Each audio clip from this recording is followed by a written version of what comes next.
Rudvenko propped himself against the worn bar and dipped his face toward his grimy shot glass. The whiskey hadn't managed to cut through the chill. Nothing could in this god-forsaken city, and there was no escaping the stench, that thick, throat-clogging mix of harbour sludge, rotting shellfish, and damp cobblestone that seemed to have seeped into his very skin, as if he'd been marinating in the city's foul essence. It was strongest here in the barrel, especially in a wretched hole like this tavern, crammed into the ground floor of one of the slum's bleakest tenements. The ceiling sagged under the weight of neglect and poor construction. The beams stained black from a fireplace that hadn't worked in years, its chimney choked with debris. Sawdust littered the floor, meant to soak up spilled beer, sick, and whatever else the patrons couldn't hold on to. Ritvenko wondered when those floorboards had last seen a proper sweep. He buried his nose deeper into the glass, breathing in the sharp, sweet sting of cheap whiskey. It made his eyes burn. "You're meant to drink it, not huff it," the barkeep chuckled. Ritvenko set the glass down and squinted at the man through a bleary haze.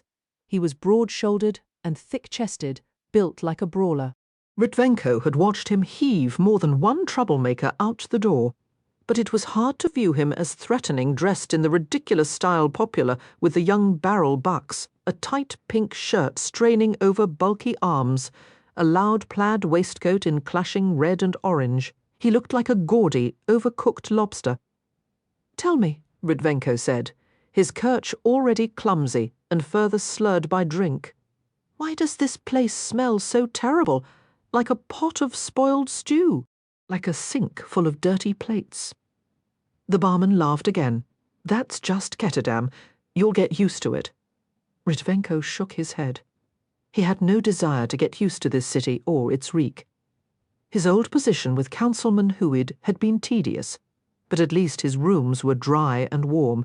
As a prized Grisha indenture, Ritvenko had been kept comfortable, his stomach always full. Back then, he'd cursed Hued, bored with escorting the merchant's precious cargo across the sea, and bitter over the terms of his contract, the foolish deal he'd struck to escape Ravka after the Civil War. But now? Now he found himself longing for the Grisha workshop in Hued's mansion, the cheerful fire in the hearth, the thick slices of brown bread slathered with butter and ham. After Hued's death, the Kerch Merchant Council had allowed Ritvenko to work off his indenture through sea voyages. The pay was pitiful, but what choice did he have? He was a Grisha squalor in an unfriendly city with no real skills beyond the power he was born with. "Another?" the barman asked, nodding at the empty glass. Ritvenko paused.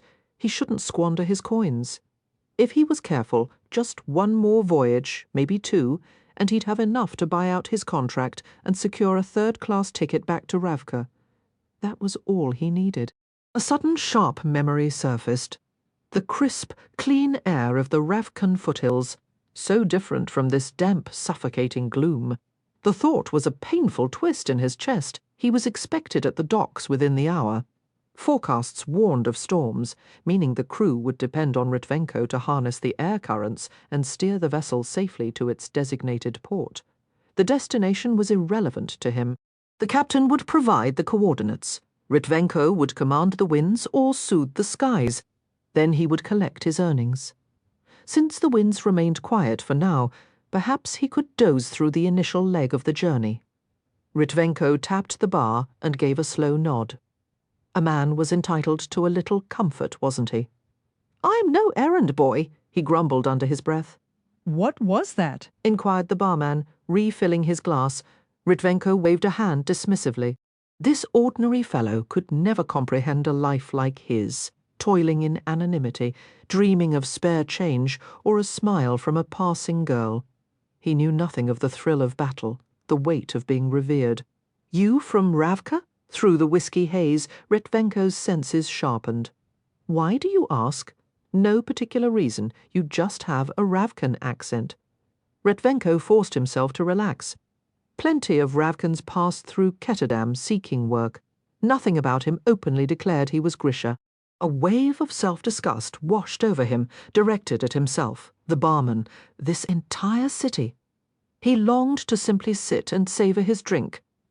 The bar was nearly empty, and despite the barman's build, Ritvenko knew he could overpower him easily.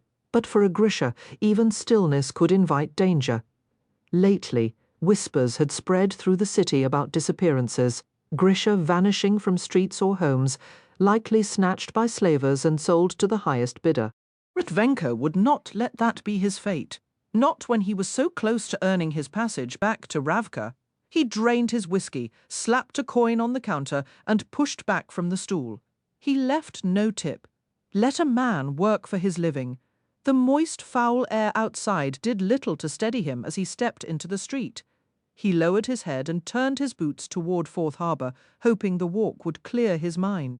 Just 2 more voyages, he repeated to himself, a few more weeks at sea, a few more months in this miserable place. He'd find a way to endure it. He wondered if any of his old comrades might be waiting for him back home. Word was the young king was handing out pardons freely, eager to rebuild the Second Army, the Grisha forces devastated by the war.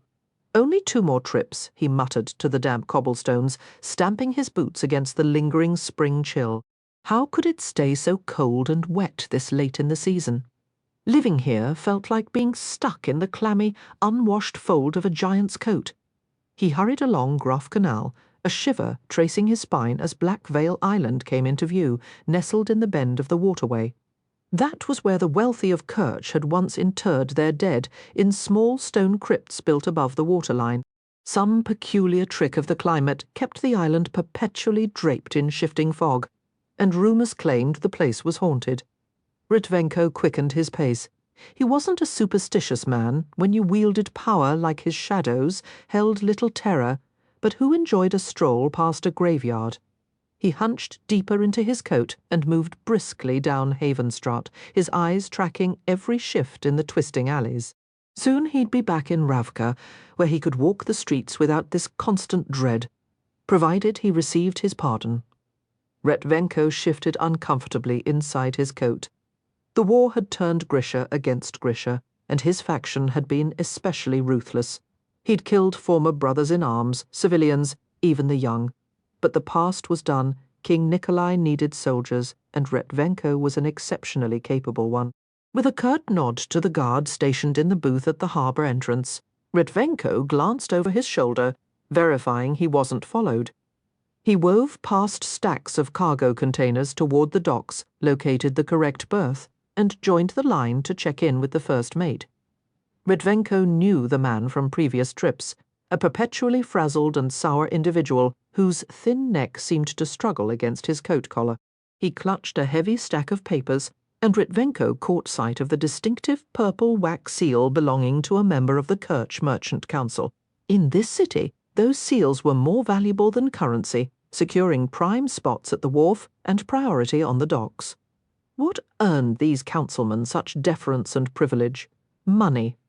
Their ventures lined Ketterdam's pockets. True power, Ritvenko mused, meant something else entirely back in Ravka, where the Grisha could command the very weather and a real king sat on the throne, not a bunch of jumped-up traders. Granted, he had once attempted to overthrow that king's father, but the principle stood. The full crew isn't expected just yet. The first mate stated as Ritvenko identified himself. You can wait in the harbour master's building. We're awaiting our clearance from the Council of Tides. Lucky you, Ritvenko replied, his tone dripping with indifference. His gaze lifted to one of the dark, needle-like towers dominating the harbour skyline. If there was even a sliver of a chance those self-important tide controllers could spot him from their lofty perch, he would have gladly offered them a very specific, very rude salute. They were rumoured to be Grisha, but when had they ever lifted a finger to aid their own kind in this city, to offer a shred of compassion to those struggling who might have appreciated it? Never. That's when, he muttered aloud. The first mate flinched. By Gezen, Ritvenko. Have you been at the bottle? No. You reek of whiskey. Ritvenko took an exaggerated sniff. Only a little. Sober up. Get some coffee or strong Jurda. This cotton shipment must reach Djurholm in 14 days, and we aren't paying you to sleep off a headache in the hold. Clear. Clear, clear, Ritvenko said with a dismissive gesture. already turning toward the office. But after a few paces, he gave a subtle flick of his wrist. A small, precise gust snatched the papers from the first mate's grip, scattering them across the dock timbers. "Hell and damnation!" the man yelled, diving after the fluttering pages of his cargo manifest before they could sail into the water. A grim smile touched Ritvenko's lips, but it was quickly swallowed by a hollow ache.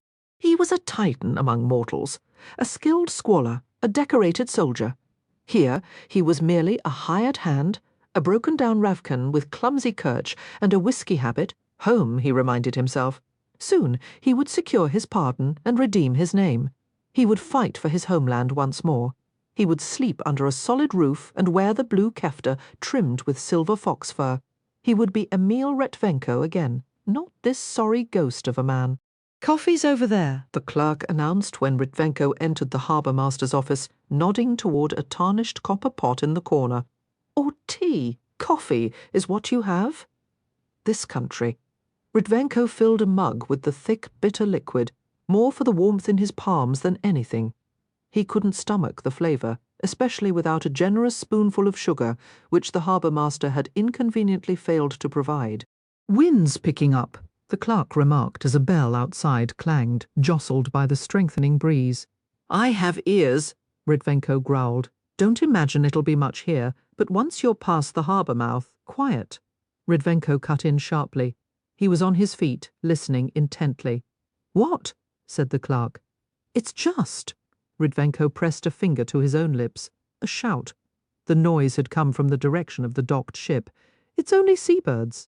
"Sunrise is near and?" Ritvenko lifted a hand, and a blast of air hurled the clerk back against the wooden wall, holding him there. "I said, be quiet." The clerk gaped, suspended against the slats. "You're the Grisha they hired for the voyage?" For the saint's sake, was Ritvenko going to have to suck the very breath from this boy's lungs to get some peace? Through the grimy window panes, he could see the first hints of dawn bleeding blue into the sky. The cries of seagulls hunting for their morning meal over the waves reached his ears. Perhaps the whisky was clouding his thoughts. Ritvenko released the clerk, letting him fall to the floorboards. His own coffee was spilled, but he had no interest in fetching another cup. "See? Told you it was nothing," the clerk muttered, pulling himself upright and brushing dust from his trousers. "No call for all that fuss." He settled back behind his desk. "Never met one of your kind before, a Grisha." Ritvenko gave a derisive snort. The man had likely met plenty and been none the wiser. "They pay you decent for these voyages." "Not decent enough. I." The clerk's next words were obliterated as the office door shattered inward in a burst of wooden fragments. Ritvenko threw his hands up, ducking and scrambling behind the heavy desk for cover. A woman stepped through the wreckage, raven hair, eyes like molten gold. She was Shu. The clerk's hand shot beneath the desk, fumbling for the shotgun Ritvenko now saw strapped there. "They're here for the payroll," the clerk yelled, his voice cracking with panic. "Nobody's taking the payroll." Ritvenko watched, stunned, as the scrawny clerk transformed into a righteous defender, levelling the weapon and firing. Saints, nothing stirred the Kirch like the threat to their coin. Peering around the desk, Ritvenko saw the blast hit the woman square in the chest, hurling her back against the doorframe before she slumped to the floor. The acrid scent of gunpowder and the coppery smell of blood filled the air. Ritvenko's stomach turned with a familiar, unwelcome dread. It had been years since he'd witnessed a shooting, and that was during a war. "Nobody's taking the payroll," the clerk repeated, a note of triumph in his voice. But before Ritvenko could respond, the shoe woman's bloody hand closed on the doorframe. She hauled herself to her feet. Ritvenko blinked hard. Just how much of that cheap whisky had he drunk? She advanced through the torn fabric of her shirt. He saw ruined flesh, the dark pits of buckshot, and a strange metallic glint. The clerk scrambled to reload, but she was upon him in an instant. She wrenched the shotgun from his grasp and struck him down with a brutal sideways swing, tossing the weapon aside. She fixed those golden eyes on Ritvenko. "Take the payroll," Ritvenko shouted, scrambling backward. He dug frantically in his pockets and flung his nearly empty wallet at her feet. Take whatever you want." A faint, enigmatic smile touched her lips. Was it pity or mere amusement? Ritvenko couldn't tell, but he suddenly understood. She hadn't come for money at all. She had come for him. It didn't matter if she was a slaver, a mercenary, or something else entirely. She would face a soldier, not some snivelling coward. He surged to his feet, his muscles protesting the sudden command, and fell into a fighting stance. His arms swept forward. A roaring wind erupted in the confined space, first hurling a chair, then the heavy desk, then the still hissing coffee urn toward her. She swatted each aside with bored indifference, as if dispatching gnats. Ritvenko gathered his power and thrust both palms forward, his ears popping as the air pressure plummeted and the wind coalesced into a howling vortex so bullets couldn't stop her. Let's see how she liked the wrath of a gale, the woman snarled as the tempest seized her, driving her back through the shattered doorway. Her fingers clawed at the jamb, fighting for purchase. A fierce laugh escaped Ritvenko. He'd forgotten the raw, exhilarating thrill of a real fight. Then from behind him came a deafening crack, the scream of tearing nails and splintering wood. He glanced over his shoulder and caught a fleeting glimpse of the dawn-pink sky and the wharf. The entire wall was simply gone. Powerful arms locked around him, pinning his own to his sides, rendering his power useless. He was rising, soaring upward, the harbour dwindling below. He saw the roof of the harbour-master's office, the first mate's body lying in a heap on the dock, and the ship he was supposed to sail on, its deck a chaos of splintered planks and still forms gathered near the broken masts. His attackers had clearly paid a visit there first. The frigid air bit at his cheeks, a frantic, uneven drumbeat of a heart thudded in his ears. "Please," he whispered into the void, the plea formless, a raw sound torn from a place of pure instinct. He was too scared to struggle, only managing to tilt his head just enough to see the one who held him. A choked sound escaped, Ritvenko, part whimper, part the desperate cry of something cornered. The man was Shu, his dark hair secured severely back, those unnerving golden eyes slitted against the gale, and from his shoulders sprang immense wings, a breathtaking, impossible architecture of silver wire and stretched fabric, driving them upward with powerful strokes. Angel? Monster? A clockwork nightmare given flight? Had his sanity simply shattered? Peering down, Emil Ritvenko saw their monstrous shadow painted on the distant shimmering sea, a single fused creature with 2 heads and 4 limbs, a beast of myth that carried its own doom within it.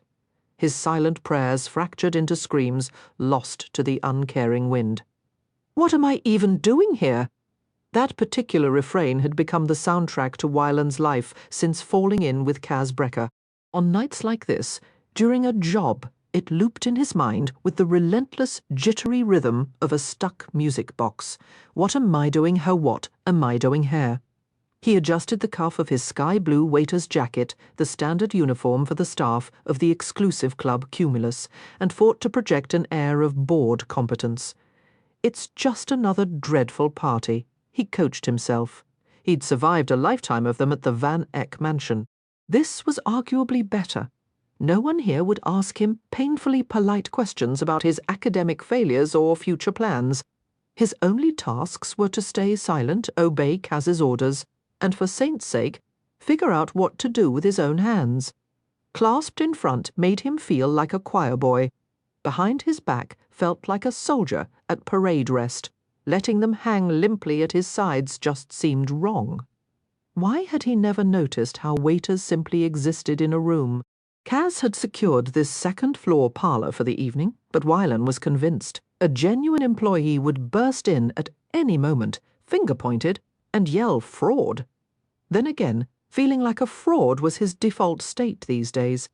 It had been nearly a week in Ketterdam, almost a month since Gerholm.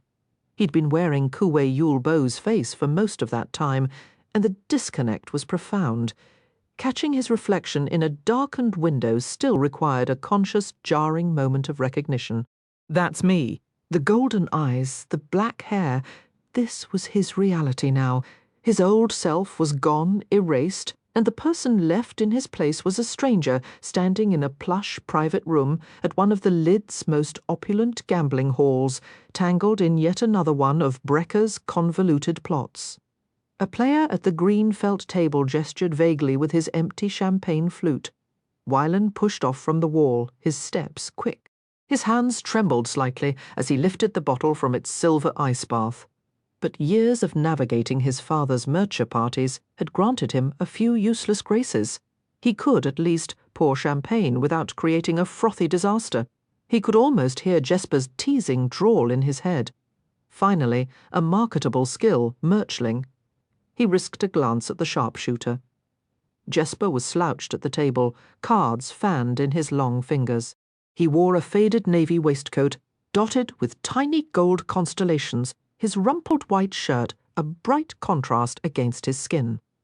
Rubbing a hand over his face, Jesper looked genuinely weary. They'd been at this card game for over 2 hours. Wylan could never tell what was performance and what was real with him.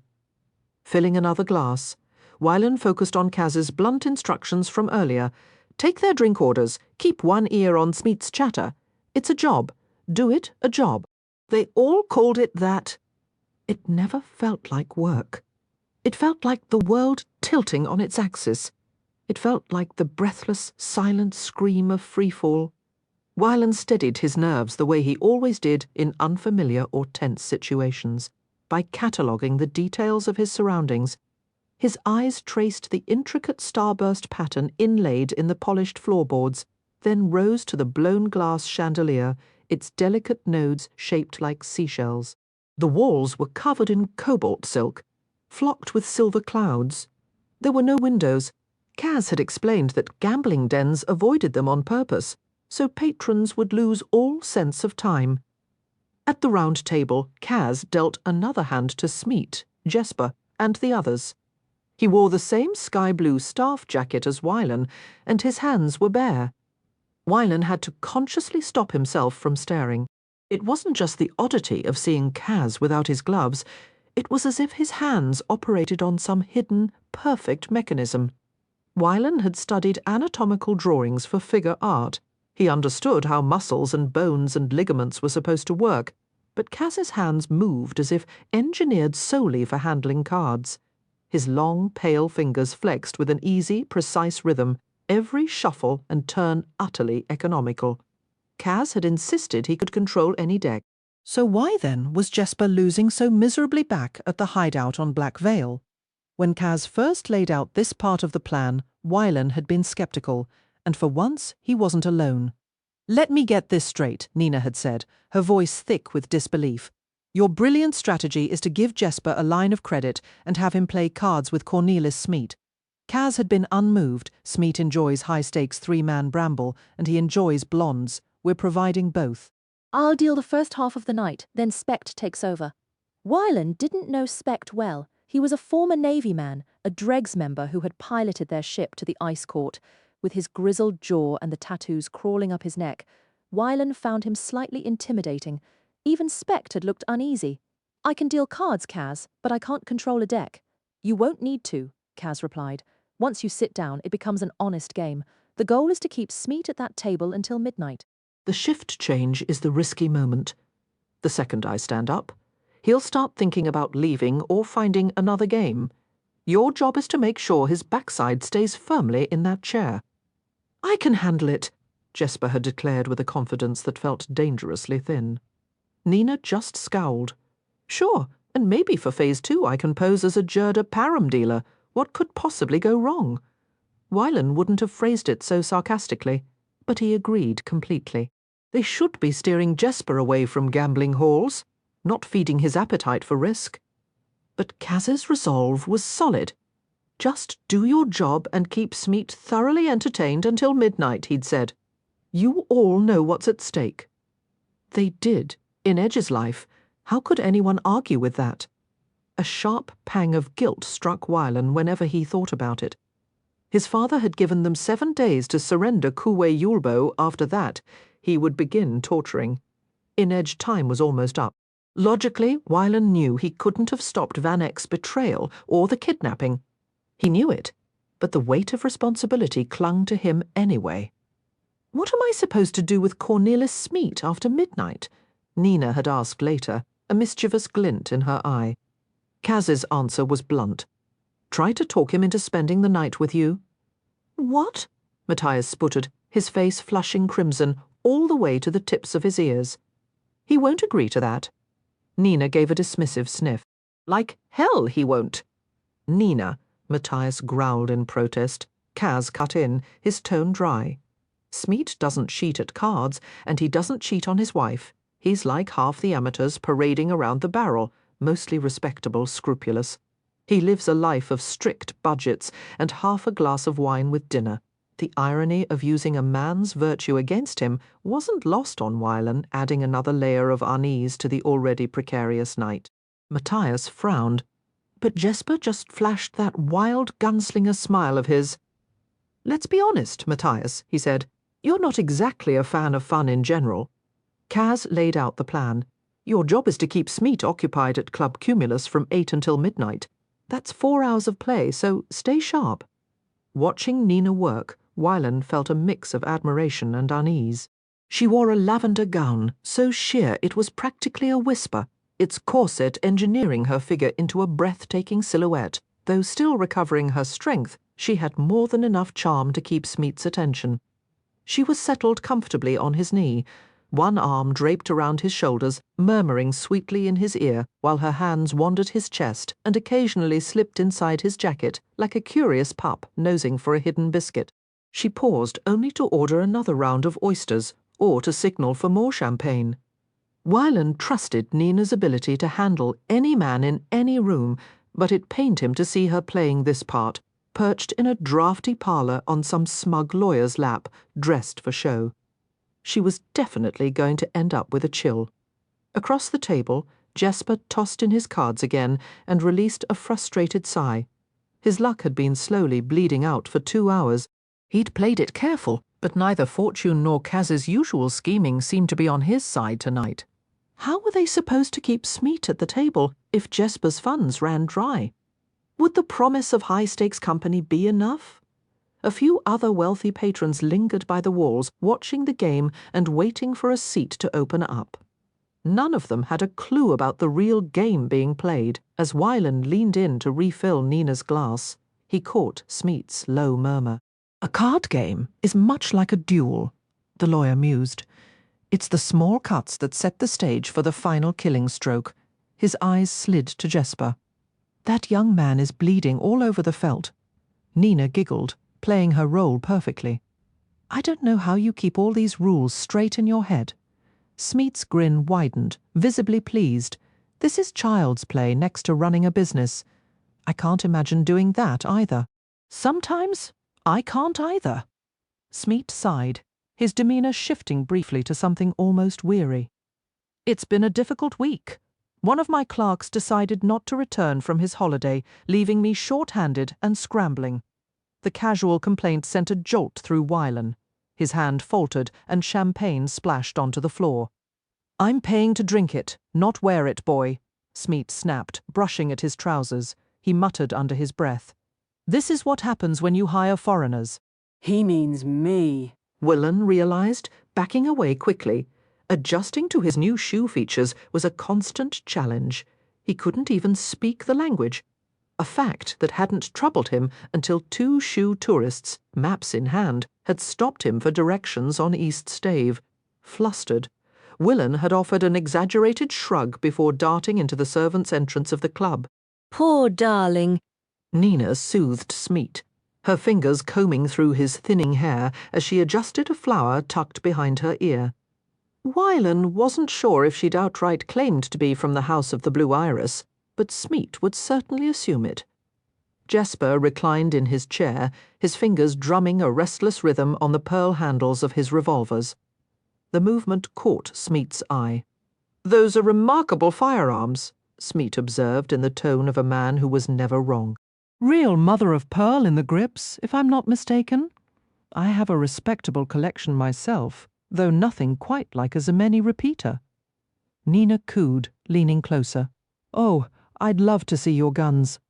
Wylan stared intently at the ceiling, fighting the urge to roll his eyes. "Are we planning to just sit here until morning?" Wylan fought to keep his expression neutral. Hadn't the entire goal been to keep the man at the table?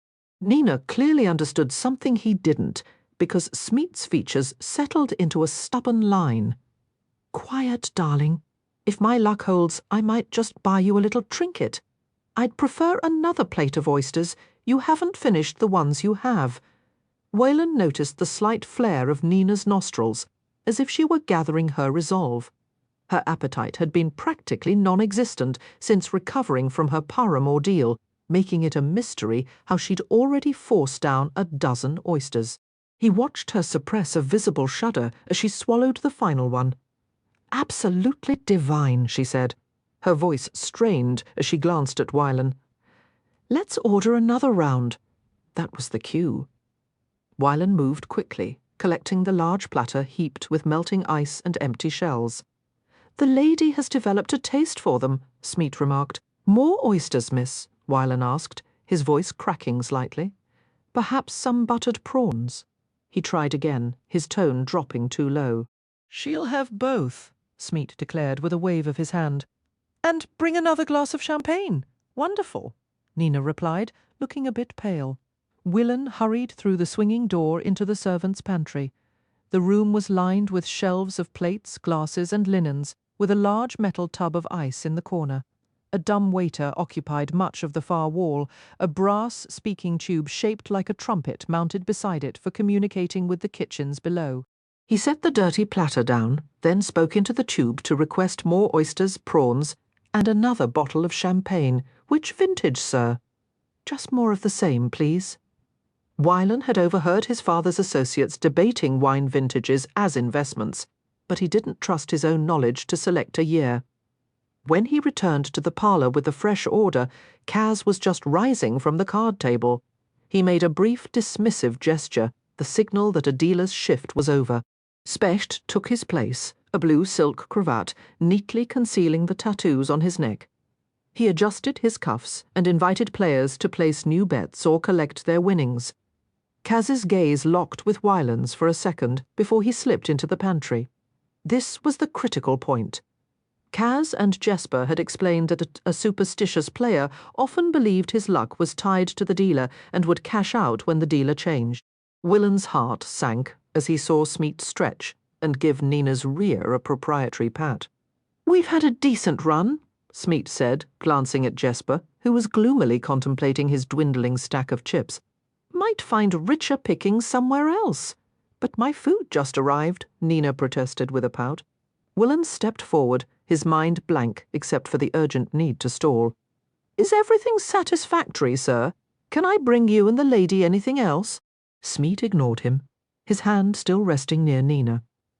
"There are places all over the lid with better food and far better service, my dear." A large man in a pinstriped suit approached, eyeing Smeat's seat. "Cashing out." Smeat gave Jesper a congenial nod. "Seems we both are, son. Better luck next hand." Jesper didn't smile back. "I'm not finished here." Smeat gestured dismissively at Jesper's pathetic pile of chips. "Looks pretty finished from here." Jesper stood up and reached for his hips. Wylan's grip tightened on the champagne bottle as the other players shifted in their chairs, hands moving toward hidden weapons or preparing to duck for cover. But Jesper simply unbuckled his gun belt. With deliberate care, he laid his twin revolvers on the green felt, his fingers tracing their polished contours almost lovingly. "What are these worth?" he asked. Wylan tried to catch Jesper's eye. Was this planned? And even if it was, what was he doing? Those guns were a part of him. It was like betting his own right hand. Specht cleared his throat. "The Cumulus doesn't deal in pawn. We accept Gemensbank credit or cash only." "I'll front you," Smeat said, with an air of bored magnanimity. "If it'll get this game moving again. 1,000 Kruge for the pistols. They're worth 10 times that. 5,000 Kruge, 7, 6, and that's only because I'm feeling generous." "Don't." Wylan burst out. The room fell silent. Jesper's voice was icy. "I don't recall asking for your opinion." "The nerve," Smeat exclaimed. Since when do servers interfere with the game? Nina shot Wylan a sharp look, and Specht's tone was thick with angry disbelief as he said, "Gentlemen, shall we resume play? Place your bets." Jesper pushed his revolvers across the table to Smeet, and Smeet slid a tall stack of chips back to Jesper. "Fine," said Jesper, his grey eyes empty. "Deal me in." Wylan retreated from the table and slipped into the pantry as fast as possible. The dish of ice and shells was gone, and Kaz was waiting. He draped a long orange cape over his blue jacket. His gloves were already on. "Kaz," Wylan said urgently, "Jesper just wagered his guns." "How much did he get for them? Why does that matter? He. 5,000 kruge. 6. Good. Not even Jesper can burn through that in under 2 hours. He tossed Wylan a cape and mask, the attire of the Grey Imp, a character from the Comédie Brute. "Let's move me. No, the fool behind you." Kaz picked up the speaking trumpet and announced, "Send up another waiter. This one just poured champagne on some high rollers' shoes." Someone in the kitchen chuckled and replied, "You got it." They were down the stairs and out the servants' entrance moments later, their costumes letting them blend into the crowds of East Stave. "You knew Jesper would lose. You arranged it," Wylan accused. Kaz seldom used his cane in parts of the city where he might be recognized, but despite his uneven stride, Wylan had to hurry to match his pace. "Naturally, I control the game, Wylan, or I don't play. I could have made sure Jesper won every hand. Then why? We weren't there to win at cards. We needed Smeet to stay at the tables." He was eyeing those guns almost as much as Nina's neckline. Now he's feeling confident, like he's in for a lucky night if he loses. He'll keep playing. Who knows? Jesper might even win his revolvers back. "I hope so," said Wylan, as they boarded a crowded browboat full of tourists and headed south down the Stave. "You would? What's that supposed to mean? Someone like Jesper wins 2 hands and starts calling it a hot streak. Eventually he loses, and that just makes him crave the next run of good luck. The house banks on it." Then why send him into a gambling den, Wylan thought, but didn't voice. And why make Jesper give up something that mattered so much to him? There had to be another way to keep Smeet playing, but those weren't even the right questions. The real question was why Jesper did it all without a second thought.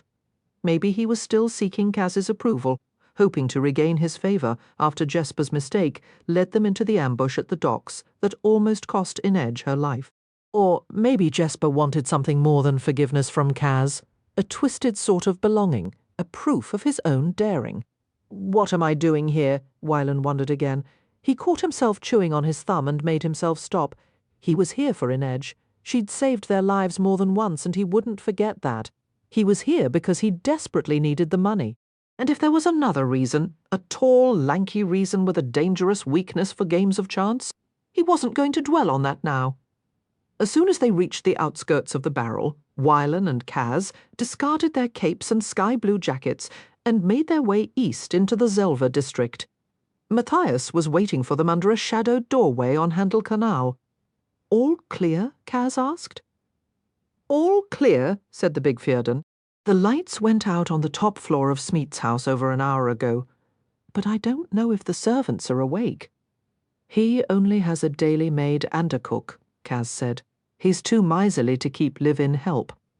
"How is? Nina's fine. Jesper's fine. Everyone is fine except me, because I'm saddled with a crew of fretful nannies. Keep watch." Wylan offered Matthias a sheepish shrug. The man looked ready to crack Kaz's head against the nearest wall. Then he hurried after Kaz over the uneven cobblestones. Smeet's residence doubled as his office, tucked away on a shadowy lane with little evening activity. Lamplight glimmered along the canal, and a few windows held the soft glow of candles. But by 10 o'clock, the neighbourhood's upstanding residents had mostly turned in for the night. "Are we just walking in the front? Try using your eyes instead of your mouth," Kaz replied, his gloved hands already working a set of lockpicks.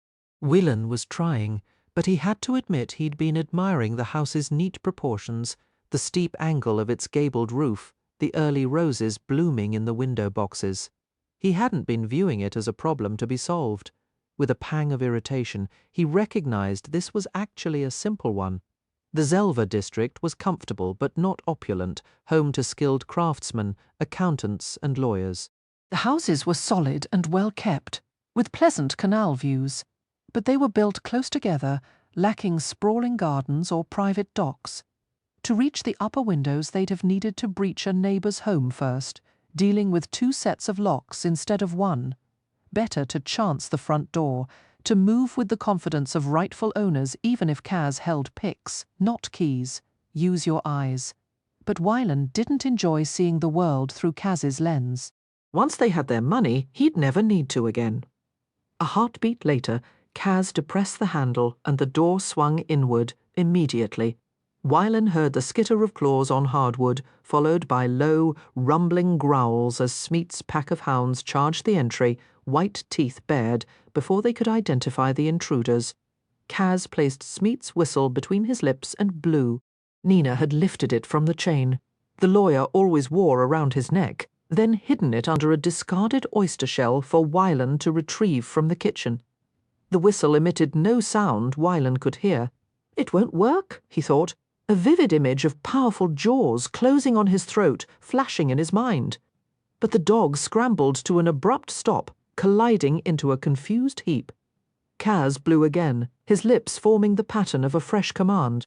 The animals quieted, dropping to the floor with discontented whimpers.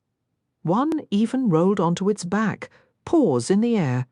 "Why can't people be this easy to manage?" Kaz muttered, crouching to scratch the offered belly with his black-gloved fingers. "Shut the door," Wylan did, pressing his back against the solid wood, his gaze fixed warily on the pile of panting hounds. The whole place carried the thick scent of dog-damp fur, oily hides, warm breath laced with the odour of raw meat. "Not an animal lover?" Kaz asked. "I like dogs," Wylan said. "Just not when they're the size of small horses." Wylan knew the true challenge of Smeat's house had been a persistent headache for Kaz. Kaz could defeat nearly any lock and bypass most alarm systems, but he'd struggled to find a clean solution for the lawyer's vicious dogs without exposing their scheme. During daylight hours, the dogs were confined to a kennel, but at night they roamed the house freely while Smeat and his family slept soundly behind an iron-gated staircase on the lavishly furnished 3rd floor. Smeat himself walked the pack each day along the Handle Canal, trailing behind them like a portly, well-dressed sled. Nina had proposed drugging the dogs' meals. Smeat visited the butcher every morning to choose meat for his pets, and swapping the parcels would have been simple enough. Smeat preferred his dogs hungry after dark, so he fed them only in the morning. If his prized hounds had seemed sluggish all day, he would have noticed. And they couldn't risk him staying home to tend to them. It was vital he spend his evening on East Stave and return to find nothing out of place. Inedge's life hung on that detail. Kaz had secured the private parlour at the Cumulus. Nina had slipped the whistle from beneath Smeat's shirt, and step by step the plan had fallen into place. Wylan didn't let himself dwell on how they'd gotten the whistle commands. A chill went through him at the memory of Smeat's offhand remark. "One of my clerks never came back from his holiday. He never would." Wylan could still hear the man's screams as Kaz held him upside down from the Hanrat Point lighthouse. "I'm a good man," he'd cried out. "I'm a good man." Those were his final words. If he'd talked sooner, he might have survived. Now, Wylan watched Kaz give one of the slobbering dogs a rough pat behind the ears and stand. "Move out. Watch your step." They edged around the heap of sleeping dogs in the hallway and crept silently up the staircase. The layout of Smeat's house was nothing new to Wylan. Most city businesses followed the same pattern: a kitchen and public rooms for clients on the ground floor, offices and storage on the 2nd, family bedrooms on the 3rd. The truly wealthy added a 4th floor for servants. As a boy, Wylan had logged plenty of hours hiding from his father in the upper rooms of his own home. "Not even locked," Kaz muttered as they slipped into Smeat's office. "Those dogs have made him complacent." Kaz shut the door and lit a lamp, turning the flame until it was just a faint glow. The office held 3 small desks arranged by the windows to catch the daylight, 1 for Smeet, 2 for his clerks. I'm a good man. Wylan pushed the thought away and focused on the floor-to-ceiling shelves. They were packed with ledgers and document boxes, each neatly labelled with what he assumed were client and company names. So many pigeons, Kaz murmured, his eyes skimming the boxes. Nathan Boreg, that pitiful skiv Carl Dryden Smeet handles half the merchant council, including Wylan's father. Smeet had been Jan Van Eck's attorney and property manager for as long as Wylan could remember. Where do we start? Wylan whispered. Kaz pulled a thick ledger from the shelf. First, we make sure your father hasn't tucked any new acquisitions under his own name. Then we check under your stepmother's name, and yours. Don't call her that. Alice is hardly older than I am, and my father wouldn't keep property in my name. You'd be shocked what a man will do to dodge taxes. For most of the next hour, they combed through Smeet's files. They already knew about Van Eck's public holdings, the factories, hotels, manufacturing plants, the shipyard, the country house and farmland in Southern Kerch. But Kaz was convinced Wylan's father had private assets, places kept off the public books, spots where he could hide something, or someone he didn't want found. Kaz read names and ledger entries aloud, questioning Wylan, searching for links to properties or companies they hadn't uncovered. Wylan knew he owed his father nothing, yet it still felt like a betrayal. Geldspin, Kaz asked. A cotton mill. I think it's in Zeerfort. Too distant. He won't be keeping her there. What about Firma Ollebest? Wylan racked his memory. I believe that one's a cannery. Both are practically money presses, and both are in Alice's name. But Van Eck keeps the big earners for himself, the shipyard, the silos at Sweet Reef. I told you, Wylan said, nervously turning a pen on one of the blotters. My father trusts himself first, Alice only so far. He wouldn't leave anything under my name. Kaz simply replied. Next ledger. Let's begin with the commercial holdings. Wylan stopped toying with the pen. Did you find something under my name? Kaz settled back in his chair, his gaze almost taunting. A printing press. The same tired joke. So why did it still feel like a fresh cut? Wylan placed the pen down. Right. He's never been a man for subtlety. Ale Comedy is also listed in your name? Naturally, Wylan said, hating the sharp edge in his own voice. Another private amusement for his father, a deserted island, hosting nothing but a derelict amusement park, a pointless place for his pointless, uneducated son. He never should have asked. As the minutes dragged on, and Kaz kept reading from the files, Wylan's frustration grew. If he could just read the words himself, they'd be moving through this paperwork at double the speed. In truth, Wylan would already have his father's entire business mapped out in his mind. I'm holding you back, he muttered. Kaz opened another folder. I calculated the time required. What was your mother's maiden name? There won't be anything listed under her name. Indulge me. Hendricks, Kaz rose and crossed to the shelves, pulling down a second ledger. When did she pass? I was 8. Wylan picked the pen back up, rolling it between his fingers. My father became harsher after she was gone. At least that was how the memory sat with him. The time following his mother's death was a haze of quiet grief. He refused to let me attend the funeral. I don't even know where they buried her. Why do you all say that phrase anyway? No mourners, no funerals. Why not just wish someone good luck? We prefer to manage expectations. Kaz's gloved finger traced down a column of figures and paused. His eyes flicked between the 2 ledgers before he shut both with a definitive snap. We're leaving. Did you find something? A single sharp nod. I know where she is. Wylan was certain he didn't imagine the tight, gravelly strain in Kaz's voice. Kaz never shouted like Wylan's father, but Wylan had learned to detect that particular low vibration, that dark thread woven into Kaz's tone when trouble was brewing.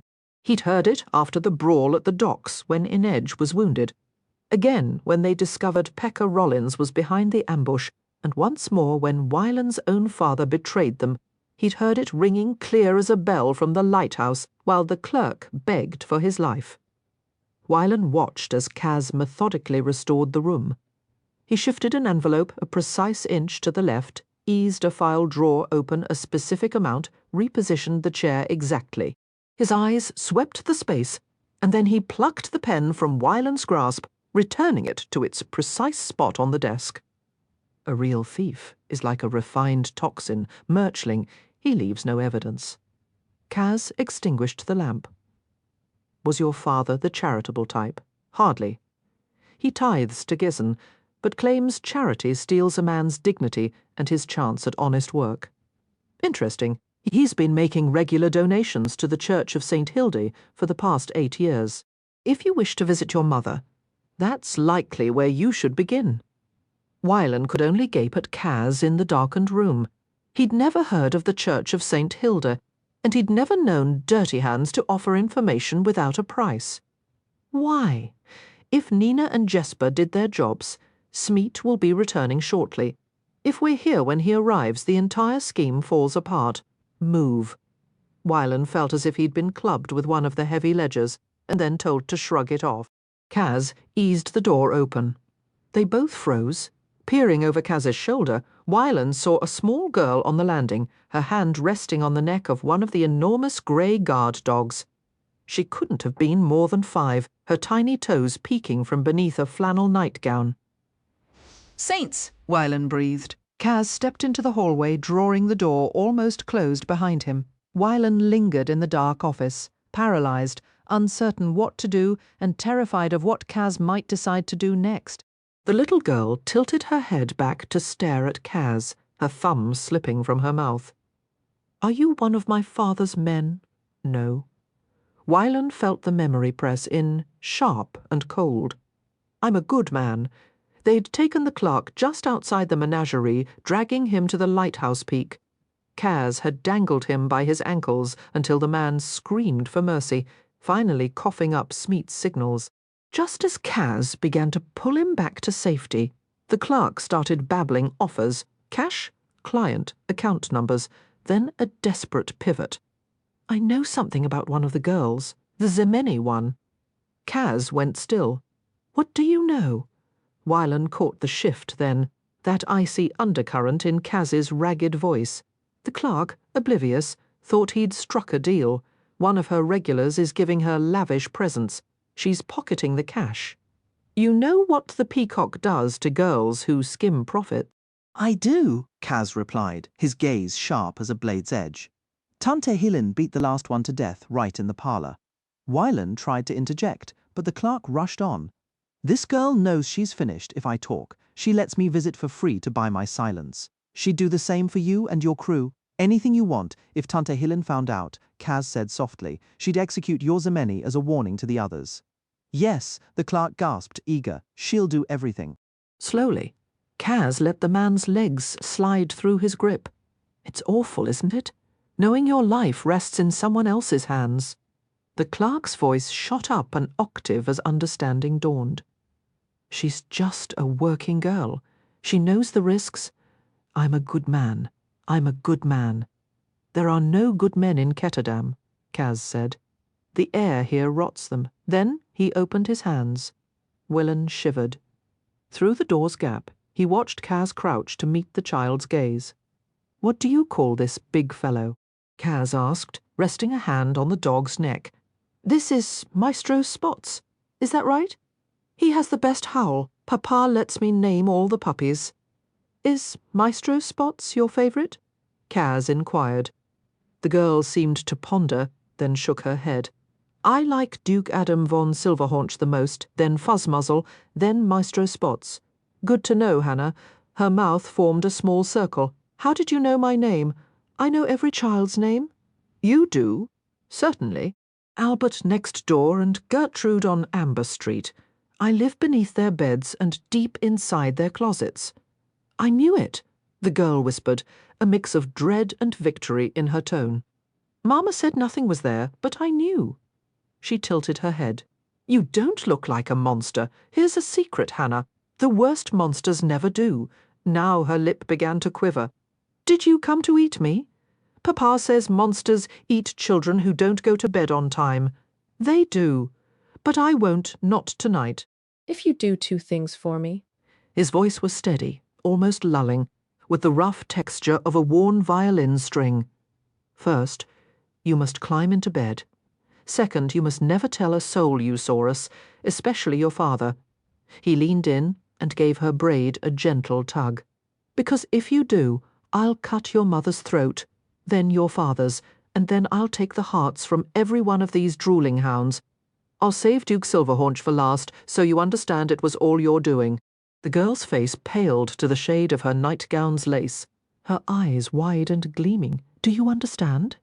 She nodded violently, her chin trembling. "Now, no crying. Tears only make a monster hungrier. Off to bed with you, and take that worthless Mistress Spots along." She scrambled backward across the landing and fled up the stairs. Halfway up the staircase, she threw a frightened look back at Kaz. He lifted a single gloved finger to his lips in a silent command. Once she had vanished, Wylan emerged from his hiding spot and trailed Kaz down the steps. How could you say that to her? She's just a kid. We were all kids once, still. The choice was between that and breaking her neck to look like a tragic fall, Wylan. I'd call that considerable mercy. Now move. They navigated past the remaining dogs, still sprawled in the hallway. Remarkable, Kaz remarked. They'd likely stay that way until morning. He gave a sharp blow on the whistle, and the hounds sprang to attention, ears alert, resuming their watch. When Smeet returned, everything would appear perfectly normal. Dogs patrolling below, office undisturbed on the second floor, wife peacefully asleep on the third, and daughter feigning the same. Kaz scanned the street before signalling Wylan out, taking a moment to lock the door behind them. They moved quickly over the cobblestones. Wylan glanced back, hardly believing their escape. "Quit looking over your shoulder like you expect a tail," Kaz said. "And stop skittering. You couldn't appear more suspicious if you were playing hapless pickpocket in some cheap theatre on East Stave. Next time, walk like you own the sidewalk. Act like you belong. There won't be a next time, naturally. Keep your collar up." Wylan didn't protest until Inedge was secure and their promised payment was in hand. He couldn't afford bold declarations, but this had to end eventually. It simply had to, right? From the far end of the street, Matthias let out a sharp, bird-like whistle. Kaz checked his watch and raked a hand through his hair, tousling it dramatically. Right on schedule. They turned the corner and collided squarely with Cornelis Smeet. Matthias lingered in the shadows, observing the bizarre scene unfold. Cornelis Smeet staggered, nearly losing his balance, his hat tumbling from his mostly bald head. The young man who'd bumped into him stepped forward, offering a hand. It was Kaz, yet not the Kaz Matthias knew. His dark hair was dishevelled, his demeanour awkward and apologetic. He kept his gaze lowered, his chin buried in his collar like a profoundly embarrassed youth, respectful and utterly unassuming. Wylan lingered behind, hunched so deeply into his coat, he seemed to be trying to vanish into the fabric. "Watch where you're going," Smeet puffed, righting his hat with indignation. "1,000 apologies, sir," Kaz said, dusting off Smeet's jacket shoulders. "My own wretched clumsiness." He bent to the cobblestones. "Oh no, I believe you've dropped your wallet." "So I have," Smeet exclaimed, surprised. Thank you. Indeed." Then, to Matthias's utter astonishment, Smeet opened his billfold and produced a crisp 5 Kruge note. "Here you are, son. Honesty has its rewards." Kaz kept his head bowed but somehow radiated humble gratitude as he murmured, "You're too generous, sir. Far too kind. May Gessen bless you in equal measure." The portly lawyer continued on his way, hat slightly crooked, humming a cheerful tune, completely unaware he'd just run into the very card dealer who had faced him for 2 hours at the Club Cumulus.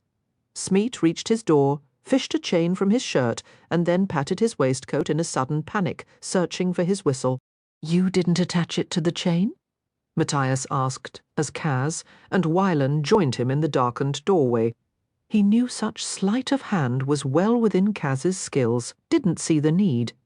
Smeet rummaged inside his shirt, finally retrieved the whistle, and unlocked his door, resuming his hum. Matthias was baffled. He'd watched Kaz's gloved hands closely during the entire fuss over Smeet, but even knowing the whistle would be returned, he hadn't spotted the moment of the switch. He was half tempted to haul Smeet back and demand Kaz perform the trick again in slow motion. Kaz smoothed his hair with his fingers and handed the 5 kruge to Willen. "Try not to blow it all at once." "Let's go," Matthias said, urging them forward to the slim side canal where the rowboat waited. He tossed Kaz his cane, and they climbed down into the vessel. It had been a smart choice for Kaz to forego his distinctive walking stick tonight. If anyone spotted a young man with a crow-headed cane loitering near Cornelis Smeet's offices at an odd hour, and that casual observation somehow found its way to Van Eck, their entire plan would collapse. To rescue Inej, the element of surprise was crucial, and the demon of a boy never left things to chance. "Well?" Matthias prompted as the boat glided into the dark canal waters. "Quiet, Helvar, sound carries over water. Make yourself useful and row." Matthias clenched his jaw, resisting the impulse to splinter the oars. Why did Kaz have to be so relentlessly abrasive? He issued commands with the expectation of instant obedience, and he'd become downright unbearable since Van Eck took Inej. But Matthias was desperate to return to Blackvale and to Nina, so he obeyed, feeling the strain in his shoulders as he pulled against the current. He focused on memorizing their route, noting street names and bridges. Despite studying a city map each evening, Ketterdam's tangled web of alleys and waterways remained a frustrating puzzle. He'd always trusted his sense of direction, but this place mocked it. He often muttered curses at the lunatic who decided to build a city on a swamp and then arrange it with utter chaos. Once they slipped under Haven Bridge, his surroundings grew familiar again, and he relaxed. Kaz dipped his oars, steering them into the broader, murky stretch known as Beggar's Bend, then guided the boat into the shallow waters off Black Vale Island. They concealed the craft behind the trailing branches of a willow and picked their way up the steep, grave-studded bank. Black Vale was a haunting place, a silent city of white marble tombs. Many were carved like ships, their stone figureheads forever weeping as they sailed across an unseen sea. Some bore the mark of Gessen's coins of favour, others displayed the 3 flying fishes of Kirch, which Nina said meant a family member had served in government. A few were guarded by Ravkan saints in flowing marble robes. There was no sign of Gel or his sacred ash tree here.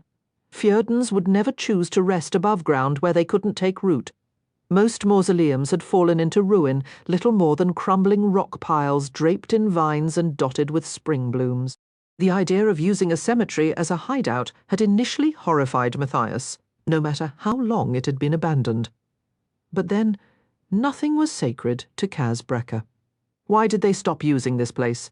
Matthias had asked when they first claimed a large central tomb as their base plague. Kaz answered flatly.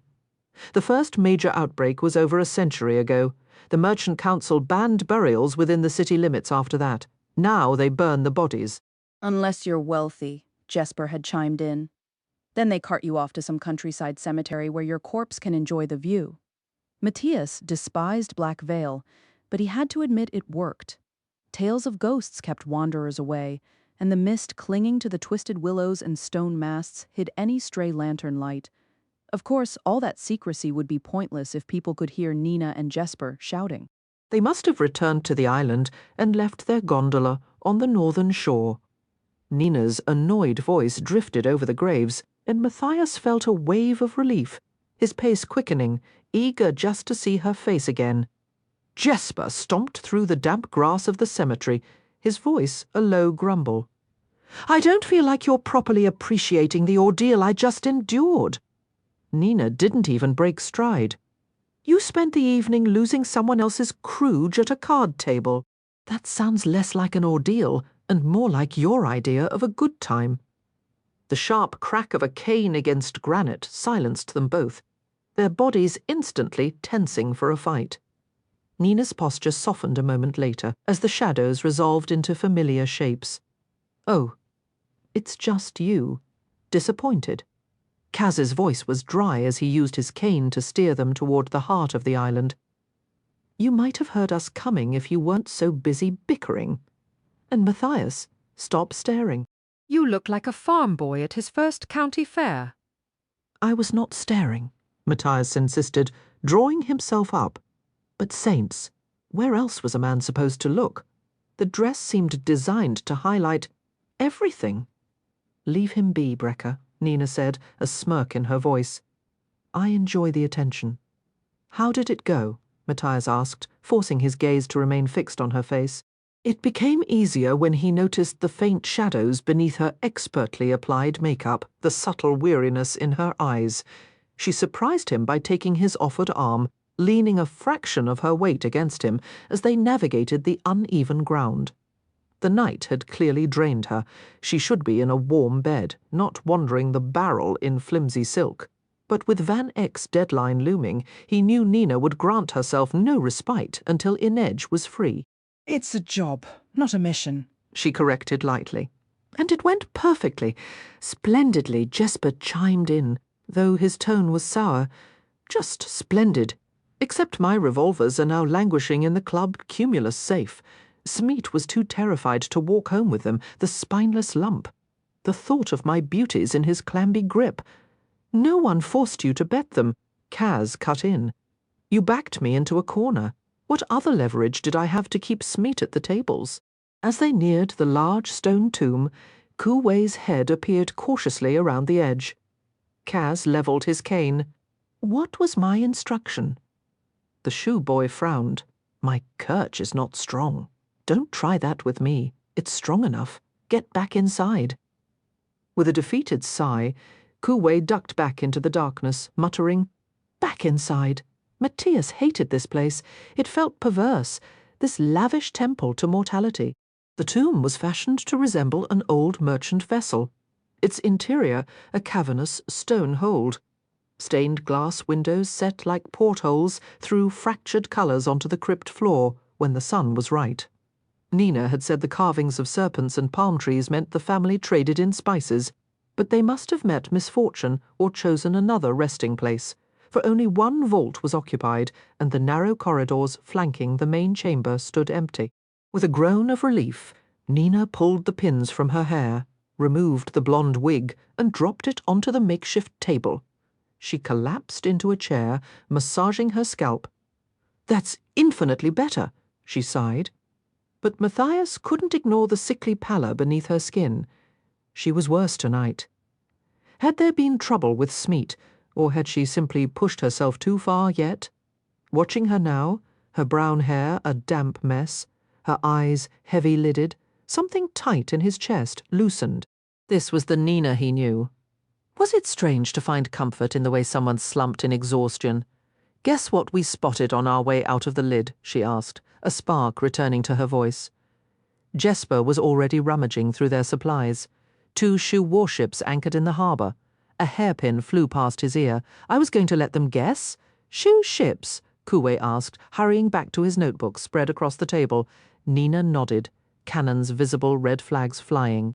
I spoke with Specht, Kaz said. The embassies are packed. Diplomats, soldiers, Zemeni, Kalish, Rafkan. You think they know about Kuwei? Jesper asked, pausing his search. Kaz's gaze was flat. I think they know about Perim. Rumours of it, at least. The ice court had been buzzing with talk of Kuwei's sudden disappearance, and plenty of interested ears were listening. Matthias felt a chill as Kaz mentioned the Fjerdan presence. A whole contingent of Driscoll was in the city, likely his old commander among them. He didn't regret his actions at the ice court, but the ghost of his former life was a weight he carried silently. Jesper dropped onto the bench beside the morose shoe boy, nudging him. Feels good to be so popular, doesn't it? Wylan picked up a cracker from the pile Jesper had scattered. It was still unnerving for Matthias to see Wylan and Kuwei in the same room. Nina's tailoring work was so flawless, he often mixed them up until one spoke. He found himself wishing one would just wear a distinctive scarf or cap as a courtesy. This works to our advantage, Kaz stated flatly. The shoe and the Fjerdans are chasing shadows, and all that diplomatic chaos at the Stadhall is the perfect cover for us. It will keep Van Eck nicely distracted. Nina leaned forward. What did you learn at Smeet's office? Do we know where he's holding her? Kaz's answer was a cold certainty. I have the location. We move tomorrow at midnight. Wyland's concern was practical. Is that enough time to prepare? It's all the time we're going to get, Kaz replied. We're not waiting for a formal invitation. What about the weevil? Jesper's eyebrows lifted. The weevil? Wyland produced a small vial from his coat, placing it on the table. Matthias leaned in to look. It appeared to be filled with tiny dark pellets. That's a weevil. He associated the word with grain-infesting bugs. It's a chemical compound, Wyland corrected.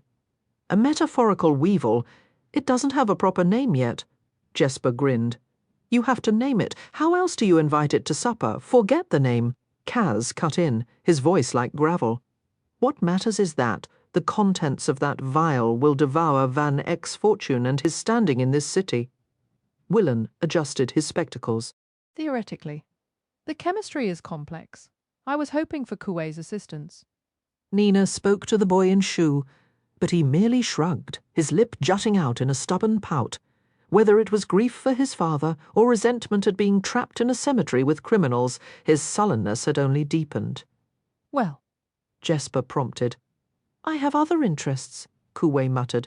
Kaz's dark eyes fixed on him, sharp and threatening. I suggest you reconsider your priorities. Jesper gave Kuwei another friendly jab with his elbow. That's Kaz's charming way of saying, help Wyland, or I'll find a permanent plot for you right here among the tombstones and see how you like the accommodations. It was unclear how much the boy truly understood, but the message landed. Kuwei gave a reluctant, gulping nod. The power of negotiation, Jesper declared, stuffing a cracker into his mouth. Once Wyland, with our newly cooperative Kuwei, gets the weevil operational, and once we have Inedge, we turn our attention to Van Eck's silos. Kaz continued, laying out the plan. Nina rolled her eyes with theatrical flair. How wonderful that this is purely a financial venture and has absolutely nothing to do with rescuing our friend. What a happy coincidence. If the word money offends your delicate sensibilities, Nina, try one of its other titles, Kaz retorted. What? Like Scrooge? Scrub? The great love of Kaz Brekker's life? Try freedom, security, retribution. You can't put a price on those things, can't you? Kaz's gaze swept the room. I bet Jesper can. It's the exact sum of the lien on his father's farm. The sharpshooter studied his boots. What about you, Wyland? Can you name the cost of a chance to leave Ketterdam behind and live as you choose? And Nina, I suspect you and your Ferdan might want something more to live on than national pride and wistful looks. Inedge likely has a number in mind as well. It's the price of a future, and Van Eck is going to settle the bill. Matthias was not deceived. Kaz trafficked in cold logic, but that didn't mean he was speaking the whole truth. The wraith's life holds a value beyond any number, Matthias said, his voice firm, to every one of us. The plan remains. Kaz concluded, unmoved. We retrieve Inedge. Then we claim our money. It's as simple as that. Nina echoed, a playful glint in her eye. Did you know I'm actually next in line for the Fjordan throne? They call me Princess Ilse of Engelsberg. Matthias shook his head, a reluctant smile touching his lips. Engelsberg doesn't have a princess. It's a fishing village. If we're going to tell ourselves stories, Nina said with a shrug, we might as well make them spectacular ones. Kaz paid no attention to their banter, smoothing a detailed map of the city across the wooden table.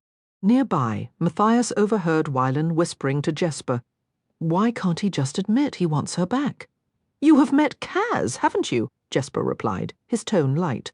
But Inedge is part of the crew, Wyland insisted, his voice earnest. Jesper's eyebrows shot up. Part of the crew? Does that mean she knows the secret handshake? Are you volunteering for a matching tattoo? He traced a line up Wyland's forearm with a fingertip, and Wyland flushed a deep, rosy pink. Matthias felt a pang of sympathy for the boy. He understood that feeling of being in over your head. Sometimes he wondered if they could abandon Kaz's intricate schemes altogether and just let Jesper and Nina charm all of Ketterdam into surrender. Wyland tugged his sleeve down, looking self-conscious. Inedge belongs with us. Don't press the issue, Jesper advised quietly. Why not? Because the logical move, Jesper said, his usual humour fading, would be for Kaz to sell Kuwei to the highest bidder and wash his hands of Inej completely. He wouldn't. Wylan stopped short, uncertainty clouding his features. The truth was, none of them truly knew what lines Kaz would or wouldn't cross. Matthias sometimes questioned whether Kaz himself knew. "All right, Kaz," Nina interjected, kicking off her shoes and flexing her toes. "Since this is all about the grand master plan, maybe you could stop communing with that map and tell us what we're actually walking into." "Keep your minds on tomorrow night," Kaz replied, his voice a low rasp. "After that, you'll get every detail you're itching for." "Really?" Nina asked, adjusting the laces of her corset. A dusting of pollen from a nearby iris had settled on her bare shoulder. Matthias was seized by a sudden, intense desire to brush it away with his mouth. "It's probably toxic," he chided himself sternly. "Perhaps he needed some air." "Van Eck promised us 30 million kruge," Kaz stated. "That's precisely what we're taking. Plus an additional million for interest, expenses, and simply because we have the power to do so." Wylan split a cracker neatly in half. "My father doesn't have 30 million kruge just sitting in a vault, even if you combined all his holdings." "Then maybe you should leave," Jesper quipped, grinning. "We only fraternize with the disgraced heirs of the most impressive fortunes." Kaz stretched his injured leg, working the stiffness from his ankle. "If Van Eck had that kind of liquid capital, we would have robbed him directly instead of ever setting foot in the ice court. He could only offer a reward that large because he told the Merchant Council the city's funds were backing it." "What about that chest full of banknotes he brought to Velgaluk?" Jesper asked. "Worthless," Kaz said, disdain thick in his voice. "High-quality forgeries, most likely. So how do we get the money, then?" Jesper leaned forward, his hands drumming an eager rhythm on the tabletop. "Rob the city treasury? Hit the council members?" "Storm a dozen vaults in a single night." Wylan shifted uncomfortably in his chair, and Matthias noted the unease in his expression. At least one other person in this band of misfits was hesitant to dive deeper into criminality. "No," Kaz said.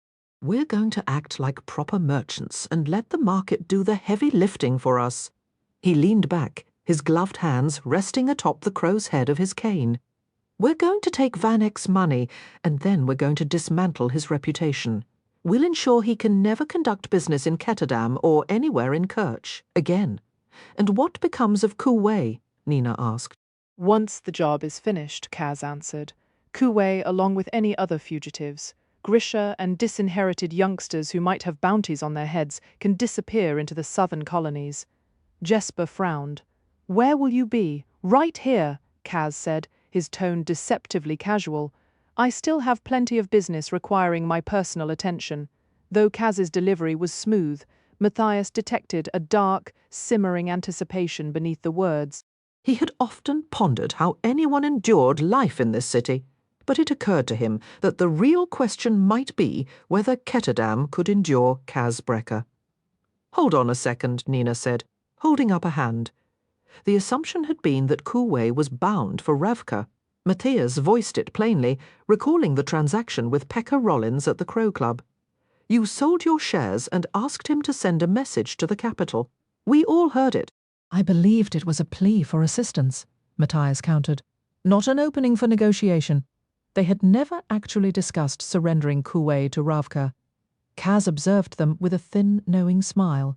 "It was neither. Let's just hope Rollins is as easily fooled as the two of you." Nina groaned in realization. "A distraction. You were just tying up Rollins's resources." "Precisely," Kaz confirmed, his voice dry. "I wanted him thoroughly occupied." "With any luck, his people are currently chasing ghosts across Ravka, searching for contacts who were never there to begin with." Kuwei shifted in his seat, his voice quiet but clear. "I would prefer to go to Ravka." Jesper let out a short laugh. "And I'd prefer a solid gold bathrobe. We don't always get our first choice, do we?" A deep frown settled on Kuwei's face as he struggled with the Kerch idiom. He repeated himself more insistently. "I would prefer to go to Ravka." Kaz's dark, unreadable stare fixed on him, and Kuwei visibly tensed. Why is he looking at me like that? Kaz is calculating the pros and cons of your continued breathing, Jesper offered cheerfully. Very bad for the digestion. I'd suggest a strong drink, or several. Jesper, enough. Wylan cut in, his tone weary. Everyone needs to calm down. Jesper gave Kuwei's shoulder a reassuring pat. We're not going to let him plant you in a garden. Kaz's eyebrow lifted slightly. I wouldn't make any guarantees just yet. Come on, Kaz, Jesper argued. We didn't pull off that whole insane heist just to turn around and bury the merchandise. But why Ravka? Nina asked, unable to mask the hopeful lilt in her voice. It was a question Matthias had been dreading. We never agreed to that, he stated firmly, his gaze briefly meeting Nina's before looking away. The plan had been anonymity in Novi Zem, not delivering a priceless asset directly into the hands of Fjorda's most formidable adversary. He felt the old familiar tension rising between them, a silent argument brewing beneath the surface. Nina merely shrugged, a gesture that felt deliberately casual. Perhaps our options require re-evaluation. Kuwei spoke slowly, weighing each word. It is safer there for Grisha, for me. I'm tired of hiding. I wish to study, to train. His fingers brushed the stack of notebooks before him. My father's research could help discover. He paused, exchanging a few rapid words with Nina in Ravkan before finishing, an antidote for Param.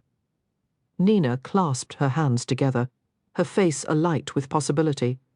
Jesper rocked back on his chair's hind legs. I think Nina might be preparing for a full musical number, an antidote. So that was the secret buried in Kuwei's frantic notes. The idea of something that could counter the devastating effects of Param was undeniably alluring, yet a deep-seated caution held Matthias back. To give such knowledge exclusively to one nation, he started.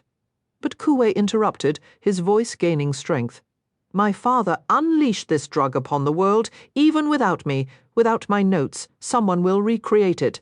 The genie cannot be forced back into the bottle. You believe the puzzle of Param will be solved regardless? Matthias asked, a cold dread settling in his stomach. Was there truly no way to bury this horror? Scientific discovery often works that way, Wylan said thoughtfully. Once the concept is proven possible, progress accelerates after that point. Stopping it is like trying to herd cats during a thunderstorm. Do you truly think an antidote can be made? Nina pressed, turning to Kuwei. I do not know, he admitted. My father was a fabricator. I'm only an infirni. You're our chemist, Wylan, Nina said, turning her hopeful gaze on him. What's your take? Wylan gave a non-committal shrug. It's possible. But not every poison has a counteragent. Jesper snorted. And that's why we call him Wylan van Sunshine. In Ravka, Kuwei insisted, there are more skilled fabricators. They could provide the help I need. Nina nodded vigorously. It's true. Genya Safin has an unparalleled knowledge of toxins, and David Kostick engineered countless innovations for the monarchy. She shot a quick, conciliatory glance at Matthias. Useful, peaceful innovations too? Very benign? Matthias shook his head, the weight of the decision pressing on him. This is not a choice to be made on a whim. Kuwei's expression hardened, his resolve clear. I would prefer to go to Ravka, you see, Nina said, gesturing toward him. No, I do not see, Matthias replied, his voice tight. We cannot simply hand such a valuable resource over to Ravka. He is a person, not a resource, and he has expressed his desire. Nina fired back, the old friction flaring between them. Jesper, watching the exchange, leaned forward with a wry grin. So, do we all get to do exactly what we want now? Is that the new rule? Kuwei's sharp no made it clear Nina had finished translating. Kaz gave a slight, almost imperceptible nod. Then your options are Novi Zem, or the southern colonies. The Kerch footprint is lighter in the colonies, and the climate is more agreeable if you care about such comforts. But understand this, you are a stolen masterpiece, Kuwei. Too famous to auction openly, too precious to discard. In your current state, you are of no practical use to me. I am not saying that, Nina stated flatly. Then say this, Kaz continued, his voice dropping to a low, steady pitch. My only goal is to keep you from Jan van Eck. If you'd prefer, I consider more permanent solutions. A bullet is far less costly than booking your passage to the southern colonies. Nina translated, her words coming slowly. Kuwei replied in Shu, and after a pause she said, "He calls you heartless. I am realistic," Kaz corrected. "If I were heartless, this would be a funeral dirge, not a negotiation, so you will go to the colonies." Once the attention fades, you can find your way to Ravka or take up knitting with Matthias's grandmother, for all I care. "Leave my family out of this," Matthias grumbled. Nina relayed the message, and finally, Kuwei offered a stiff, reluctant nod. Though Matthias had gotten his way, the defeated look on Nina's face carved a hollow space inside his chest. Kaz consulted his watch.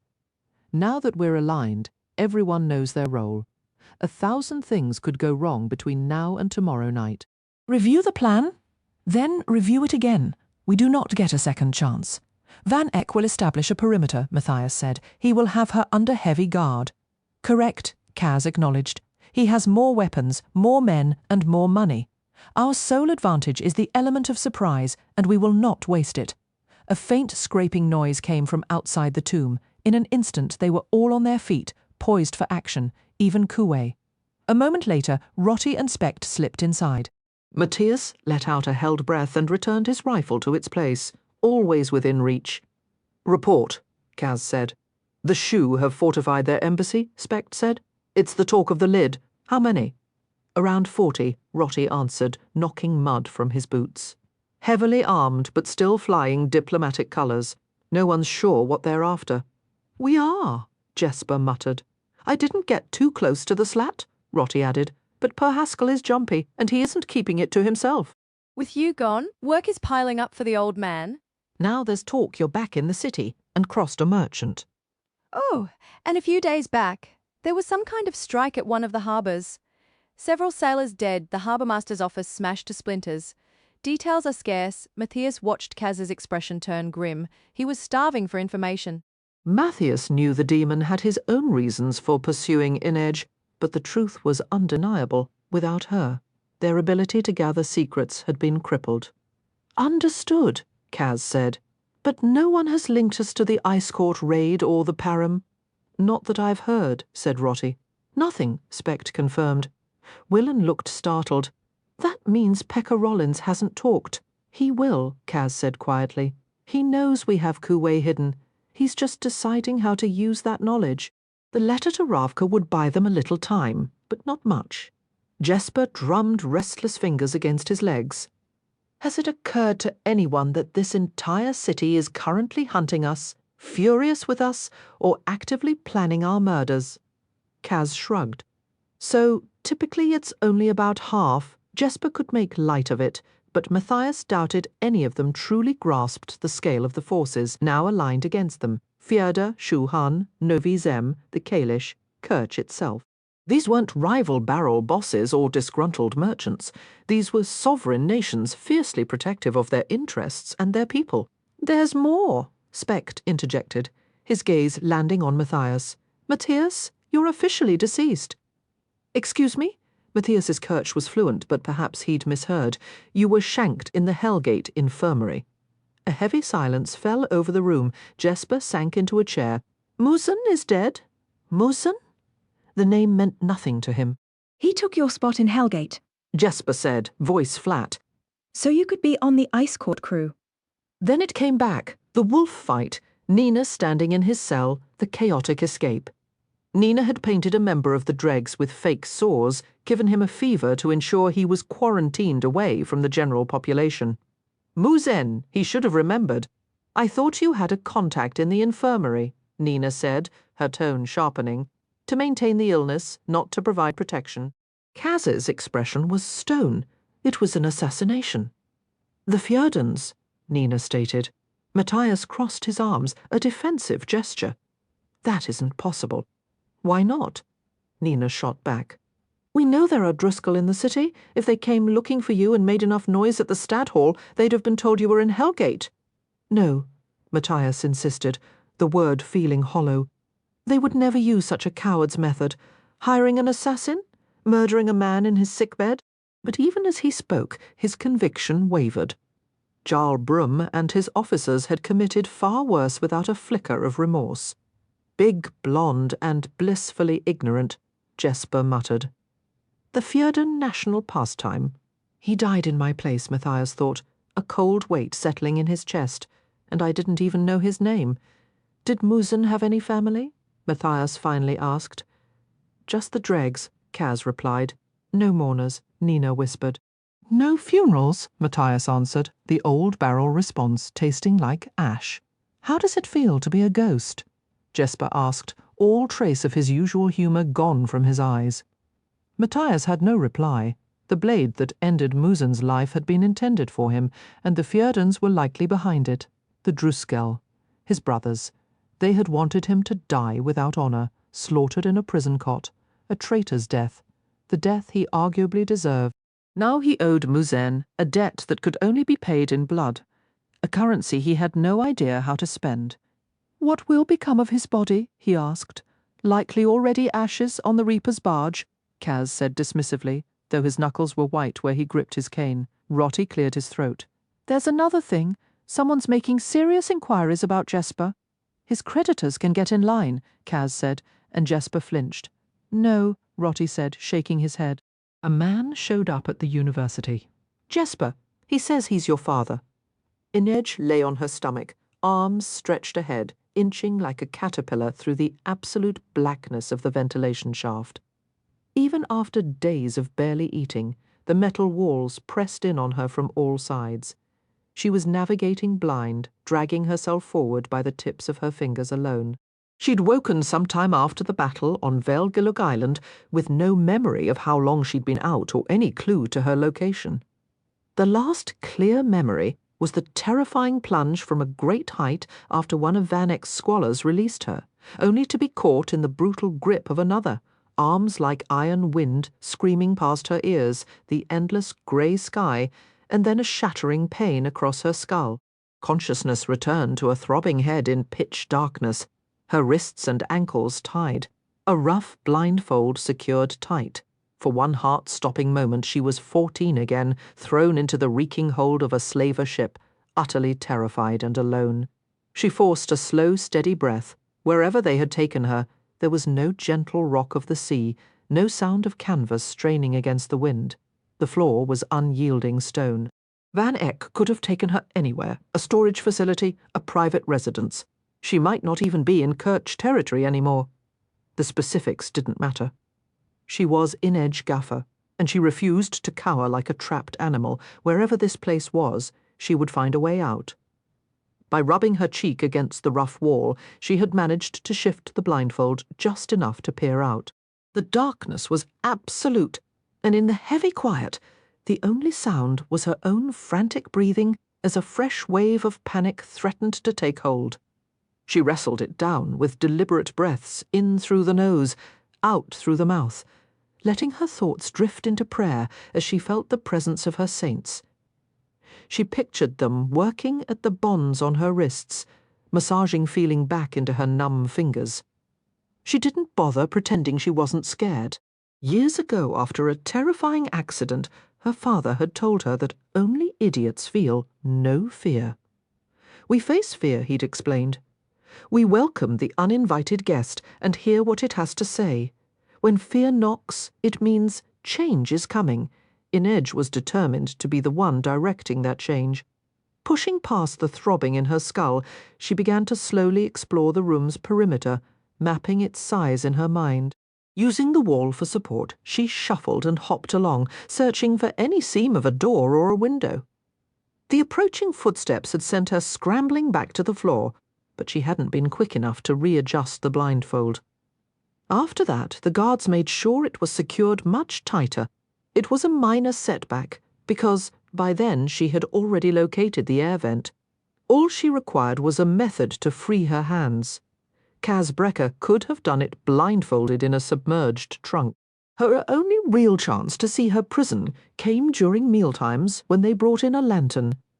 She would hear the distinct clatter of multiple locks, the groan of the door swinging inward, and the soft thud of a tray being set on the table. Then, With surprising gentleness, the blindfold would be lifted from her eyes. Bajan was never harsh or hurried. It simply wasn't in his character. She doubted those carefully maintained musicians' hands were even capable of roughness. There was never any silverware on the tray, naturally. Van Eck was too clever to give her so much as a dull spoon, but Inedge used every second of unobstructed vision to scrutinize the bleak chamber, hunting for any detail that might reveal her location or aid her escape. The room offered little, a concrete floor bare except for the heap of blankets she used at night, walls lined with empty shelving, and the simple table and chair. No windows, and the only suggestion they might still be near Ketterdam was the faint, damp tang of salt in the air. Bajan would untie her wrists and then retie them in front of her so she could eat, though since finding the vent, she only nibbled enough to maintain her strength. Yet when Bajan and the guards entered with her tray that evening, the aroma of spiced sausage and warm grain porridge made her stomach rumble loudly.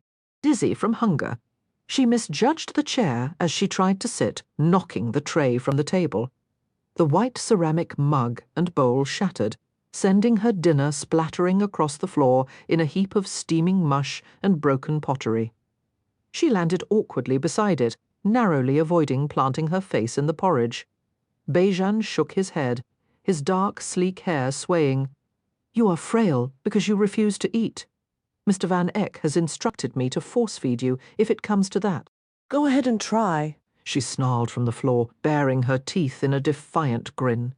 "You'll find it hard to play your precious piano with missing fingers." But Bajan only laughed, a bright white smile flashing across his face. He and one of the guards helped her back into the chair, and he sent for a replacement meal. Van Eck really had selected the perfect jailer.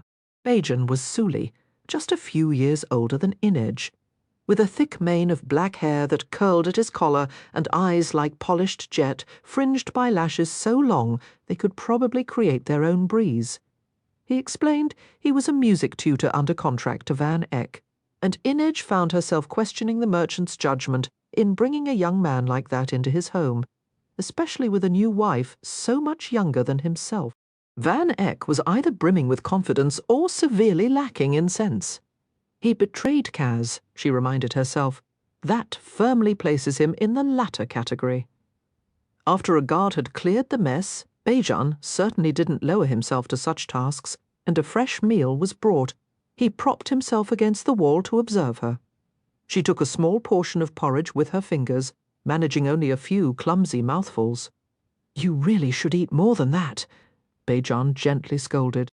"If you were a bit more cooperative, if you simply answered his questions, you'd discover Van Eck can be quite reasonable."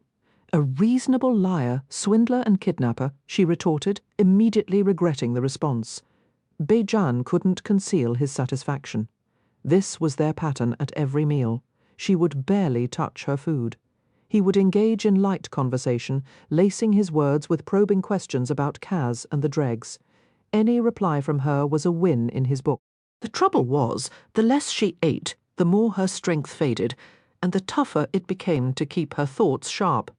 "Considering the crowd you run with, I'd think dishonesty and trickery would be qualities to admire in Mr. Van Eck." Chevrati, Inedge said clearly, "Know nothing." She'd used that very word for Kaz more than once. Her mind drifted to Jesper idly spinning his revolvers, Nina snuffing out a life with a mere gesture, Kaz working a lock in those dark gloves. Criminals, robbers, killers, and every one of them was worth more than 1,000 Jan Van Ecks. So where are they? The question ripped at a poorly mended place within her. Where is Kaz? She didn't dare examine that thought too deeply. Above all else, Kaz was pragmatic. Why would he come for her when he could walk away from Van Eck holding the world's most valuable bargaining chip? Bajan made a face. "Let's avoid Suli. It puts me in a melancholy mood." He was dressed in slim silk trousers and a finely tailored coat. A golden lyre, adorned with laurel leaves and a tiny ruby, was pinned to his lapel, marking both his profession and his contracted house. Inedge knew she shouldn't keep talking to him, but the habit of collecting secrets was hard to break. What do you teach? She asked.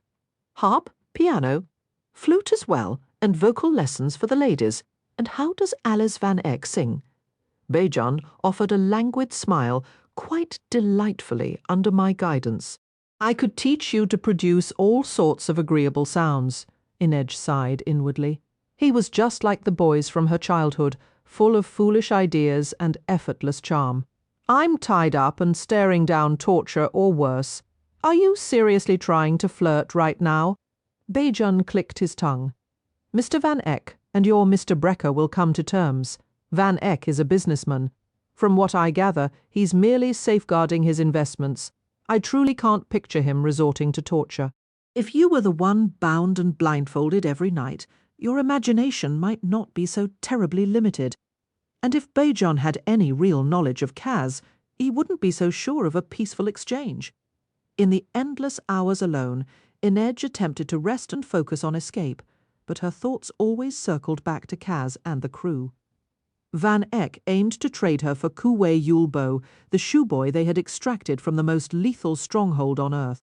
He was the sole hope of replicating his father's work on the volatile drug Jerda Parem, and his ransom would grant Kaz everything he'd ever desired, the wealth and status to claim his place among the barrel's bosses, and a shot at vengeance against Pekka Rollins for his brother's death.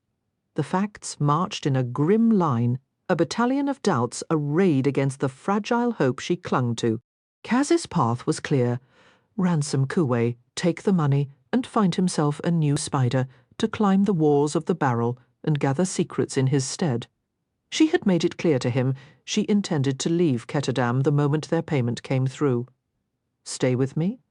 Had those words held any real weight? What was her life truly worth compared to the fortune Kuwei could bring? Nina would never allow Kaz to simply discard her. Even if she was still under Param's influence, Nina would fight with every ounce of her strength to secure Inedge's freedom.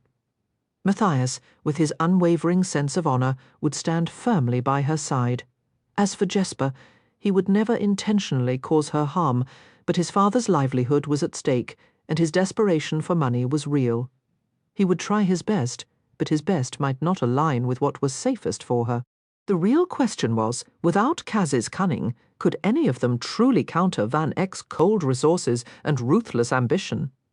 I can, Inedge affirmed silently. I may not possess Kaz's devious intellect, but I am far from harmless. Van Eck had sent Bajan to her cell each day, always polite, always pleasant, even as he gently probed for the locations of Kaz's hidden safe houses. She suspected Van Eck stayed away because he knew Kaz would be tracking his every move. Or perhaps he thought a fellow Suli boy would find a more vulnerable mark than a shrewd merchant ever could. But tonight the routine had shifted. Bayan typically departed with a small bow once she signalled she was finished eating, his duty complete until the next morning. Tonight he lingered. Instead of taking the hint when she pushed her dish away with her bound hands, he posed a question. When was the last time you saw your family? A new tactic. Has Van Eck promised you a reward for prying information from me? It was merely a question. And I am merely a prisoner. Did he threaten you with punishment if you failed?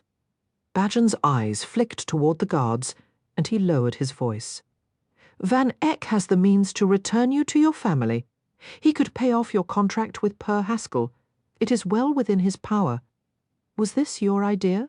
Or your master's? Why does it matter? Bajan pressed, a sudden urgency in his tone that put Inedge on high alert. When fear enters a room, something is about to shift. But whose fear was it? Fear of Van Eck, or fear for her? You could walk away from the dregs, from Per Haskell, from that monster Kaz Brekker, completely free. Van Eck could provide passage to Ravka, funds for your travels. Was it an offer or a threat? Could Van Eck have possibly located her parents? The Suli were difficult to track and deeply suspicious of outsiders. But what if he had sent men spinning tales of a missing daughter, a girl who vanished one cold dawn as if swallowed by the sea? What does Van Eck know about my family? She demanded, anger simmering. He knows you're far from home. He knows the terms of your indenture at the menagerie. Then he knows I was a slave. Will he have Tante Helenen arrested? I don't believe. Of course not, Inedge cut in bitterly. Van Eck doesn't care that I was bought and sold like a sack of grain. He's only searching for leverage. But Bajan's next question caught her completely off guard. Did your mother make skillet bread? She frowned, naturally. It was a Suli essential. Inedge could have prepared it in her sleep. With rosemary? Dill, when we had it. She knew exactly what he was doing, trying to lure her thoughts toward home. The memory was so vivid and her hunger so acute that her stomach betrayed her with a low growl anyway. She could see her mother damping the cook fire, her quick fingers flipping the bread, could almost smell the dough baking over the ashes. Your friends are not coming for you, Bajan said softly. It is time to think of your own survival. You could be home with your family before the summer ends. Van Eck can help you if you allow it. Every instinct within Inedge screamed a warning. The maneuver was too transparent. Beneath Bajan's charming demeanour, his dark eyes, his smooth assurances, there was a palpable fear. And yet, cutting through the noise of her suspicion, she could hear the faint, seductive chime of a single treacherous thought. What if? What if she allowed herself to be soothed to abandon the hard shell she'd built and simply accept the comfort offered? What if she let Van Eck place her on a ship and send her home? The memory of skillet bread, fresh and warm from the pan, was a vivid ghost on her tongue. She could picture her mother's dark braid, the silk ribbons woven through it, the colour of sunset persimmons. But Inedge knew better than to linger on such sweetness. She'd been taught by the best. A terrible truth was always preferable to a kind lie. Kaz Brekker had never promised her happiness, and she certainly didn't trust the men now offering it to her on a platter. Her suffering had not been meaningless. Her saints had guided her to Ketterdam for a purpose, a ship to hunt slavers, a mission that gave weight to every scar. She would not betray that purpose or the friends who fought beside her for some seductive dream of a past she could never reclaim. She'd hissed at Bajan then, a feral sound that sent him stumbling back. Tell your master to honour his old debts before he dreams up new ones, she'd spat. Now, get out. Bajan had scurried off, every inch the pampered rodent he was, but his newfound boldness was a clear signal. The trap was closing. I have to get out of here, she'd thought, before this creature uses nostalgia like a snare. Maybe Kaz and the others were already searching for her, but waiting was a luxury she couldn't afford. The moment she was alone, she'd retrieved the shard of broken bowl from its hiding place beneath the ropes at her ankles. When Bajan had arrived with that deceptively fragrant meal, her weakness had been real, but her swoon was pure theatre. A calculated move to send her tray crashing to the floor. If Van Eck had done his homework, he would have warned his lackey that the wraith did not fall. Not in a clumsy heap that conveniently hid a sharp piece of ceramic within reach of her bonds. After what felt like hours of agonizing soaring, her fingertips raw and bleeding, the ropes finally gave way. She freed her hands, then her ankles, and felt her way to the vent Bajan, and the guards wouldn't return until morning. That gave her the night. The passage was a claustrophobic nightmare, the air thick with dust and the sour scent of mildew. The darkness so absolute her blindfold would have been redundant. She had no idea where it led, a few feet or half a mile. She had to be gone by dawn, or they'd find the loosened grate and know her path. Good luck dragging me out, she thought, with a grim satisfaction. She doubted any of Van Eck's bulky guards could fit in here. They'd need to slather some poor kitchen boy in lard and shove him in. She inched forward.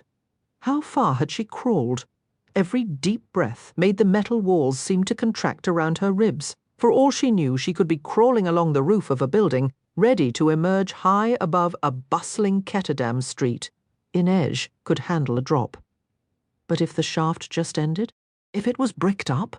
She'd have to writhe backward the entire way and somehow retie her ropes. An impossible task. There could be no dead ends tonight. Faster, she urged herself, sweat stinging her eyes. It was too easy to imagine the whole building pressing in, stealing her breath. Then she felt it, the faintest whisper of cooler air against her damp skin. A silent prayer of thanks escaped her. An opening was ahead.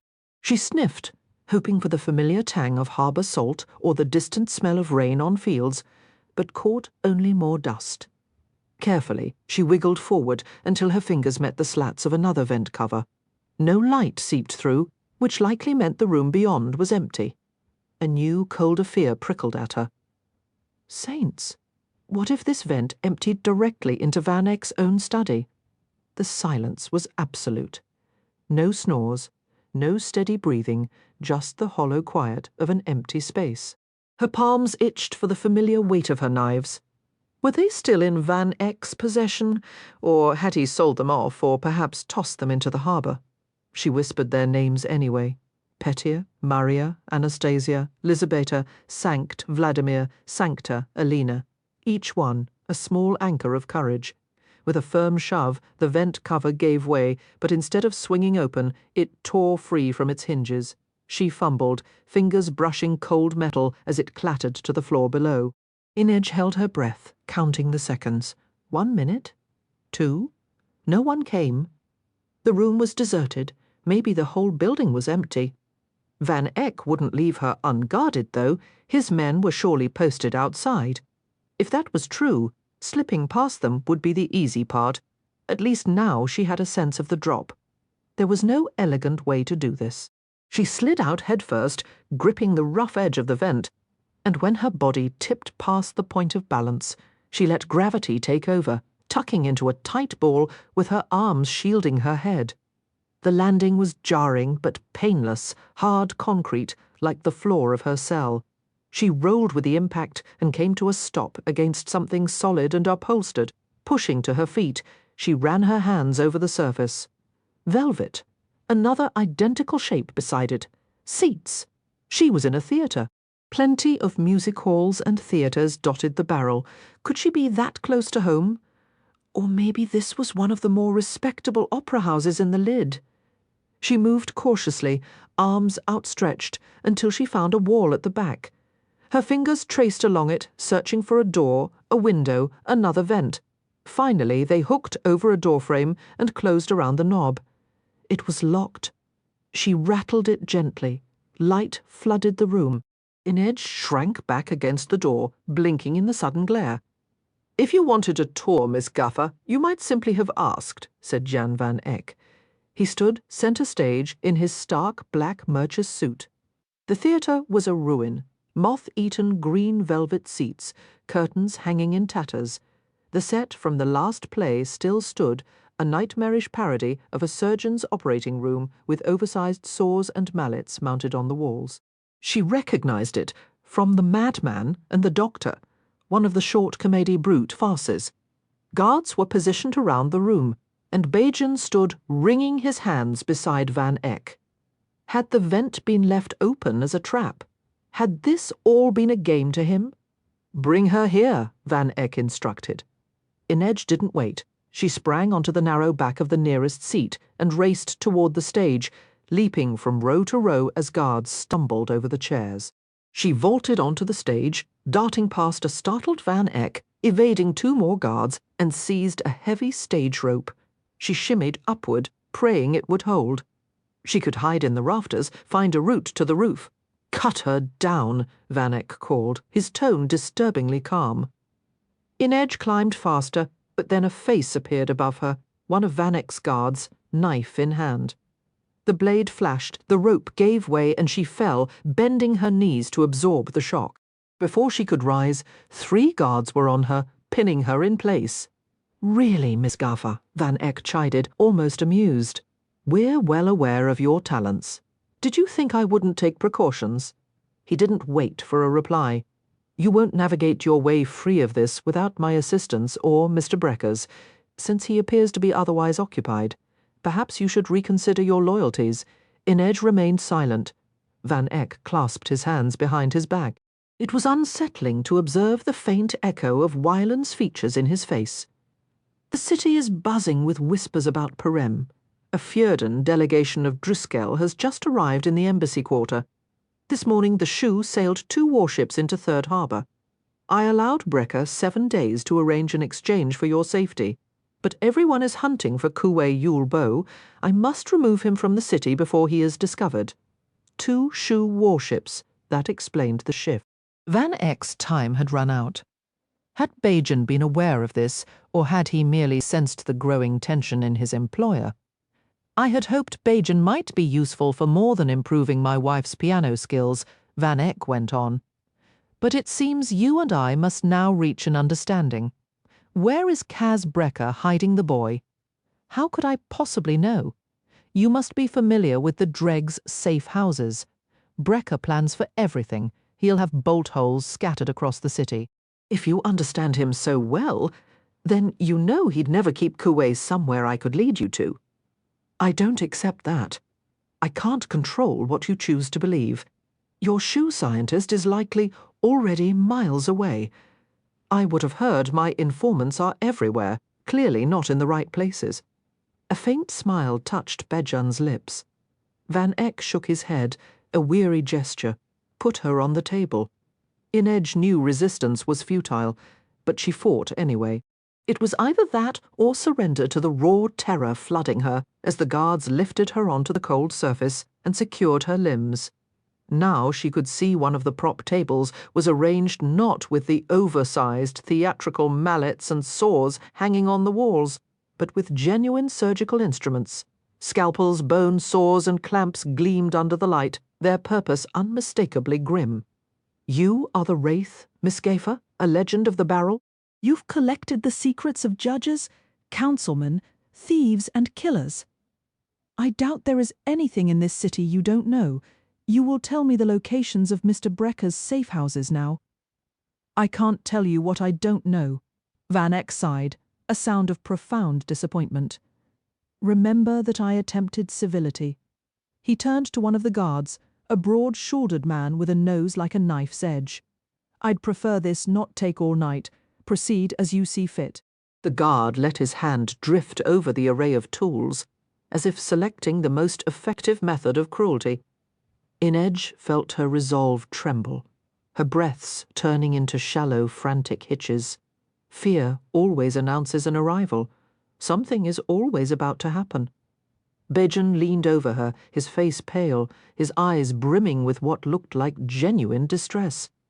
Please, just tell him. Surely Brekker isn't worth being permanently scarred. Tell him what you know. All I know is that men like you don't deserve the air they breathe. Bajan looked wounded. I've been nothing but kind to you. I'm not a monster. No, you're the man who stands quietly to the side, patting yourself on the back for your good manners, while the monster devours everything in sight. At least a monster has teeth and a spine. That's not fair. Inedge was almost amazed by his fragility that he would seek her validation in this moment. If you still believe in fairness, then you've led a charmed life. Step out of the monster's path, Bajan. Let's be done with this. The guard with the blade-like nose moved forward. Something metallic caught the light in his hand.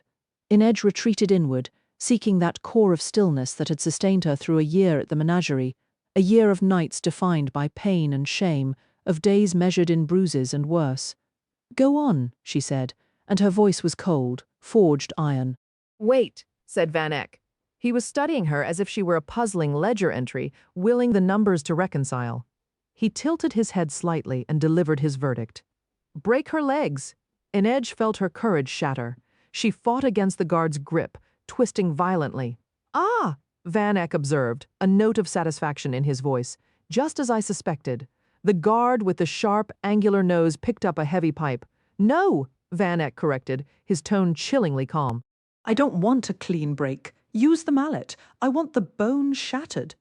He leaned closer, his bright blue eyes, so like Wyland's, yet stripped of all warmth, fixed on her. No one will ever piece you back together, Miss Gaffer. Perhaps you can buy your way out of your contract by begging on East Stave, then dragging yourself back to the slat each night if Brekker even lets you keep a room. Don't. The plea was torn from her, a raw sound she couldn't direct at anyone in particular. The guard hefted a steel mallet, its weight familiar in his hands. Inedge twisted on the table, her skin slick with a cold sweat, the sour scent of her own terror filling her nostrils. "Don't," she repeated, the word a desperate chant. The guard swung the mallet in a practised, fluid arc. Inedge watched it rise, light catching on its broad, ominous head like the cold glare of a distant moon. For a fleeting second, the sound of the nearby campfire seemed to crackle in her ears, and she saw a memory, her mother's dark hair woven with a ribbon the colour of ripe persimmon. "He'll never make the trade if you break me," she screamed, the force of it scraping her throat raw. "I'll be worthless to him." Van Eck raised a hand. The mallet descended.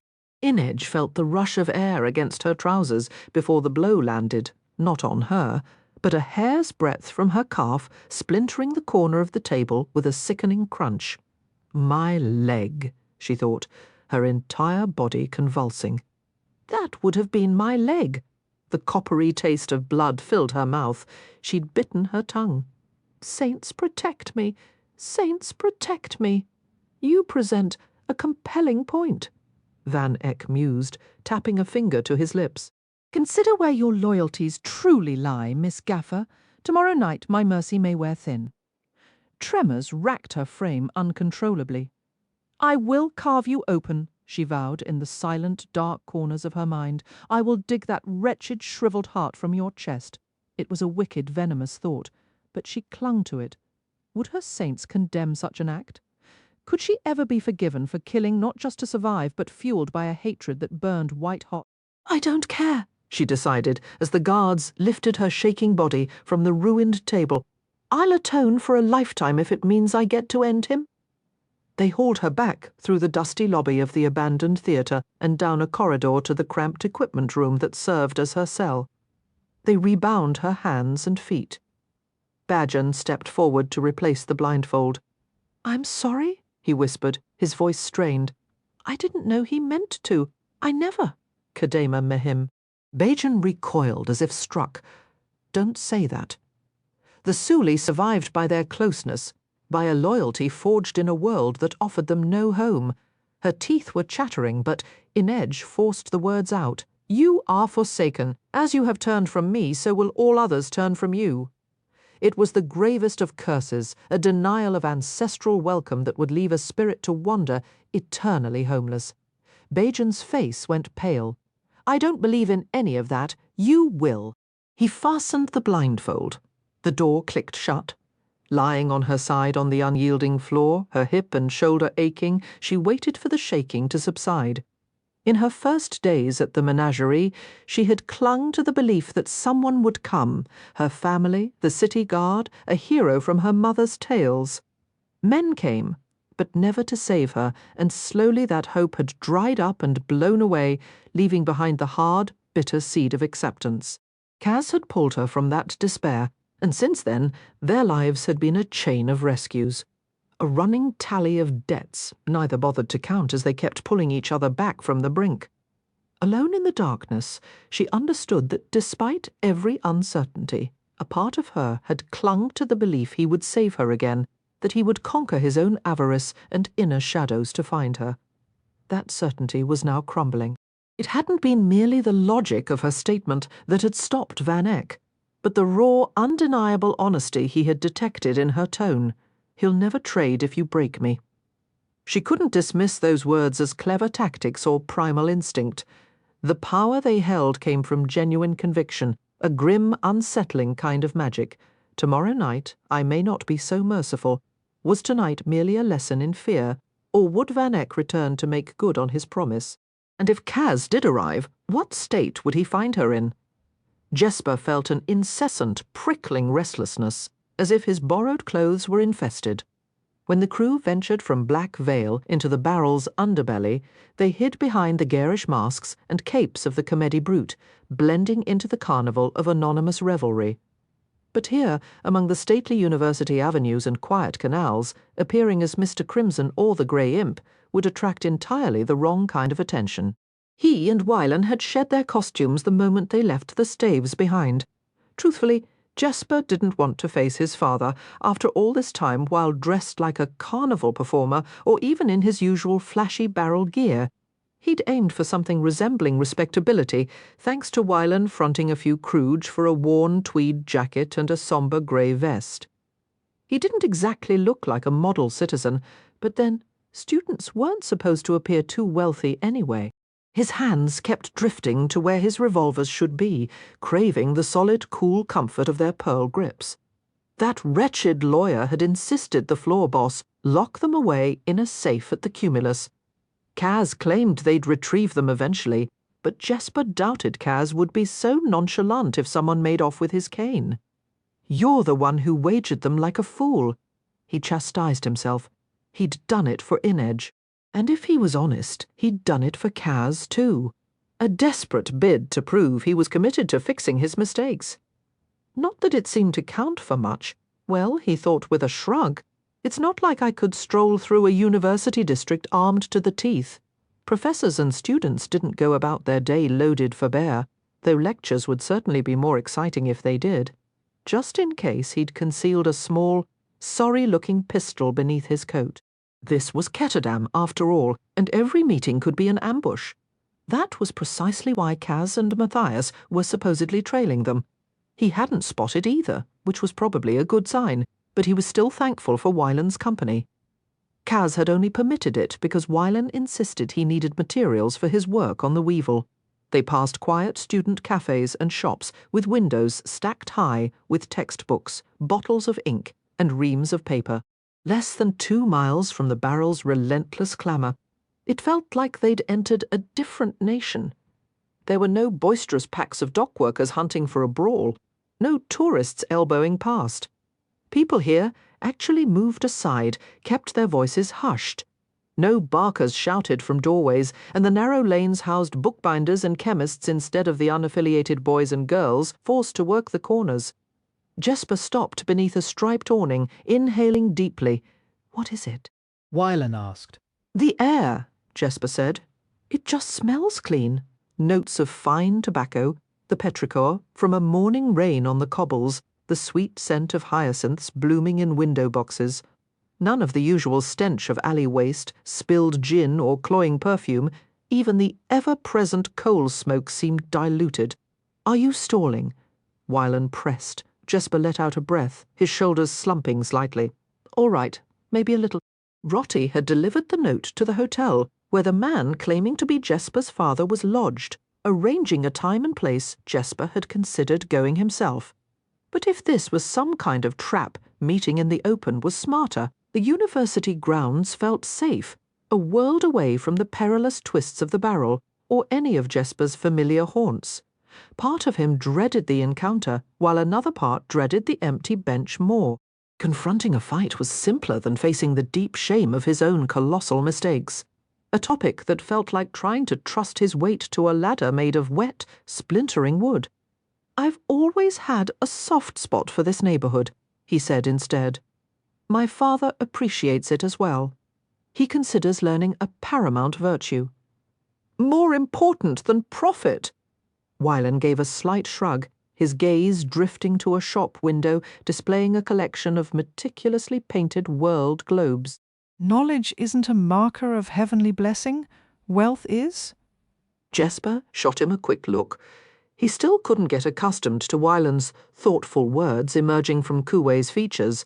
It left him perpetually unsettled, like expecting the rich taste of spiced wine and getting a bland sip of tepid water. Is your father genuinely that pious, or is it just a convenient cover for being a ruthless bastard in his dealings? In all his dealings, honestly. Especially toward what he'd call thugs and canal scum from the barrel. Wylan adjusted the strap of his leather satchel. He believes the barrel seduces men away from honest labor and productivity, straight into moral decay. He might not be entirely wrong, Jesper admitted. He often caught himself wondering about that pivotal night. What if he'd declined his friend's invitation? What if he'd never stepped into that glittering gambling parlor and placed that first fateful bet on the spinning wheel? It was supposed to be an evening of innocent amusement. For everyone else it was, but for Jesper, his life was cleaved irrevocably into 2 mismatched halves. Everything before that wheel and every single day after. The barrel has a way of consuming people. Perhaps, Wyland conceded, but commerce is commerce. The gambling halls and pleasure houses fulfill a demand. They provide jobs. They contribute to the city's treasury. Listen to you, a proper little barrel apologist. You're practically quoting from the council ledgers. Every so often some well-meaning reformer would get a fire in their belly to sanitize the barrel and scrub Ketterdam's tarnished reputation.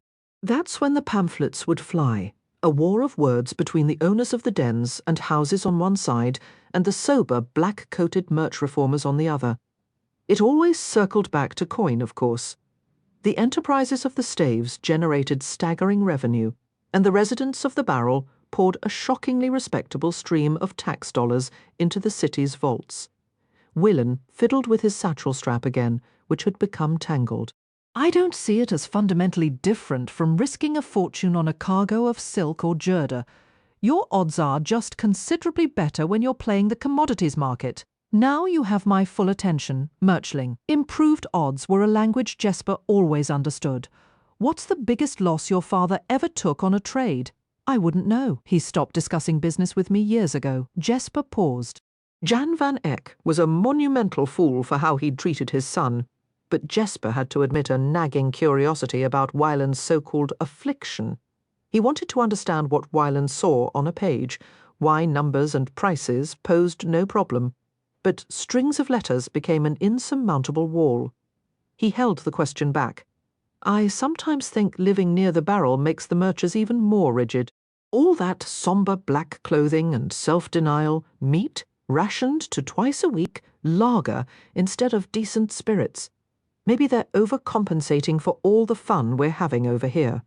Trying to keep the cosmic scales balanced. Exactly. Just imagine the sheer, unbridled decadence we could achieve if no one was here acting as the city's conscience. Champagne with breakfast, pastries for every meal. Wyland let out a sputtering, bird-like sound and immediately averted his gaze, his cheeks flushing. Jesper found his friend's flustered reactions endlessly entertaining, though privately he agreed that the university district was perfectly fine without any scandalous additions. He liked its serene, bookish atmosphere, the quiet streets perfumed with blossoms. You really don't have to come along, Jesper offered, feeling he ought to give the out. You've got your supplies. You could just wait it out, cosy in some coffee shop. Is that what you'd prefer? Not at all. I can't face this alone. Jesper gave a non-committal shrug. He was uneasy about what Wyland might see here. Jesper could count on one hand the times he'd witnessed his father truly angry. But how could he not be furious now? What possible excuse could Jesper give? He'd lied. He'd gambled away the security his father had spent a lifetime building, and for absolutely nothing. The thought of standing before his father without backup was unbearable. In Edge would have understood. He didn't deserve her compassion, but her steady presence would have anchored him, quieting his fears. He'd half hoped Kaz would volunteer to come, but when they'd parted ways to approach the campus, Kaz had only fixed him with one flat, dark look. The meaning was unmistakable. You created this mess. You deal with it. Kaz was still making him pay for the ambush that had almost doomed the ice court job from the start, and surrendering his revolvers clearly wasn't enough to buy back any favour. Did Kaz even possess something like goodwill?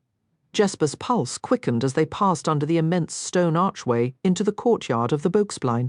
The university wasn't a single structure, but a collection of buildings lining the parallel stretches of the Bockenal, connected by the Speaker's Bridge, a spot for heated debates or a casual beer, depending on the day. The Booksplein, however, was the true centre, 4 libraries enclosing a central courtyard and the Scholars' Fountain. It had been almost 2 years since Jesper last stepped onto campus. He'd never formally withdrawn. He hadn't even made a conscious decision to leave. He'd just gradually spent more and more nights on East Stave until he woke up one day, realizing the barrel was his home. Still, during his short time as a student, he'd adored the Booksplein. Jesper was no scholar. He loved a good tale but hated sitting still, and his assigned readings always seemed engineered to make his attention drift. Here, wherever his restless eyes landed, there was something to catch them, leaded windows edged with stained glass, wrought iron gates shaped into books and sailing ships, the central fountain with its bearded scholar statue, and, best of all, the gargoyles, bat-winged grotesques wearing mortarboards and stone dragons dozing over open volumes. He liked to imagine the architects knew not every student was cut out for silent study. But as they entered the courtyard, Jesper didn't glance around to admire the masonry or listen to the fountain's splash. All his focus zeroed in on the man standing near the eastern wall, staring up at the stained glass windows, a crumpled hat held in his hands. With a sharp ache, Jesper noticed his father had worn his best suit. He'd neatly combed his Kalish red hair back from his forehead. There was grey in it now that hadn't been there when Jesper left. Colm Fahey looked like a farmer headed to Sunday service, completely out of his element. Kaz, or anyone from the barrel, would see him as a walking mark. Jesper's throat felt bone-dry. "Da!" he rasped. His father's head jerked up. Jesper braced for the onslaught, the insults, the fury, all of it earned. What he wasn't ready for was the wave of relieved joy that broke over his father's weathered face, transforming it with a wide, genuine grin. The impact of seeing his father felt like a gunshot straight to Jesper's chest. Jace Colm Fahey's voice cracked across the courtyard. Before Jesper could form a coherent thought, he was moving, and then his father's arms were locked around him in a crushing embrace that threatened to snap his ribs. "By all the saints, I was certain you were dead," his father choked out, the words tumbling free. "They told me you'd left the university, just vanished. I was sure you'd been left in a ditch somewhere by highwaymen in this god-forsaken city." Still breathing, Da, Jesper wheezed, his face pressed into his father's shoulder. "Though if you don't let up, that might change."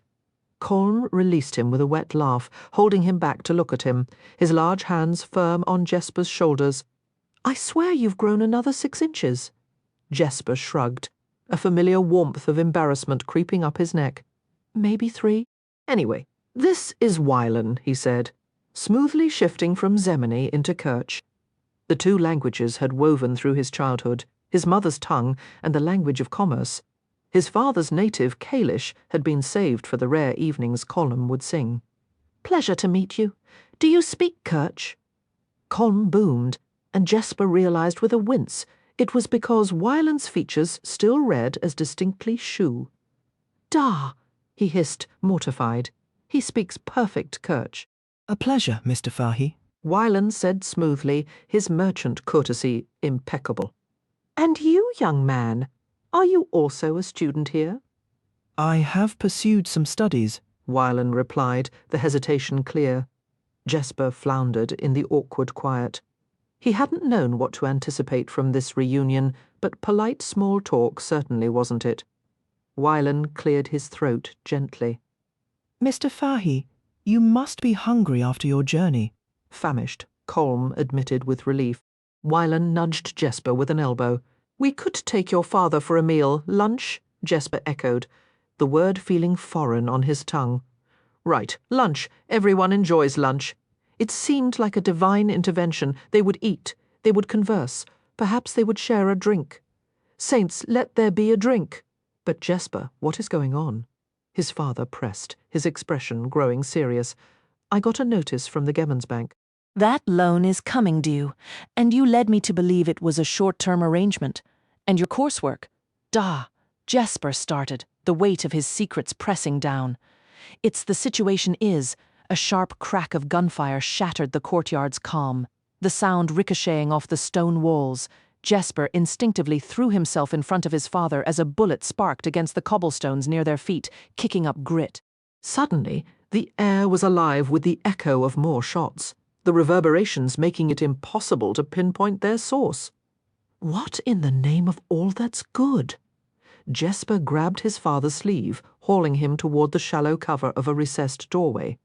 He glanced left, ready to pull Wylan along, but the merchling was already moving, staying low and keeping up with a practiced hurried crouch.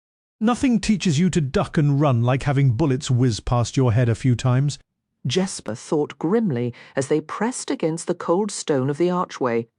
He risked a look upward toward the roofline, jerking back immediately as another volley rang out. A second, answering burst of gunfire came from somewhere above and to the left, and Jesper could only pray it meant Matthias and Kaz were engaging. "Saints alive!" his father exclaimed, breathless. "This city is more dangerous than the travel pamphlets warned?" "Da! This isn't the city," Jesper said, drawing his pistol from his coat. "They're here for me, or for us. It's a bit unclear." "Who is they?" Jesper traded a loaded look with Wylan. Jan van Eck, some rival crew looking for payback. Another one of Pekka Rollin's collectors, or a lender Jesper had been avoiding. "Let's just say my dance card is unfortunately full. We need to move before they decide to cut in. Highwayman?" Colm asked, bewildered, knowing the odds were high he was about to become a pincushion.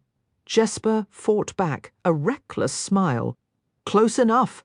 He leaned out from the doorway, fired 2 quick shots into the haze, and ducked back as another explosion of gunfire answered.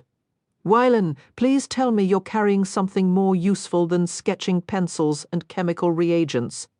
I have 2 flash bombs and a new prototype I've been tinkering with.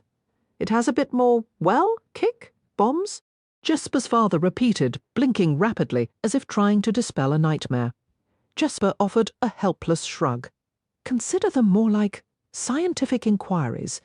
How many are we actually dealing with?" Wylan asked. "Look at you, asking the perfect questions. Tough to say.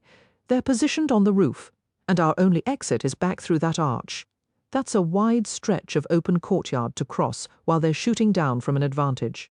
Even if we miraculously make it, I'd bet good money they have a whole squad with more firepower waiting just outside the Bogsplin, unless Kaz and Matthias have managed to carve us an escape route." "There's another exit," Wylan stated, "but the door is on the far side." He gestured toward an entrance under an archway, decorated with a carving of a horned beast, seemingly chewing on a writing stylus. The scholar's reading room. Jesper quickly measured the dangerous gap. "All right. On the count of 3. You run for it. I'll provide cover. Get my father through that door." "Jesper. Da. I promise. I'll explain everything later. Right now, just understand we're in serious trouble, and serious trouble happens to be my specialty." It was the truth. A familiar electric energy surged through Jesper, the anxious dread that had shadowed him since learning of his father's arrival in Ketterdam finally falling away. He felt unleashed and lethal, like a summer storm-gathering force over the open plains. "Just trust me. All right, son, all right." Jesper was almost certain he heard the silent addition of "for now." He watched Wylan tense, the Murchling still so painfully green to this life of chaos. "Please don't let me get us all killed," Jesper thought. 1, 2.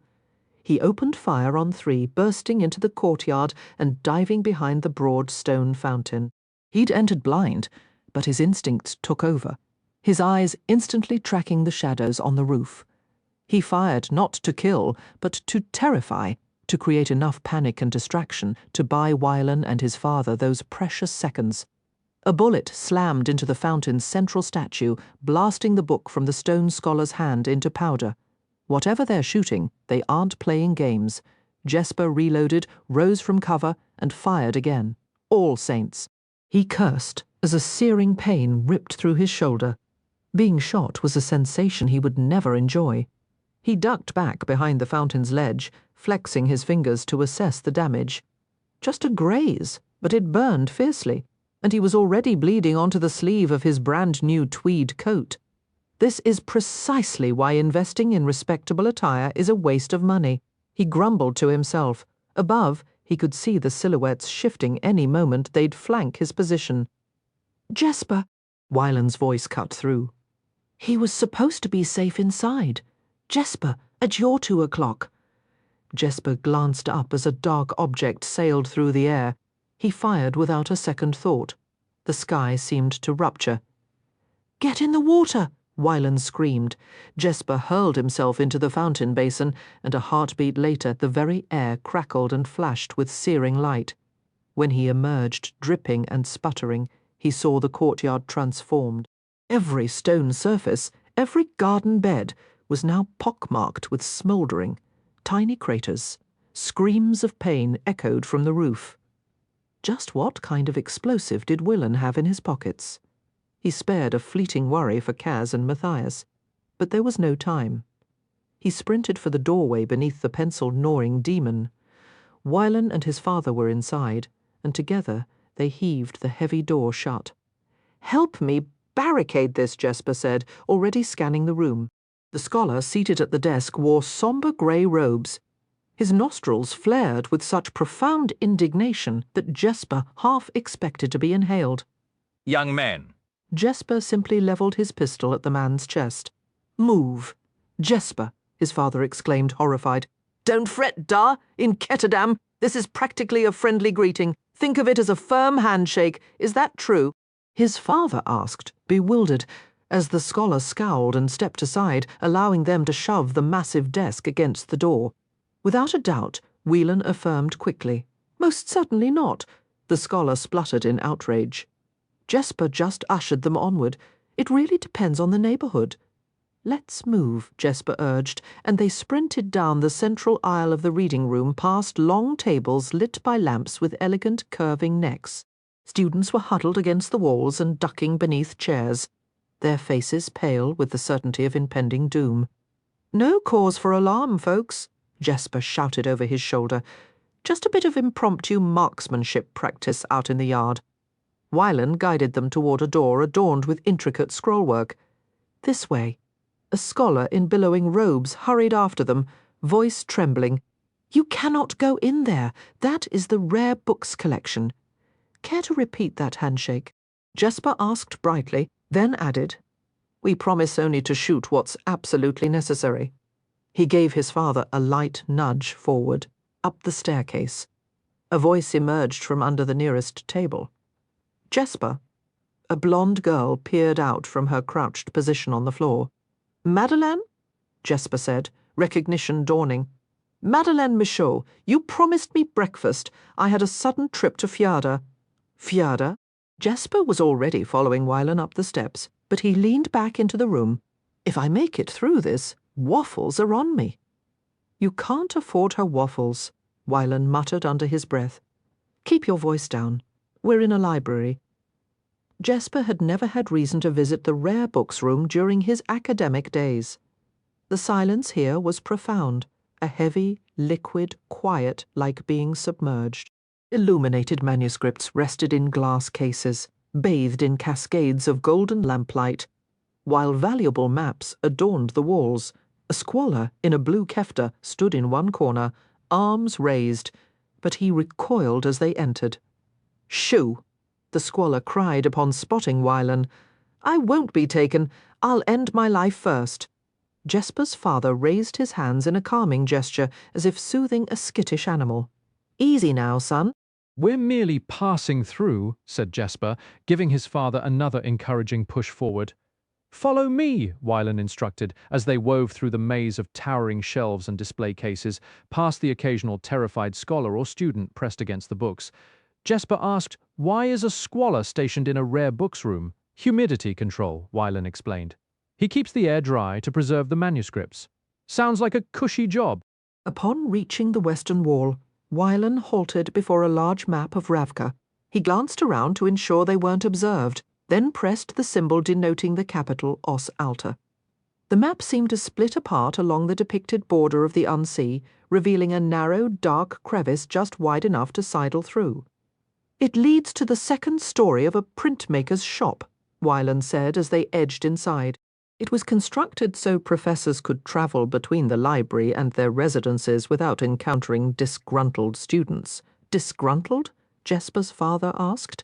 "Do all the students carry firearms?" "Not typically, but there's a venerable tradition of rioting over final grades."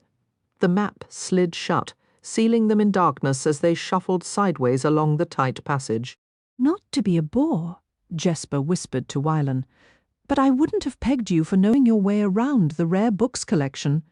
I used to meet a tutor here, back when my father still believed." Wylan's voice softened. "That tutor had fascinating tales, and I always liked the maps, tracing the lettering sometimes made it easier to concentrate. That's how I discovered this passage. You know, Wylan, one of these days I'm going to quit selling you short. A brief silence followed then, from somewhere ahead in the dark. Wylan's reply came, "Then you're going to find me a lot less surprising." Jesper felt a grin form, but it sat uneasily on his face. From behind them, muffled shouts echoed from the rare books room. It had been a narrow escape. He was bleeding from a graze on his shoulder. They'd executed a dramatic exit. These were the very moments he thrived on. He should be electric with the adrenaline of the fight. That thrill was still there, a fizzy current in his veins, but alongside it ran a cold, foreign feeling that seemed to siphon the joy right out of him. All he could fixate on was the thought. Dar could have been injured. He could have been killed. Jesper was accustomed to being a target. He'd almost take it personally if people stopped shooting at him. This was different. His father hadn't chosen this conflict. He was here because of Jesper, a fact that settled in his gut like a stone. His only mistake was believing in his son. That was the trouble with Ketterdam, Jesper reflected as they fumbled through the darkness. Place your trust in the wrong person, and it might just be the last thing you do. Nina couldn't tear her eyes away from Colm Fahey. He stood a little shorter than Jesper, with broader shoulders and the classic Kalish colouring, a head of vivid dark red hair and that pale, freckled skin the Zemeni sun had dusted generously. His eyes were the same clear grey as his son's, but they held a steady, warm gravity that was nothing like Jesper's crackling restlessness. It wasn't just the curiosity of tracing Jesper's features in his father's face that held Nina's focus. There was something jarring, almost surreal, about seeing someone so plainly decent standing in the cold stone belly of an empty tomb, surrounded by the worst of Ketterdam's shadows, herself included. Nina pulled the threadbare horse blanket tighter around her shoulders. Lately, she'd begun measuring her life in good days and bad days, and thanks to the Cornelis Smeet disaster, this was shaping up to be a spectacularly bad one. She couldn't afford to let it overwhelm her, not when they were so close to getting Inedge back. Be safe, she thought fiercely, as if she could send the words like an arrow through the damp air, across the murky harbour waters, straight to her friend. Hold on. Wait for us.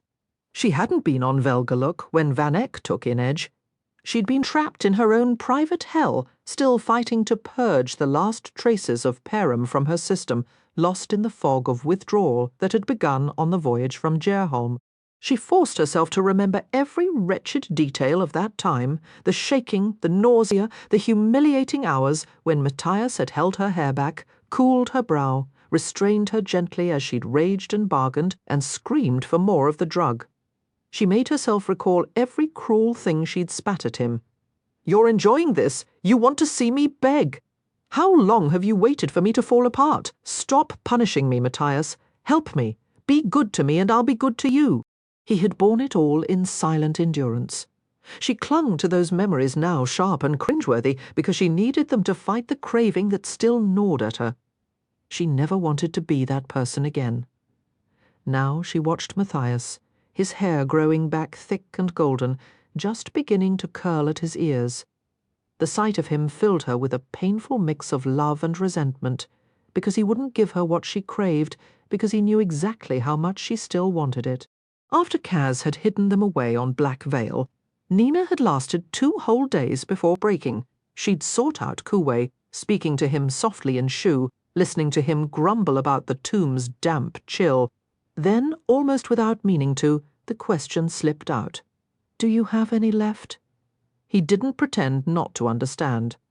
"I gave everything to Matthias." "Right," she'd said, forcing a smile. "Probably for the best." He'd smiled back. She'd wanted to scratch his eyes out, because going to Matthias was impossible. And for all she knew, he'd already tossed whatever remained of the Perim into the harbour. The thought hit her with such a wave of panic that she'd bolted outside and retched until her stomach was empty, kneeling in the weeds before a crumbling monument. She had buried the evidence with a layer of soil, then retreated to a secluded spot beneath a canopy of ivy, where she let the tears fall in ragged, uneven waves. "You're all a worthless lot," she muttered to the unresponsive headstones. They offered no reply, yet the profound quiet of Black Veil Island brought her an unexpected sense of calm. It was a mystery to her. Graveyards had never been a source of peace before. After a time, her crying ceased. Once she was certain the telltale signs of weeping had faded from her face, she rejoined her companions. "You made it through the hardest part," she reassured herself. "The param is gone, and you can finally stop obsessing over it." For a while she believed it. Then, just last night, as she was readying herself to charm Cornelis Smeet, she foolishly tested her abilities. Despite the elaborate wig, the decorative flowers, the lavish costume, and the restrictive corset, she didn't feel convincing in the role of a temptress. Inside Club Cumulus, she located a mirror and tried to use her power to diminish the shadows under her eyes, the first time she'd attempted it since recovering. The effort left her drenched in a cold sweat, and the moment the discoloration faded, the craving for param returned with a violent physical blow to her ribs. She doubled over, gripping the sink, her thoughts racing with schemes of escape, potential suppliers, and what she could possibly trade. She forced herself to remember the humiliation on the ship, the future she might still build with Matthias, but it was the thought of Inej that truly anchored her. She owed Inej her life. Abandoning her to Van Eck was unthinkable. She was better than that. She had to be. Summoning every ounce of will, she straightened up. She splashed cold water on her face, pinched her cheeks for colour. She still looked worn, but with renewed determination, she adjusted her corset and fixed a brilliant false smile on her lips. "Do this properly, and Smeet won't be studying your face," Nina told herself, and she strode out to claim her mark. Yet when the job was finished, the information secured, and the others had drifted to sleep, she found herself rifling through Matthias's meagre possessions, her desperation mounting with each empty pocket. She felt a burning resentment toward him, toward Kuwei, toward this entire wretched city. Overcome with self-loathing, she slid under his blankets. Matthias, from his time in Hellgate prison, always slept with his back to a wall. Her hands moved stealthily, exploring his pockets, feeling along the seams of his trousers. "Nina?" he murmured, half asleep. "I'm cold," she whispered, her search continuing. She pressed a kiss to his neck, then just below his ear, a liberty she'd never allowed herself before. Their history was a tangled web of distrust, attraction, and allegiance, and after her addiction to param, it was all she could fixate on, even now. The longing she felt was for the drug, not for the man stirring beneath her touch. She avoided his lips, however. She would not let param steal that from her as well. He let out a soft groan. "The others, they're all asleep." Then he caught her wrists. "Stop! Matthias, I don't have it." She pulled away, shame washing over her like a flash fire through dry brush. "Then who does?" she whispered fiercely. "Kaz," she froze. "Are you planning to sneak into his bed?" Nina let out a sharp breath of disbelief. He'd cut my throat without a second thought. A wave of helpless fury threatened to overwhelm her. Bargaining with Kaz was impossible. She couldn't intimidate him like she might Wylan, or appeal to his sympathies like she could with Jesper. A sudden heavy weariness settled over her, the exhaustion momentarily dulling the sharp edge of her need. She rested her forehead against Matthias's chest. "I despise this," she said. "I even despise you a little, Driscoll." "I'm accustomed to it," he replied. "Come here." He drew her into his arms and gently steered the conversation to memories of Ravka, and stories of Inej Matthias had kept her mind occupied with tales, describing the fierce winds that swept over Fjerda and recounting his first meal in the Driscoll Hall. At some point she must have slipped into sleep, because she next found herself clawing her way out of a deep, dreamless slumber, startled awake by the tomb door crashing open. Matthias and Kaz were back from the university. Their clothes singed with holes from one of Whelan's explosive devices, Jesper and Whelan right behind them, eyes wide and dripping from the sudden spring downpour, and with them, a stout, Kalish-appearing farmer. Nina felt as if the saints had handed her a bizarre and wonderful present. a scenario so chaotic and puzzling it truly took her mind off everything, though the craving for Parham had softened since the previous night's desperation. It lingered, a quiet thrum beneath her skin, and she hadn't a clue how she would manage the night's mission. Charming Smeet was merely the opening act. Kaz was relying on her. Inedge was relying on her. They needed a corporalnik, not a trembling addict who exhausted herself with the simplest bit of tailoring. But all those worries vanished as Colm Fahey stood there wringing his hat, Jesper looking as if he'd prefer to swallow a plate of waffles sprinkled with crushed glass, and Kaz, she had no prediction for Kaz. Anger, possibly something colder.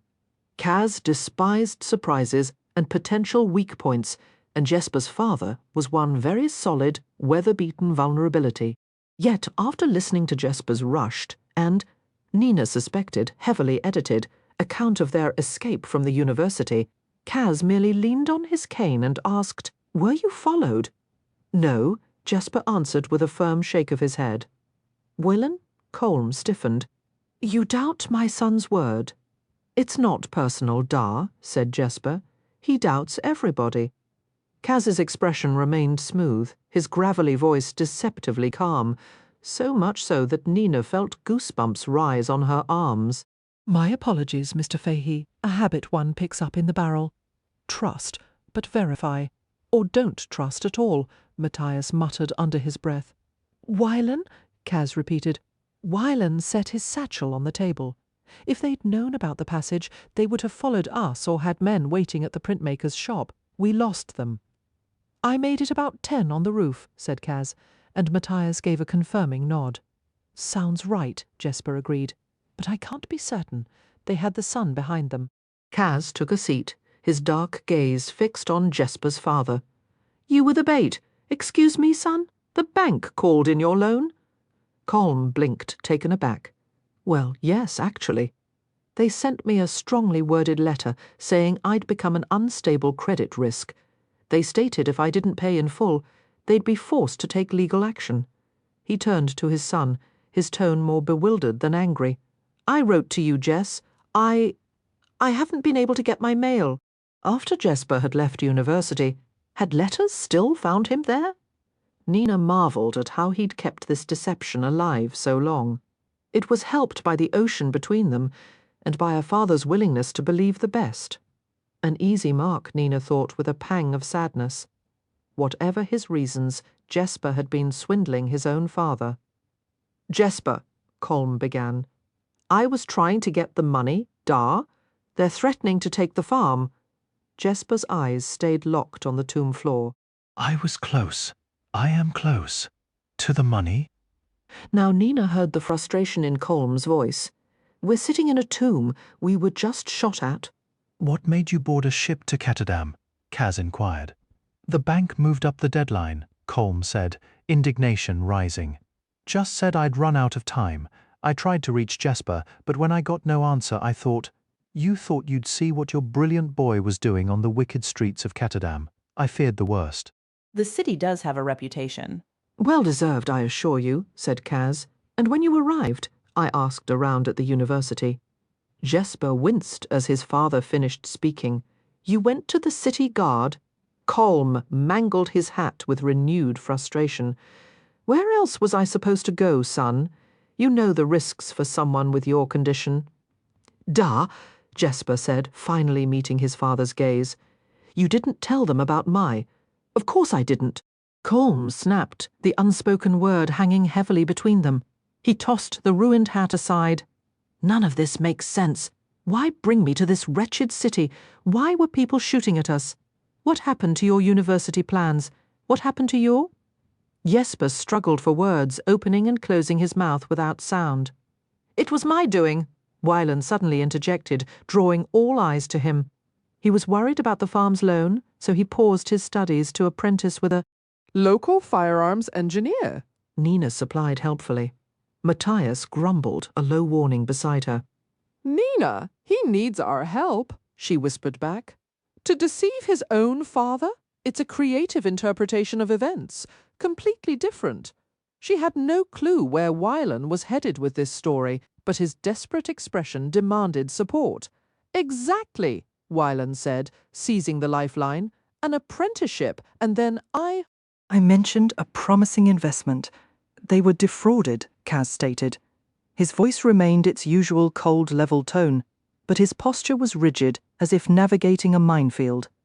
They were presented with a business proposition that appeared far more lucrative than reality. Colm sank into a nearby chair. If something sounds that advantageous, then it almost certainly isn't, Kaz finished. The oddest feeling washed over Nina. For once, he seemed to be speaking without his customary layers of calculation. "Did you and your sibling lose it all?" Colm asked Wellen. "My sibling. Your twin brother," Kaz said, with a slight nod toward Kuwei, who sat silently observing the exchange. "Yes, they lost everything. The brother hasn't uttered a word since the ordeal. Seems the quiet sort," Colm remarked, his eyes travelling over the strange assembly. "And you are all scholars?" "Of a kind," Kaz replied. "Who choose to spend their leisure time in a cemetery? Can we not simply report this to the proper officials? Explain the situation? These con artists likely have other targets." "Well," Wyland started, but a single look from Kaz cut him off. A peculiar silence descended upon the tomb. Kaz took a seat at the table. "The authorities cannot assist you," he stated flatly. "Not within these city limits. Why ever not? Because the true law here is commerce." Jesper and Wylan attempted to find a quicker path. The city guard wouldn't even bother to offer them a handkerchief. On occasion, the sole method of obtaining justice is to seize it personally, and that is your role in this. Kaz gave a single nod. "We will retrieve your capital. You will not forfeit your land, but you intend to operate beyond legal boundaries to achieve it," Colm said, shaking his head with a tired expression. "You all look scarcely old enough to have finished schooling." "Ketterdam has been my academy, and understand this. Jesper would never have sought my aid if any other option remained available to him." "You cannot be all that wicked, young man," Colm said, his tone rough but not unkind. "You haven't walked the earth long enough to accumulate a proper tally of misdeeds. I am an exceptionally fast learner. Can I place my trust in you?" "No." Colm picked up his battered hat once more. "Can I trust you to see Jesper safely through this predicament?" "Yes." Colm released a long sigh, his eyes moving over each of them. Nina unconsciously straightened her posture under his weary scrutiny. "Your entire group makes me feel incredibly aged. Spend a few more days in Ketterdam," Kaz said. "You'll feel positively prehistoric." Then he tilted his head, and Nina recognized that distant, scheming expression settling over his features. "You possess a remarkably honest countenance, Mr. Fahey." Colm threw a confused look at Jesper. "Well—" "I should hope so, and thank you for noticing." "That isn't a compliment," Jesper said quickly. "And I know that particular look, Kaz. Don't you dare start plotting." Kaz's only reply was a slow, deliberate blink. Whatever intricate plan had just begun whirring to life in his cunning mind, it was already too late to halt its progress. "Where is your current lodging?" "The Gilded Plume Inn. It is not secure for you to return. We are relocating you to the Geldrenner Hotel." "We will register you under an alternate name." "But why?" Colm spluttered. "Because there are individuals who wish Jesper dead, and they have already successfully used you as bait to draw him into the open once. I have little doubt they'd be willing to take you as a hostage, and we've seen enough of that lately," Kaz remarked, scribbling a few quick instructions for Rotti before handing over a substantial stack of Kruge. "Feel free to enjoy your meals in the dining room, Mr. Fahey, but I must insist you avoid sightseeing and remain within the hotel until we reach out. If anyone inquires, you're simply here for some rest and relaxation." Colm studied Rotti, then turned his gaze to Kaz. He let out a firm, resolved breath. "No, I appreciate the offer, but this is a misstep." He faced Jesper. "We'll discover another method to settle the debt, or we'll begin anew somewhere far from here." "You're not surrendering the farm?" Jesper insisted, his voice dropping low. "She's still there. We can't just abandon her. Jeez." "Please, Da, please let me try to fix this. I understand. He swallowed hard, his thin shoulders tensing. I know I've disappointed you. Just grant me this final opportunity. Nina sensed his words were meant for more than just his father. We don't fit in this city, Jess. It's too chaotic, too unruly. Nothing here feels right. Mr. Fahey, Kaz interjected calmly. are you familiar with the saying about navigating a cow pasture? Jesper's eyebrows lifted in surprise, and Nina bit back a tense chuckle. What could the barrel's notorious figure possibly know about farm life? Keep your head down and watch where you step, Colm answered. Kaz gave a slight nod. Then simply consider Ketterdam an exceptionally large cow pasture. A faint, reluctant smile touched Colm's lips.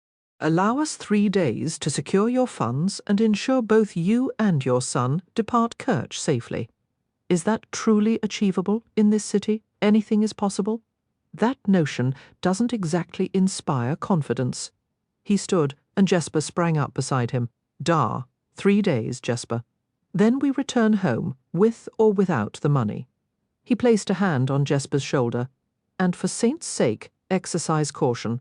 All of you. An unexpected tightness formed in Nina's throat.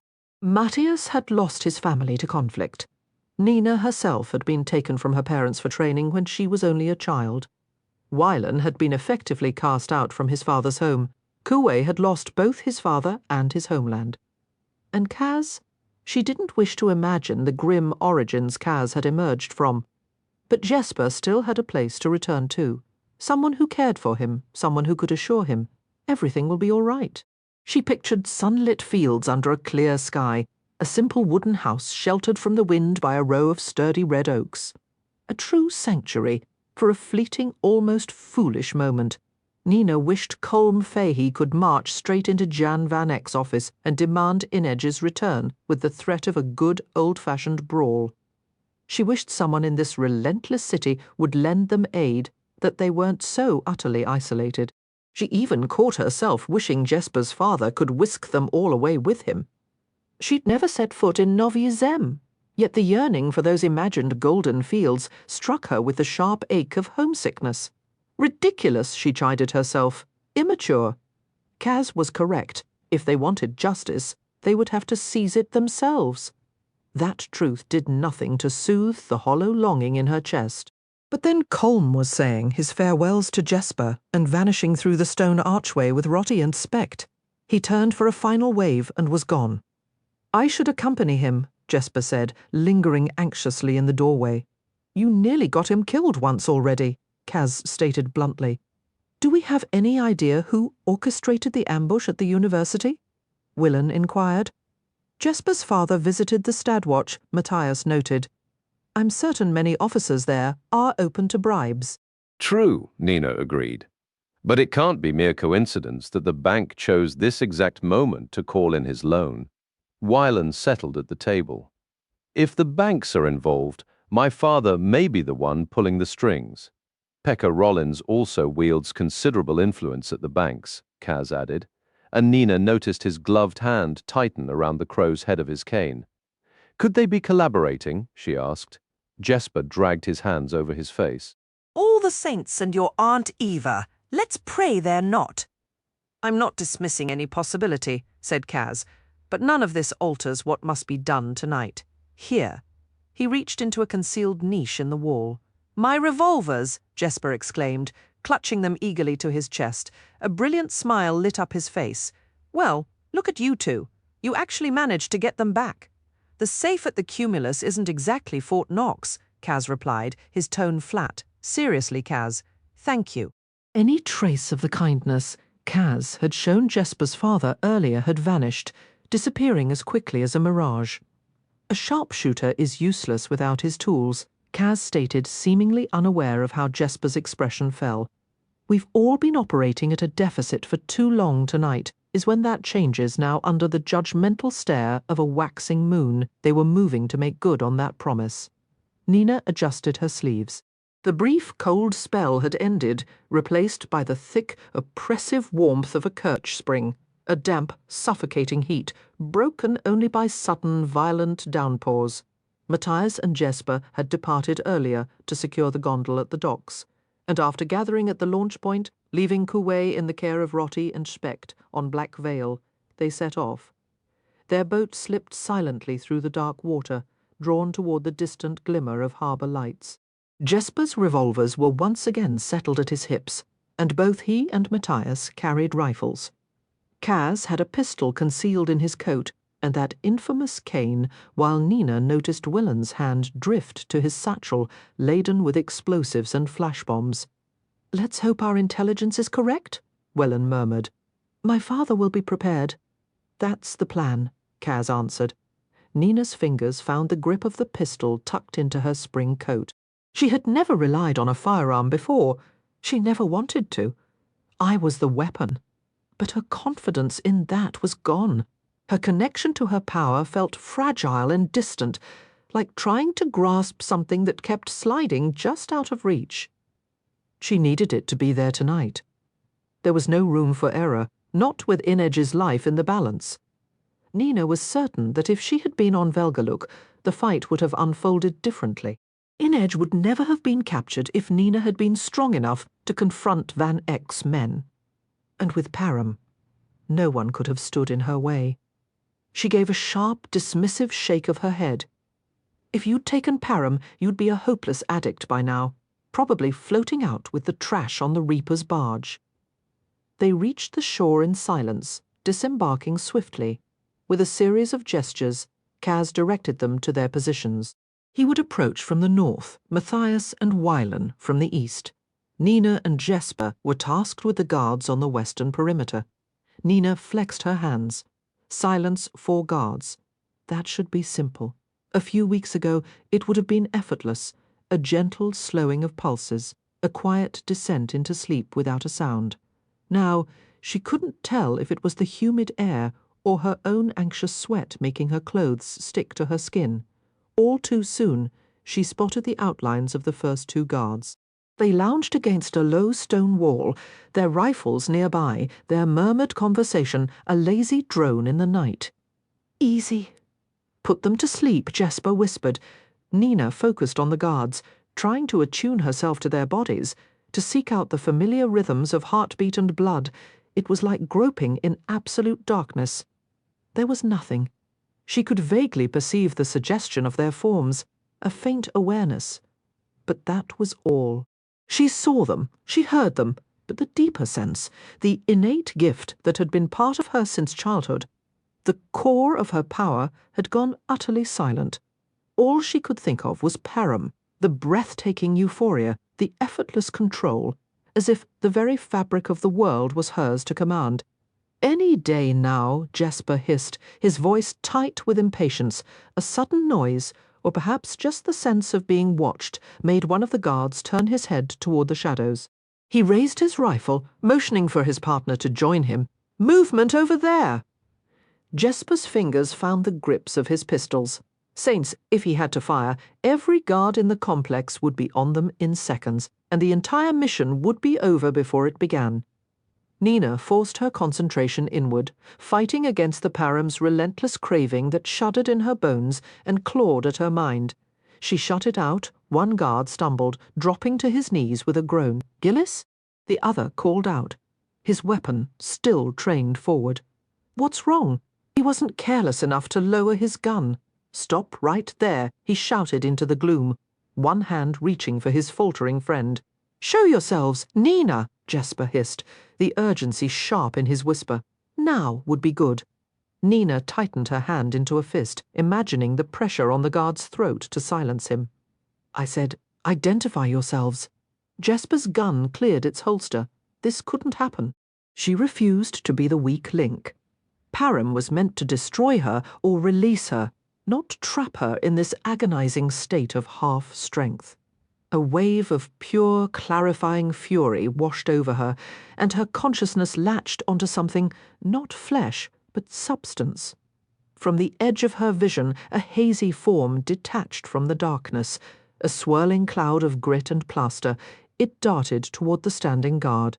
He batted at the air as if bothered by insects, but the cloud accelerated into a buzzing, nearly transparent blur. He opened his mouth to cry out, and the dust vanished. With a choked gurgle, he collapsed backward. His companion remained on his knees, swaying dizzily. Nina and Jesper moved forward quickly, and Jesper delivered a swift, precise strike with his revolver's handle to the back of the kneeling man's head. The guard slumped, unconscious. They approached the other man cautiously. He lay on his back, eyes open and unseeing, his mouth and nose packed with a fine pale powder.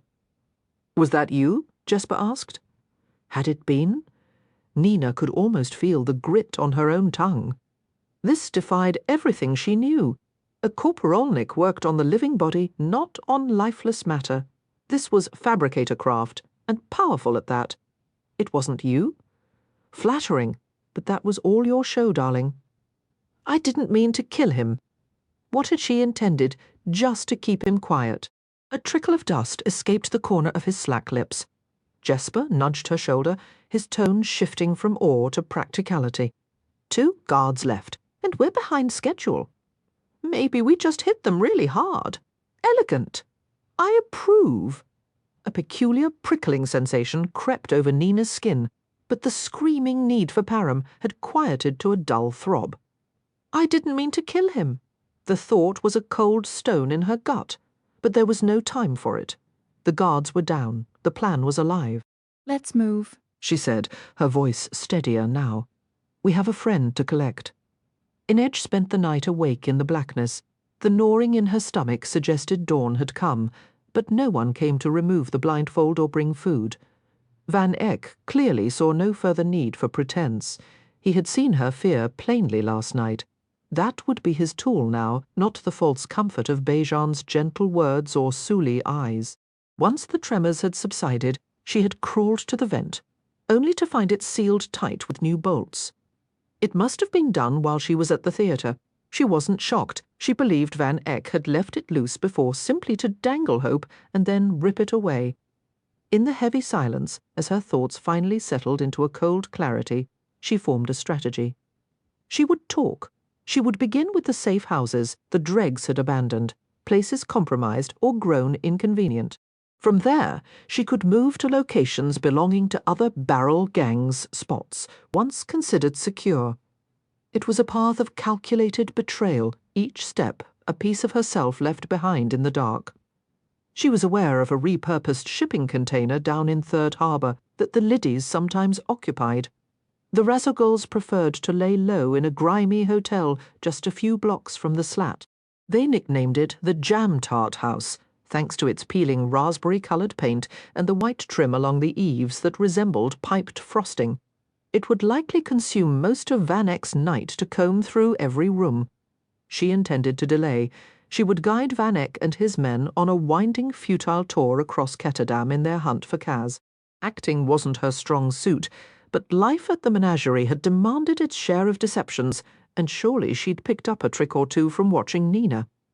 When Bajan finally returned to remove her blindfold, he was flanked by 6 armed guards. She couldn't be certain how much time had slipped by, but she had a feeling the whole day was gone. Bajan's complexion was wan, and he struggled to hold her gaze. She hoped her words had haunted him, keeping him restless through the long hours. He cut the ropes from her ankles, only to replace them with cold, heavy shackles that dragged with a metallic groan as the guards escorted her down the corridor. This time they led her out through the theatre's rear entrance, weaving past stacks of dusty scenery flats and forgotten props until they emerged onto the stage. The tattered green curtains were drawn shut, hiding the vast empty auditorium and its shadowed balconies. Sealed away from the rest of the building and warmed by the glow of the stage lights, the space felt strangely close, almost private. It looked less like a theatre and more like an actual surgeon's operating theatre. Inedge's eyes flickered to the splintered corner of the table where she'd been held the night before, and she quickly looked away. Van Eck stood waiting with the sharp-faced guard. Silently, Inedge made a vow. Even if her scheme fell apart, even if he shattered her legs to uselessness, even if she never took another step, she would find a way to return the favour in full. She didn't know how yet, but she would manage it. She had endured too much to let a man like Jan van Eyck be her end. "Are you frightened, Miss Gaffer?" he inquired. "Yes, such candour, and are you ready to share what you know?" Inedge drew a slow breath and let her head drop in a show of defeated hesitation. "Yes," she murmured. "Proceed. How can I be sure you won't just take the information and harm me anyway?" she asked cautiously. "If your information proves valuable, you have nothing to fear from me, Miss Gaffer. I am not a savage. I have merely employed the methods your life in the barrel has conditioned you to anticipate: threats, violence." He sounded disturbingly like Tante Helene. "Why must you force my hand? You invite this suffering upon yourself, girl. Do I have your word then?" she asked. It was ridiculous. Van Eyck had demonstrated precisely what his word was worth when he betrayed their agreement on Velgeluk and tried to have them all slaughtered. Yet he gave a grave nod. "You do," he stated. "The deal is the deal, and Kaz must never find out." Naturally, he replied, a hint of irritation in his tone. Inedge cleared her throat. "The Blue Paradise is a club near the Slat. Kaz has stored stolen goods in the rooms above it in the past." That much was true, and those rooms should still be vacant. Kaz had abandoned the spot after learning one of the bartenders owed money to the Dime Lions. He didn't want anyone tracking his movements. Very well. What else? Inedge bit her lower lip. "An apartment on Kolstraat. I don't recall the number. It overlooks the rear entrances to several gambling dens on East Stave. We've used it for surveillance before." "Is that so? Do continue. There's a shipping container. You know something, Miss Gaffer?" Van Eyck moved a step closer. There was no anger in his expression. He looked almost delighted. "I don't believe a single one of these locations is a genuine lead. I believe you intend to send me on a wild goose chase while you await rescue or concoct some other doomed escape. But, Miss Gaffer, you needn't wait. Mr. Brekker is coming to rescue you at this very moment," he signalled to one of the guards. The heavy velvet curtains groaned upward on their ropes, and Inedge watched the theatre reveal itself. Guards stood shoulder to shoulder along every aisle, a solid wall of uniforms bristling with rifles and clubs. The sheer number of them was a statement in itself. No, she thought, the cold truth of Van Eyck's plan settling in her gut like a stone. "Exactly, Miss Gaffer," Van Eyck said, his voice smooth as oil. "Your champion is on his way. Mr. Brekker fancies himself the cleverest mind in Ketterdam, so I decided to let him play his game. The real trick wasn't hiding you, it was letting you be found." Disbelief tightened her chest. This couldn't be happening. Had a merchant, a man of ledgers and ledgers, truly outmanoeuvred Kaz? Had she been the bait? "I've had Bajan making daily trips to Ale Comedy," Van Eyck continued. "A Suli boy is hard to miss, and any activity on a supposedly abandoned island draws attention. I was beginning to worry he wouldn't take it, but tonight he did. His Fjerdan and his Zemeni were seen at the docks readying a gondel. I let them proceed. They're just pieces on the board, like you. Kuwei is the king, and your Mr. Brekker is finally going to deliver him to me. You'd have him already if you'd dealt fairly?" Inedge shot back, the old anger flaring. "We nearly died getting him out of the ice court. We gave everything. You gave us your word. A true patriot wouldn't need the promise of reward to do what's right." "A patriot?" Her voice was sharp. "Your plan for Djerda Purim will drown Kerch in chaos. Markets adapt. Kerch will survive, even thrive from the upheaval, but your kind, the leeches of the barrel? What will you do when we're at war, when honest men have no coin for your vices and must put their backs into real work?" Inedge felt a scornful smile touch her lips. "Canal rats learn to survive anything." "You can't stamp us out," he returned the smile, cold and sure. "Most of your friends won't survive tonight." She thought of Jesper's quick laugh, Nina's fierce heart, Matthias's stubborn honour, and poor Wylan trapped by the very man who should have protected him. This wasn't just business for Van Eyck, it was vengeance. "You hate us. Frankly, you're beneath my notice, an acrobat turned criminal, a stain on the city. But Kaz Brekker? He is an offence, vile, ruthless, a poison. With a mind like his, he could have built an empire. He could have ruled this city and generated profit that lifted all ships. Instead, he's a parasite, sucking the life from the work of better men. Better men? Inej scoffed. You mean you? It may pain you, but it's truth. When I am gone, I will leave the greatest shipping empire the world has known a monument to industry and Gezan's favour. What will you leave, Miss Gaffer? What will Kaz Brekker leave behind, except more bodies for the Reaper's barge?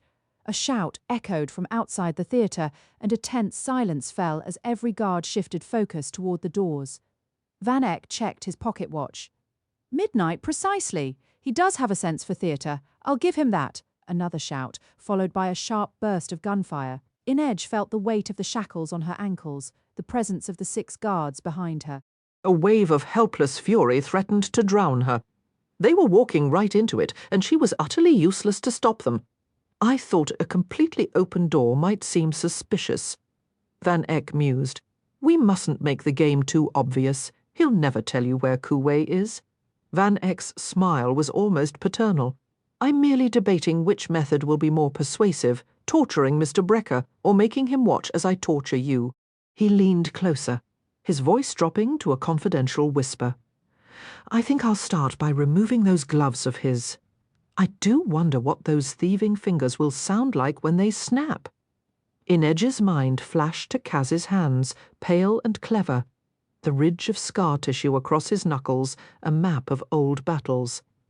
The image was a knife twist of dread. Van Eyck could shatter every bone in Kaz's hands and break both his legs, and Kaz would never utter a word. But if his men tore away Kaz's gloves, Inej didn't fully understand his need for them, or why he'd collapsed in the prison wagon on the way to the ice court. But she knew he couldn't stand the feel of skin against skin. How much of that fragility could he conceal? How fast would Van Eyck find that soft spot and use it? How long before Kaz unravelled completely? She couldn't stand the thought. She was almost relieved she didn't know where Kuwei was hidden. She would have broken long before Kaz ever did. The sound of boots hammered down the hallway, a storm of approaching footsteps. Inej lunged forward, mouth opening to shout a warning, but a guard's hand clamped brutally over her lips as she fought against his grip. The door burst open. 30 guards lifted 30 rifles, and 30 triggers clicked back. The boy in the doorway flinched, his face pale, his brown corkscrew curls in disarray. He wore the red and gold livery of the Van Eyck household. Aye, Mr. Van Eyck, he gasped, hands raised in surrender. Stand down, Van Eyck ordered the guards. What is it? The boy swallowed hard. Sir, the lake house. They came from the water. Van Eyck shot to his feet, his chair toppling behind him. Alice. They took her an hour ago. Alice. Jan Van Eyck's lovely, expectant wife. A flicker of hope ignited in Inej's chest, but she crushed it immediately, too afraid to trust it. They killed one guard and left the rest bound in the pantry. The boy rushed on, breathless. There was a note left on the table. Bring it here, Van Eyck snapped. The boy hurried down the aisle, and Van Eyck snatched the paper from his hand. What does it say? Bajan asked, his voice shaking. Maybe Inej had been right about Alice and the music teacher after all. Van Eyck struck him across the face. If I discover you knew anything about this— I didn't, Bajan cried. I knew nothing. I followed every instruction. Van Eyck crumpled the note in his fist, but not before Inej caught sight of the jagged, unmistakable handwriting of Kaz Brekker. Noon tomorrow, Goadmed Bridge with her knives. The note was held down with this, the boy said, reaching into his pocket. He pulled out a tie pin, a large ruby encircled by golden laurel leaves. Kaz had stolen it from Van Eyck back when they were first hired for the ice court job. Inej hadn't managed to sell it before leaving Ketterdam. Somehow, Kaz must have gotten it back. Brekker, Van Eyck hissed, his voice tight with fury. Inej couldn't help herself. She began to laugh. Van Eyck slapped her hard. He seized the front of her tunic and shook her until her teeth rattled. Brekker thinks this is still some kind of game. She is my wife. She carries my heir. Inedge laughed even harder, all the terror and despair of the last week bubbling up from her chest in wild, uncontrollable peals. She wasn't sure she could have stopped if she'd tried. And you were stupid enough to tell Kaz every bit of that on Velgaluk. Should I have Frankie bring the mallet and show you exactly how serious I am? Mr. Van Eck, Bajan pleaded. But Inedge was finished being afraid of this man. Before Van Eck could draw another breath, she drove her forehead upward, crushing his nose. He howled and let her go, blood pouring down over his expensive Mercer suit. Instantly, his guards were on her, dragging her back. You wretched little gutter rat, Van Eck snarled, pressing a monogrammed handkerchief to his face. You street whore, I'll take a hammer to your legs myself. Go ahead, Van Eck, call me every name you can think of. You lay one hand on me, and Kaz Brekker will cut that baby right out of your pretty wife's belly and hang its tiny body from a balcony at the Exchange. The words were ugly. They scraped against her own conscience, but Van Eck deserved every horrific image she planted in his mind. She didn't believe Kaz would ever do such a thing, but she was fiercely thankful for every cruel, vicious act dirty hands had ever committed to build his legend, a legend that would now haunt Van Eck's every moment until his wife was safe. Silence, he screamed, spit flying from his mouth. You think he won't? Inedge taunted. The sting of his slap still burned on her cheek, a sharp echo of the guard's mallet held ready. Van Eck had gifted her terror, and she was delighted to repay him in kind. Despicable, merciless, without a shred of conscience. Isn't that precisely why you hired Kaz Brekker? Because he executes the deeds others fear to attempt. Go ahead, Van Eck. Shatter my bones and witness the consequences. Challenge him. Had she ever truly thought a merchant could outmaneuver Kaz? He would secure her freedom, and then they would demonstrate to this man the formidable power of so-called whores and canal rats. Take comfort, she said, watching Van Eck grip the splintered table edge for balance. Even superior men have been defeated. Matthias knew his atonement would span lifetimes, yet he had always clung to the belief that beneath his sins an unassailable decency remained. Now he was certain that another hour in Alice Van Eck's company might drive him to murder for a moment's peace. The assault on the lake house had been executed with a flawless precision he couldn't help but respect. Merely 3 days after Inedge's capture, Rotti reported unusual activity on Isle Comedy, lights flickering at odd hours, boats ferrying a young Suli man identified as Adem Bajan, a music teacher, bound to Van Eck for half a year. Wylan wasn't shocked his father had hired a tutor for Alice. Can she actually play? Jesper had asked. After a pause, Wylan replied, She possesses tremendous enthusiasm. It seemed clear Inedge was held on the island, and Nina was ready to charge in immediately. He didn't move her from the city, she insisted, colour finally returning to her cheeks after her ordeal with Param. It's blatant, Kaz, however, just stared into space with that peculiar expression. Too blatant. Kaz, how would you like 100 Kruge? What's the trick? Exactly. Van Eck is laying it on too thick. He's handling us like easy targets. But he wasn't raised in the barrel, and we aren't naive pigeons pecking at the first glittering bait. He wants us to believe she's on that island. Perhaps she is, but he'll have an arsenal waiting, possibly Grisha hopped up on Parem. Always strike where the mark isn't looking, Wylan murmured. Saints above, Jesper sighed. He's completely ruined you. Kaz tapped his crowhead cane on the tomb's stone floor. Do you know Van Eck's fundamental flaw? A lack of honour? Matthias offered. Appalling fatherhood? Nina suggested. A rapidly retreating hairline? Jesper quipped. No, said Kaz.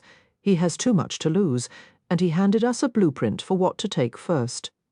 He rose and outlined the scheme to abduct Alice. Instead of racing into Van Eck's trap to rescue Inedge, they would compel him to trade her for his heavily pregnant wife.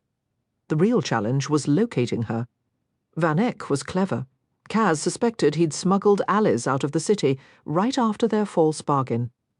Their early searches came up empty. No warehouses, his owned hotels, the country estate, or the farms near Ellesmere. Sending his heirs carrier on a brutal sea voyage seemed unlikely. Van Eck must have hidden assets, Kaz concluded. Probably hidden income, too. Jesper looked puzzled. Isn't tax evasion sacrilegious? I thought he was all about serving Gezen. Gezen and the Kirch government are not the same entity, Wylan stated flatly, a new edge of cynicism in his voice that surprised even Matthias. It was a small shift, but it spoke of a son learning to see his father's world for the hollow performance it was. Naturally, discovering those hidden assets required a breach of Cornelis Smeet's private office, demanding yet another layer of calculated lies. Matthias despised the deceit, yet the intelligence they secured was undeniable. Within Smeet's records, Kaz had pinpointed the lake house, a well-appointed estate listed under the Hendricks name, situated 10 miles south of the city, offering both comfort and a defensible position. The principle was solid. Strike where your opponent isn't focused. Matthias could acknowledge the logic, recognizing it as sound military strategy. When you're outnumbered and outgunned, you target the softer points. Jan van Eck had anticipated a direct assault to free Inedge, and so he'd fortified that location. Kaz had cleverly fed that expectation, instructing Matthias and Jesper to make a blatant spectacle of themselves, arriving by gondola at a private Fifth Harbour berth. At the 11th hour, Rotti and Specht, having left Kuwait at Black Vale, launched their own boat while swathed in heavy cloaks. They caused a deliberate commotion, shouting to imagined allies at other docks, mostly bewildered tourists who had no idea why masked men were hollering at them from the water.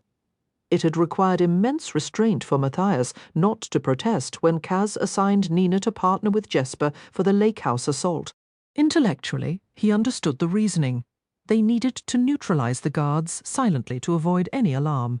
His own combat skills and Nina's Grisha talents made them the logical pair for stealth, while Jesper and Wylan's more explosive abilities were reserved as a last resort. He also knew that if he started shadowing Nina on missions like a protective hound, she'd plant her hands on those magnificent hips and treat him to a blistering multilingual lecture.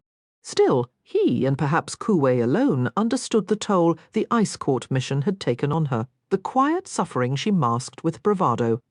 Watching her depart with Jesper had twisted something in his chest. They approached from the dark water, the lake unusually still for the season. Most shoreline villas stood dark and empty, the weather not yet warm enough to draw their wealthy owners from the city, but lights glowed warmly in the windows of the Van Eck property, or more accurately, the Hendricks family home, a place that had belonged to Wylan's mother long before his father ever entered the picture. The operation felt less like a break-in and more like a walk in the park. One guard was even snoring softly in the garden gazebo.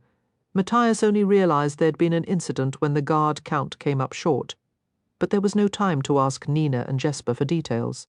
They secured the remaining guards and staff in the pantry, then ascended to the second floor wearing the grotesque masks of the comedy brute. They paused outside the music room. Instead of finding Alice asleep as expected, she was perched awkwardly on the pianoforte bench, labouring through a halting melody. "Saints above! What is that dreadful sound?" Nina whispered. From behind the mask of the grey imp, Wylan's muffled voice replied, "I believe it's meant to be, 'Be still, little bumblebee.'" It's challenging to recognise upon entering, the small silky-haired terrier at Alice's feet had the good sense to issue a low growl. The pregnant woman, however, merely glanced up from her sheet music with a look of polite confusion. "Is this a performance?" she asked. "Yes, darling," Jesper answered, his tone surprisingly gentle. "And you're the leading lady." They bundled her into a coat and guided her out to the waiting boat. Her placid compliance eventually worried Nina. "Perhaps her circulation is compromised," she murmured to Matthias. He wasn't certain how to explain Alice's demeanour, though he recalled his own mother becoming similarly distracted and forgetful during her pregnancy with his sister. The entire affair had left him with a peculiar, unsettled feeling, as if the quiet of the lake house held echoes of futures yet unresolved. She had made it all the way down to the village from their small house before noticing her boots were on the wrong feet. But on the journey back to the city, after Nina bound Alice's wrists and fastened a blindfold securely over her eyes, anchored to the tidy braids wrapped on her head, the true weight of her circumstances must have begun to press down. She started sniffling, wiping her nose on the velvet of her sleeve. The sniffling grew into shaky, uneven breaths, and by the time they had Alice settled at the tomb, even finding a small cushion for her feet, she released a long, mournful wail. "I want to go home," she cried. "I want my puppy." From that moment, the weeping didn't cease. Kaz finally threw his hands up in exasperation, and they all stepped outside the tomb in search of quiet. "Are expectant mothers always this way?" Nina groaned. Matthias peered back inside the stone chamber. "Just the ones who've been taken against their will. I can't hear myself think," Nina said. "What if we removed the blindfold?" Wylan offered. "We could put on our comedy brute masks." Kaz shook his head. "We can't chance her leading Van Eck right to us." "She's going to make herself sick," Matthias observed.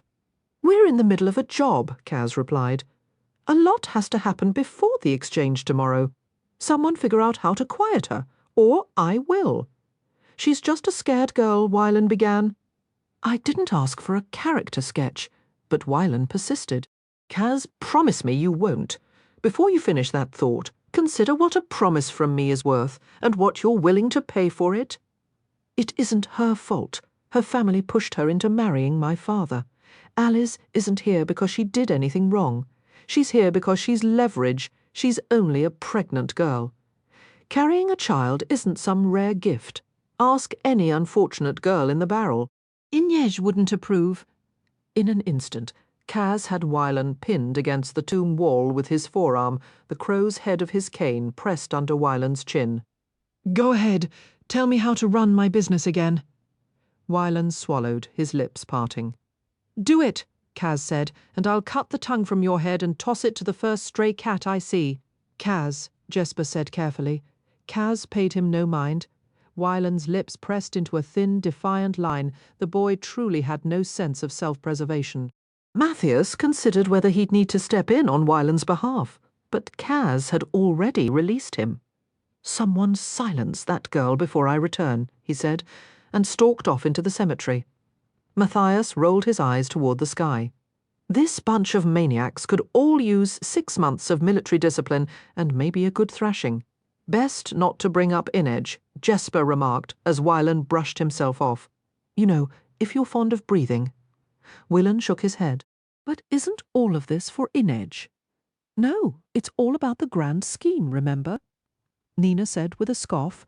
"Getting Inej away from Van Eck is just step one."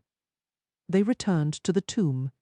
In the lantern light, Matthias noted that Nina's complexion looked healthy. Perhaps the distraction of the lake house break-in had done her some good, though he couldn't overlook that a guard had died during a mission meant to be bloodless. Alice had quieted, sitting with her hands folded over her belly, emitting small, sorrowful hiccups.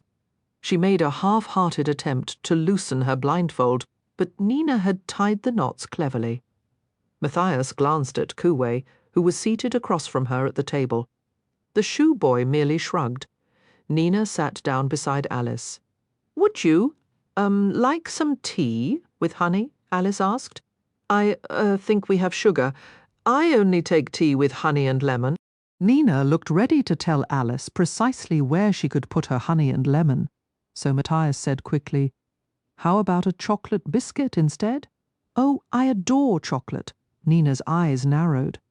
"I never gave you permission to hand out my cookies," Nina said, her voice sharp. Matthias retrieved the tin.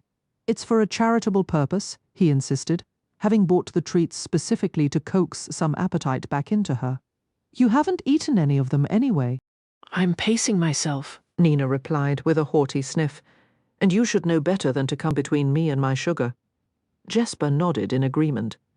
"She's a pastry-guarding serpent." From behind her blindfold, Alice turned her head. "You all sound so very young," she observed. "Where are your families?" This sent Willen and Jesper into another fit of laughter. "Why is that amusing?"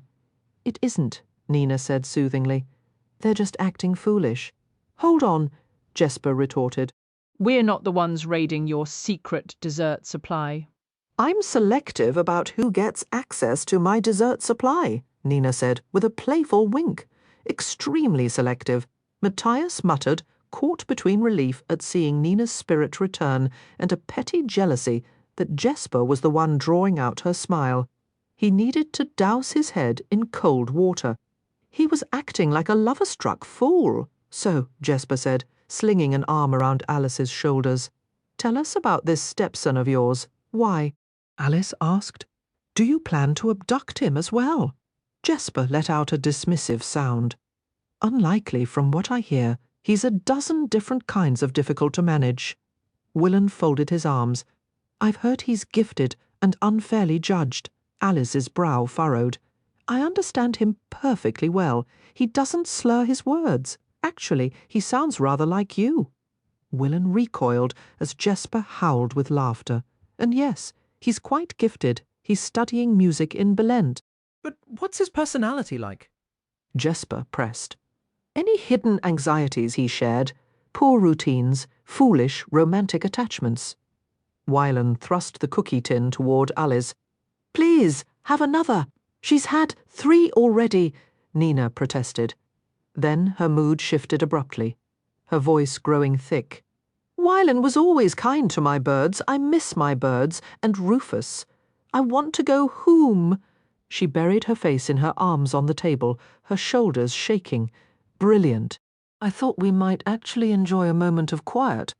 I surrendered my cookies for no reason at all. Has not a single one of you ever been around a woman with child? Matthias grumbled. He recalled his own mother's irritability and tears, though he suspected Alice's conduct had little to do with her pregnancy. He ripped a length of fabric from a tattered blanket in the corner. Here, he said to Jesper, soak this so we can make a cool cloth. He knelt before Alice. I'm going to remove your shoes. Why would you do that? Because your feet are swollen, and having them massaged will bring you comfort. Well, this is a development, Nina remarked. Don't get any grand ideas.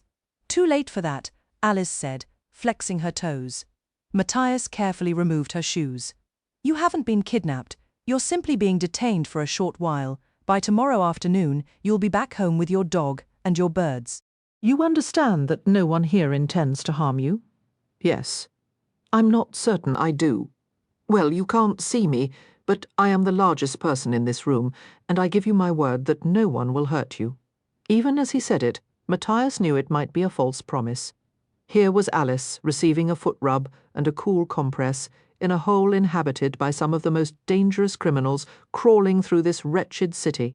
Now, he continued, it is very important you remain calm so you don't make yourself sick. What usually helps to lift your spirits? I enjoy walking by the lake. All right, perhaps we can manage a walk later. What else? I like having my hair styled. Matthias shot a significant look at Nina. She glowered back. Why do you assume I know anything about hairstyling? Because yours is always so neatly done. Wait a moment, Jesper interjected, peering at Matthias. Is he being smooth? How do we know this isn't some clever impersonator? Maybe someone could do your hair, Nina conceded, though it clearly pained her. Anything else? Matthias asked. I enjoy singing, Alice announced. Wylan shook his head violently, his lips forming a silent, frantic, no, no, no. Shall I sing something? Alice asked, her voice bright with hope. Bajan claims I have the talent for the stage, Alice declared, her voice brimming with hopeful pride. Perhaps we table that ambition for a future date? Jesper offered gently. Alice's lower lip trembled precariously, like fine china teetering on a shelf's edge. Sing, Matthias interjected abruptly. By all means, please sing. Thus commenced the true ordeal. It wasn't that Alice possessed a terrible voice. The issue was her relentless, boundless enthusiasm. She warbled between mouthfuls of food, she serenaded the headstones as she strolled among the graves. Even a moment of private necessity behind a shrub was accompanied by a melodic trill. When sleep finally claimed her, a soft, persistent hum emanated from her slumber. Perhaps this was Van Eck's master strategy all along, Kaz muttered darkly once they'd regrouped outside the crypt. To shatter our sanity, Nina suggested. It's proving effective. Jesper pressed his palms to his temples with a pained groan. Truly fiendish. Kaz checked his pocket watch, its click a sharp sound in the quiet. Nina and Matthias need to move out regardless. If you reach your position early, you might manage a few hours of rest. Travel to and from the island required stealth, making a pre-dawn departure essential. You'll collect the masks and cloaks from the furrier, Kaz continued. Look for the sign with the golden badger. Distribute them only once you're as close to the lid as possible, then proceed south. Don't linger anywhere. I don't need you attracting undue attention from the local authorities. Kaz's gaze swept over each of them. Final positions must be secured before noon. Wylan will be on the street level. Matthias, you'll be stationed on the roof of the Emporium Comedy. Jesper will have the opposite vantage point from the roof of the Ambers Hotel. Nina, you'll be inside, on the hotel's 3rd floor. The room has a balcony with a direct view of Goed Medbridge. Verify your sight lines are unobstructed. I want Van Eck under surveillance from the very first second. He will have a scheme, and we must be prepared. Matthias noticed Nina shoot a quick, uneasy glance toward Jesper, but her only words were the customary farewell. No mourners, no funerals, came the collective reply. Nina turned toward the moored rowboat. As Kaz and Wylan retreated into the tomb, Matthias moved to block Jesper's path before he could follow. What transpired at the lake house? I'm not sure what you're referring to. I saw the look she gave you. Jesper shifted his weight, discomfort evident in his posture. Why don't you ask her yourself? Because Nina will insist she is perfectly fine until the moment she is in too much agony to speak. Jesper's hands drifted to the revolvers at his hips. Just be cautious. She's not entirely herself right now. Explain that. What happened at the Hendricks estate? We encountered some complications, Jesper conceded. A man lost his life. Death is commonplace in Ketterdam. Simply remain vigilant. She may require support. Jesper slipped past him into the crypt, and Matthias released a frustrated sigh. He hurried to join Nina at the canal, turning Jesper's cryptic warning over in his mind, but keeping silent as he pushed the boat away from the shore. His wisest action since returning from the ice court, he reflected, had been surrendering the remaining param to Kaz. The decision had not come easily. The depths of Kaz Brekker's motives were perpetually unclear, a bottomless well with no visible limit. But Nina held no sway over Kaz, and when she had slipped into his bunk the night after the Smeet job, Matthias had felt a fierce certain conviction that his choice was correct. By Gel, in that moment, he would have granted her anything if it meant her lips remained on his. She had pulled him from the recurrent nightmare that had hounded him since the ice court, one moment lost in a blinding, frozen waste, the distant howl of wolves in the air, and the next awake, with Nina's warmth beside him, a sanctuary of softness. He recalled with a familiar pang her words to him aboard the ship, spoken in the darkest throes of her param addiction. Can you even think for yourself? I'm just another cause for you to champion. First it was Jarl Brum, and now it's me. I don't want your damned oath. He believed she hadn't meant it, not truly, but the accusation lingered like a ghost. As a Driscoll, he had served a corrupted ideal, he could see that clearly now, but in that service he had possessed a clear path, a purpose for his nation. He had known his identity and what the world expected of him. Now the path was his own to forge, and the uncertainty was a heavier burden than any vow. In that moment Matthias felt certain of nothing except his devotion to Gel and the solemn promise he had made to Nina. I was created to be your shield. Only death itself can release me from this vow. He wondered, though, if he had merely traded one purpose for another. Was he hiding behind his feelings for her, using them as a refuge from the terrifying responsibility of choosing his own path? To quiet his thoughts, he focused on the steady motion of rowing. Their destinies would not be decided tonight. There was too much to accomplish before sunrise. He found a strange comfort in the nocturnal rhythm of the canals, the way the street lamps painted shimmering paths on the dark water, the profound quiet, the sensation of moving like a ghost through a slumbering city. A solitary light in a window would catch his eye, revealing a figure rising from bed to peer out at the night or draw a curtain closed. Since they tried to limit their movements from Black Veil to daylight hours, these nightly journeys had become his secret tour of Ketterdam. On one such trip, he had seen a woman in a glittering gown seated at her vanity, carefully removing pins from her hair. A man, her husband Matthias presumed, had approached, taken over the task with gentle hands, and she had tilted her face up to him with a smile that seemed to hold the warmth of 1,000 suns. A hollow, unnamed ache bloomed in Matthias's chest. He was a soldier. Nina was a soldier. Such scenes of domestic tranquillity were not meant for people like them, yet he envied those strangers, their easy companionship, their unspoken comfort, the sanctuary of a shared home. As they neared the landing by East Stave, the question escaped him once more, though he knew he asked it too often. "How are you feeling?" "Perfectly fine," Nina replied, her tone brisk as she adjusted her veil. She was adorned in the sparkling blue attire of the lost bride, the very costume she had worn the night she and the dregs had appeared in his cell. "Tell me, Driscoll, have you ever actually set foot in this part of the barrel before?" "Sightseeing wasn't exactly a priority during my stay in Hellgate," Matthias said, "and I wouldn't have chosen to come here regardless. Naturally, this much concentrated merriment might have scandalized the Fjordan right out of your soul." "Nina," Matthias said softly as they walked toward the furrier. He didn't wish to pressure her, but he needed to understand. "When we pursued Smeet, you used a wig and makeup. Why didn't you use your power to change your appearance?" She gave a slight shrug. It was simpler and quicker. Matthias fell silent, uncertain if he should probe further. They passed a cheese shop, its window stacked high with wheels, and Nina let out a weary sigh. "How can I walk by a window full of cheese and feel absolutely nothing? I don't even recognize myself anymore." She hesitated, then added, "I did try to tailor myself. Something feels wrong, altered. I only managed to fade the circles under my eyes, and it demanded every ounce of my concentration. But you were never considered a particularly skilled tailor." "Charming as ever, Fjordan.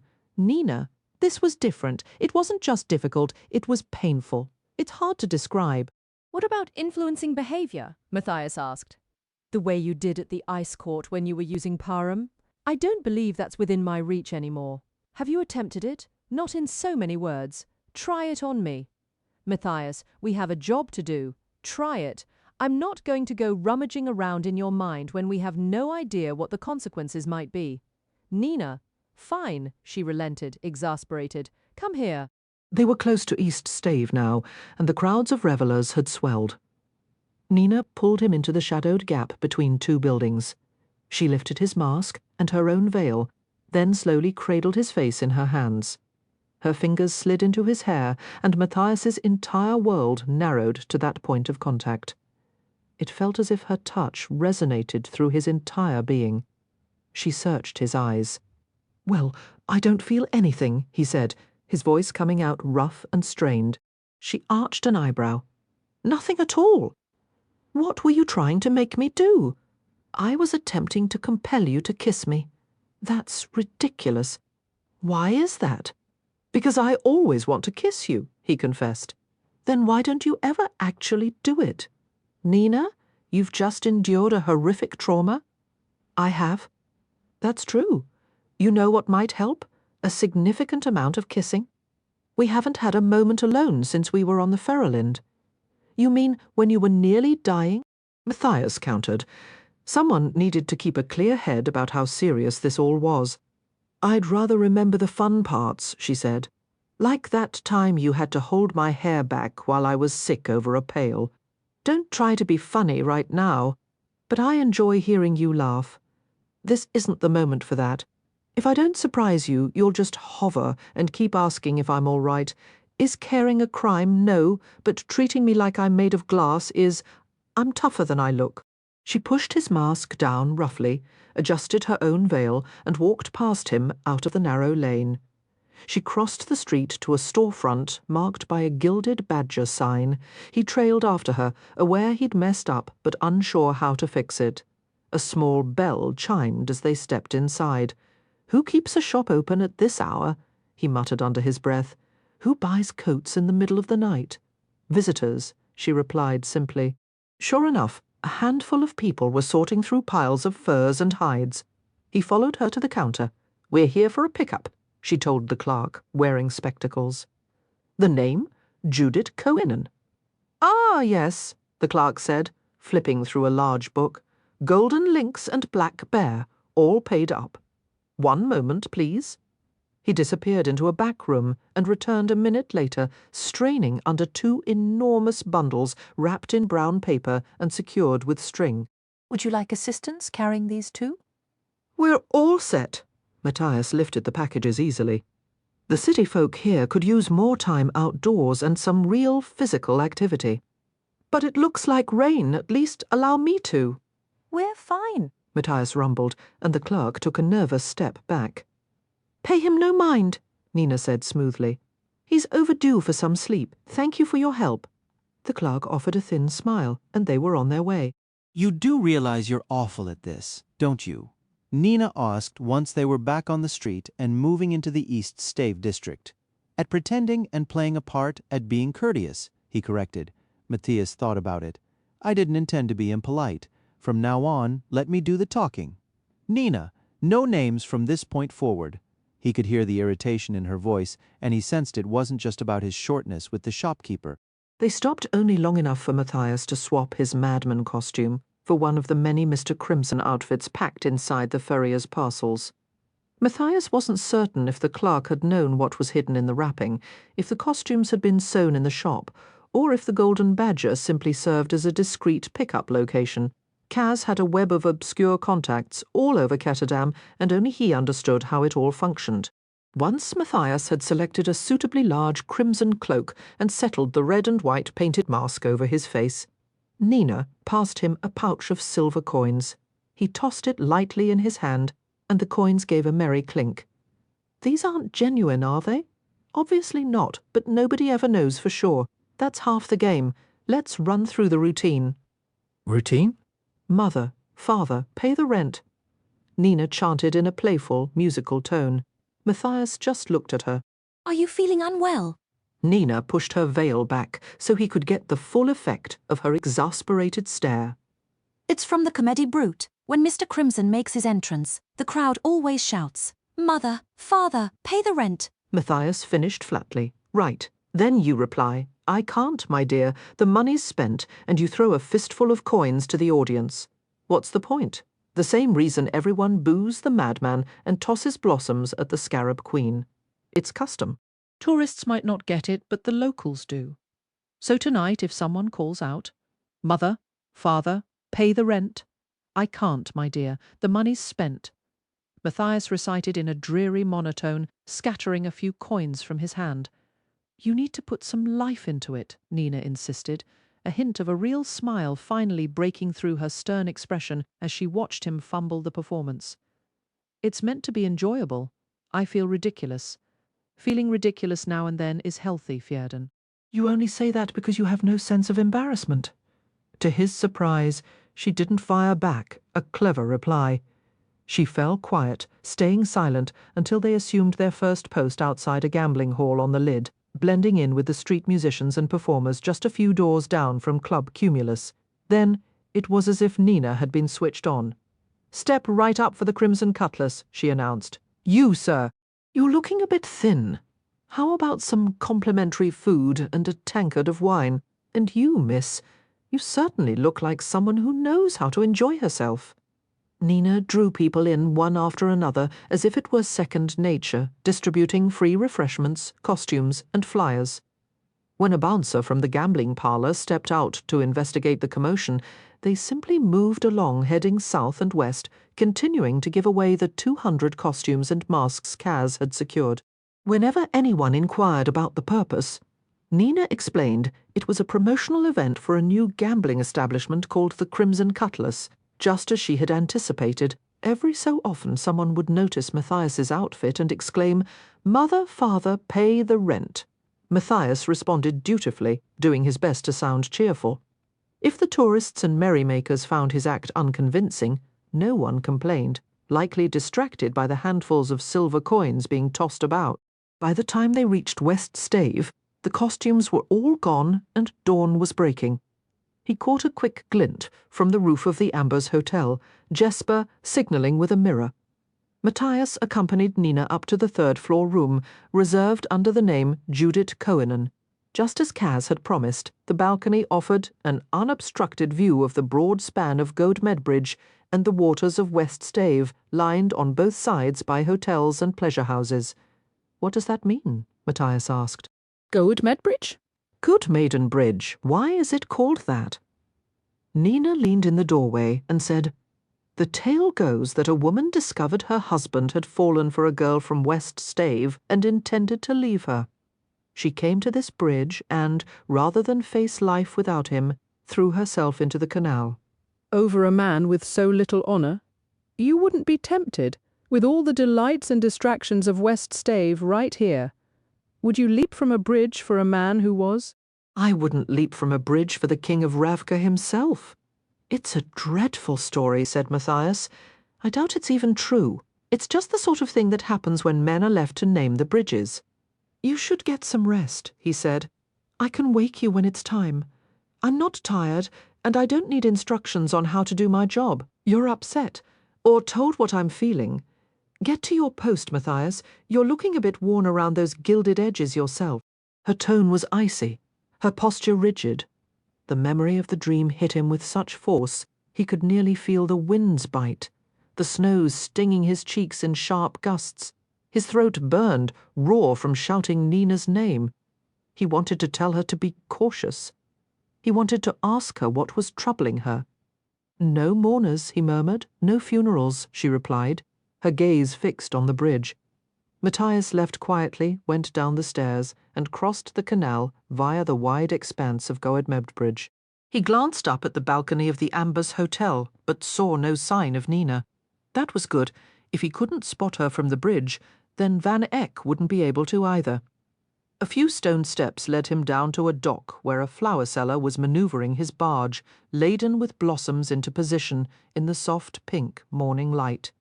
Matthias exchanged a brief greeting with the man as he tended to his tulips and daffodils, noting the marks Wylan had chalked above the waterline on both sides of the canal. They were ready. He made his way up the stairs of the Emporium Comedy, surrounded on all sides by masks, veils, and glittering capes. Each level of the building offered a distinct fantasy, a new world of escape. Matthias felt a chill when he spotted a display of Druskeller uniforms, but the sheer variety made it easy to blend in. He reached the rooftop and signaled Jesper with a flash of his mirror. The team was set. Just before midday, Willen would take his place in the bustling canal-side cafe, a spot always alive with street musicians and performers vying for tourist coins. For now, the boy was curled under the stone ledge, dozing lightly, Matthias's rifle wrapped in oilcloth beside him, and a line of fireworks laid out, their fuses coiled like sleeping serpents. Matthias leaned against the ledge and closed his eyes, drifting in a fitful haze. His training had inured him to long, sleepless vigils. He would rouse when necessary. Instead, he found himself back on the ice, the brutal wind screaming in his ears. Even the Ravkans feared that northern gale, calling it Grusboria, the brute, a wind that killed it, swallowed landscapes whole. Soldiers perished just feet from shelter, vanished into the white, their final pleas stolen by the cold. Nina was out there. He knew it with a certainty that carved into his ribs, and he was powerless. He shouted her name until his throat was raw, his boots filling with numbness, the frost biting through his layers. He listened desperately, but the storm's roar filled his skull, underscored by the distant haunting cries of wolves. She would die on that ice alone, and the blame would be his to carry. He jolted awake, breathless. The sun was directly overhead. Wylan stood over him, giving his shoulder a tentative shake. "It's nearly time." Matthias nodded and pushed himself up, rolling the stiffness from his shoulders. The warm, damp air of Ketterdam filled his lungs. feeling strangely thick and unwelcome. "Are you all right?" Wylan ventured. Matthias's stormy expression was answer enough. "Right, you're perfect," Wylan muttered, and scurried down the stairs. Matthias checked the inexpensive brass watch Kaz had procured for him, almost 12 bells. He hoped Nina had found more peace in her rest than he had. A quick flash of his mirror toward her balcony was met with an immediate bright glint in reply, sending a wave of relief through him. He signalled Jesper, then turned to peer over the roof's edge. Kaz had chosen West Stave for its crowds and its cloak of anonymity. The district was stirring back to life after the night's indulgences. Servants from the various pleasure houses were out on errands, accepting deliveries of wine and exotic fruit for the evening ahead. Newly arrived tourists meandered along the canal, gawking at the ornate signs that marked each establishment, some famed, others infamous. His gaze snagged on one, a white wrought-iron rose, its petals gilded with silver. The House of the White Rose. Nina had spent nearly a year within its walls. He had never asked her about that time. He believed he'd forfeited the right. She had stayed in this city for his sake, and her life was her own. Yet his mind betrayed him with vivid, unwelcome pictures, the elegant slope of her back, her green eyes drowsy and knowing pale petals tangled in her dark hair. Some nights, in his imagination, she would beckon him closer. On others, she welcomed a shadowed stranger, and he would lie awake, tormenting himself over whether jealousy or longing would unravel him first. He wrenched his eyes from the sign and pulled a spyglass from his pocket, forcing himself to survey the rest of the street. With only minutes to spare, he spotted Kaz approaching from the west, a dark smudge moving with deliberate purpose through the crowd, his cane tapping a steady rhythm. People seemed to instinctively veer away, as if avoiding a bad omen. It reminded Matthias of superstitious villagers making warding signs against ill spirits. Alice Van Eck trudged along beside him, struggling to keep pace. The blindfold was gone, through the scope of his rifle. Matthias watched her lips form silent words. "Saints, is she still singing that hymn?" Kaz's grimace suggested she was. On the far side of the bridge, Jan Van Eck approached, his posture rigid arms pinned to his sides, as if the very air of the barrel might contaminate his tailored suit. Kaz's orders had been explicit. Eliminating the merchant was a final, messy option. Killing a councilman in daylight, before witnesses, was a line even they hesitated to cross. Wouldn't it be tidier? Jesper had argued. A sudden seizure, a tragic stroke. Matthias, a soldier at heart, would have favoured a direct fight, but this was Ketterdam. Nothing was honest here. A dead man feels no pain. Kaz had stated, and the discussion was over. The demon of the barrel did not debate. Van Eck's personal guard, clad in his house, colours of crimson and gold, flanked him, their eyes constantly scanning the rooftops and alleys. The cut of their coats betrayed concealed weapons, and there, amidst 3 hulking guards, was a small hooded shape in edge. A wave of fierce relief washed over Matthias. He hadn't known the Suli girl long, but her quiet courage had commanded his respect from their first meeting. She had risked herself to save them more than once. While he doubted many paths, his resolve to see her freed from Van Eck had never wavered. He only wished her loyalty wasn't pledged to Kaz Brekker. She deserved a steadier anchor. The thought, bitter and sudden, twisted in him, and perhaps Nina deserved more than a Fjordan Druskelle haunted by his past. Both groups converged on the bridge. Kaz and Alice stepped forward. Van Eck gestured to the guards, holding in edge. Above, from the opposite rooftop, Jesper's signal mirror began to flash a frantic warning. Matthias swept his gaze over the plaza, but saw no immediate threat. He raised the long glass again, tracing the maze of streets that spilled out from the east stave. Kaz's planned escape route looked clear, but when he pivoted the lens east, past Van Eck, his blood ran cold. The avenues were speckled with patches of purple, all converging on the bridge. Stadwatch, coincidence, or a trap set by Van Eck? Would the merchant risk exposing his own crimes to the city guard, Or was this a Fjerdan intervention coming to arrest everyone? Matthias signalled Nina twice with his own mirror from her lower position. She wouldn't see the police until they were upon her. The old fear gripped him then, the biting wind of the ice, his voice shouting her name into a void, the crushing silence that followed. She's a fighter, he told himself. She'll hold. But Jesper's caution echoed. Be careful. She's not quite herself. He hoped Kaz was prepared. He hoped Nina's strength ran deeper than her recent struggles suggested. He hoped their intricate plans would hold, that Jesper's hand was steady, that Wyland's numbers were right. A storm was brewing, and they were all in its path. Matthias's fingers closed around the stock of his rifle. Kaz's initial assessment of Van Eck crossing the Goad Edmed Bridge was brutally simple. The man has a terrible poker face. His second was noting the merchandise's newly broken nose, crooked, swollen, shadowed by a plum-coloured bruise. Some university medic had patched him up, but without a Grisha tailor, such damage was impossible to fully conceal. Van Eck was straining for an air of calm control, but the effort beaded sweat on his high forehead. He walked with a stiff, unnatural posture, chest thrust out as if pulled by a wire.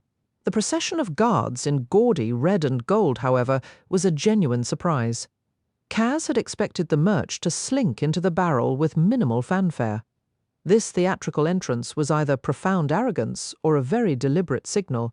Kaz turned the fresh intel over in his mind, weighing each piece. Overlooking details was a luxury he couldn't afford. No man enjoyed being outmaneuvered, and despite Van Eck's show of dignified control, his pride had to be stinging. A merchant built his identity on shrewdness, on plotting, on bending markets and men to his will. Being strong-armed by a barrel criminal would leave him hungry for payback. Kaz let his gaze sweep the guards once a quick pass. There, nearly lost between Van Eck's men, was the hooded figure. He'd know that poised, ready silhouette anywhere. The urge to look longer, to search for any sign of harm, was a tangible pull in his chest. He acknowledged it, then locked it away. His focus could not waver for a heartbeat. The two men measured each other across the bridge. The scene was a grim echo of their standoff a week prior.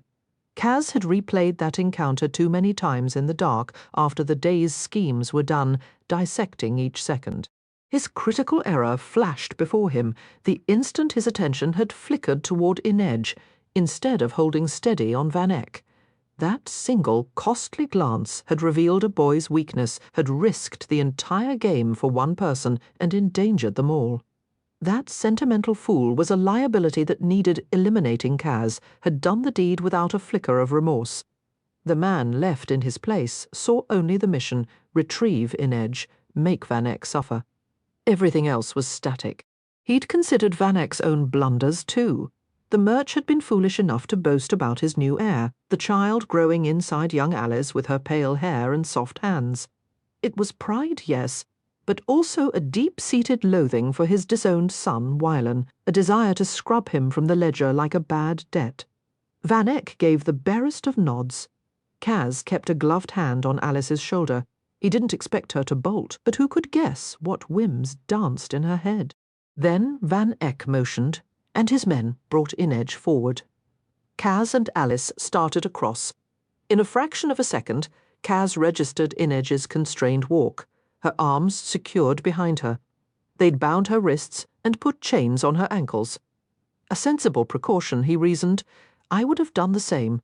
Yet he felt that familiar flint strike deep inside, scraping a hollow space, threatening to spark into fury.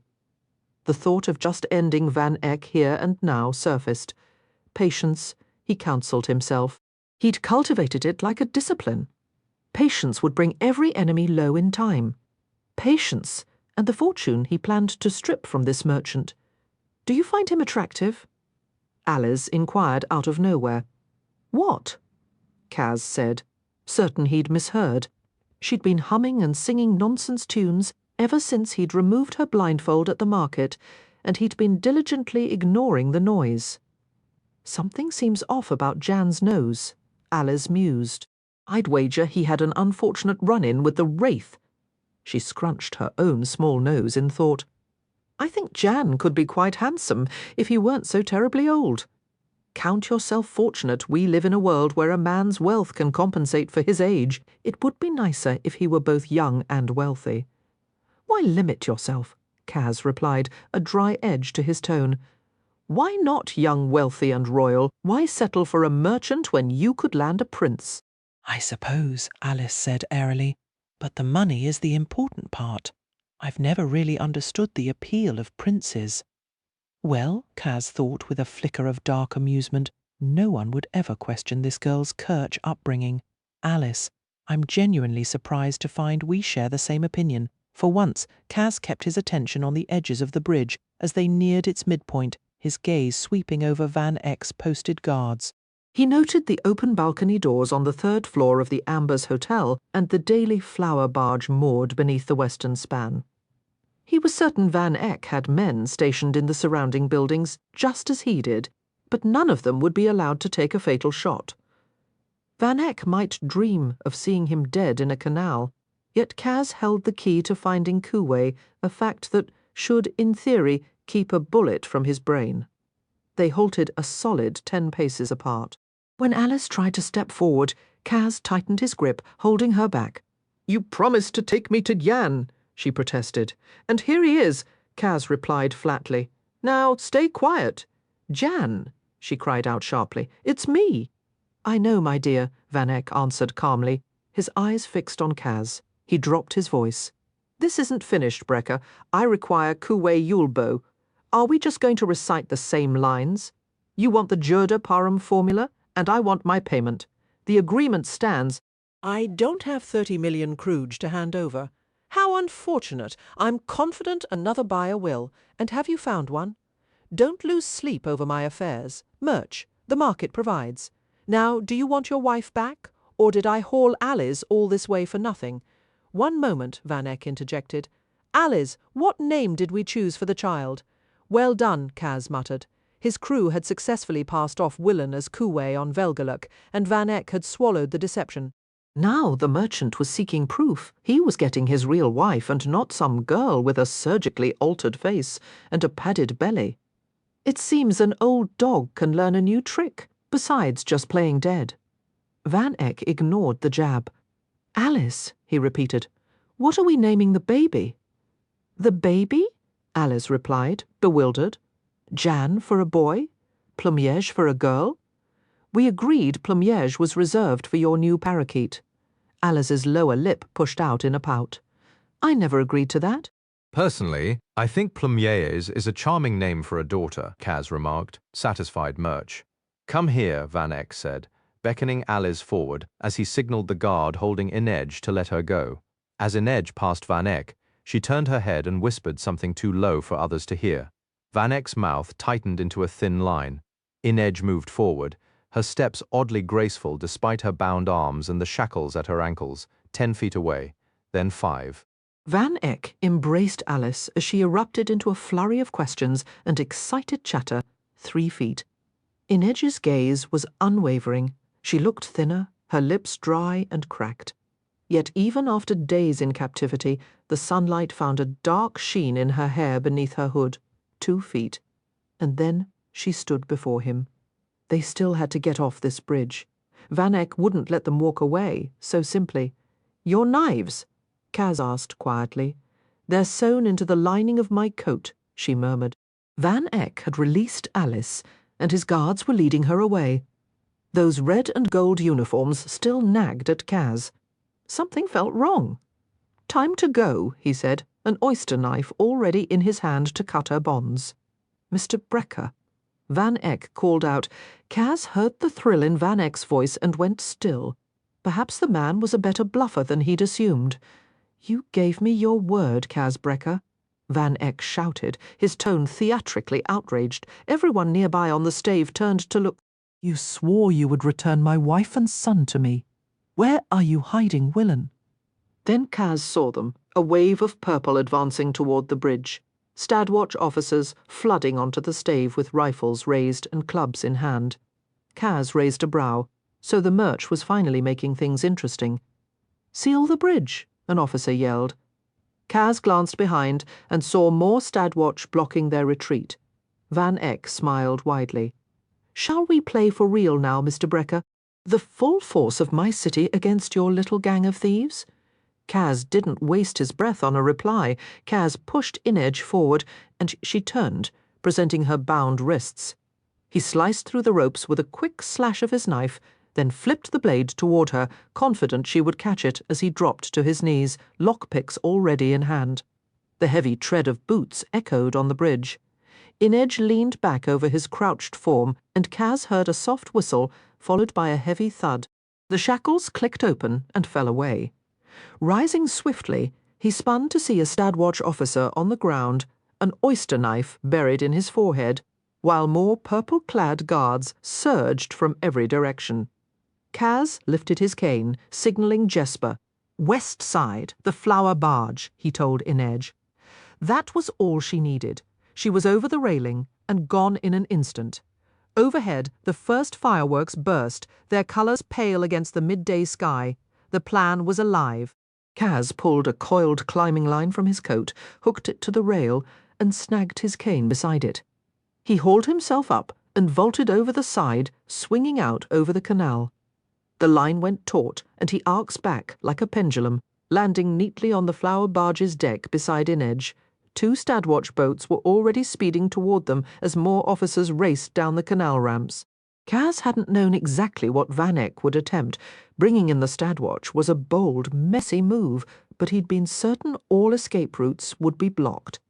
Another series of booms shook the air, and pink and green flares exploded above the stave. The tourists cheered, completely unaware that 2 of those explosions had torn holes in the prow of a Stadwatch boat, sending men scrambling overboard as the vessel began to sink. Nicely done, Wylan. He bought them precious time without causing a panic among the crowd. Kaz needed these people happy and distracted. He shoved a flat of wild geraniums into the canal, ignoring the flower seller's shouts, and grabbed the bundle of clothes Matthias had hidden there that morning. As Inedge continued strapping on her knives, Kaz swept a red cloak around her shoulders in a shower of petals and blossoms. She looked as surprised as the furious vendor. "What?" he asked, tossing her a Mr. Crimson mask identical to his own. "Those were my mother's favourite flowers. Glad to see Van Eck didn't scrub all the sentiment out of you. Feels good to be back, Kaz. Good to have you back. Wraith, ready?" "Wait," he said, listening. The fireworks had stopped. A moment later came the sound he'd been waiting for, the musical chime of coins hitting the pavement, followed by shrieks of delight from the crowd. "Now," he said. They seized the cord, and Kaz gave a sharp tug. With a high-pitched whir, the cord retracted, yanking them upward in a burst of speed. In moments, they were back on the bridge, but the scene was utterly transformed from the one they'd fled less than 2 minutes before. West Stave was in beautiful, controlled chaos. Mr. Crimsons were everywhere, dozens of them in red masks and cloaks, tossing coins into the air as tourists and locals pushed and laughed, crawling on hands and knees, completely ignoring the Stadwatch officers trying to force their way through. "Mother, father, pay the rent," shouted a group of girls from the doorway of the Blue Iris. "I can't, my dear, the money's spent." The Mr. Crimsons chanted back, hurling another cloud of coins and sending the crowd into fresh paroxysms of joy. "Clear the way!" bellowed the captain of the guard. An officer tried to unmask a Mr. Crimson by a lamppost, and the crowd responded with a wave of boos. Kaz and Inedge plunged into the swirling mass of red capes and people scrambling for coins. To his left, he heard Inedge laugh softly behind her mask. Her laughter was a sound he'd never known from her, unrestrained, almost reckless. Then the world erupted.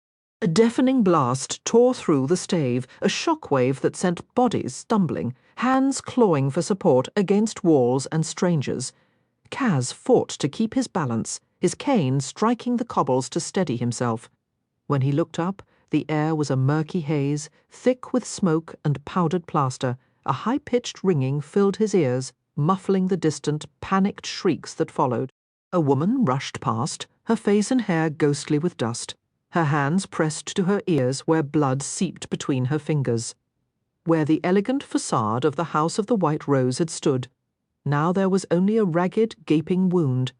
He saw Inedge start to lift her mask, and he quickly tugged it back down, giving a sharp shake of his head. This wasn't right. His plan had called for a controlled disturbance, not carnage, and Willen wasn't one for catastrophic errors. Someone else had decided to bring their own brand of havoc to West Stave tonight. Someone with a taste for real destruction. One thought burned clear through the chaos. He'd poured too much time and too many kruge into retrieving his wraith to lose her now. His hand brushed her shoulder, a fleeting touch, a silent command. Then he was moving, plunging toward the nearest alley. He didn't glance back. He could sense her there, a shadow keeping perfect pace beside him. She could have vanished ahead in a heartbeat, but they ran together, stride for matched stride. Now this, Jesper thought, with a grim sort of relish, was the kind of disorder he understood. His role had been split into 2 acts, before the hostage swap and after. While Inedge was in Van Eck's clutches on the bridge, Nina was the primary shield. Jesper's job was to keep the Merch magnet in his rifle's crosshairs, no fatal shots. But if Van Eck decided to wave a weapon around Jesper, had permission to relieve him of an arm, or both. Van Eck will try something, Kaz had warned them back on Black Veil. And it'll be sloppy, because he's working on a tight clock. Good, Jesper had said. Bad, Kaz corrected. A rushed plan means more variables, more hired hands, more chances for it to spiral. Wylan had chimed in softly. It's a principle of systems. You build in failsafes, and then the failsafes themselves create a new point of failure. Kaz's conclusion was blunt. His move won't be clever, but it will be erratic, so we stay ready for anything. How do you prepare for chaos? Wylan had asked. You keep every exit open, Kaz replied. Rooftops, streets, canals. He won't just let us walk off that bridge. Jesper had sensed the shift when he spotted squads of Stadwatch converging toward the bridge. It might have been a routine show of force. The Merchant Council liked to remind the Pleasure District who was really in charge every now and then. He'd signalled Matthias and waited. Kaz's instruction had been specific. Van Eck won't make his play until Alice is safe and clear. That's when our guard can't drop. True to prediction, the moment Alice and Inedge switched places, commotion broke out on the bridge. Jesper's finger hovered over the trigger, but his second task was straightforward. Watch for Kaz's signal. Seconds later, Kaz's cane shot upward, and he and Inedge were vaulting over the railing. Jesper struck a match. One after another, 5 of Willen's rockets streaked into the sky, erupting in showers of sizzling colour. The final burst was a vivid, shimmering pink. Strontium chloride, Wylan had explained earlier, hunched over his worktable amid fireworks and flash bombs. It burns red in the dark. Jesper hadn't been able to resist. Everything's more interesting in the dark. He'd shot back. If the Merchling was going to hand him lines like that, it was practically his obligation to take the opening. The first volley of fireworks served as the signal for the Mr. Crimsons recruited by Nina and Matthias in the early hours, lured by promises of free food and drink to gather at Godmedbridge just after midday. It was all part of a grand fictional promotion for the Crimson Cutlass. Anticipating that only a portion would actually appear, they had distributed over 200 costumes and sacks of counterfeit coins. Kaz had remarked that 50 attendees would suffice, but he consistently underestimated the powerful allure of getting something for nothing. Jesper estimated at least 100 Mr. Crimsons now swarmed the bridge and the stave, bellowing the familiar chant from the Comedy Brute plays and hurling coins into the air. Occasionally, a real coin would mix in with the fakes, which was precisely why the character was such a crowd-pleaser. Laughter filled the air as people spun each other around, dove for coins, and chased the crimson-clad figures, while the utterly overwhelmed Stadwatch struggled to maintain any semblance of order. The scene was nothing short of magnificent. Even knowing the money was fake, Jesper ached to be down there, caught up in the scramble for silver. But he had to remain patient a little longer. If Wylan's carefully placed canal explosives failed to detonate on schedule, Kaz and Inedge would find themselves stranded on the flower seller's boat, desperately needing more chaos for their escape. Another series of brilliant, glittering explosions tore across the sky Matthias's second batch of fireworks. This wasn't a signal, it was pure, beautiful distraction. Peering down, Jesper saw two massive plumes of water erupt from the canal as Wylan triggered his submerged charges. Perfect timing, Murchling. With that, Jesper concealed his rifle beneath his own crimson cloak and headed down the stairs, meeting Nina as they both sprinted from the hotel. To identify each other in the frenzy, they had marked their red and white masks with a single large black tear, though Jesper now wondered if they should have chosen a more obvious symbol. Dashing across the bridge, he thought he spotted Matthias and Wylan in their capes, steadily working their way off the stave while tossing coins. Running would attract unwanted attention, so they moved with deliberate calm. Jesper bit back a laugh. It was definitely them. Matthias threw the coins with the aggressive force of hurling a weapon, while Wylan's overenthusiastic, wildly awkward throws looked like he was trying to launch his own shoulder into the canal. From this point, they would all split up, each taking a different alley or canal route away from the stave, shedding their Mr. Crimson disguises for other comedy brute costumes. The plan was to wait until sunset before regrouping at Black Veil Island, leaving plenty of time for potential mischief. The magnetic pull of the East Stave's gambling dens tugged at Jesper. He could easily slip away, find a card game, lose a few hours at the three-man bramble. Kaz would hate the idea. Jesper was too recognizable. Playing a private game at the Cumulus as part of a job was one thing. This would be a reckless personal indulgence. With Kaz having disappeared alongside a promised huge score and several key Dregs members, rumours were flying. Rotti had mentioned that Per Haskell was searching for all of them, and Stadwatch officers were likely to visit the slat that very night, asking pointed questions. Then there was the ever-present threat of Pekka Rollins. Just a few hands, Jesper bargained with himself, just enough to quiet the itch. After that, he'd go see his father. The thought immediately soured his stomach. He wasn't ready to face Dar alone to explain the truth behind all this chaos. Abruptly, the craving for the gaming tables became an overwhelming physical need, to hell with moving slowly. Since Kaz hadn't provided him with anything to shoot, Jesper required the rattle of dice and terrible odds to clear his head. It was in that moment of desperate resolution that the entire world flashed a blinding, searing white. The sound that followed was a deafening hybrid of a thunderclap and the snap of breaking bone. The force of the blast threw Jesper backward, slamming him onto the cobblestones as a deafening roar filled his ears. He was instantly enveloped in a thick, choking cloud of white dust and smoke that burned his lungs. Coughing violently, he felt the air scrape his throat like it was made of ground crystal. Grit coated his eyes, and he blinked furiously, resisting the urge to rub them raw. Struggling to his hands and knees, his head pounding, he saw another Mr. Crimson collapsed nearby, a stark black streak marring the red lacquer of the mask. Jesper tore it away. Nina was unconscious, a trail of blood running from her temple. He shook her urgently. "Nina!" he yelled over the surrounding chaos of screams. Her eyes flickered open, she gasped, and then coughed as she pushed herself up. What in the world was that? No idea, Jesper replied, his voice rough. But it wasn't Wylan's handiwork. Look.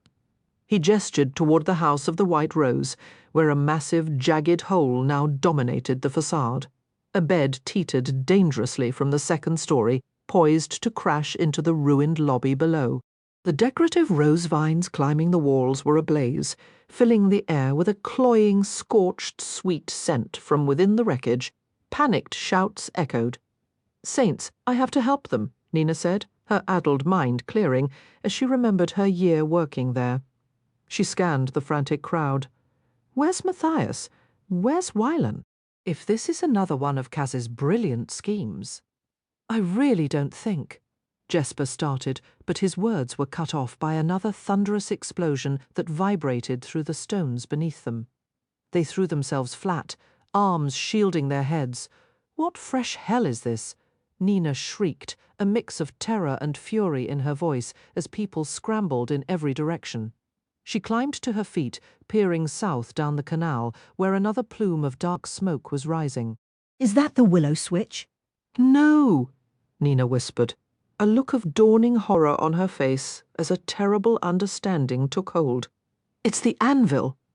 As if summoned by her words, a figure erupted from the gaping wound in the anvil's side. It shot skyward in a blur, arcing toward them. Grisha, Jesper muttered. They must be on Param. But as the shape zoomed overhead and they craned their necks to follow, Jesper realized he was spectacularly wrong, or finally losing his mind. It wasn't a squalor. It was a man with enormous metallic wings that beat with a mechanical hummingbird-like whir. He clutched a screaming boy in his arms, the cries sounding distinctly Ravkan. Please tell me you saw that too, Jesper breathed. That's Markov, Nina said, her face etched with fear and rage. That's why they hit the anvil. Nina. Matthias's voice cut through the din as he and Wylan hurried across the bridge, their masks pushed up on their heads. The Stadwatch had far greater problems now. We need to leave, Matthias urged, if Van Eck is behind this, but Nina seized his arm. That was Daniil Markov. He worked at the anvil. The flying man? Jesper asked, bewildered. No, Nina said, shaking her head vehemently. The prisoner. Markov is an Inferni. She pointed a trembling finger down the canal. They targeted the anvil, the White Rose. They're hunting Grisha. They're looking for me. In that moment, a second winged figure burst from the ruins of the White Rose. Another boom echoed, and as a section of the lower wall crumbled, two imposing figures strode forward, a man and a woman with black hair and bronze skin, mirroring the winged assailants. Shoo, Jesper said, utterly baffled. What are they doing here?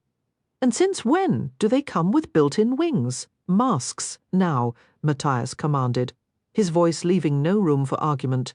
They slid their porcelain disguises into place. Jesper felt a fleeting gratitude for the surrounding bedlam, but the feeling vanished as one of the shoemen suddenly stilled, his head tilting as he took a deep, deliberate sniff of the air in mounting horror. Jesper watched the man turn slowly, his gaze unerringly finding and locking onto them through the chaos. Jesper shouted a command to the others, and the shoe soldiers charged directly toward them. No time left, Jesper declared, ripping away his disguise and readying his rifle. If they're hunting for a fight, we'll give them one. I've got the flyer. He wasn't about to be snatched by some shoe with wings. The second flyer's location was a mystery, hopefully still dealing with the captured Inferni. The winged man weaved erratically, darting side to side like a disoriented insect. Hold still, you oversized moth, Jesper muttered, firing 3 rounds that slammed into the flyer's torso, sending him reeling backward. Yet the flyer recovered with an acrobatic flip and surged forward again. Nearby, Matthias was unloading his weapon into the 2 massive shoe. Every bullet found its mark, making them stagger, but they refused to fall. Wylan, Nina, Jesper called out. A little help would be fantastic right about now. I'm working on it. Nina snarled, her hands raised and clenched. They're resisting my influence. Get down, Wylan yelled. They hit the cobblestones just as a dark object whistled through the air toward the winged man. The flyer veered left, but the projectile split apart, releasing 2 spheres of crackling violet fire. One fizzled out harmlessly in the canal, the other struck the flyer squarely. He shrieked, tearing at his own body as the violet flames engulfed his wings, then veered wildly before crashing into a brick wall, the fire still burning with an intense heat they could feel from yards away. Move! Matthias bellowed. They sprinted for the closest alley, Jesper and Wylan in front, Nina and Matthias close behind. Wylan blindly tossed a flash bomb over his shoulder. It shattered a window and flooded the area with a blinding but ineffective light. You likely terrified some poor soul just trying to earn a living, Jesper remarked. Hand it over. He grabbed the remaining flash bomb and hurled it precisely into the path of their pursuers, turning his head to shield his eyes from the blast. That's how you do it properly. Next time, I'm leaving you to your fate, Wylan gasped between breaths. You'd be lost without me. Everyone is. A sharp cry from Nina made Jesper whirl around. She was entangled in a glimmering silver net, being hauled backward by the formidable shoe woman who stood firmly anchored in the alley. Matthias fired, but she didn't flinch. "Bullets aren't working," Wylan exclaimed. "I think there's metal under their skin." Now that Wylan mentioned it, Jesper could see the metallic gleam beneath their bloody wounds. What did that mean? Were they some kind of machine? How was that even possible? "The net," Matthias roared. They all seized the metallic cords, straining to pull Nina free. But the shoe woman reeled her in with relentless, inhuman strength. "We need something to cut through this," Jesper shouted. "Forget the cord," Nina growled through clenched teeth. In a swift motion, she snatched a revolver from Jesper's holster. "Let go," she ordered. "Nina." Matthias started to protest. Do it now. They released their hold, and Nina shot down the alley from the sudden release of tension. The shoe woman stumbled back a step, then gripped the net's edge, hauling Nina upward. Nina waited until the very last instant, then said coolly, "Let's find out if you're metal to the core." She jammed the revolver into the shoe woman's eye and pulled the trigger. The shot didn't just destroy the eye, it obliterated most of her upper skull. For a second she remained standing, still clutching Nina, her head a ruin of bone, brain matter, and jagged metal fragments. Then she collapsed. Gagging, Nina fought against the net. "Get me out of this before her friend shows up." Matthias ripped the net away, and they ran, hearts pounding, boots echoing on the stones. As they fled, Jesper could almost hear his father's worried voice urging him onward, a chilling whisper in his mind. "I'm afraid for you. This world can be harsh to people like you." Just what had the shoe unleashed to capture Nina? The thought sent a fresh wave of dread through him as they vanished into the shadowy maze of the city. After the city's Grisha? After him? Jesper's life had been a series of narrow escapes and looming catastrophes, yet he'd never felt such a bone-deep certainty that he was fleeing for his very survival. As Inedge and Kaz put more distance between themselves and West Stave, the quiet that settled between them grew heavy and pervasive, like spilled ink on linen. They'd ditched their capes and masks in a trash pile behind a dilapidated establishment known as the Velvet Room, where Kaz, with his usual foresight, had cached another set of plain clothes. It felt as if the entire metropolis was their personal dressing room, a notion that made Inedge think of stage magicians who produced endless ribbons from their cuffs or made people disappear from cabinets that always struck her as looking too much like burial boxes. Clad now in the thick jackets and coarse trousers of harbour labourers, they ventured into the warehouse quarter, hats low and collars high, despite the unseasonable warmth. The eastern fringe of this district was a world unto itself, largely home to newcomers living in budget lodgings, crowded boarding houses, or makeshift settlements of plywood and tin, clustering into precarious communities based on shared tongue and origin. At this hour, most residents were toiling in the city's factories or on the docks, but on some corners, Inedge spotted clusters of men and women lingering, their hopes pinned on a foreman appearing to offer a handful of them a precious day's wage.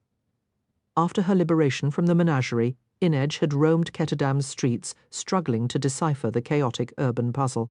The cacophony and the press of bodies had been overwhelming, a constant backdrop to her fear that Tante Hillian or one of her enforcers would snatch her from the crowd and haul her back to the House of Exotics.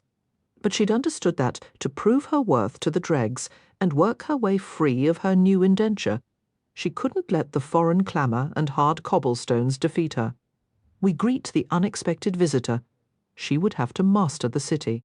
Her preference was always for the high roads, the rooftops, where she moved unseen, liberated from the jostle of the streets below. Up there, she could almost grasp the ghost of her former self, that fearless girl who hadn't yet learned the world's capacity for brutality. She had come to know the steep gables and flower boxes of the Zelverstraat, the manicured gardens and broad avenues of the Embassy district. She'd journeyed far south to where the manufacturing zone yielded to stinking abattoirs and brining vats tucked at the city's outermost rim, where waste could be channeled into the bordering marshes and the reek was less likely to drift over the nicer neighbourhoods. Ketterdam had unfolded its secrets to her reluctantly, in sudden glimpses of both splendour and decay. Now, with Kaz, she left the rooming houses and food carts behind, pushing further into the bustling warehouse district and the sector called the Weft. Here, the streets and canals were unnervingly tidy and broad, designed for the efficient flow of merchandise. They walked past fenced yards stacked high with raw timber and quarried stone, past heavily guarded stockpiles of weaponry, and past vast storehouses overflowing with cotton, silk, canvas, and pelts. They passed warehouses crammed with the meticulously weighed bales of dried jerda leaves from Novi Zem, destined to be processed, tucked into brightly labelled tins, and shipped to distant markets. A bitter, ironic laugh nearly escaped her then. The sheer mundane order of it all was almost absurd after the night's chaos. The memory hit her with the force of a physical blow the day she'd seen the words rare spices emblazoned on a warehouse wall. It was just an advertisement. The lettering flanked by two painted Suli girls. Their brown limbs exposed, the suggestion of intricate embroidery on their flimsy silks rendered in gilded strokes. Inedge had frozen there, less than 2 miles from where the rights to her own body had been auctioned and bartered over, her heart hammering against her ribs, a cold panic locking her joints, her eyes helplessly fixed on those painted girls, the bangles circling their wrists, the bells adorning their ankles. Finally, she forced herself to move. It was as if a chain had snapped, and she ran harder than she ever had, fleeing back to the slat. The city became a grey blur beneath her as she leaped across the rooftops, her steps fueled by pure adrenaline. That night, she was haunted by a dream where the painted girls broke free from the brick. They were trapped inside the warehouse wall, their screams echoing, begging for release, but Inedge stood frozen, unable to save them. Rare spices. The faded sign remained, bleached by years of sun, yet it still held a visceral power over her, tightening her muscles and catching her breath. But she clung to a fragile hope. Once she had her ship, once she sent her first slaver to the bottom of the sea, maybe then the paint would crack and peel from those bricks. The cries of those girls in their mint-coloured silks would finally fade into laughter. They would dance, not for any audience, but purely for the joy of their own freedom. Up ahead, a tall column crowned with Gessen's hand cast a long, grasping shadow over the financial heart of Kerch.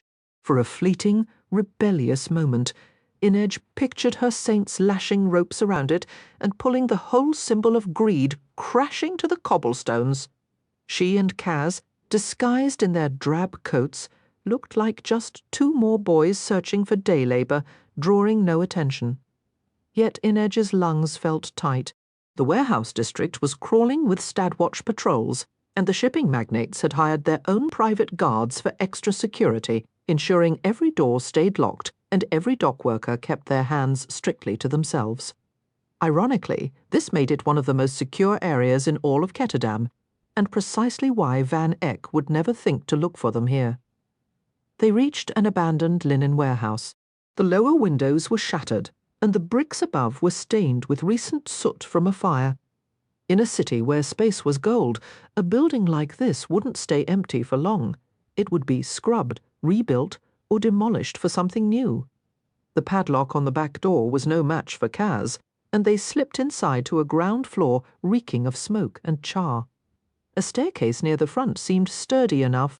They ascended Inedge's steps, silent on the boards. Kaz's climb marked by the steady, solid thunk of his cane. On the 3rd floor, Kaz led her to a storeroom where massive pyramids of linen bolts rose toward the ceiling. Most were unharmed, though the lower ones were smudged with soot and carried the acrid scent of the fire. They made for surprisingly decent seating. Inedge found a spot by a grimy window, settling her feet on one bolt and leaning her back against another. She was simply grateful to be still, to gaze out at the pale afternoon light washing over the district. The view was just a maze of bare brick walls and the hulking sugar silos that stood like sentinels over the harbour. Kaz retrieved a tin from beneath an old discarded sewing machine and handed it to her. She opened it to find hazelnuts, some wax paper-wrapped crackers, and a small flask with a cork. So this was one of the secret caches Van Eck had been so desperate to uncover. Inij pulled the cork and sniffed. Water, Kaz said, before she could ask. She drank deeply, then nibbled on a dry, stale cracker. Her stomach growled. A hot meal was a distant fantasy. Kaz had made it clear they couldn't risk returning to Black Vale until after dark, and even then a cooked supper seemed unlikely. She watched him haul himself up onto a stack of bolts opposite her, his cane placed carefully at his side. But she quickly turned her gaze back to the window, avoiding the focused efficiency of his motions, the sharp, unyielding set of his jaw. Looking at Kaz felt perilous now in a way it never had before. Her mind flashed back to the glint of a stage mallet rising under the lights of the Isle Comedy. "He'll never trade if you break me." Her fingers drifted to the knives at her sides, their familiar weight a comfort, like touching the hands of trusted allies. Some of the coiled tension within her began to loosen. "What did you say to Van Eck on the bridge?" Kaz's voice broke the quiet, his question hanging in the dusty air between them during the exchange. She asked, "You'll see me again, but just once." Another Suli saying, "A vow I made to myself and to Van Eck. Be cautious, Wraith. Revenge isn't your style. I doubt your Suli saints would endorse it. My saints have no patience for tyrants." She wiped the grimy window with her sleeve. "Those blasts," she murmured. "Will the others be safe? None were posted near the explosions we witnessed. We'll have a clearer picture once we reach Black Vale." The uncertainty gnawed at her. What if someone was injured? What if not everyone made it back to the island? After enduring days of anxiety and inaction, this fresh helplessness, knowing her friends could be in peril while she waited, was its own special torment. She became aware of Kaz's scrutiny and met his eyes. The late afternoon sun cut through the glass, lighting his irises to the shade of dark coffee. "He'll never trade if you break me." The memory of those words felt like a brand in her throat. Kaz held her gaze as he asked, "Did he harm you?" She drew her knees to her chest. Why ask to gauge my readiness for the next peril? To tally another grievance against Van Eck? Kaz had never been ambiguous about their arrangement. Inij was an investment, a valuable asset to be safeguarded. She had allowed herself to hope it had become something more. Jan Van Eck had stripped that fantasy away. Physically, she was intact, unharmed. The ordeal at the Isle Comedy had left no lasting wounds that food and rest wouldn't mend. Yet Van Eck had stolen something from her all the same. "I'll be no use to him any more." The thought, ripped from a hidden depth, was a truth she couldn't unlearn. She should be relieved. A harsh truth was preferable to a gentle lie. Her fingers drifted unconsciously to where the mallet had grazed her leg. She saw Kaz's eyes follow the motion and stopped, folding her hands in her lap. She shook her head. "No, he didn't hurt me." Kaz leaned back, his gaze picking her apart piece by piece. He didn't believe her, but she couldn't muster the energy to defend the falsehood. He planted his cane on the floor, using it for leverage as he slid from the pile of fabric. "Get some rest." "Where are you going?" "I have matters to attend to near the silos, and I want to listen for any news." He left his cane propped against a bolt of cloth. "You're not taking it. Too recognizable, especially if Van Eck has the city watch involved. Rest," he said again. "You'll be secure here." Inij closed her eyes. She could trust him that much at least. When Kaz roused her, the sun was dipping below the skyline, casting the distant tower of Gezen in molten gold. They left the warehouse, securing it behind them, and melted into the stream of workers heading home. Skirting the busiest stretches of the barrel where the Stadwatch would surely be patrolling. They moved south and east into a quieter residential district. On a narrow canal, they boarded a small boat, guiding it down the Gruff Canal as the mists began to swallow Black Vale Island. A nervous anticipation built in Edge's chest as they navigated the silent pathways between the mausoleums toward the island's heart. "Let them be safe," she pleaded silently. "Let everyone be all right." At last, a faint glow and the low hum of conversation reached her. She broke into a sprint, her cap tumbling forgotten into the ivy. She shoved the tomb door open, the 5 figures inside surged to their feet, weapons and fists raised. Inedge stumbled to a stop. Nina let out a joyful shriek. "Inedge!" She crossed the room in a rush, pulling Inedge into a fierce embrace. Then they were all around her, hugging her, thumping her back. Nina refused to let go. Jesper wrapped his arms around both of them and whooped. "The wraith is back." While Matthias hung back, his smile formal but genuine, her eyes moved from the shoeboy seated at the tomb's central table to the identical shoeboy now standing before her, a grin spreading across his face. Inedge turned to the boy nearest her. "Willen." He offered a quick smile, but it faltered as he added, "I'm sorry about my father." She drew him into an embrace, her voice low. "We don't have to carry the burdens of our parents." A sharp tap echoed from the tomb's entrance. Kaz stood in the doorway leaning on his cane. "If the group hug is concluded, we have actual work to attend to." "Wait a minute," Jesper said, his arm still around Inedge's shoulders. "Before we discuss the job, someone needs to explain what those flying nightmares were on the stave." "What do you mean?" Inedge asked. "We saw the white rose explode, then heard a second blast from the direction of the anvil. After that, we got out of there." Jesper gave a knowing nod.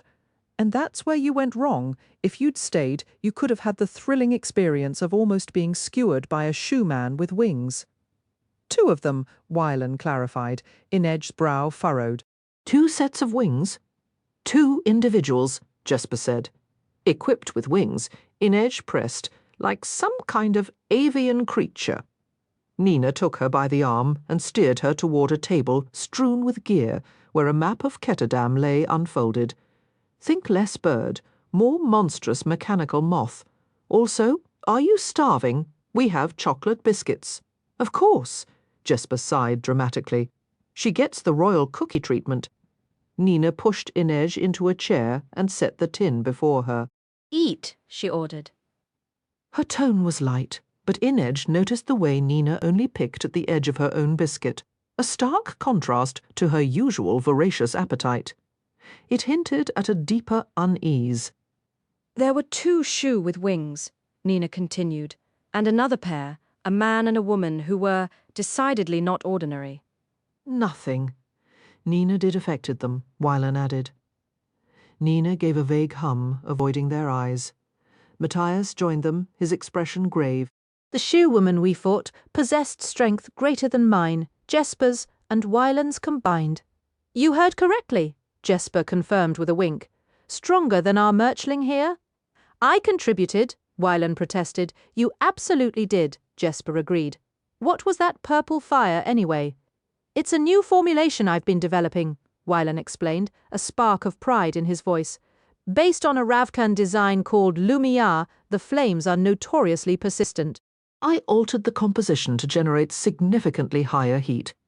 "We were fortunate to have you with us," Matthias said, offering a slight formal nod that left Willen both pleased and visibly flustered. "Those creatures were almost completely resistant to gunfire." "Almost," Nina echoed darkly. "They were armed with nets. Their intent was clearly to hunt and capture Grisha." Kaz, who had been observing from where he leaned against the wall, spoke up. "Were they using Param?" Nina shook her head. "No. I don't believe they were Grisha at all. They showed no signs of summoning or manipulation, and their wounds didn't heal. It was as if they had some form of metal grafted beneath their skin." She switched to rapid shoe, addressing Kuwei. He let out a pained groan. "Kurgud." The room stared at him, uncomprehending. He sighed and translated. "When my father created Param, the Shu government tested it on captured fabricators." Jesper tilted his head. "Is it me, or is your Kirch suddenly much clearer?" "My Kirch is excellent. You all speak too quickly." "All right, then," Jesper drawled.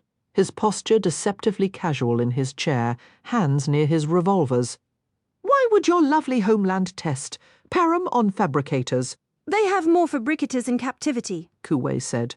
"They are the easiest Grisha to capture," Matthias added, ignoring the sharp look Nina shot him.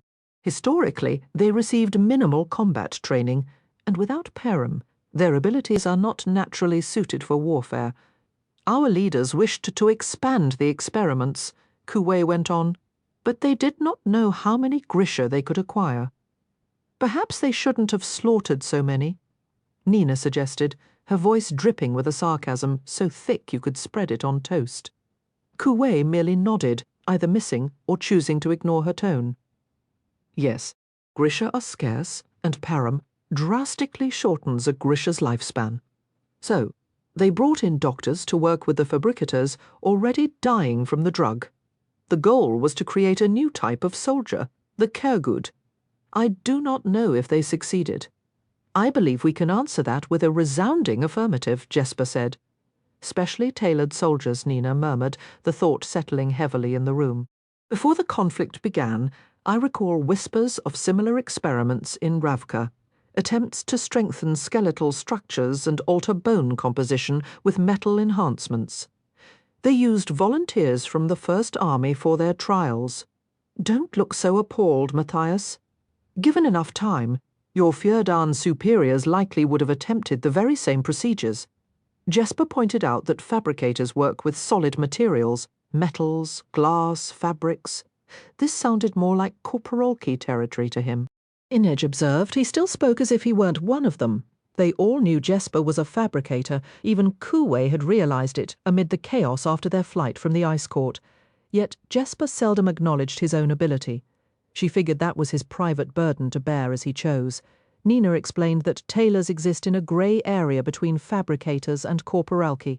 She mentioned a Ravkan instructor of hers, Genya Safin, who could have excelled as either a heart-render or a fabricator, but instead became a master tailor.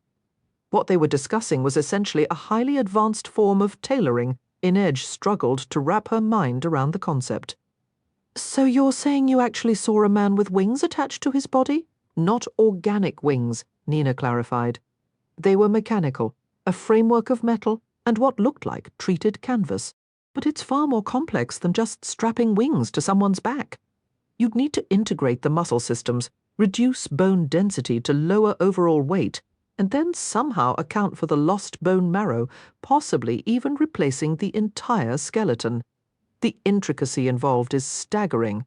"Param," Matthias said, his fair brows drawn together. "A fabricator under the influence of Param could achieve that level of modification." Nina pushed her chair back abruptly. "Is the Merchant Council just going to ignore the Shu assault?" she demanded, turning to Kaz.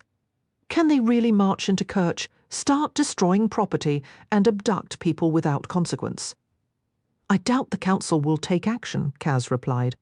"Unless the Shu operatives were in official uniform, the Shuhan government will simply deny any involvement. So they escape all accountability." "Not necessarily," Kaz said. "I did some reconnaissance at the docks earlier. Those 2 Shu warships. The Council of Tides has stranded them." Jesper's boots dropped from the tabletop and hit the floor with a solid thump. "What?" "They withdrew the tide. The entire harbour used the sea itself to sculpt a new island, leaving both warships beached on their sides. You can see them from the quay, their sails slumped in the mud. It was a bizarre sight, one that had drawn crowds all afternoon, whispering theories about the city's mysterious guardians. Matthias called it a demonstration of power. Jesper wondered if it was meant to protect Grisha or to assert the city's sovereignty. Kaz merely shrugged, hard to say, but it might encourage the Shu to be more discreet in their hunts through Ketterdam's streets. "Could the Council of Tides assist us?" Wylan asked. "If they're aware of Param, they must be concerned about it falling into dangerous hands. How would you even contact them?" Nina asked, a trace of old bitterness in her voice. "No one knows who the Tides are. No one sees them enter or leave those watchtowers." Inej suddenly wondered if a younger Nina newly arrived in Ketterdam at 16, a Grisha cut off from her homeland, friendless and disoriented, had ever sought their aid. The shoe won't remain intimidated forever. They engineered those soldiers for a purpose. It's strategically sound, if you consider it, Kaz noted. The shoe are optimizing their assets. A Grisha addicted to param has a limited lifespan, so they devised an alternative method to harness that power. Matthias shook his head. Indestructible soldiers who will outlive their makers. Jesper ran a hand over his mouth. And who can then be sent to capture more Grisha? I swear, one of them tracked us by scent alone. Is that even possible? Inej asked, a chill settling over her. I've never known Grisha to emit a distinct odour, Nina said, but I suppose it's plausible. If the soldier's sense of smell was enhanced, perhaps it's a scent ordinary people can't perceive. It's an unsettling thought, turning a person's very essence into a beacon for hunters. I don't believe this was their first attempt, Jesper said. Wylan, remember how terrified that squalor in the rare books archive was? She wasn't just nervous, she was paralyzed by a dread that suggested prior encounters. The fear in that room had a history to it. What about that merchant vessel Rotti mentioned? Kaz gave a nod. It was ripped to pieces, and several sailors were found dead. At first, they suspected the ship's squaller might have broken his indenture and fled. But perhaps he didn't just vanish. Perhaps he was taken. He was one of old Councilman Hued's Grisha. Emil Retvenko, Nina said. That's the name. Did you know him? I knew of him. Most Grisha in Ketterdam are aware of each other. We share what we know, try to watch each other's backs. The shoe must have informants here if they knew exactly where to find each of us. The other Grisha, Nina pushed herself up, then gripped the chair back, a wave of dizziness seeming to hit her. Inej and Matthias were standing beside her in an instant. Are you okay? Inej asked. Absolutely wonderful, Nina replied with a strained smile. But if the remaining Grisha in the city are at risk, and what exactly are you planning to do? Jesper cut in, his tone unexpectedly sharp. You're lucky to be breathing after today. Those shoe soldiers can practically sniff us out, Nina. He turned toward Kuwe. Your father made that a reality? Hey, Wylan interjected. Take it down a notch. Take it down a notch?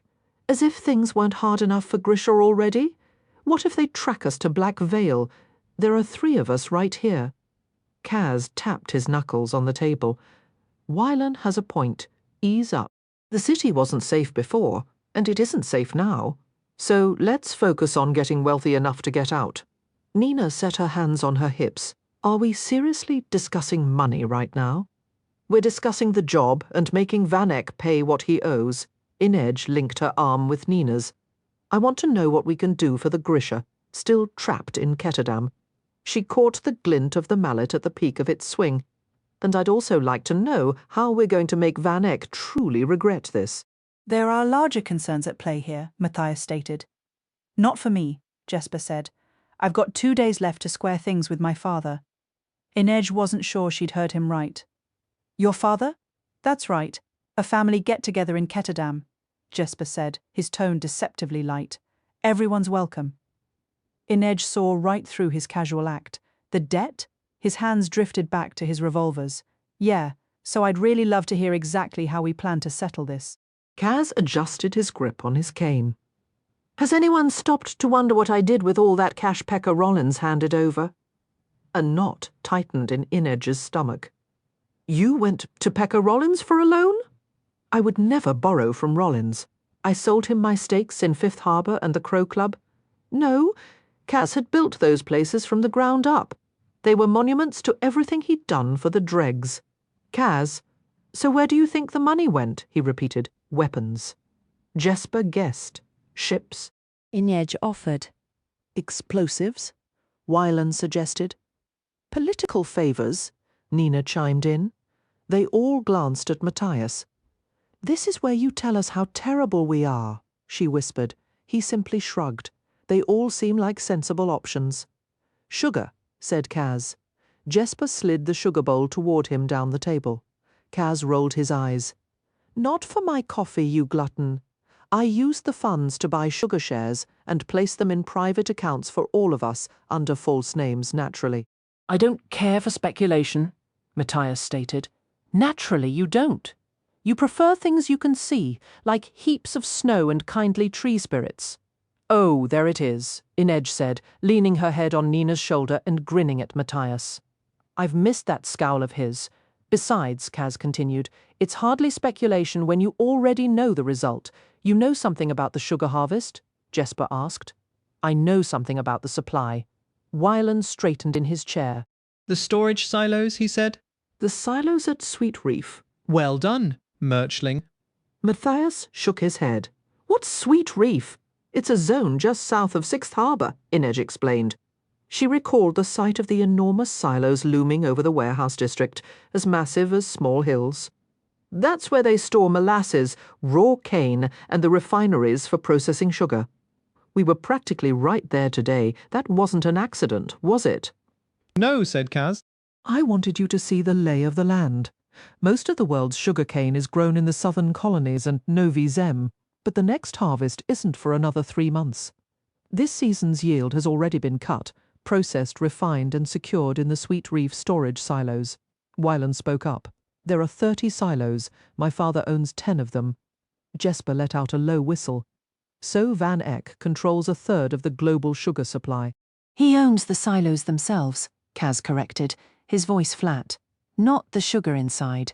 He covers the cost of maintaining the structures, supplies the guards, and pays the squallers to regulate the humidity so the sugar stays dry and doesn't clump. The merchants who actually own the sugar pay him a tiny cut of every sale. Those tiny cuts add up to a fortune. Matthias considered the scale of it, such immense value under one man's protection. If something were to happen to those silos, the price of sugar would skyrocket like a firework on a short fuse. Jesper finished, springing to his feet and beginning to pace the room with restless energy. The price would climb and not stop climbing, Kaz confirmed, and as of a few days ago, we quietly acquired shares in the rival companies that don't use Van Eck's storage. Right now, they're worth exactly what we paid. But the moment we ruin the sugar in his silos, Jesper was practically vibrating. Our shares will be worth 5, maybe 10 times their current value. Try 20. Jesper whooped with delight. Don't mind if I do. We could sell at an enormous profit, Wylan said, the calculation clear in his voice. We'd be wealthy overnight. Inedge's mind drifted to a specific image. A sleek, fast schooner, its decks clear and its hull fitted with heavy cannon. A ship that could truly be her own. 30 million Kruge worth of wealthy, she asked, naming the sum Van Eck had promised them for the ice court job, a reward he'd never planned to pay. The ghost of a smile touched Kaz's lips. Give or take 1 million. Wylan was chewing on his thumbnail, a habit of his when he was anxious. My father can survive a financial hit. It's the other merchants, the ones who own the sugar in his silos who will be ruined. That's true, Matthias acknowledged. And if we destroy the silos, it will be obvious Van Eck was the target. Maybe we could make it seem like an accident, Nina suggested. It will, Kaz said. At first, thanks to the weevil, explain it. Wylan. Wylan sat forward, eager as a student called to the front of the class. He produced a small glass vial from his pocket. This iteration works. Inedge took the vial, holding it up to the light. It's a weevil. A chemical weevil, Jesper clarified with a theatrical flourish. But our brilliant chemist here still hasn't named it. My vote is for the weevil. That's awful, Wylan protested, but he was fighting a smile. It's perfect, Jesper insisted, winking. Just like you. Wylan's cheeks flushed a bright, unmistakable pink. Kuwei, who had been sitting quietly, looked up with a sulky expression. I helped too. He did help, Wylan admitted fairly. We'll get him a commemorative plaque, Kaz said dryly. Now tell them how it functions. Wylan cleared his throat, adopting a more professional tone. The concept came from cane blight, how just a trace of bacteria can devastate an entire field. Once the weevil is introduced into a silo, it will burrow downward, using the refined sugar as its fuel until the entire contents are transformed into useless sludge. It reacts to sugar, Jesper asked. To any kind of sugar, Wylan confirmed, even trace amounts if there's sufficient moisture. So keep it away from sweat, blood, saliva. Do not lick the wyval, Jesper announced to the room. Should someone take notes? Inedge studied the modest vial. Those silos are massive. How much of this do we need? 1 vial per silo, Wylan stated. Inedge blinked. Truly, that's all? Tiny and ferocious, Jesper said, catching her eye and winking again. Sound familiar? Nina burst into laughter, and Inedge found herself grinning back at Jesper despite her exhaustion. Every muscle in her body ached, and she longed for a solid 2 days of sleep, but she felt a tight coil of tension within her begin to loosen, releasing some of the fear and fury of the past week. The weevil will make the sugar's destruction appear accidental, Wylan concluded. It will, Kaz agreed, right up until the other merchants discover that Van Eck has been secretly buying up sugar shares from companies that don't use his silos. Wylan's eyes went wide with shock. What? I used half our capital for our shares. The other half was used to purchase shares on Van Eck's behalf. Well, on behalf of a holding company set up under Alice's name. Couldn't make it too obvious. The shares were bought with untraceable cash, but the purchase certificates, properly stamped and sealed, are waiting at his lawyer's office. Matthias sounded genuinely surprised. Cornelis Smeet, layer upon layer of lies. Your break-in wasn't just about finding Alice Van Eck's location. Kaz's response was cool. You don't win by playing a single angle. Losing the sugar damages Van Eck's reputation, but when his clients discover he profited from their loss, they'll scrutinize those silos like never before. Wylan finished the thought. And they'll find the weevil evidence. Inedge's voice was quiet. Property destruction, market manipulation. It will ruin him. She recalled Van Eck's cruel order to his thug. I don't want it clean. Shatter the bone. Could he face prison? Kaz laid it out plainly. He'll be charged with contract violation and market interference. In Kirch law, that's as serious as murder. The penalty is the same. He could hang. Wylan traced a path on the Ketterdam map with his finger from Sweet Reef through the barrel to the Geldstraat and his father's mansion. His voice was soft. Will he? Jan Van Eck had tried to have him killed, discarding him like trash. Yet Inedge sensed Wylan's hesitation about condemning his father to death. Kaz was pragmatic. I doubt the noose. They'll likely settle for a lesser charge. The Merchant Council won't hang one of their own. Whether he ever sees a jail cell, that depends entirely on his lawyer's skill. Wylan seemed almost in a daze. But he'll be barred from trade, his assets seized to cover the lost sugar. It's the end of the Van Eck empire, Kaz confirmed. Wylan's thoughts turned elsewhere. What happens to Alice? Another shrug from Kaz. No one will believe she was involved in a financial scheme. She'll file for divorce, probably return to her parents. A week of tears, 2 weeks of singing, then she'll move on. Maybe she'll marry royalty. Inedge thought of Bajan's frantic worry. Or perhaps a music teacher, Jesper, ever, the pragmatist, leaned forward. Okay, but there's a tiny issue, and by tiny, I mean massive, obvious, and worthy of abandoning this plan for a pint. The silos. I'm all for impossible jobs, but how do we actually get inside? Wylan suggested. Kaz can pick the locks. No, Kaz stated flatly. I can't. Nina feigned shock. I don't believe I've ever heard you admit that. Say it again, slowly. Kaz ignored her. They're quatrefoil locks. 4 keys in 4 locks turned simultaneously, or security doors slam shut and an alarm sounds. I can pick any lock, but I can't pick 4 at once. Jesper pressed. So what's the plan? The silos also open at the top. Jesper's eyebrows shot up. Those things are 20 stories tall. Is Inedge supposed to scale and descend 10 of them in a single night? Just 1, Kaz corrected. Nina planted her hands on her hips, her green eyes flashing. And then what?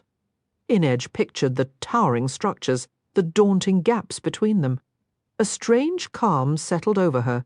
And then, she said, a new defiant edge in her voice, I'm going to walk a tightrope from one silo to the next. Nina threw her hands up. And I suppose a net is out of the question? A gaffer does not perform with a net, Inedge replied. Her pride stung. Nina shot back. Does a gaffer often perform 20 stories above cobblestones after a week of captivity? There will be a net, Kaz interjected, his tone leaving no room for argument. It's already in place behind the guardhouse, hidden under sandbags. A stunned silence filled the tomb. Inedge was speechless. I don't need a net. Kaz checked his watch, dismissing the objection. Wasn't a request. We have 6 hours to rest and recover. I'll get supplies from the Circus Zerkoa camp on the west side of town, Inedge. List what you need. We move on the silos in 24 hours. Nina's refusal was immediate and firm. Absolutely not. Inedge needs to get some rest.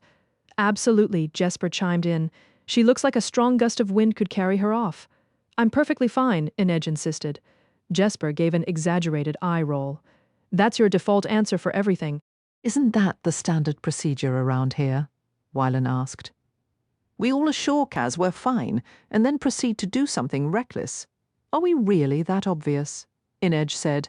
In perfect unison, Wylan and Matthias replied, Yes. Do you actually want to take down Van Eck? Kaz's voice cut through the room. Nina let out a frustrated sigh. Obviously, Kaz's gaze swept over each of them. Do you want the money? The fortune we fought for, bled for, almost drowned for? Or would you prefer Van Eck sits back pleased with himself for swindling a group of nobodies from the barrel, because no one else is coming to our rescue? No one else cares that he betrayed us, or that we risked everything for a hollow victory. No one else will set this right. So I'm asking again, do you want to beat Van Eck? Yes, Inedge said firmly, craving a form of justice. Thoroughly, Nina added, preferably with Wylan's flute applied to his ears, Jesper joked. One by one, they all nodded in agreement. The game has changed, Kaz stated. After Van Eck's little show today, wanted posters with our faces are likely being plastered all over Ketterdam, and I expect a substantial reward is on offer.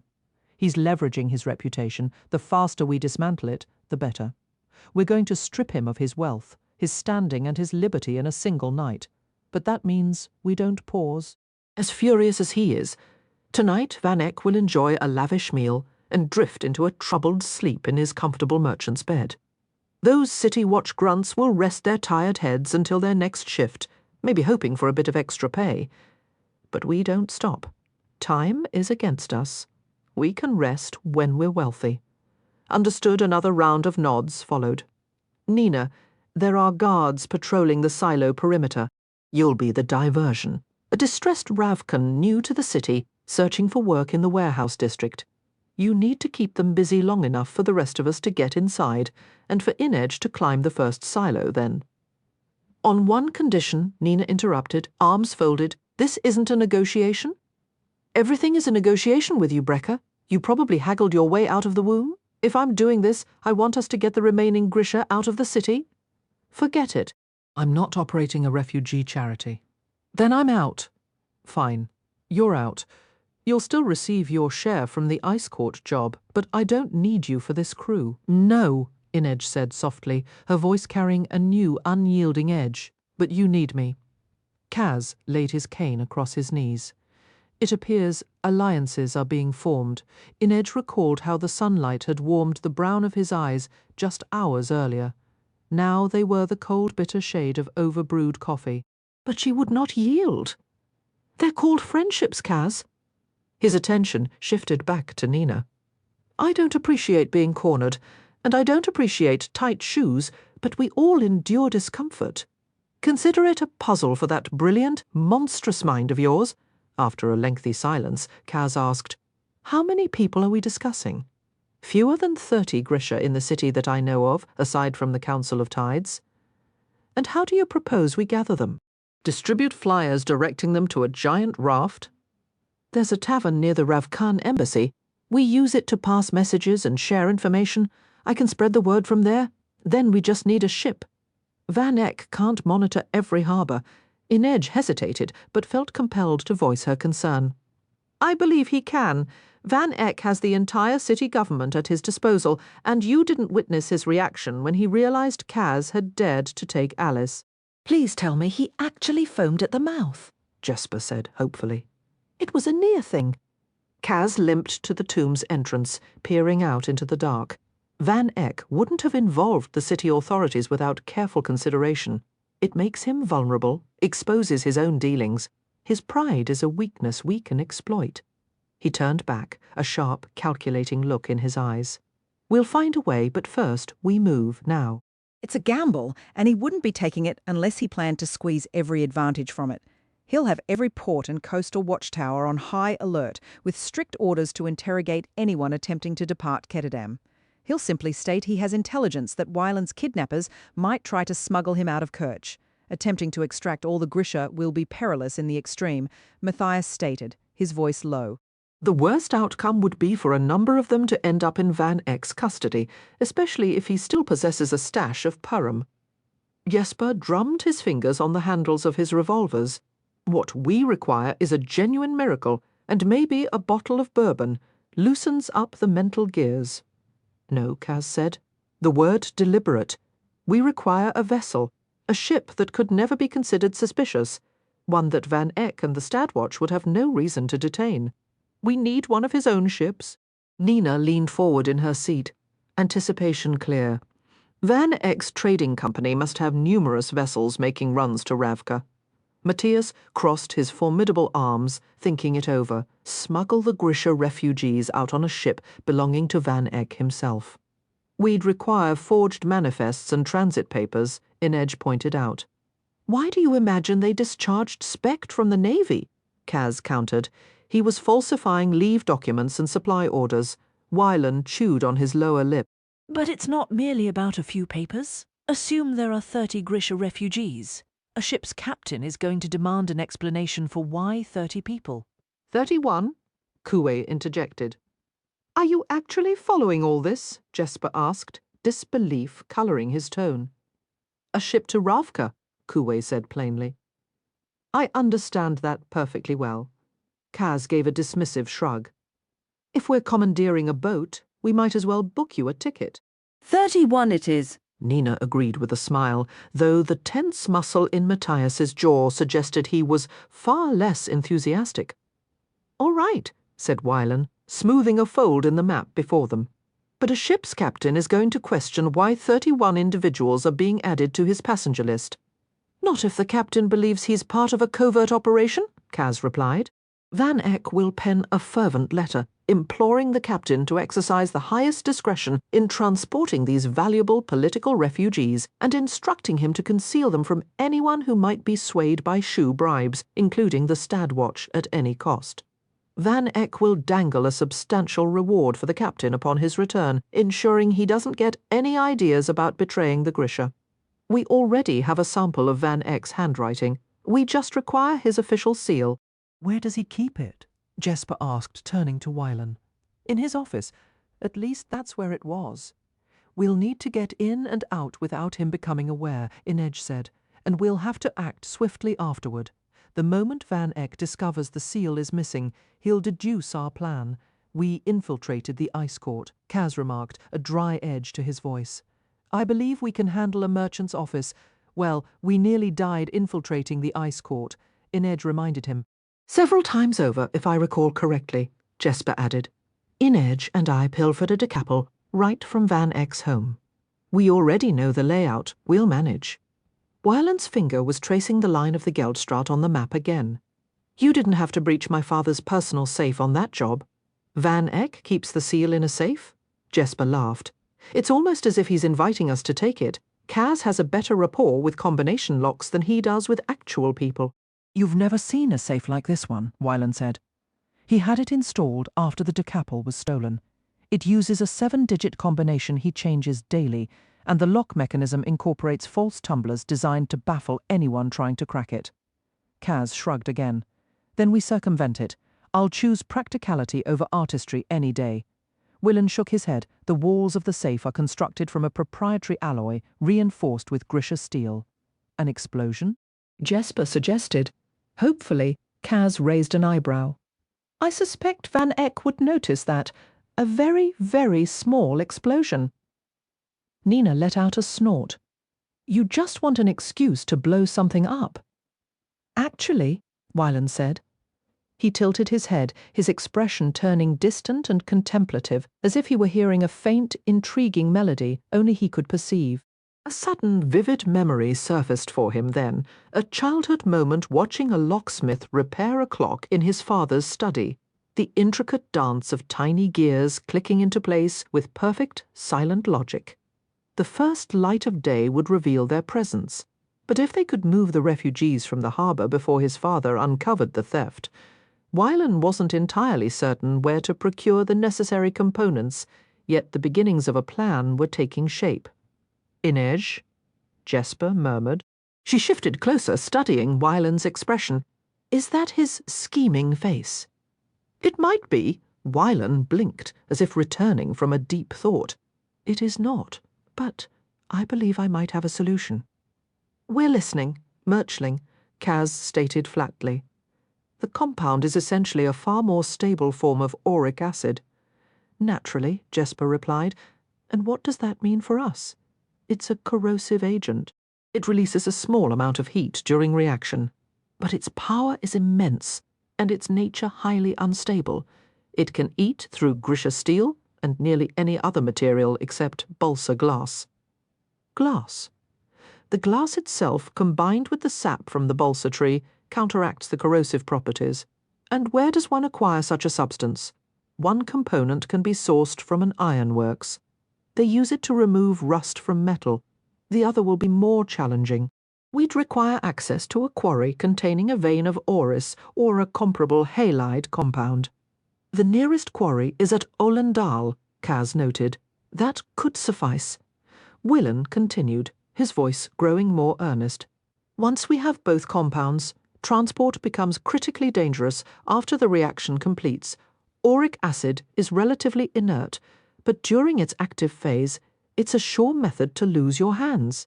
So, Jesper summarized, if we obtain these ingredients, manage to move them separately, activate this acid, and somehow keep all our limbs attached.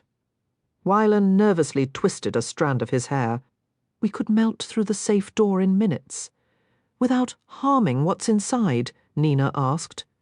That's the hope. Hope, Kaz repeated, a dry edge to his voice. I've operated on thinner margins. We need to identify which ships are sailing for Ravka tomorrow night and have Spect begin forging the manifests and transit papers. Nina, once a vessel is selected, can your band of refugees find their own way to the docks, or will they require a guided tour as well? Their knowledge of the city is limited, Nina admitted. Kaz's fingers tapped a rhythm on his cane. Willen and I will handle the safe. Jesper can escort the Grisha. We'll chart a route for Matthias to get Kuwait to the docks.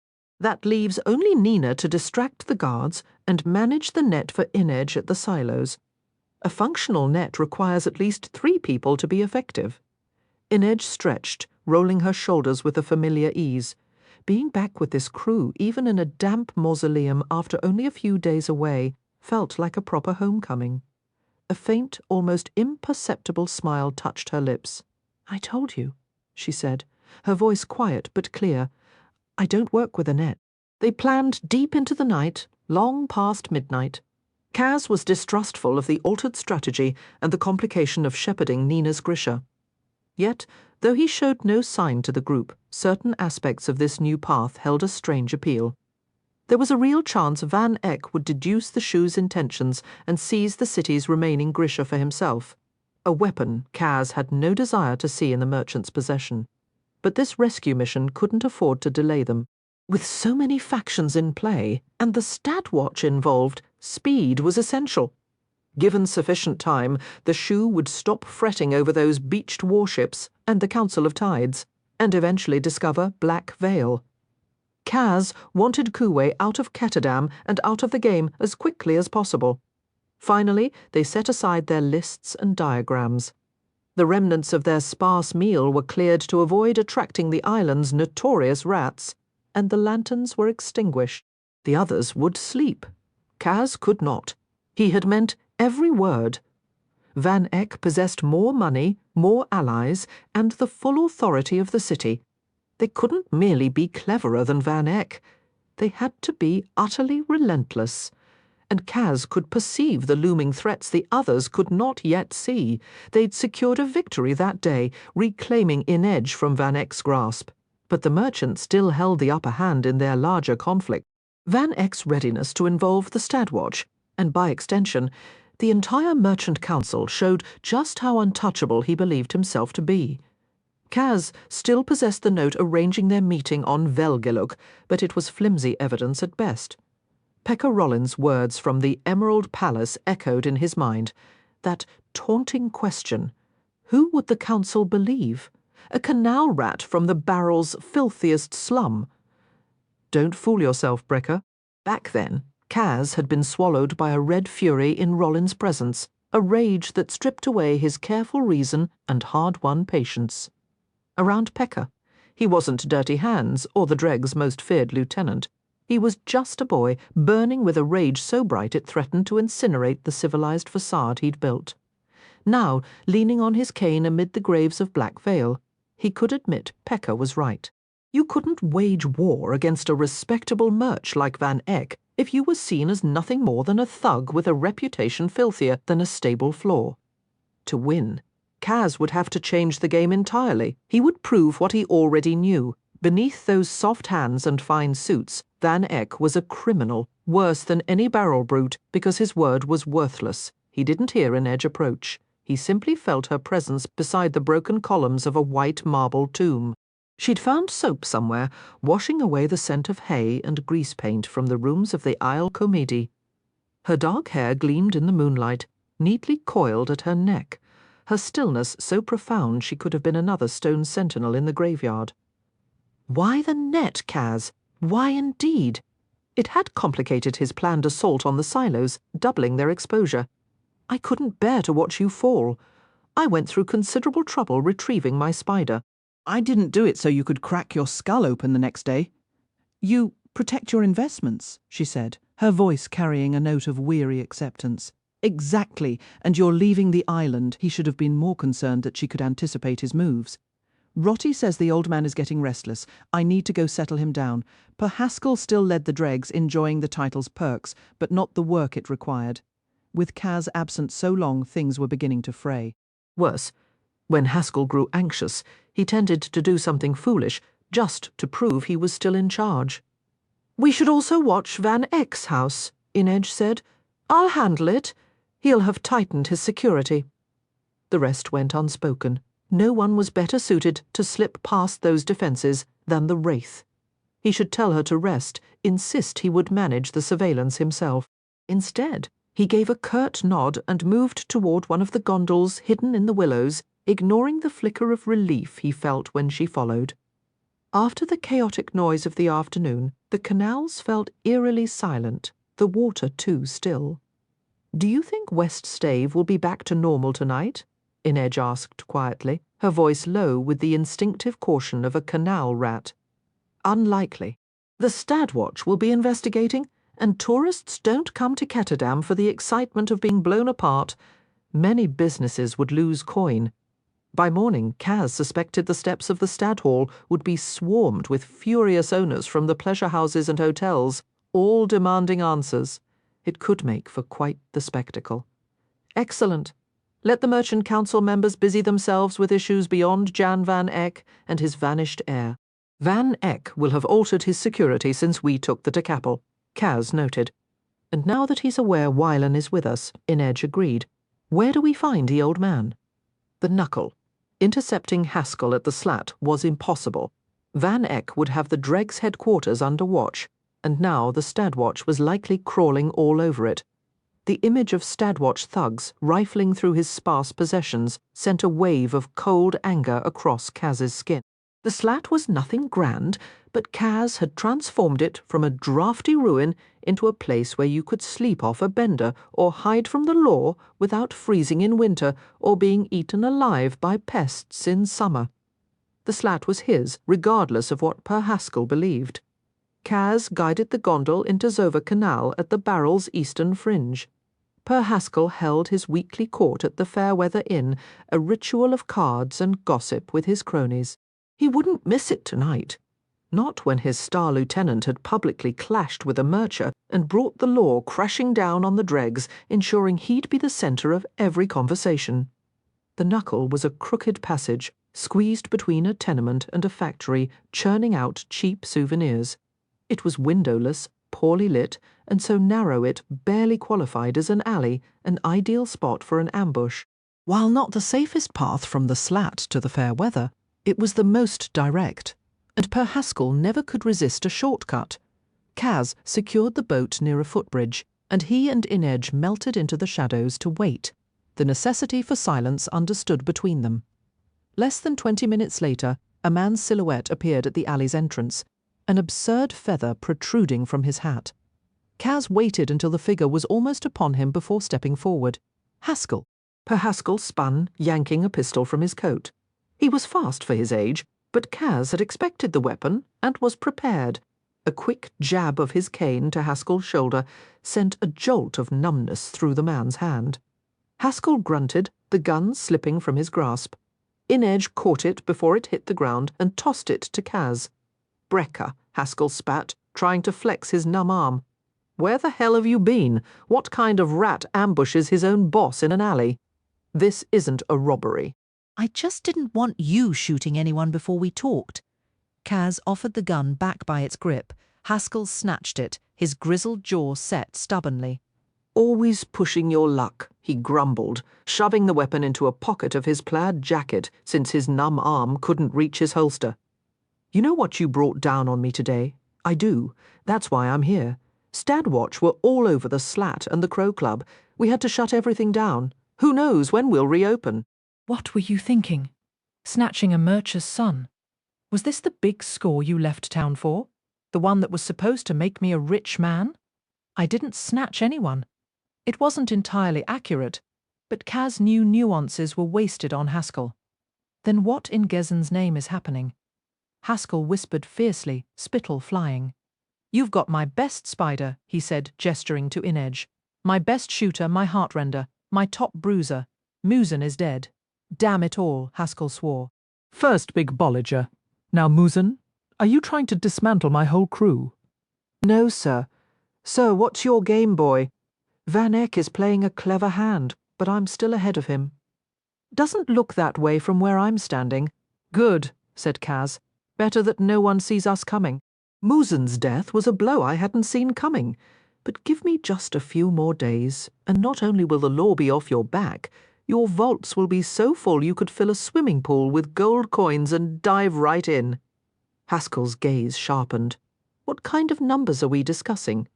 There it is, Kaz noted, watching avarice ignite in the old man's eyes. The lever was working. 4 million Kruge. Haskell's eyes went wide. A lifetime of cheap liquor and barrel hardship had tinged the whites a sickly yellow. You trying to sweet-talk me? I said it was a major score. A mountain of scrub is worthless if I'm wearing prison chains. I don't appreciate the law sniffing around my affairs. Neither do I, sir. Haskell might ridicule his formalities, but Kaz knew the old man soaked up every drop of deference. His pride could stomach it. Once he had his cut of Van Eck's fortune, he'd never have to follow another command, or massage Per Haskell's ego again. I wouldn't have led us into this if I wasn't certain we'd emerge spotless and richer than saints. All I require is a bit more time. The scene reminded Kaz uncomfortably of Jesper haggling with his own father. Per Haskell had never cared for anyone beyond himself and his next pint. Yet he fancied himself the patriarch of a large felonious family. Kaz could acknowledge a certain grudging affection for the old man. Haskell had given him a start and a roof over his head, even if Kaz had been the one to patch the leaks. The old man hooked his thumbs in his waistcoat pockets, putting on a grand performance of deliberation, but Haskell's greed was more dependable than a precision timepiece. Kaz knew he was already mentally spending the Kruge. Fine boy, Haskell grunted. I'll grant you a little more rope to hang yourself, but if I discover you're running a game on me, you'll live to regret it. Kaz arranged his features into a mask of solemnity. Haskell's threats were as hollow as his bragging. Naturally, sir. Haskell gave a derisive snort. The deal stands, he declared, and the wraith remains with me. Kaz felt Inedge tense beside him. I require her for the job. Use Rhoda, he's nimble enough. Not for this. Now Haskell bristled, puffing out his chest, the fake sapphire in his tie-pin catching the dim light. You see what Pecker Rollins is doing? He just opened a new gambling den right across from the Crow Club. Kaz had seen it, the Kalish Prince, another gaudy jewel in Rollins' crown, a massive betting hall done up in garish green and gold as some absurd tribute to Pecker's homeland. He's encroaching on our territory, Haskell insisted. I need a spider, and she's the best. It can wait. I say it can't. March down to the Gemmen's Bank. You'll find my name at the top of her contract, and that means I decide where she goes. Understood, sir, Kaz replied evenly. And the moment I locate her, I'll be sure to pass that along. She's right, Haskell cut himself off, his jaw going slack in astonishment. She was right here. Kaz fought back a smile. While Per Haskell had been posturing, Inedge had simply dissolved into the shadows and scaled the wall without a sound. Haskell scoured the alley and squinted up at the rooftops, but Inedge was already gone. You bring her back here, he seethed, this instant? Kaz offered a shrug. You think I can climb these walls? This is my gang, Brekker. She doesn't answer to you. She doesn't answer to anyone, Kaz said, feeling the heat of that fierce white anger. But we'll all be back at the slat soon enough. In truth, Jesper would be leaving the city with his father. Nina would be bound for Ravka. Inedge would be commanding her own ship, and Kaz would be preparing to sever ties with Haskell for good. But the old man would have his Kruge to console him. Insolent little bastard, Haskell growled. Cocky little bastard who's about to make you one of the wealthiest bosses in the barrel. Get out of my sight, boy. I'm running behind for my game. May the cards be in your favour. Kaz stepped aside. Though you might need these. He extended his gloved hand, revealing 6 bullets resting in his palm. Just in case things get lively. Haskell snatched the pistol from his pocket and flicked open the cylinder. It was completely empty. You sneaky little... He then let out a sharp laugh, taking the bullets from Kaz's hand while shaking his head in disbelief. There's a real devil's cunning in your veins, kid. Now go fetch my money. And then a bit extra. Kaz murmured under his breath as he tipped his hat and made his way with a noticeable limp back down the alley toward the gondol. He remained alert, allowing himself only a small measure of relief once the boat drifted beyond the barrel's chaotic edges and into the calmer canals skirting the financial district. Here the streets were almost deserted and the Stadwatch patrols were sparse. As the gondol glided under Ledbridge, he caught sight of a shadow detaching itself from the railing. A heartbeat later, Inedge settled silently into the slender boat beside him. A part of him wanted to turn them right back toward the refuge of Blackvale Island. Sleep had been a scarce commodity for days, and his leg, still protesting the brutal strain it endured at the ice court, throbbed with a persistent ache. He knew there would come a point when his body would simply refuse to obey.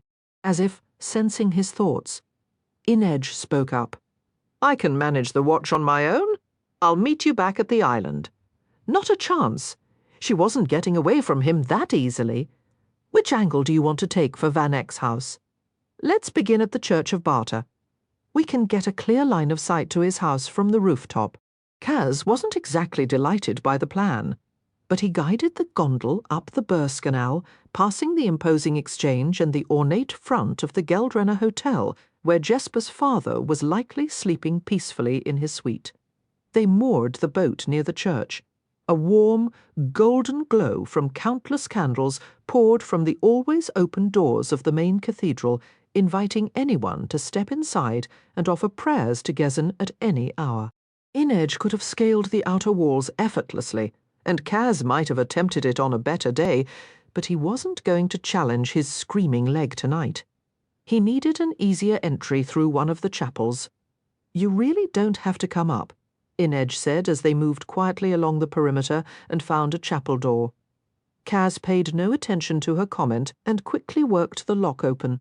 They slipped into the dark, silent chamber and ascended 2 flights of stairs. The chapels were stacked atop one another like tiers of a cake, each funded by a different Kirch merchant family. After picking one more lock, they faced yet another cursed staircase. This one spiraled tightly upward to a roof hatch. The Church of Barter was designed in the shape of Gisen's hand, with the massive cathedral forming the palm and 5 shorter naves extending like fingers and a thumb, each fingertip crowned by a stack of chapels. They had climbed the chapels at the tip of the pinky finger and now traversed across to the roof of the main cathedral, then made their way along the length of Gisen's ring finger, carefully navigating a treacherous landscape of slick, sloping gables and narrow stone ridges.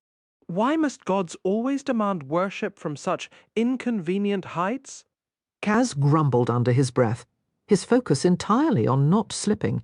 It's not the gods who seek the grandeur, Inedge replied, moving with a nimble, almost weightless grace as if the rooftop held a map only she could see. It's men. The saints hear prayers no matter where they are offered, and do they answer based on their whims? What you desire and what the world requires are rarely the same, Kaz. There's a difference between a prayer and a wish. But they're both equally pointless, he thought, biting back the retort. He was too preoccupied with not plummeting to his death to properly argue. At the very tip of the ring finger, they paused to survey the scene. Looking southwest, they could see the cathedral's high spires, the exchange, the glittering clock tower of the Geldriner Hotel, and the long dark ribbon of the Berskeinel flowing beneath Zensbridge.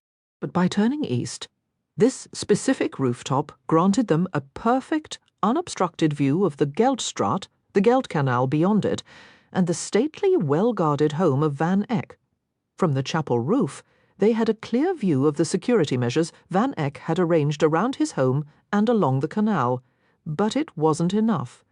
We need a closer look, Kaz stated flatly. Inedge was already pulling a coil of rope from her tunic, securing it around one of the roof's decorative spikes. I know. It'll be quicker and safer if I scout the house alone. Give me 30 minutes. By the time you even get back to the gondola, I'll have everything we need. He was going to strangle her. You hauled me all the way up here for absolutely no reason. Your own stubborn pride did that. If Van Eck gets even a hint something's wrong tonight, we're finished. This isn't a job for 2 people, and you know it. Inedge, my future is on the line here too, Kaz. I don't tell you how to crack a safe or scheme a score. This is what I do. Let me do it. She gave the rope a sharp testing pull.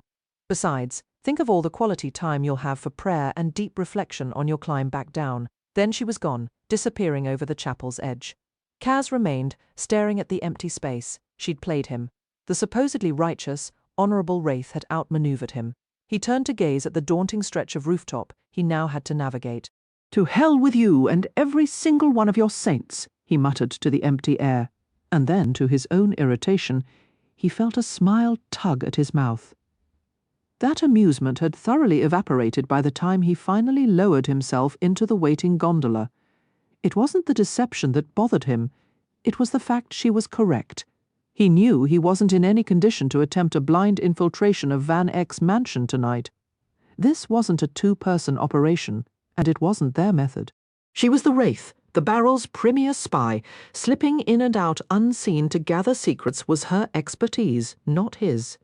He could even admit grudgingly that he was grateful for the chance to sit, to stretch his aching leg as the canal water whispered against the boat.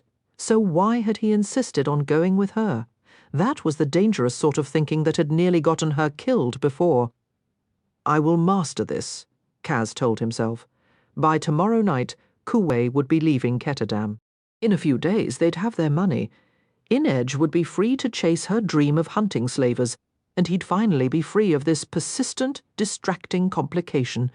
He'd build a new gang from the sharpest, most ruthless of the Dreg's younger members. He'd refocus entirely on the vow he'd made to Geordie, on the meticulous work of dismantling Pekka Rollin's empire brick by brick.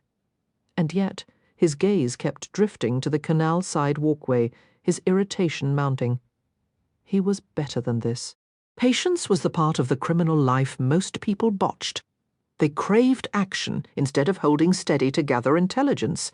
They wanted immediate answers without the work of learning them.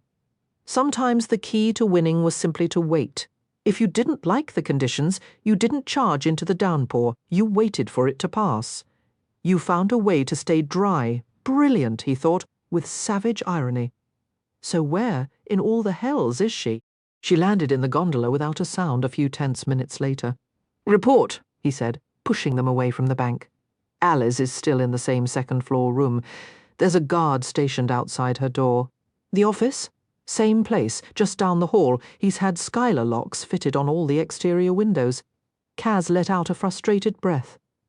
"Is that a problem?" she asked. "No. A skylar won't stop a decent lockpick, but they eat up time. I couldn't figure them out, so I had to wait for a kitchen worker to open the back door. He'd done a poor job teaching her that skill. She could master a skylar if she applied herself." They were accepting deliveries. Inedge continued. "From what I overheard, they're preparing for a meeting with the Merchant Council tomorrow night." "That tracks," Kaz said. "He'll play the part of the grieving father perfectly, convincing them to assign more city watch to the search." Do you think they'll agree? "They have no grounds to refuse him.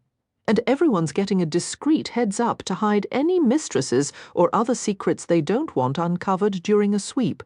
The barrel won't take this lying down." "Absolutely not," Kaz replied as the gondola glided past the low sandbank near Black Vale and into the island's clinging fog. "Nobody wants the merchants snooping through our affairs. Any idea when this council gathering is scheduled?" The kitchen staff were talking about preparing a full dinner service. It could provide excellent cover. Precisely. This was them in their element, focused solely on the task, working in sync without any personal static. He should have left it there, but the question clawed at him. "You claimed Van Eck didn't harm you. I need the truth." They had reached the cover of the willow trees. Inedge kept her gaze fixed on the graceful arc of their pale branches. He didn't. They disembarked, secured the gondola with a layer of reeds and shadow, and began their careful ascent up the shore. Kaz followed behind Inedge, giving her space, letting the storm inside her settle. The moon was dipping toward the horizon, casting a silver glow over the tombstones of Black Vale, a ghostly cityscape carved from light. Her braid had loosened, trailing down her back. For a reckless moment, he pictured winding that dark rope around his fist, feeling the intricate weave under his thumb. And then what? He forced the image aside. When they were mere yards from the stone mausoleum, Inedge stopped, watching the mist coil through the branches. "He intended to break my legs," she stated, her voice flat, "to shatter them with a hammer, so they'd never mend properly."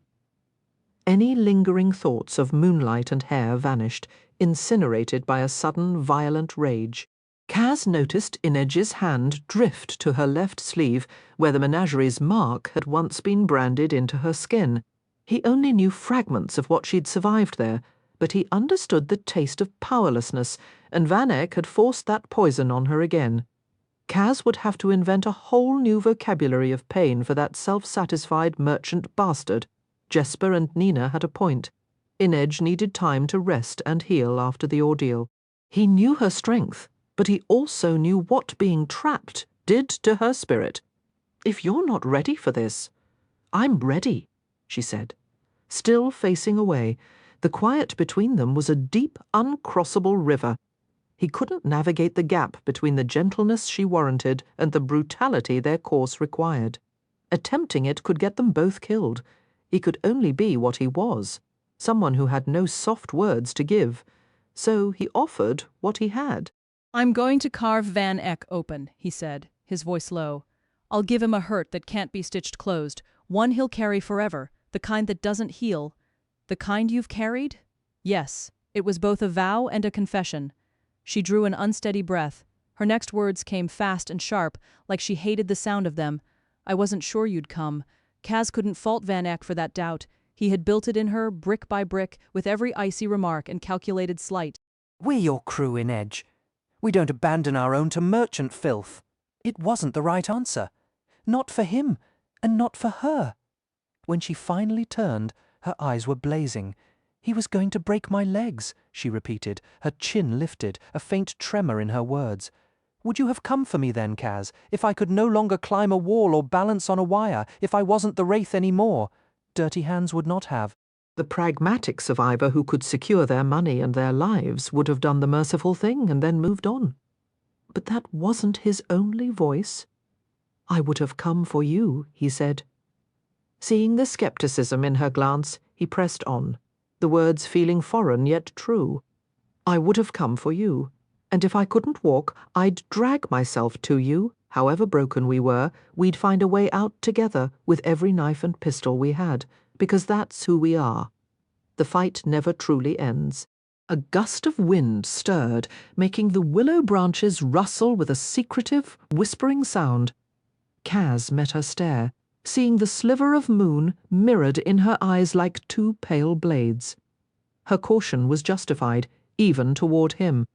Perhaps most of all toward him. Survival was built on such wariness. Finally, she gave the faintest nod, a mere tilt of her chin. They walked back to the tomb without a word, the willows continuing their hushed conversation. Nina awoke hours before first light. Her first thought, as it was every morning, was of Perham, and the familiar hollow nausea followed. The craving had been a physical torment the night before, a madness clawing at her insides. Attempting to use her power during the Cairgorm assault had left her raw and desperate, and she'd spent the dark hours twisting in her sheets, her fingernails leaving angry crescents in her own palms. She felt utterly wretched now, yet a new determination made it easier to push back the blankets. The addiction had stolen a piece of her spirit. Sometimes she feared that lost light was gone for good, but today, despite the ache in her joints, her parched skin, and a mouth that tasted of stale ashes, she felt a flicker of hope. Inedge was home. They had a mission, and she was going to help her people, even if it meant strong-arming Kaz Brekker into a sliver of decency to do it. Matthias was already awake, meticulously checking their gear.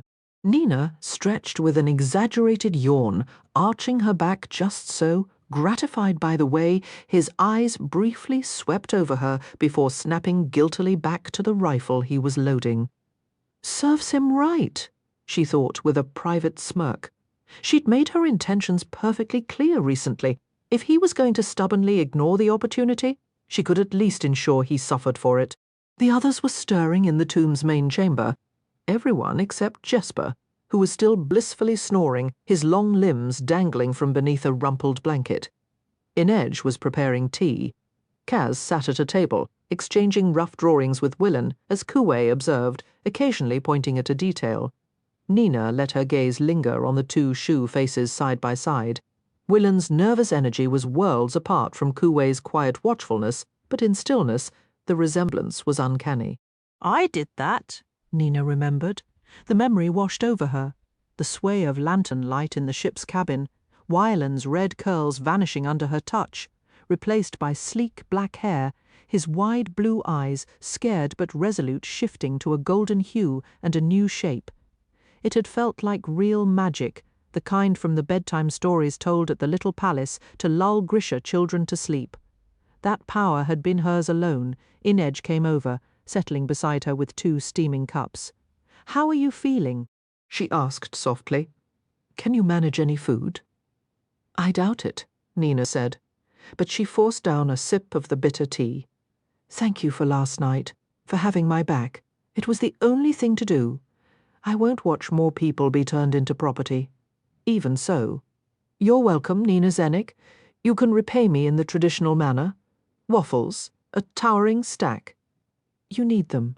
Van Eck certainly didn't feed you, did he? I wasn't a cooperative guest, but he made an effort for a while." "And then?" And then he decided torture was more efficient. Nina's hands curled into tight fists. "I'll decorate a square with his intestines." Inedge gave a soft laugh, leaning her head against Nina's shoulder. "The sentiment is appreciated, truly, but that particular debt is mine to settle." She was quiet for a moment. The fear was the worst part after the ice court. I almost believed I was done with being afraid. Nina rested her chin on Inedge's dark hair. "Zoya always said, fear is a phoenix, you can watch it burn to ashes 1,000 times, and it always rises again." The need for Perham felt exactly the same. Matthias approached them. "We should leave soon. We have little more than an hour before sunrise. Nina blinked, taking in his attire. What in the world are you wearing? She asked, staring at the fuzzy cap and thick red wool vest he had donned over his usual clothes. Kaz obtained identification papers in case we're stopped in the Ravkan district, Matthias explained, sounding pained. We are now Sven and Katrine Alfsson, a farming couple from the southern provinces. He adjusted the itchy-looking vest with clear distaste Fjordan defectors, hoping for asylum at the Ravkan embassy, was the cover story. It was logical. If they were questioned, Matthias could never pass for Ravkan. But Nina could convincingly play a Fjordan. So, are we married, Matthias? She asked, fluttering her eyelashes. He checked the forged documents and grimaced. Apparently, we're brother and sister. Jesper wandered over, still rubbing sleep from his eyes. Well, that's not unsettling at all. Nina shot a glare toward Kaz. Why, siblings, Brekker. Kaz didn't glance up from the papers he was studying. Because it was simpler for Specht to fabricate the documents that way. Zennik, same parental names and hometown. He was accommodating your noble request on short notice. We look nothing alike, Nina argued. You're both tall, Inej noted gently. And neither of us has gills, Nina retorted. That doesn't make us look related. Then tailor him, Kaz said flatly. His challenging stare made it obvious. He knew she'd been having difficulty with her powers. Dirty Hands missed nothing. I don't wish to be tailored, Matthias stated. She believed him, but she also sensed he was trying to spare her feelings. You'll manage, Jesper cut in, lightening the mood. Just limit the longing looks and avoid any public fondling. If only, Nina thought. Here, Matthias said, passing her the blonde wig from the Smeet job and a bundle of clothing. These had better fit, Nina grumbled. She considered changing right there in the tomb, but imagined Matthias might faint from the scandal of it. Snatching a lantern, she stalked into a side catacomb to change. Without a mirror, she could still tell the dress was frumpily spectacular, and the little knitted vest was beyond description. When she stepped back into the main chamber, Jesper burst into laughter. Kaz's eyebrows lifted, and even Inej fought a smile. Saints, Nina said darkly. How terrible is it? Inej coughed politely. You look somewhat. Enchanting, Matthias said. Nina was ready to snap at his sarcasm when she saw his face. He looked as if someone had handed him a basket of newborn kittens. You could be a maiden on the first morning of Roenigsgel. What's Roenigsgel? Kue asked. Some festival, Nina replied. I forget the details, but I'm fairly certain it involves consuming massive amounts of elk. Let's move, you lumbering oaf. And I'm your sister, so stop staring at me like that. Like what? Like I'm a giant melting sundae. I don't particularly like ice cream. Matthias, Nina said, I'm not sure our association can continue, but she couldn't quite hide the pleased tone in her voice. It seemed she might need to invest in more hideous knitwear. Once they left Black Vale, they navigated the canals northwest, blending with the boats heading toward the morning markets near the Stad Hall. The Ravkan embassy sat at the fringe of the government sector, nestled in a wide canal bend that opened onto a broad thoroughfare. That road had once been a marsh, filled and paved over by a developer who dreamed of a grand hotel and parade ground there. He went bankrupt before breaking ground. Now it hosted a bustling daily market of wooden stalls and rolling carts that appeared at dawn and vanished each evening before the Stadwatch patrols. It was a place where refugees and newcomers, long-time immigrants and homesick expatriates gathered to find familiar faces and customs. The nearby cafes served pelmeni and salted herring, and old men sat at outdoor tables, sipping kvass and reading outdated Ravkan newspapers. When Nina had first been stranded in Ketterdam, she had considered seeking refuge at the embassy, but she feared being sent back home to her expected service in the Second Army. The memory brought a sharp, unexpected twist of anxiety, a fleeting image of her commander's disapproving glare, a detail she usually kept buried. How could she ever make them understand that she couldn't go back to Ravka until she had secured the release of a Fjordan soldier she'd helped imprison on fabricated evidence? After that incident, she had avoided Little Ravka almost entirely. It was simply too difficult to wander these lanes that felt so much like her homeland and yet so foreign. Still, when she caught sight of the familiar Lantsov double eagle on its pale blue banner, her heart gave a sudden, hopeful leap. The marketplace was a vivid echo of Oskurvo, the lively port that had once been the capital of West Ravka, the embroidered scarves and polished samovars, the rich smell of roasting lamb, the woven wool caps, and the well-worn tin icons catching the morning light. If she squinted, ignoring the distinct narrow kirch architecture with its steep gables, she could nearly convince herself she was home. It was a perilous fantasy. No real sanctuary existed here. As homesick as she felt, while she and Matthias wove through the crowd of sellers and shoppers, a small, guilty part of her winced at how dated everything appeared. Even the people holding fast to traditional Ravkan clothing seemed like artifacts pulled from an old storybook. Had her year in Ketterdam really altered her perception so deeply? Changed how she viewed her own culture? She refused to accept that. Shaking off her reverie, Nina noticed the hostile stares she and Matthias were drawing. Prejudice against Fjerdans among Ravkans was common, but this felt more intense. She glanced up at Matthias and sighed. He wore a deeply troubled expression, and when he looked troubled, he looked downright menacing. His sheer size, reminiscent of the armoured vehicle they'd commandeered from the ice court, certainly didn't help matters. Matthias, she whispered in Fjerdan, giving his arm what she intended as a casual, sisterly bump. Do you have to scowl at the entire neighbourhood? I am not scowling. We're a Fjerdan pair in the Ravkon quarter. We already stick out. Let's not give everyone extra cause to think you're planning to storm the place. We have a job to do quietly. Consider yourself undercover, his brow furrowed further. Such deception is unworthy of a soldier of honour. Then pretend you're on stage. He grunted in disapproval. Have you actually been to the theatre? They perform plays seasonally in Djerholm. I can imagine them, Nina said, a playful edge entering her tone. Serious, hours-long epics about legendary heroes from the history books. They are quite engaging, he insisted, defensive. But I have never seen a performer who knew the correct way to grip a blade. Nina couldn't hold back a laugh. What? Matthias asked, genuinely confused. Never mind, truly.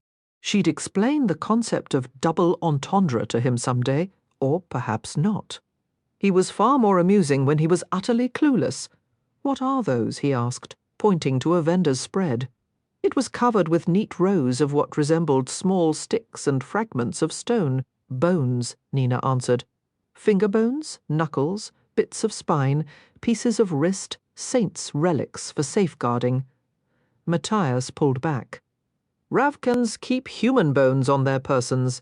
You commune with trees? It's all superstition. Do they truly claim to be from saints? She shrugged. They're bones collected from old graves and battlefields. Ravka has plenty of those. If folks want to believe they're carrying the elbow bone of Sankt Egmont or the little toe of Sancta Alina. Who declared Alina Starkov a saint anyway? Matthias grumbled. She was a powerful Grisha. That is not the same thing. Are you certain? Nina retorted, her irritation flaring. It was one thing for her to privately find some traditions quaint, but another for him to dismiss them. I've seen the ice court with my own eyes now. Matthias, is it more believable that such a place was built by a deity, or by Grisha with abilities your people failed to comprehend? That is entirely different. Alina Starkov was our age when she gave her life, Nina countered, her voice softening with a sudden, unexpected weariness. For a moment the sarcasm left her, replaced by a raw conviction. Maybe that's what makes a saint, not perfection, but sacrifice. And maybe we're all just clinging to whatever fragments of belief help us face the dark. She was just a girl who gave everything to save Ravka and tear down the Shadowfold. There are people here who revere her as a saint, you know. Matthias's brow furrowed. It isn't. If the next word out of your mouth is natural, I'll magically give you giant buck teeth. Can you actually do that? I'm willing to give it my best shot. She knew she was pushing him. Ravka was her homeland, but to Matthias it remained enemy soil. Accepting her was one thing, accepting an entire nation and its customs was a much taller order. Maybe you should wait by the boat. I could do this alone. He went rigid, out of the question. You have no idea what's ahead. Your friends could already be in shoe hands. Nina pushed the thought away. Then you need to relax and try to seem approachable. Matthias rolled his shoulders and attempted to soften his expression. Approachable, not drowsy. Think of everyone you see as a skittish kitten you don't want to startle. He looked genuinely offended. Animals adore me. Fine, think of them as timid toddlers, the kind who might have an accident if you frown. Very well, I'll attempt it. At the next stall, the elderly vendor eyed Matthias with deep suspicion. Nina gave him an encouraging nod. Matthias produced a wide, booming smile and chirped, "Greetings, small comrade." The woman's wariness melted into pure confusion. Nina decided to count that as progress. "And how are you this fine day?" Matthias inquired. "What?" the woman said. "Nothing," Nina replied smoothly in Ravkan. He was just remarking on the graceful beauty of Ravkan women as they mature. The woman flashed a gap-toothed smile and looked Matthias up and down with clear appreciation. Always did have a weakness for Fjerdans. Ask him if he's interested in a game of Princess and Barbarian, she cackled. What did she say? Matthias asked. Nina coughed, looping her arm through his to steer him away. She said you're a splendid fellow and a credit to Fjerdans everywhere. Oh, look, Bleeny, it's been an age since I've had proper Bleeny. That word she used, babink, he said. You've called me that. What does it mean? Nina focused intently on a stack of delicate buttered pancakes. It means sweetie pie. Nina, barbarian. I was only asking. There's no call for insults. No, babink literally means barbarian. Matthias's head whipped around toward the old woman, his scowl returning in full force. Nina seized his arm, which felt like gripping granite. "She wasn't insulting you, I swear it." "Barbarian is not an insult?" he asked, his voice climbing. "No. Well, yes, but not the way she meant it." She wanted to know if you'd like to play Princess and Barbarian. It's a children's game? Not precisely. Then what is it? Nina couldn't believe she was about to have this conversation. As they walked further up the bustling street, she began. In Ravka, there's a very popular series of tales about, well, a formidable Fjordan warrior. Truly? Matthias interrupted, a hint of pride in his voice. He's the protagonist, in a sense. He abducts a Ravkan princess. That would never occur. In the story it does, and she cleared her throat. They spent considerable time becoming acquainted in his cave. He resides in a cave? It's a remarkably well-appointed cave. Furs, gem-encrusted goblets, mead. Ah, he said, nodding approvingly. A treasure trove like Ansgar the Mighty. They become allies then. Nina picked up a pair of embroidered gloves from a nearby cart. What do you think of these? Perhaps we could convince Kaz to wear something floral, brighten his demeanour. How does the narrative conclude? Do they wage war together? Nina tossed the gloves back in defeat. They become intimately acquainted. Matthias's jaw went slack. In the cave? You see? He's very brooding, very masculine. Nina rushed on, a faint blush warming her cheeks as they passed a spice merchant whose stall filled the air with cinnamon and clove. But he falls in love with the princess, and that love civilizes him. Civilizes him? Yes, though that doesn't happen until the 3rd volume. There are 3 volumes. Matthias, do you require a bench? This culture is appalling. The notion that someone from Ravka could ever refine a Fjordan's rough edges. Take a breath, Matthias. Maybe I'll pen a tale about Ravkans who can't hold their liquor, shedding their layers and making improper overtures to poor, unsuspecting Fjordans. That actually sounds like a lively evening. Matthias shook his head, though the hint of a smile played on his mouth. Sensing an opening, she leaned closer, her voice a conspiratorial whisper meant for his ears alone. We could act it out. We absolutely will not. In one part, he has to wash her. Matthias nearly missed a step. Why would he possibly? She's restrained. He has no choice. Quiet. Bossing me around already. Very barbarian warlord of you. Or let's switch roles. I'll be the conqueror, and you can be the captive royal. You'll need to practice your fluttering sighs and anxious lip-biting, though. Perhaps I should just bite your lip instead. Now you're catching on, Helvar. You're attempting to divert my attention. I am, and it's working beautifully. You haven't scowled at a single soul for 2 whole blocks. And look, we've arrived. What's the plan? Matthias asked, his eyes sweeping the bustling square. They stood before a tavern that had seen better days. A vendor with a wheeled cart was hawking the usual trinkets, small statues of Sancta Alina in the modern style, depicted with a raised fist, a rifle in her grip, and the crumpled forms of winged Volcra under her boots. The inscription on the base read, "Daughter of the People." "Can I assist you?" the man asked in Ravkan. "Good health to young King Nikolai," Nina replied in the same tongue. With a light heart, the vendor answered. "And a heavy fist." Nina finished the coded exchange. The peddler gave a quick glance behind him. "Second table on the left, once you're inside. Order something if you wish. You won't wait long." The tavern was a cave of cool shadow after the plaza's glare, and Nina's eyes took a moment to adjust. Sawdust was scattered on the floor, and at a few small tables, patrons huddled over glasses of kvass and plates of pickled herring. They moved to the empty table. The moment the door shut behind them with a definitive slam, the other customers shoved back from their seats, chairs clattering to the floor as guns were levelled at Nina and Matthias. An ambush. Instinct took over. They sprang up, positioning themselves back to back, Matthias with his pistol drawn and Nina with her hands raised. From the rear of the room, a hooded figure emerged, a high collar obscuring most of her face. "Come without a struggle," she said, golden eyes glinting in the low light. "Fighting is unnecessary." "Then why the artillery display?" Nina asked, buying seconds. The girl lifted a hand, and Nina felt a sudden unnatural sluggishness in her own heartbeat. "She's a heart-render," Nina cried out. Matthias yanked an object from his coat. A sharp pop and a whoosh later, the air thickened with a murky crimson cloud. A dusk bomb from Wylan. It was a classic Druskala tactic to blind Grisha heartrenders.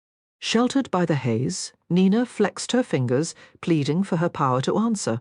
From the bodies around them, she felt nothing. No pulse, no breath. But from the periphery of her senses came a different signal, a distinct and chilling awareness, like a void of cold in a dark lake, a jolt that electrified her very cells. It was recognizable, a faint echo of what she'd felt when subduing the guard during Alice's kidnapping, but this was potent, textured, and deliberate. She plunged into that cold, reaching for that alertness with a blind, ravenous need, and swept her arms forward in a motion born of pure instinct. The tavern windows exploded inward in a tempest of shattered glass. Shards of bone, relics from the vendors' carts outside, became lethal projectiles, ripping through the armed men like jagged shrapnel. The bones, Nina understood with a surge of awe. She had commanded them. "They've got backup!" one of the men shouted. "Open fire!" Nina tensed, expecting the searing pain of bullets. Instead, a powerful, unseen force wrenched her from the ground. 1 second her boots were planted on the tavern's sawdust floor. The next, her back collided with the rough-hewn ceiling beams, the air knocked from her lungs. She looked down, dizzy at the dizzying drop. The men who had ambushed her and Matthias were suspended alongside them, pinned against the roof like grotesque ornaments. In the kitchen doorway stood a young woman, her dark hair gleaming with an almost indigo sheen in the low light. "Zoya!" Nina choked out, struggling to breathe. Zoya stepped fully into the room, a startling vision in deep blue silk, her sleeves and hem intricately stitched with silver thread. Her eyes, framed by dark lashes, went wide with shock. "Nina?" Her surprise broke her focus for a second, and they all plummeted a foot through the air before she flicked her wrists upward, slamming them back against the beams with renewed force. Zoya stared up, a slow smile touching her lips. "You're alive." Her gaze then drifted to Matthias, who was flailing violently against his invisible bonds. "And you've brought along a rather large, irritated specimen. Charming. Wylan hadn't set foot on a barge this large since his disastrous attempt to flee the city half a year prior, and the memory was uncomfortably fresh, especially with thoughts of his father haunting him. This vessel, however, was a world apart from the one he'd boarded that night. This was a market barge, making its routine run twice daily. Inbound, it would be laden with vegetables, crates of squawking chickens, and whatever else the surrounding farms were sending into Ketterdam's bustling squares. As a boy, he'd imagined the city produced everything within its walls.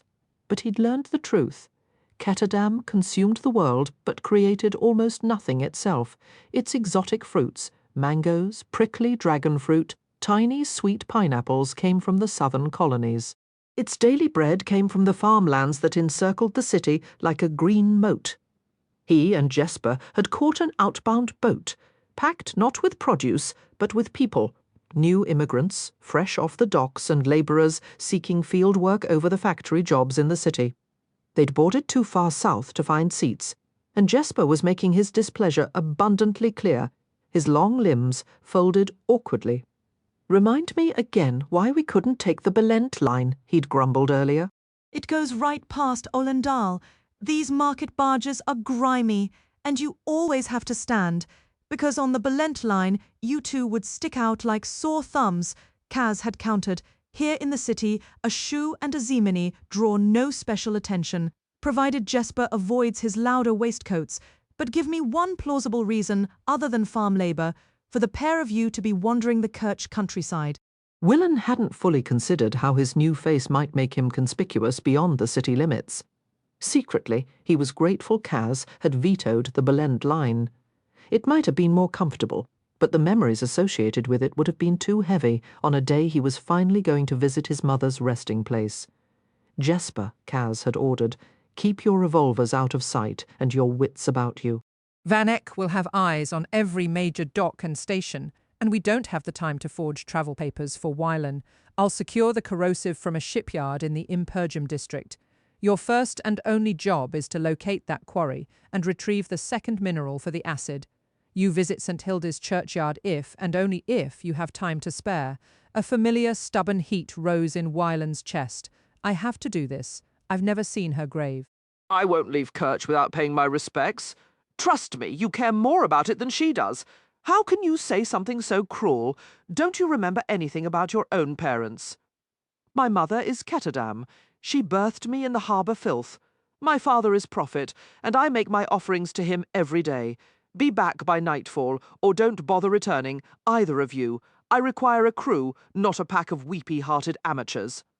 Kaz shoved a roll of bills into Wylan's hand. "You purchased the tickets.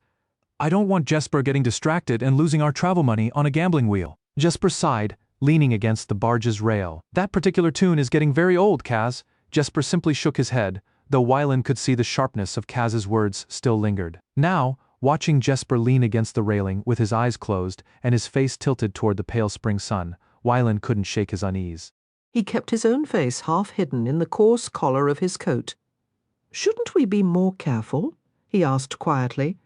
They had nearly been spotted by 2 Stadwatch officers while boarding. "We're clear of the city now, just breathe." Wylan looked back toward the stern.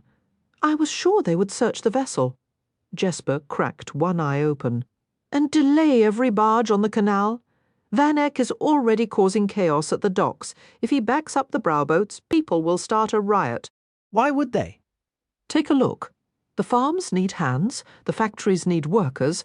The people of Kerch will only tolerate so much disruption for some merchant's runaway son, especially when profit is on the line." Wylan attempted to ease the tension from his shoulders and unfastened the rough-spun coat Kaz had provided. Where does he even find all these clothes and uniforms? Does he own some massive hidden wardrobe? Come here. Hesitantly, Wylan moved closer. Jesper reached for his collar, turned it inside out, and gave it a gentle pull so Wylan could twist and just glimpse a slender blue ribbon pinned inside. "Actors use these to mark their costumes," Jesper explained. "This one belonged to Josep Kickert, not a bad performer. I saw him in The Madman Takes a Bride." Costumes? Jesper flipped the collar back into place, his fingers brushing lightly against Wyland's neck. Exactly!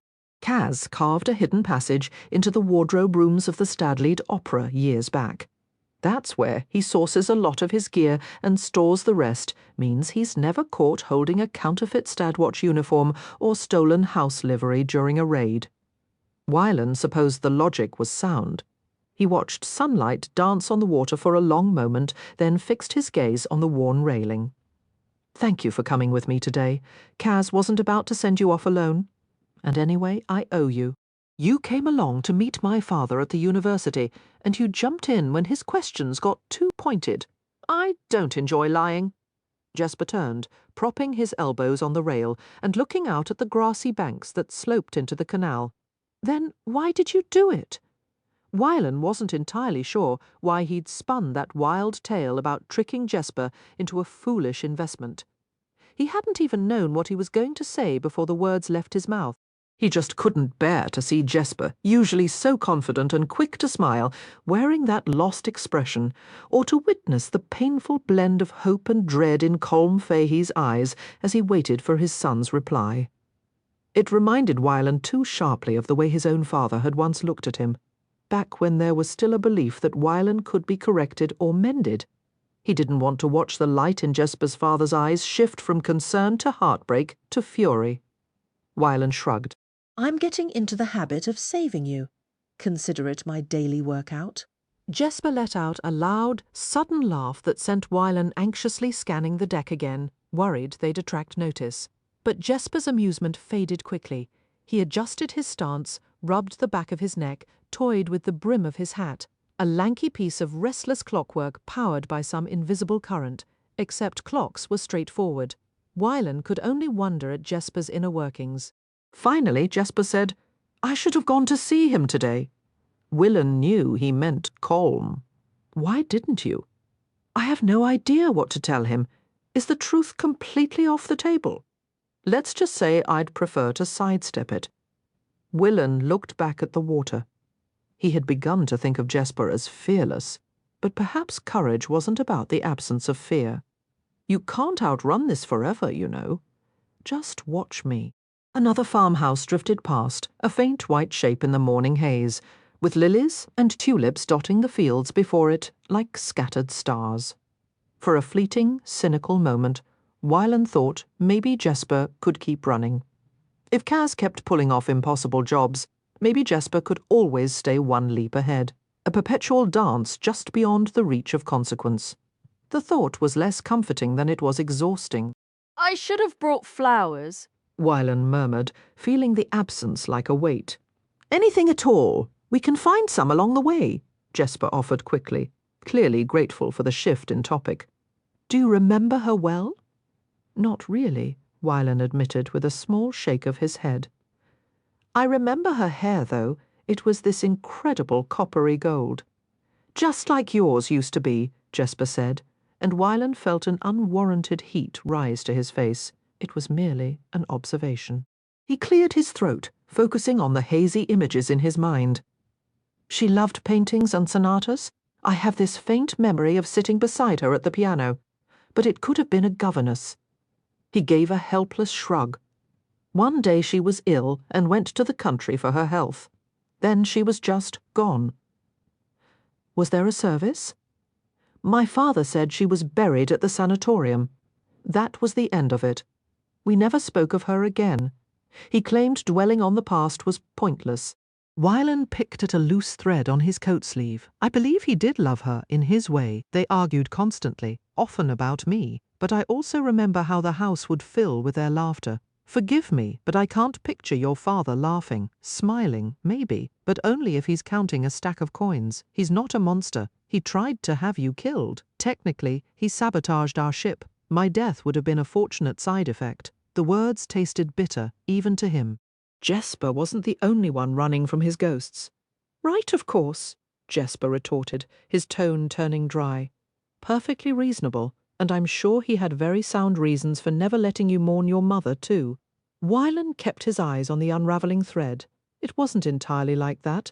After she was gone, he seemed hollow, distant. That was around the time he finally accepted I wasn't the son he'd wanted. How old were you? 8 or thereabouts. I'd already become adept at hiding the truth. How? A faint, wistful smile appeared on Willen's lips. He'd read to me, or I'd have a nanny do it, and I'd commit every word to memory. I even learned when to pause and turn the pages.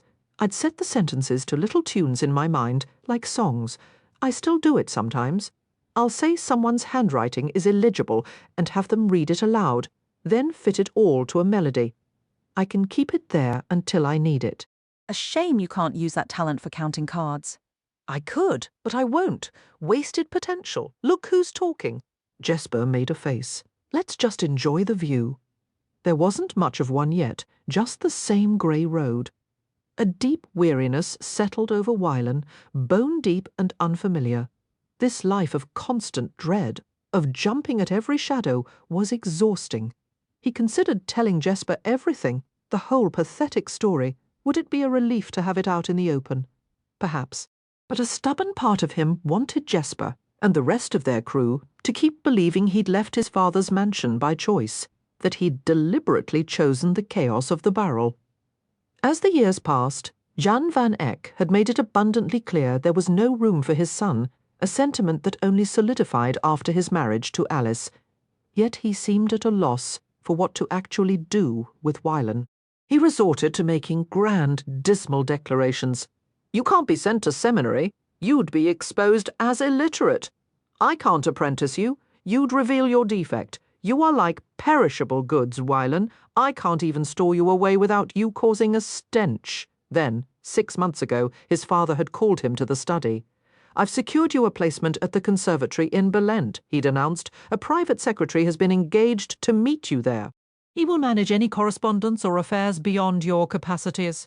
It is a frivolous expense, but I must work within the limits of what is possible for you. For how long? Wylan had asked. His father had merely shrugged, a gesture of profound dismissal. Until people forget I ever had a son. Don't look at me like that, Wylan. This is honesty, not cruelty. It is the best arrangement for us both. You'll be saved from the hopeless effort of pretending to be a merchant's son, and I'll be spared the discomfort of witnessing you try. His father's favourite line echoed in his mind. I treat you no more harshly than the world will. Who else would be that brutally honest with him? Who else cared enough to deliver such difficult truths? Wylan clung to the sweeter memories, his father reading him old eerie tales of whispering rivers and woods filled with witches. Jan van Eyck had tried his best to raise his son, and if he'd fallen short, the floor must rest with Wylan himself. The words might seem cruel, but his father wasn't merely shielding his own reputation or the family fortune. He was protecting Wylan too. And his arguments were impossible to dismiss. Wylan couldn't be trusted with wealth because he'd be cheated in an instant. University was out of the question. He'd only become a laughingstock.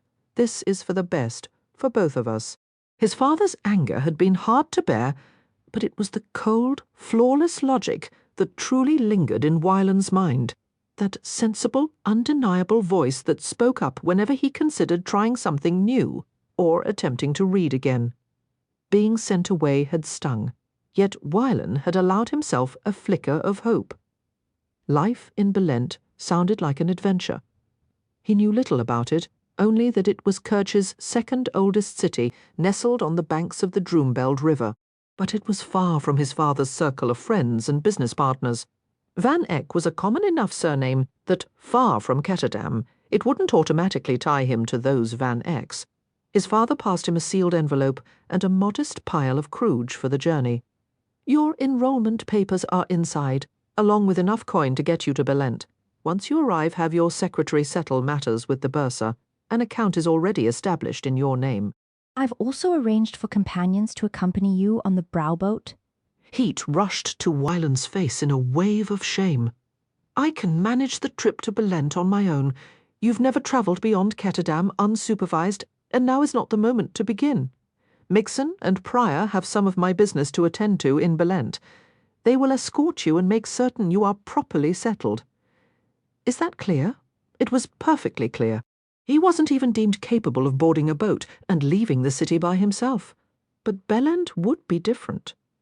He packed a small case with a spare set of clothes, a few essentials to hold him over until his trunks reached the school, and his most cherished sheet music.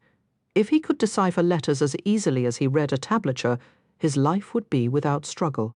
After his father stopped reading to him, music had offered new narratives, stories that unfolded from his fingertips, tales he could step into with every note he played. He slipped his flute into his satchel, thinking he might practice during the voyage. His farewell to Alice was quick and uncomfortable. She was pleasant, but that was precisely the issue. She was only a few years older than Wylan. He couldn't fathom how his father could stroll beside her in public without embarrassment. Yet Alice didn't appear to mind. Perhaps because around her his father transformed back into the man Willan recalled from childhood, gentle, giving, tolerant. Even now, Willan couldn't pinpoint the exact instant he realized his father had lost all faith in him. The shift had been gradual. Jan van Eyck's patience had worn thin, quietly, like gold plating over a baser metal, and once it vanished, it was as if his father had become a completely different person, one with far less shine. I came to say goodbye and wish you well, Wylan told Alice. She was sitting in her parlour, her terrier napping at her feet. Are you going somewhere? She asked, glancing up from her sewing and noticing his bag. She was hemming curtains. Kirch women, even the wealthy ones, didn't bother with frivolities like embroidery or needlepoint. Gazan was better honoured by practical tasks that served the household. I'm travelling to the music school in Belent. Oh, how lovely, Alice exclaimed. I do miss the countryside so terribly. You'll love the fresh air, and I'm certain you'll make wonderful friends, she had said, setting her needlework aside to kiss both his cheeks. Will you return for the holidays? Maybe, Wylan replied, though he knew he wouldn't. His father wanted him gone, so he would vanish. We'll bake gingerbread then, Alice chimed in, her voice bright. You can tell me all about your adventures, and soon we'll have a new little friend to join us. She patted her stomach with a joyful smile. It took Wylan a second to grasp her meaning, and then he just stood there, gripping his suitcase, nodding with a stiff smile as Alice chattered about their holiday plans. Alice was expecting. That was why his father was sending him away. Jan van Eyck was getting a proper heir. Wylan had become disposable. He would fade from the city, find some occupation elsewhere. Time would blur, and no one would question it, when Alice's child was prepared to lead the Van Eyck empire. As long as it takes people to forget I had a son, that hadn't been a casual insult, it was a plan. Migson and Pryor showed up at 8 bells to escort Wylan to the boat. No one came to say a final goodbye, and when he passed his father's office, the door was shut.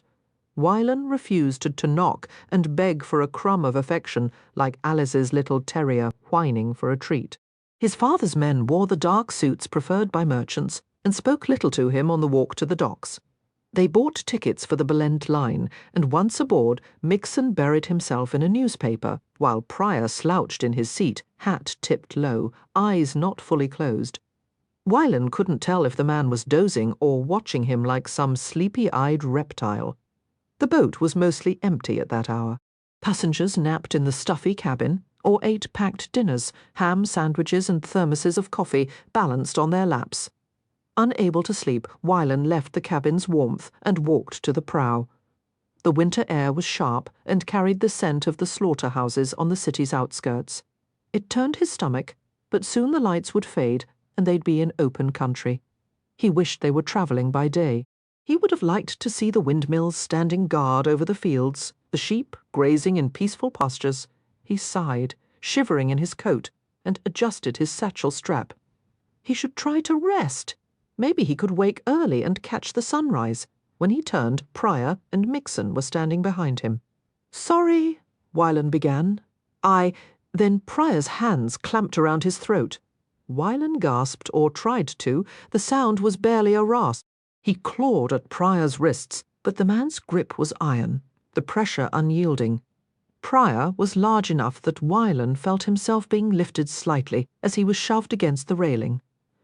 Pryor's face was blank, almost bored, and Wylan understood then that he would never reach the school in Belent. He had never been meant to.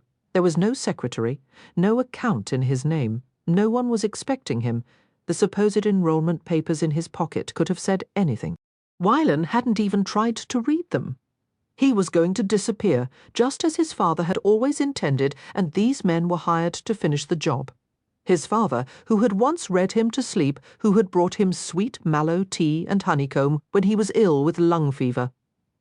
As long as it takes people to forget, I had a son.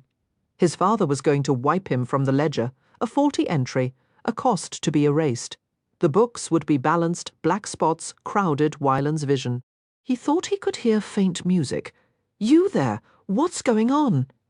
The voice seemed to come from far away. Pryor's grip eased just a fraction. Wylan's toes touched the deck again. "Nothing at all," said Migson, turning to face the stranger. "We've apprehended this individual rifling through the other passengers' possessions." One of the men announced. Wylan emitted a strangled gasp. Should I go for the Stadwatch? I believe there are a couple of officers in the main cabin." "The captain has already been notified," Migson replied flatly. "We'll be handing him over to the authorities at the next station." "Well, I'm certainly relieved you gentlemen were paying such close attention," the other passenger remarked, turning to leave. The barge gave a sudden, unsettling shift.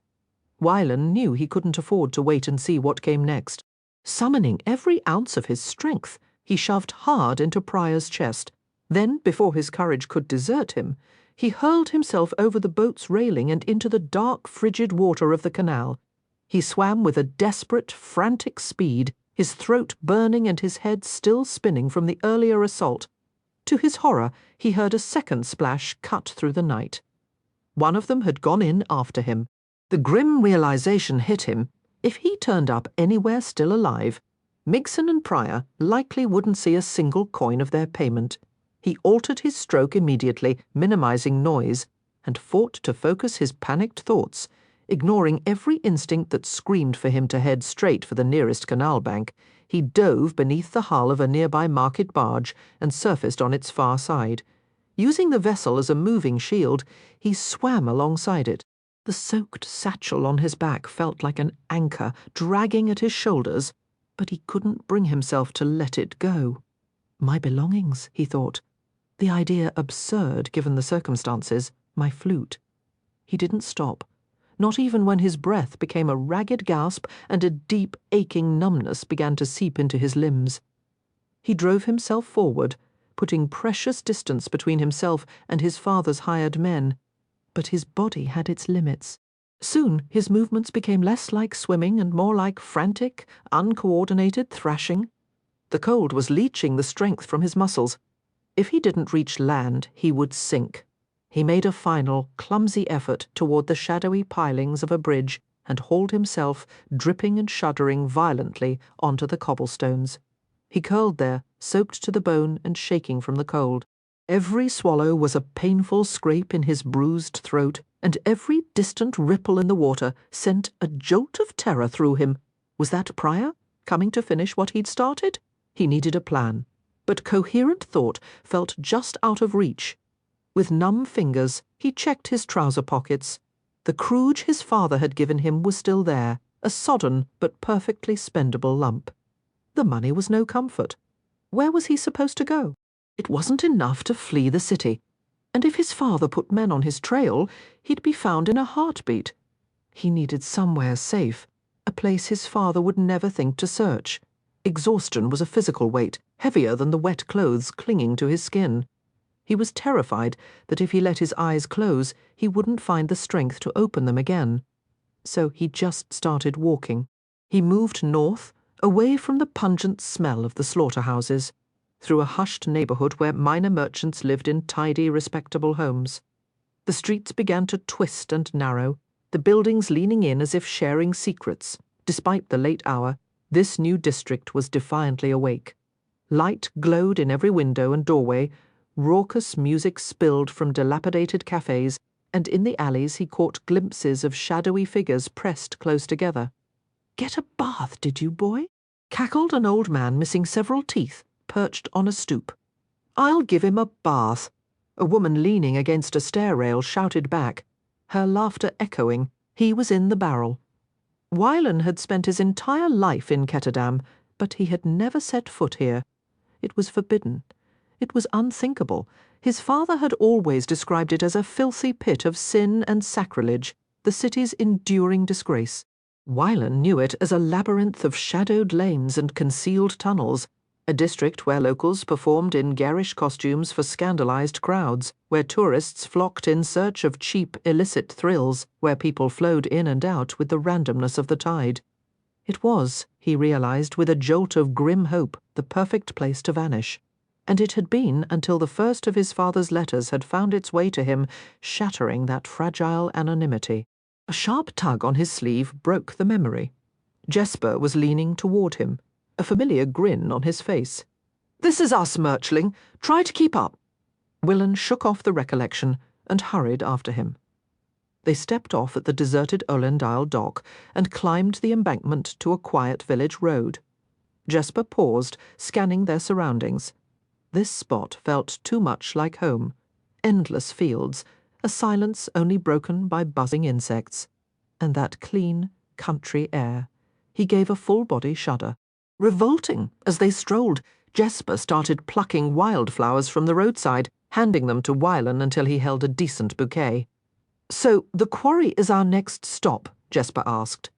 Wylan cleared his throat. "Actually, no, just a general store. But you told Kaz about the specific mineral. It's common in plenty of paints and finishes. I just needed a solid excuse for us to come to Olendale." "Wylan van Eck," Jesper gasped, pressing a dramatic hand over his heart. "You looked Kaz Brekker right in the eye and lied? And you're still breathing. Are you offering a masterclass?" A flush of absurd pride warmed Wylan, instantly chilled by the mental image of Kaz discovering the deception. The feeling was uncomfortably familiar, like the first time he'd sampled brandy and promptly ruined a perfectly good pair of shoes. They found a storefront midway down the main street and quickly secured their supplies. Stepping back outside, a man loading a wagon gave them a skeptical once-over and a nod. "You two hunting for work? You don't strike me as the type for a full day's labour in the fields." "You'd be shocked," Jesper replied smoothly. "We've got a job lined up near St. Hilde." Wylan held his breath, but the man simply nodded again.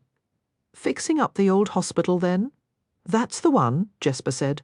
"My friend here isn't much of a talker." "Shoo," Jesper added with a shrug. The farmer gave a grunt of understanding. "Hop in.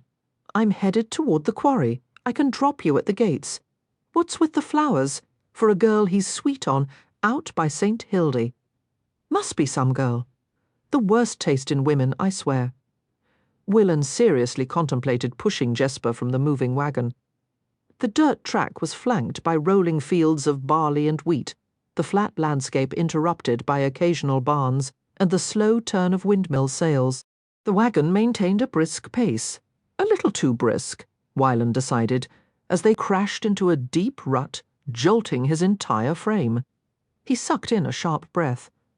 "Spring rains," the farmer called back. "Haven't gotten around to filling it with sand.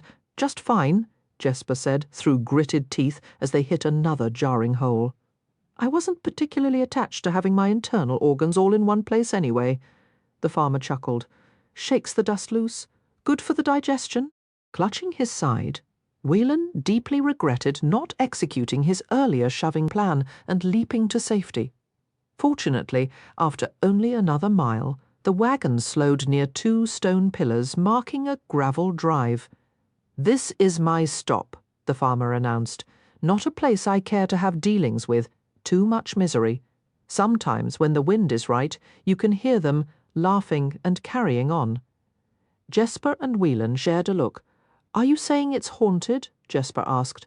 "I suppose I am." They offered their thanks and slid gratefully to the ground. "When you're finished here, head a couple miles up the road," the driver offered. "I've got 2 acres that need tending. 5 krooj a day, and you can sleep in the barn instead of the open field." "Sounds like a plan," Jesper said with a wave.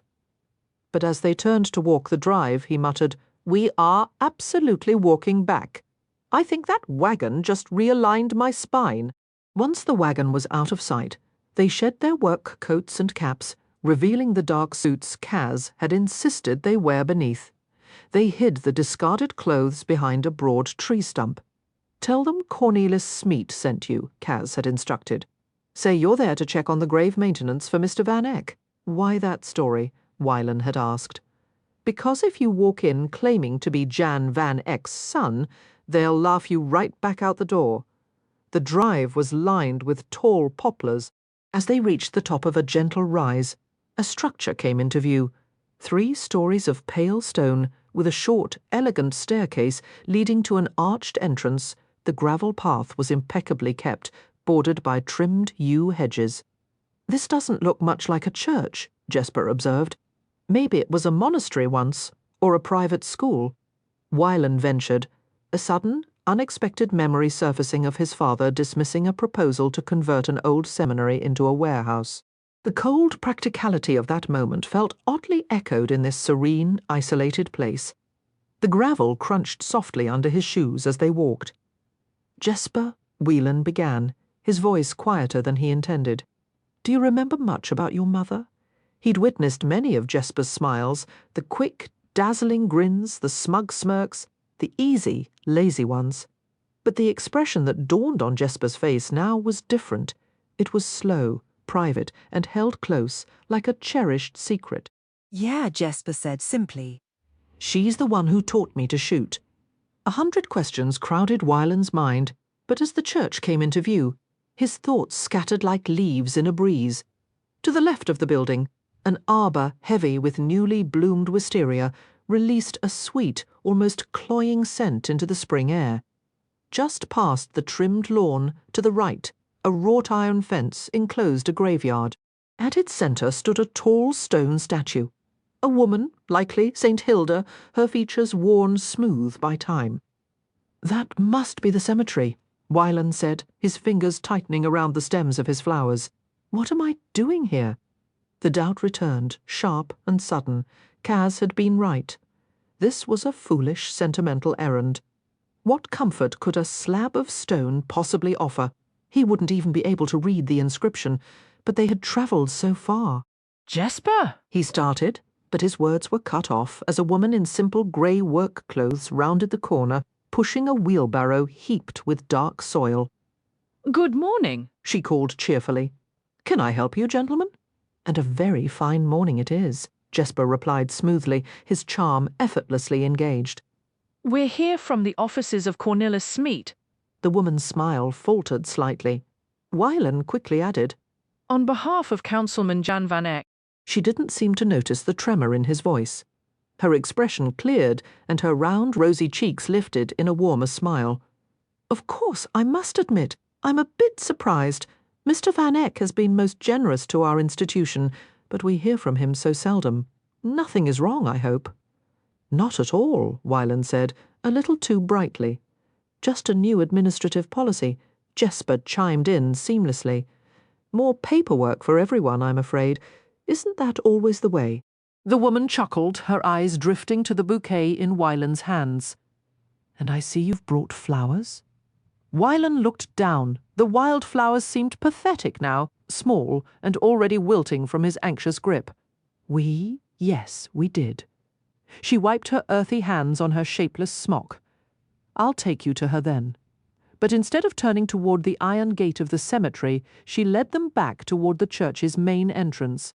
Jesper shot Wylan a questioning glance and shrugged, falling into step behind her.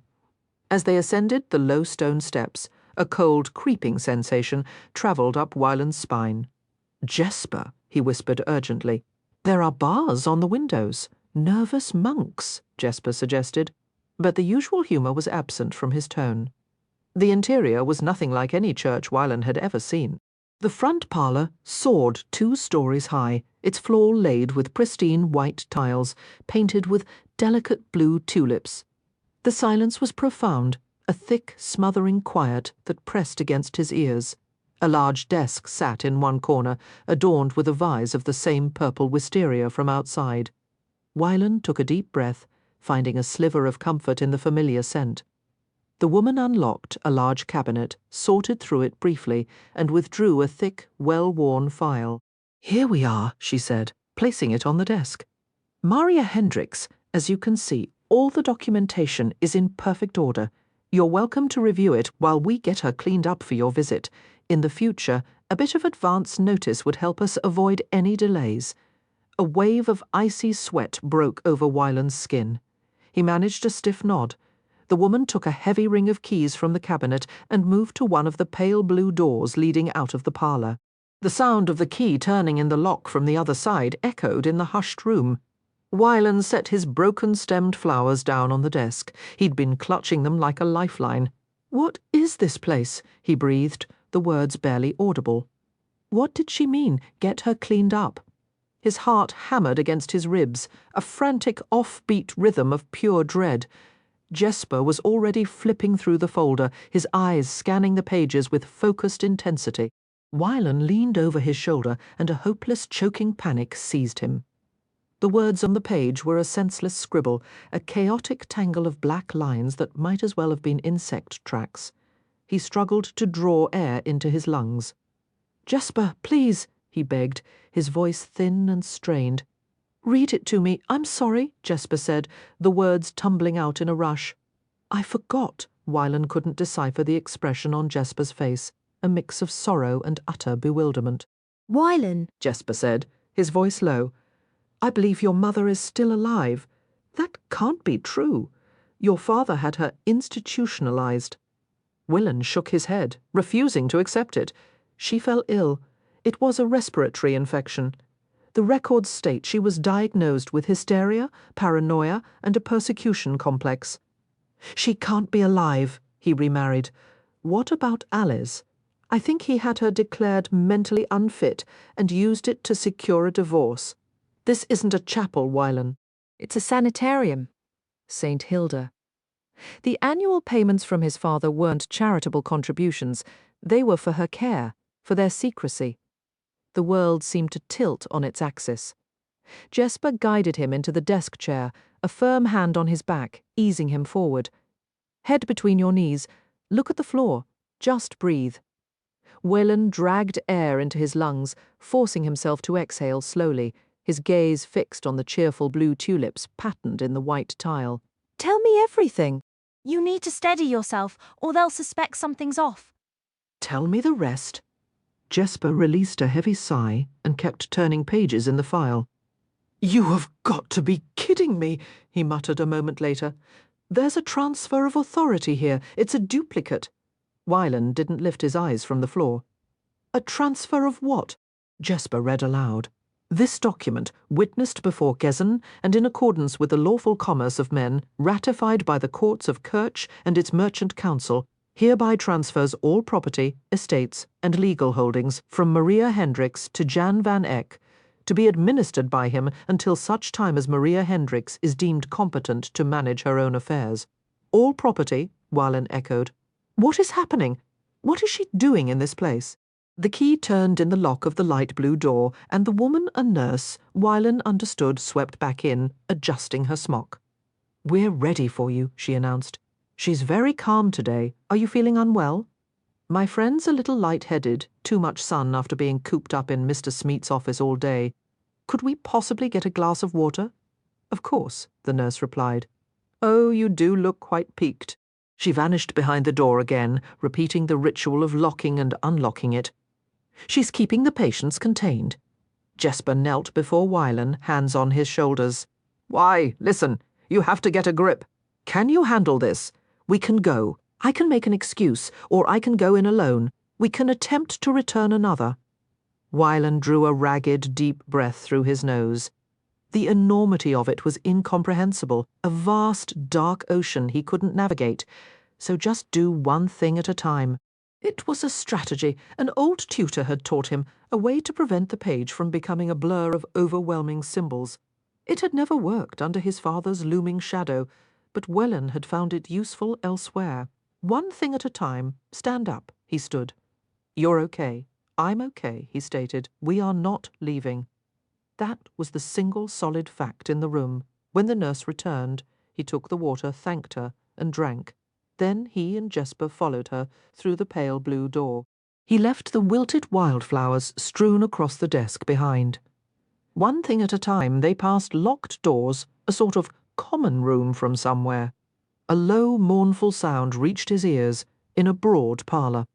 Two women were engaged in a game that resembled Ridderspell.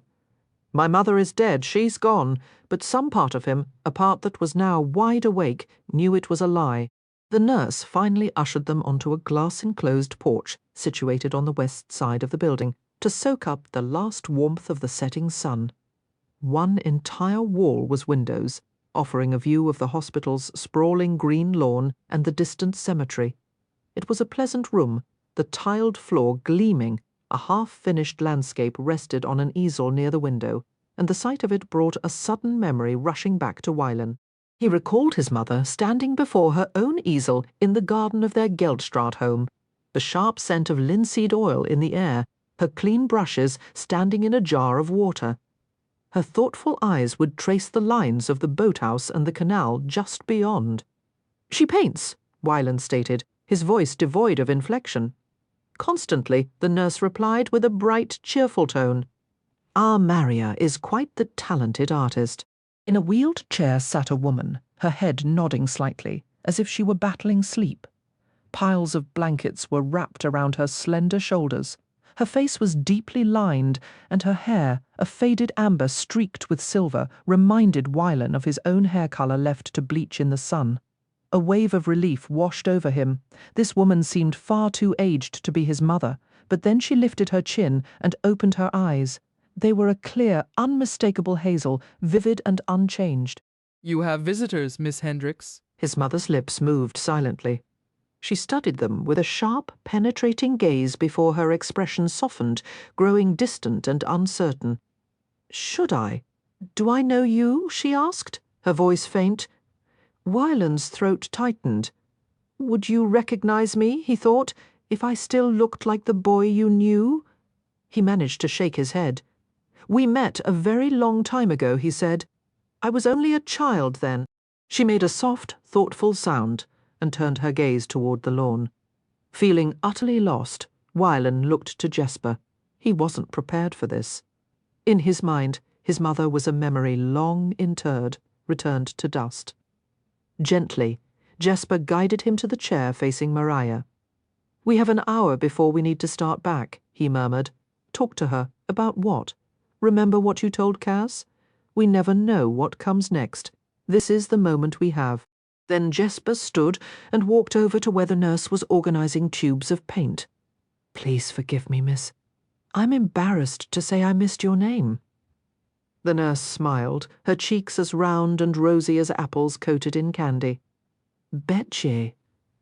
A lovely name for a lovely person. Mr. Smeet requested I inspect the facilities while we're visiting. Would you mind showing me around quickly?" She hesitated, glancing toward Weilen. "We'll be perfectly fine here," Weilen said, his voice sounding unnaturally loud and robust to his own ears. "Just some standard questions to go through, all part of the new administrative review." The nurse's eyes sparkled at Jesper. "Well, in that case, I suppose we can take a quick tour, alone." Weilen studied his mother, his thoughts a discordant tangle of wrong notes. They had cut her hair quite short. He tried to imagine her years ago, dressed in the elegant black wool of a mercer's wife, delicate white lace at her throat, her rich, vibrant curls arranged by a maid into an elaborate coil of braids. "Hello," he finally said. "Have you come for my money? I don't have any money." "I don't have any either," Weilen replied softly.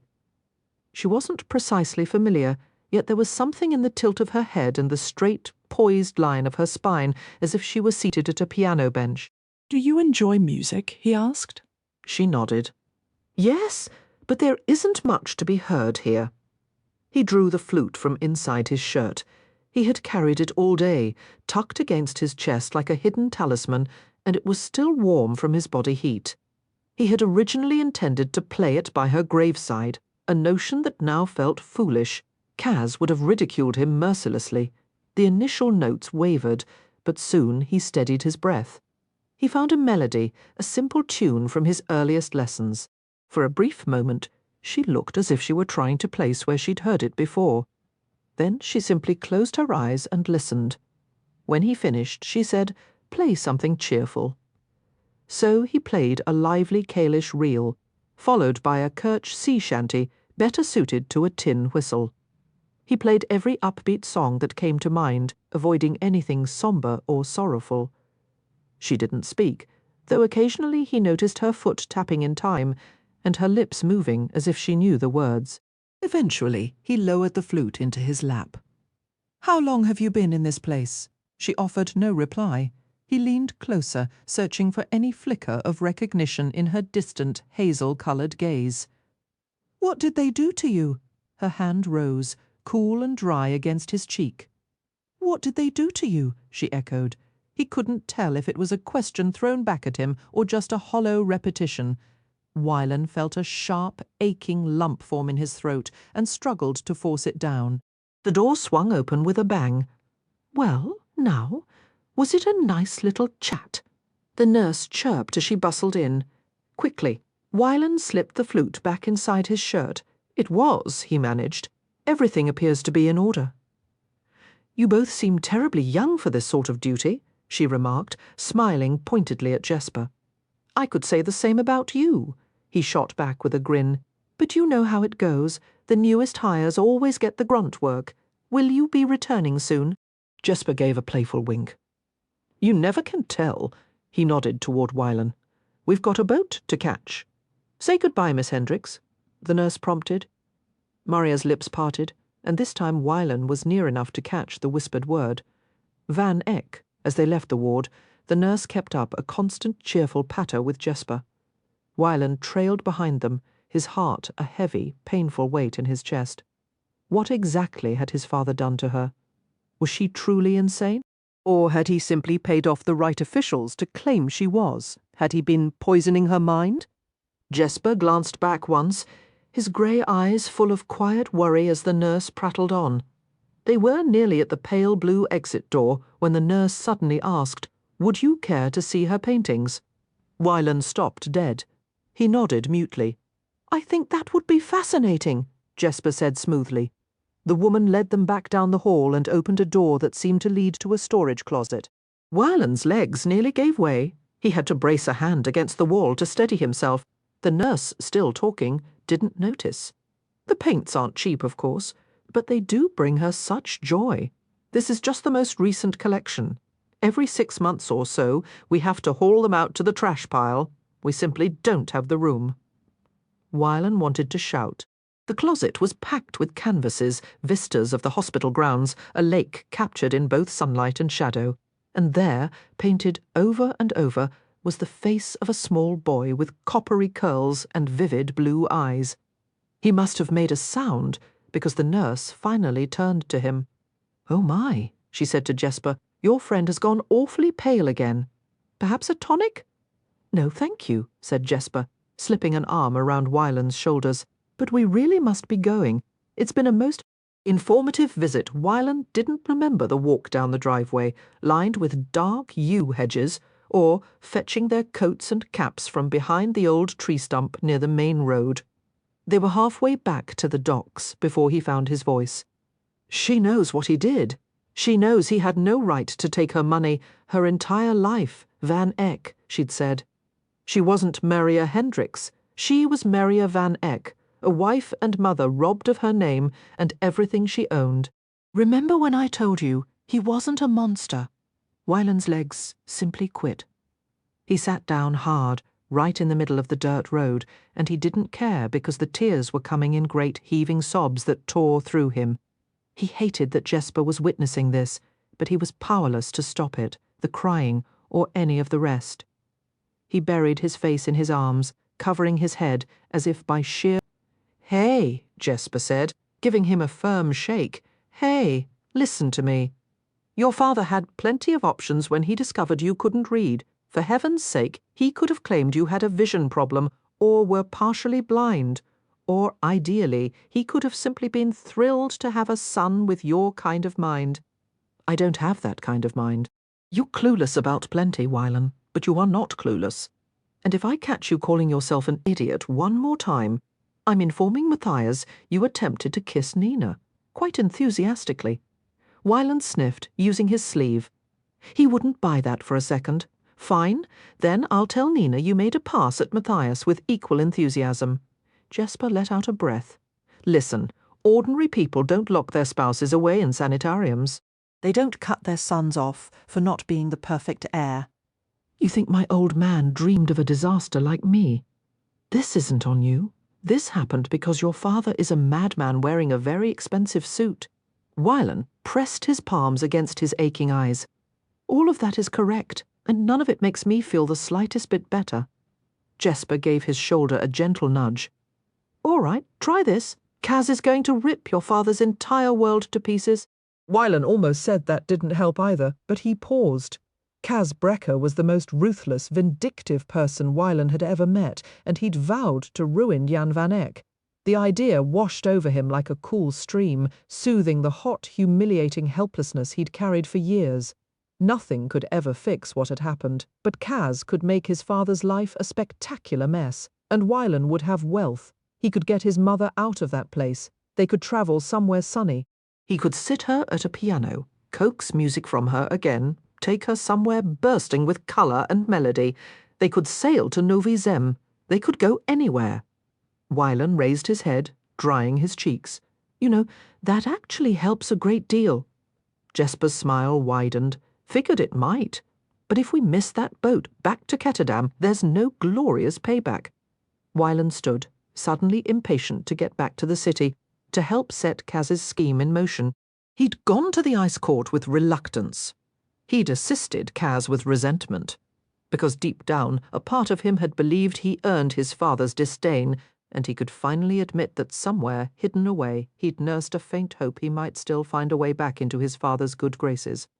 Well, his father could cherish those good graces and see what they were worth once Kaz Brekker was done. All right, he said, a new determination in his voice. Let's go take every last cent my dad has. Technically, isn't it your money now? Fine, let's go reclaim it. They took off at a sprint. I do adore a bit of righteous payback, Jesper declared. Stirs the spirit. Outside the tavern, a crowd had formed, attracted by the noise of shattering glass and commotion.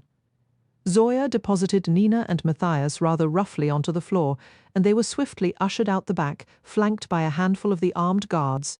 The rest stayed behind to concoct some story for how a collection of bones had just soared through the market square and demolished the tavern's windows. Matthias wasn't certain he grasped what had occurred. Had Nina somehow commanded those fake saints' relics? Was it something else entirely? And who had targeted them? Matthias expected to exit into an alley, but instead they went down a set of worn stone steps into a musty, enclosed passage. The old canal, Matthias realized, as they boarded a quiet boat gliding through the darkness. It had been covered over, but not completely sealed. They were moving underneath the wide Embassy Avenue. Mere moments later, Zoya guided them up a narrow iron ladder into a sparse room with a ceiling so low Matthias had to hunch over. Nina exchanged quick words with Zoya in Ravkan before translating for Matthias. It's a concealed space. When they constructed the embassy, they installed a false floor several feet above the real one. The chamber was so cleverly integrated into the embassy's foundation that you'd never suspect a hidden space existed below. It's barely more than a crawl space, Nina explained. Matthias had to agree.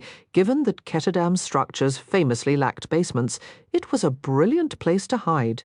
It felt like an excessive measure for a city that claimed neutrality, but then perhaps the Ravkans had been driven to such extremes to safeguard their people because of people like him.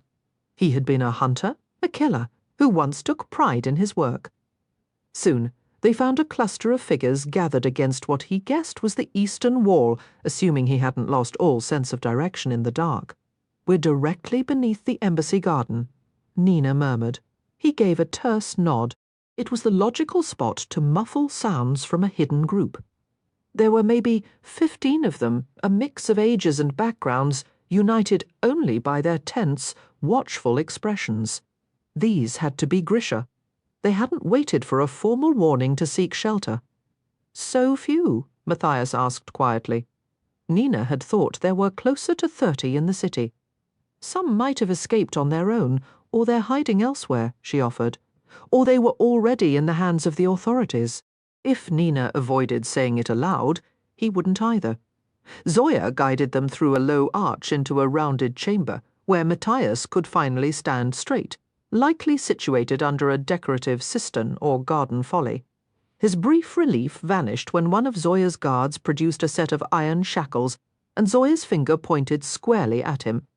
Nina instantly moved to block the path, and a heated, hissed argument in Ravkan erupted between the two women. Matthias knew exactly who he was facing.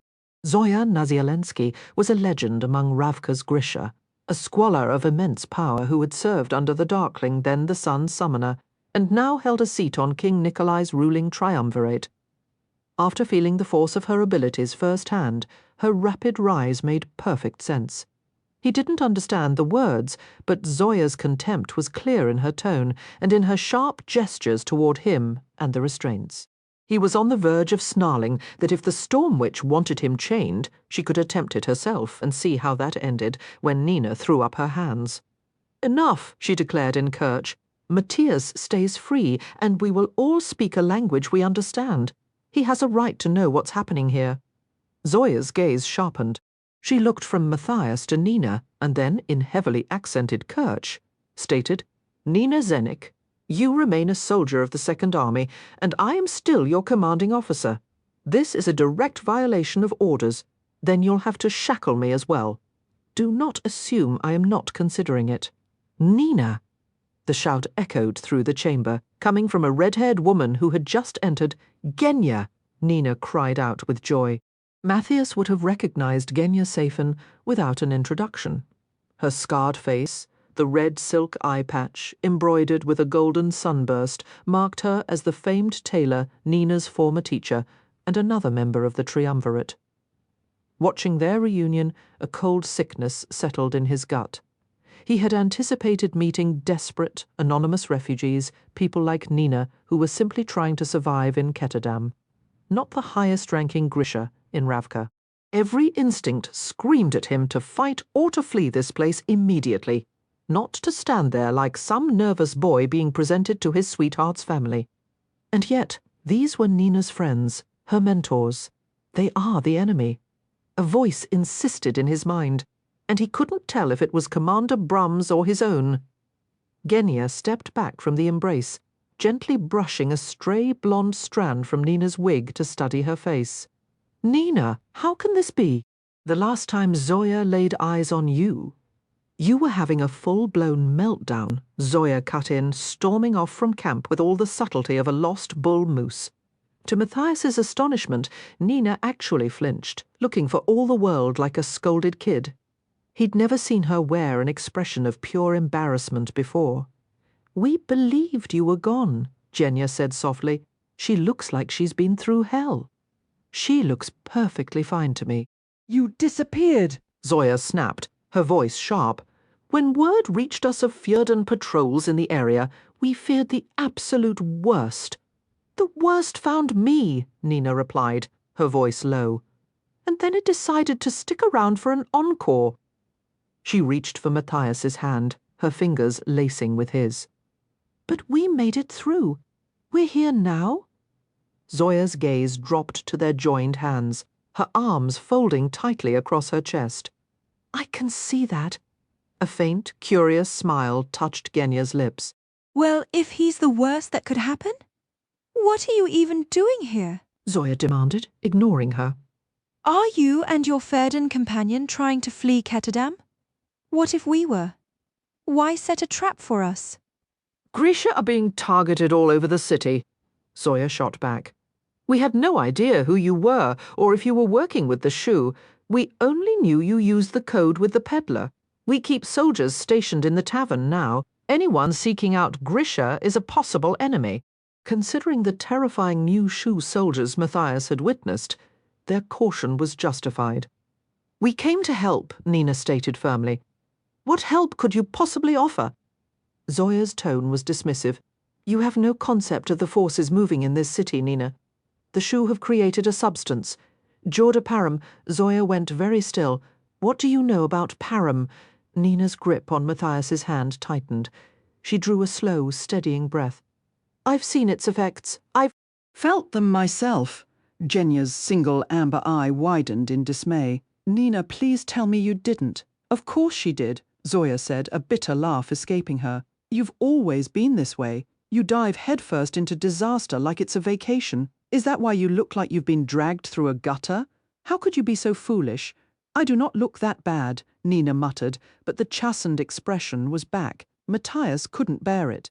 She did it to save us, he interjected. His voice firm. She knew the risks, the misery, the potential death it could bring, and she chose it anyway to keep us alive. Reckless, Zoya declared. Zoya, Genya said gently, we don't know the full story. We know she vanished for almost a year. Zoya thrust an accusing finger toward Nina, and now she reappears with a Feardan shadow, one built like a warrior and using Druskel combat moves. She dug into her pocket and produced a cluster of small bones, letting them clatter onto the table. She attacked our soldiers with these, with fragments of bone, Genya. Have you ever heard of such a thing being possible? Genya stared, first at the bones, then at Nina, her expression unreadable. Is this true? Nina pressed her lips together, looking sheepish. It might be. Might be, Zoya echoed, her voice dripping with sarcasm. And you expect us to simply trust her now? Genya seemed less sure, but she held her ground. I expect us to hear her out. Fine, Zoya said, spreading her hands in a mock gesture of welcome. My ears are open, my heart is prepared. Enlighten us, Nina Zenek. Matthias understood that feeling, facing the people you once looked up to, shrinking back into the nervous apprentice, desperate for approval. He turned to Nina and murmured in Feardan, Don't let them intimidate you. You are not that girl anymore. You're not just a soldier awaiting orders. Then why do I feel like crawling into a dark hole to cry? This is a round room. There are no holes to crawl into. Matthias, remember everything we've survived. Remember why we came. I thought we were all speaking Kirch, Zoya said sharply. Nina gave Matthias's hand a final, firm squeeze. She lifted her chin, a new resolve settling over her features. The Druskel captured me. Matthias helped me break free. Then the Kirch captured Matthias. I helped him escape. After that, Jarl Brum took me prisoner. Matthias helped me again. Matthias shifted slightly, uncomfortably aware of how proficient they'd become at getting captured. Jarl Brum? Zoya repeated, genuine horror in her voice. Nina released a weary sigh. It's been a long, difficult year. I promise I will explain everything. If you decide afterward that I belong in a sack at the bottom of the Sokol River, I'll go with only a modest amount of complaining. But we came here tonight because I witnessed the attack on West Stave by the Caregood soldiers. I want to help get these Grisha out of the city before the Shu forces locate them, Nina stated. Though Zoya stood several inches shorter, she managed to convey a look of utter condescension. And what possible assistance could you offer? We have a ship, Nina replied. This was stretching the truth for the moment, but Matthias decided not to correct her. Zoya merely waved a dismissive hand. We possess a ship as well. It's currently stranded miles offshore. The harbour is blockaded by Kirch authorities and the Council of Tides. No foreign vessel can enter or leave without direct authorization from a Merchant Council member. So Kaz's intelligence had been accurate. Van Eck was leveraging all his governmental influence to trap Kuwei in Ketterdam. True, Nina conceded smoothly, but our ship is registered to a member of the Kirch Merchant Council. Zoya and Genya exchanged a significant glance. All right, Zenek, Zoya said, her tone shifting. Now I'm listening. Nina provided Zoya and Genya with additional details, though Matthias noted she carefully omitted any mention of Kuwei and completely avoided the subject of the ice court. When the two Ravkans retreated upstairs to discuss the proposal, they left Nina and Matthias under the watch of two armed guards stationed at the cistern entrance in Feardan. Matthias murmured, If Ravkan intelligence is competent, your friends will deduce we were the ones who extracted Kuwei. Don't whisper, Nina answered in Feardan, keeping her voice at a normal volume. It only makes the guards nervous. I'll tell Zoya and Genya everything in time, but recall how intent we were on eliminating Kuwei. I'm not convinced Zoya would choose to spare him, at least not until he's physically on Ravkan's soil. She doesn't need to know exactly who is on that boat until it docks at Oskervo. Safely on Ravkan's soil. The phrase settled like a stone in Matthias's stomach. He was desperate to get Nina away from this city, but the idea of travelling to Ravka felt like anything but safety. Nina seemed to sense his disquiet. Ravka is the most secure place for Kuwei, she said gently. He requires our protection. And what does Zoya Nazialensky's protection typically entail? She's not so terrible, really. Matthias fixed her with a deeply skeptical look. Nina sighed. Fine, she's objectively awful, but she and Genya witnessed immense loss during the Civil War. I don't believe they're seeking further bloodshed. Matthias hoped that was true, though he doubted it would change the fundamental dangers. Do you recall what you said to me, Nina? You wished King Nikolai would march north and burn everything in his path. I was furious. You had every right to that fury. We all do. That's the entire problem. Commander Brum will not stop. The Driscoll will not stop. They view the eradication of your kind as a sacred duty. It had once been his duty too, and the old familiar pull of distrust and hatred still haunted him, a shadow he continually cursed. Then we'll find a way to change their minds, Nina said firmly, studying him. All of them. She paused, her gaze thoughtful. You used a dusk bomb today. Did you have Wylan fabricate it? Yes, he admitted. Why? He had anticipated her disapproval. I wasn't certain how the parum would alter your abilities. If I needed to keep you from the drug, I required a means to subdue you without causing you harm. And you brought it today in case we encountered trouble? Yes.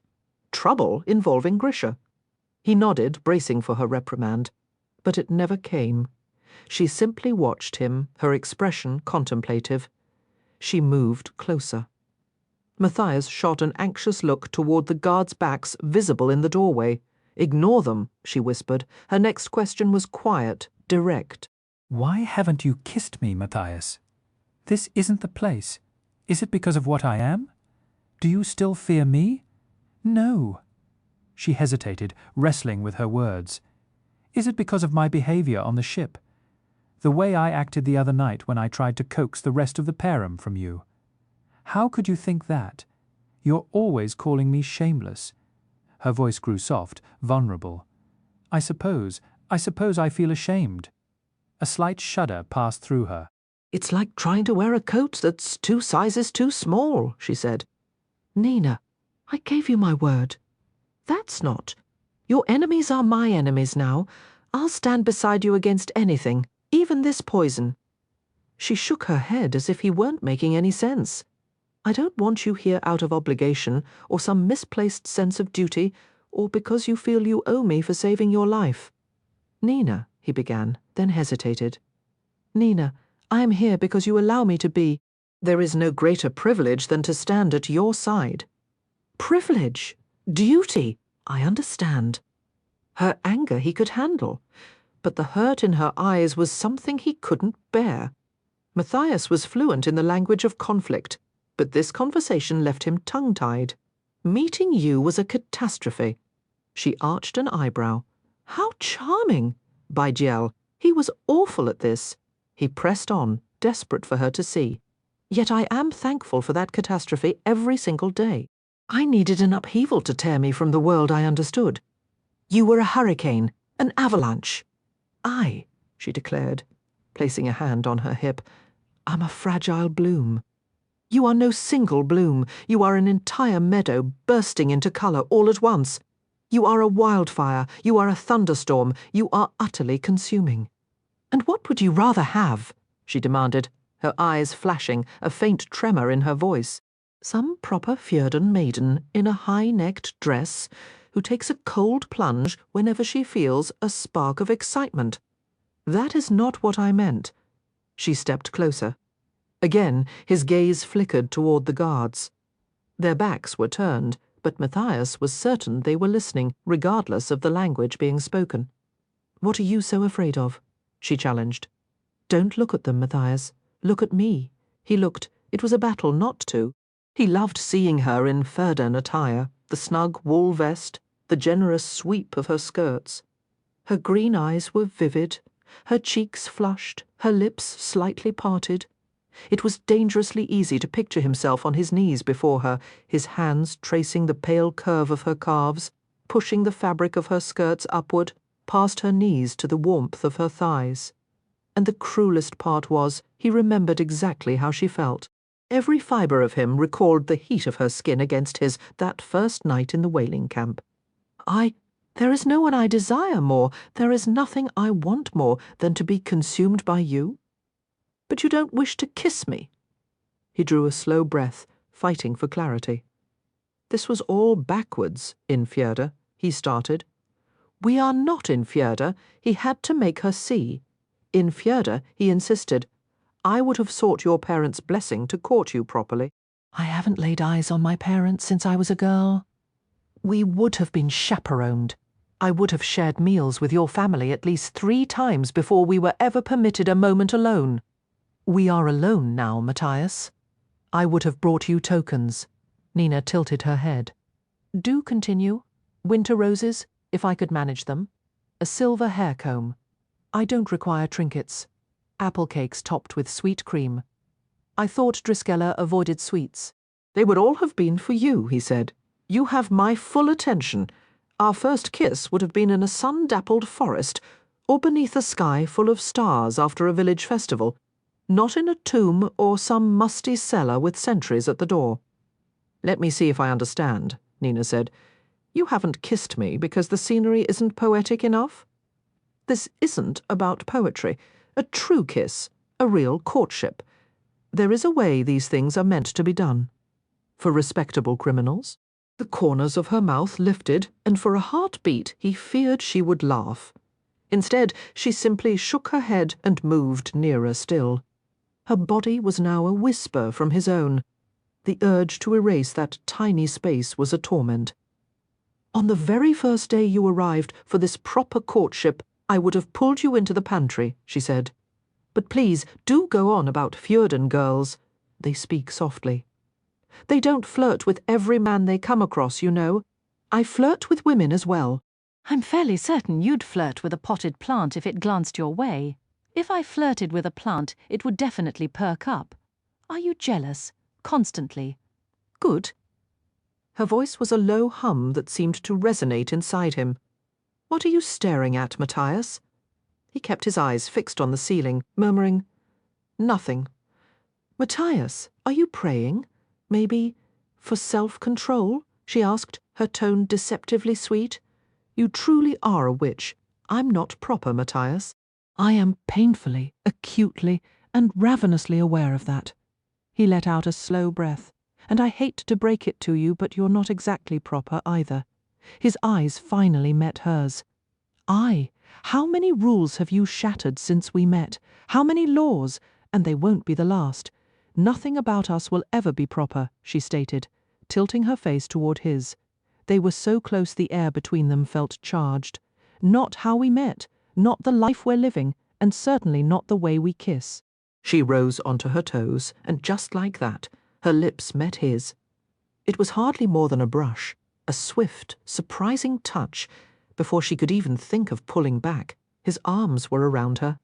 He was sure he was doing it all wrong, but the thought vanished because she was there, her lips parting, her hands sliding around his neck, and saints above, her tongue was in his mouth. No wonder his countrymen preached such caution around romance. If this was what kissing Nina felt like, her clever teeth grazing his lip, her body pressed flush against his, that soft sigh escaping her throat, why would he ever want to do anything else? Why would anyone?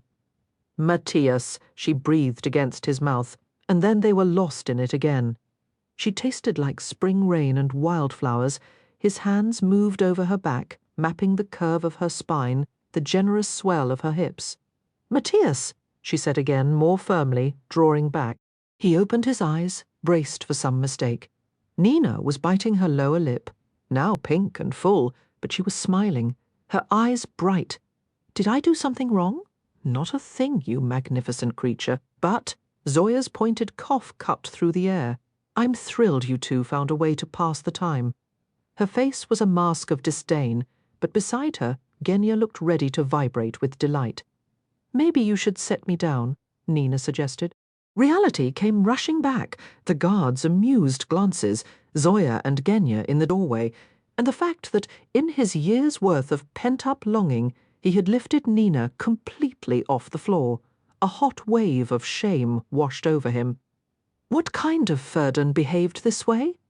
Carefully, he loosened his grip on her wonderful thighs and let her slide back to the ground. Shameless, Nina whispered, and he felt his cheeks burn. Zoya rolled her eyes. We're negotiating with a pair of besotted adolescents. Another flush of heat climbed Matthias's neck, but Nina simply adjusted her wig and said, So, do we have a deal? It didn't take long to arrange the night's plans. Since returning to the tavern might be unsafe for Nina, once she learned where and when to board Van Eyck's ship, she would send word to the embassy, likely through Inedge, since the Wraith could move unseen.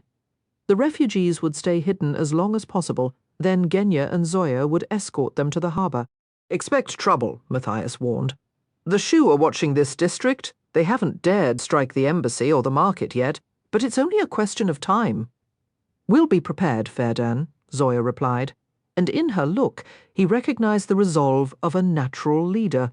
As they were leaving the embassy, Nina spotted the golden-eyed heartrender who had been part of the tavern ambush. Her name was Tamar, a Shu woman with cropped dark hair and a pair of slender silver axes resting at her hips. Nina had mentioned she was the sole corporalnik among the Grisha refugees and diplomats. Tamar, Nina ventured cautiously, if the Kergud arrive, you cannot let them capture you. A heartrender in Shu hands, amplified by Param, could permanently shift the balance in their favour.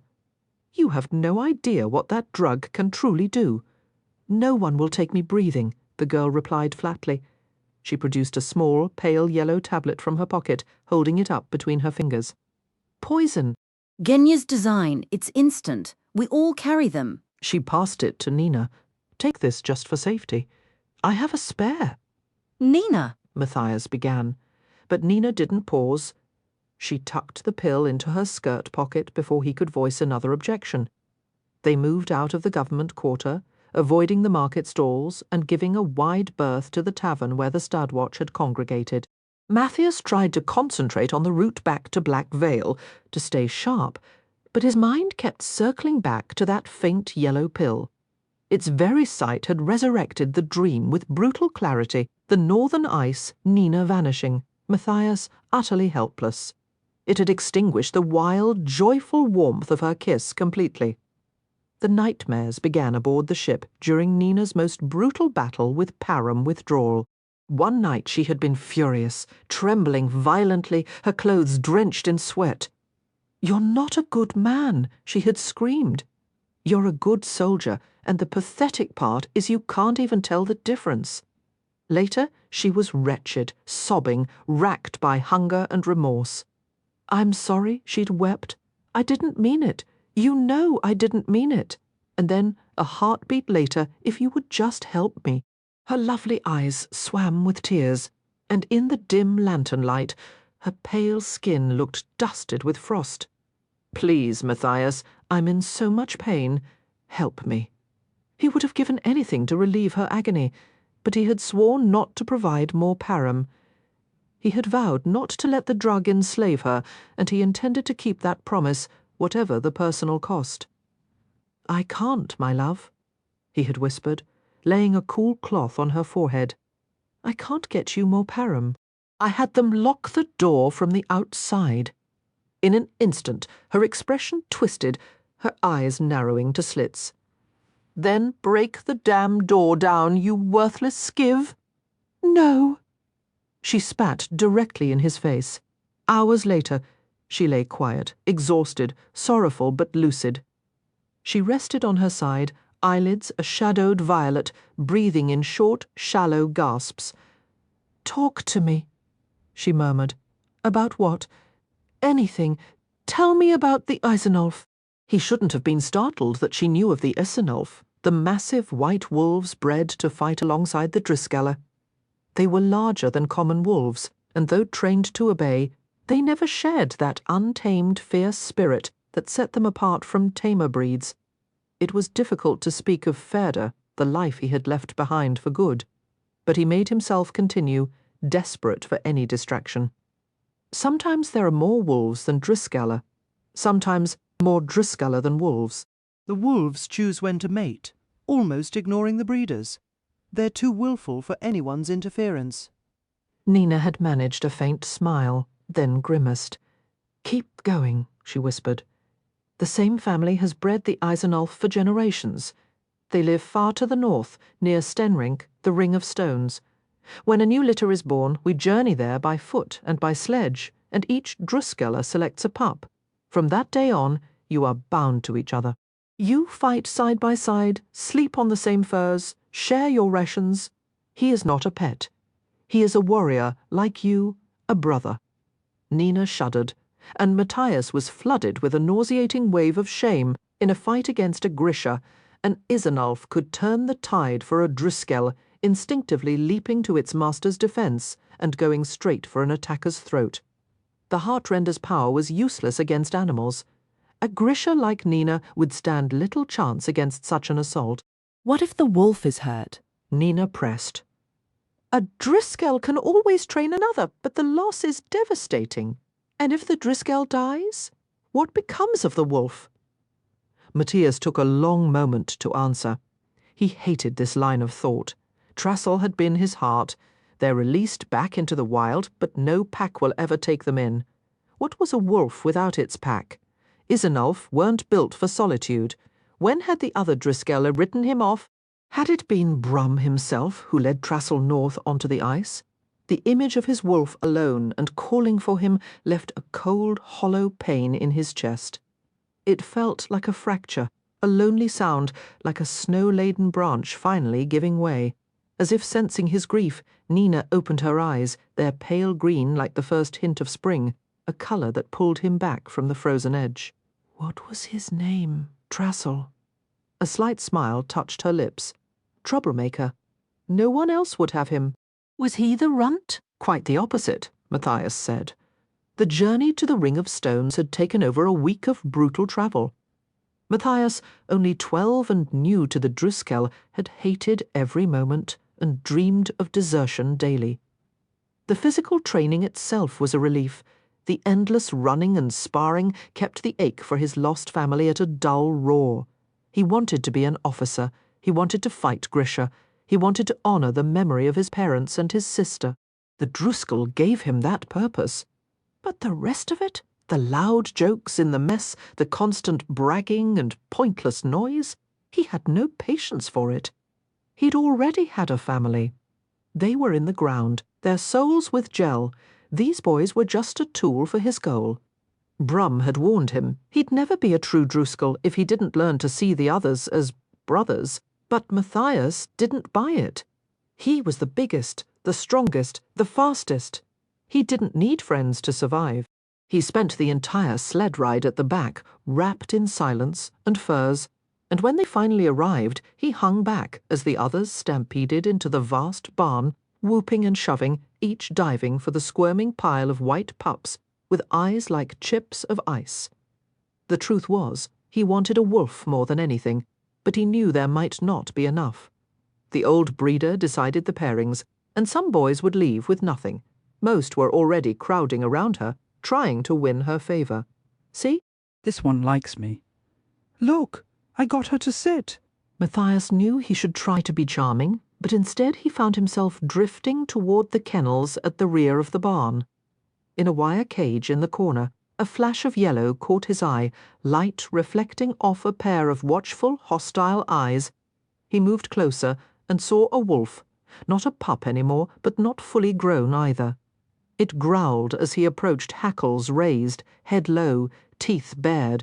A long scar ran across its muzzle, cutting through its right eye and turning part of the iris from blue to a murky brown. "You don't want that one," the breeder said, appearing silently behind him. "Can he see?" He sees just fine. He just doesn't like people. Why? Got out as a pup. Made it 2 miles across the ice fields before some village boy caught him and carved him up with a broken bottle. Hasn't let a soul near him since. He's too old to train now anyway. A lost cause. We'll likely have to put him down soon. Let me have him. That wolf would tear you apart before he'd take food from your hand. Boy, we'll find you a pup next time. Once the woman was gone, Matthias unlatched the cage. In an instant, the wolf surged forward and clamped its jaws onto his arm. A searing pain shot through Matthias as the teeth pierced his flesh, so intense it nearly stole his breath. He fell backward, the animal's weight pinning him, agony radiating up his limb. Yet he stayed silent. He locked eyes with the wolf, feeling the growl vibrate through its chest into his own body. Those jaws could surely crush bone, but Matthias didn't fight, didn't shout, didn't look away. I will not harm you, he vowed silently, even if you destroy me.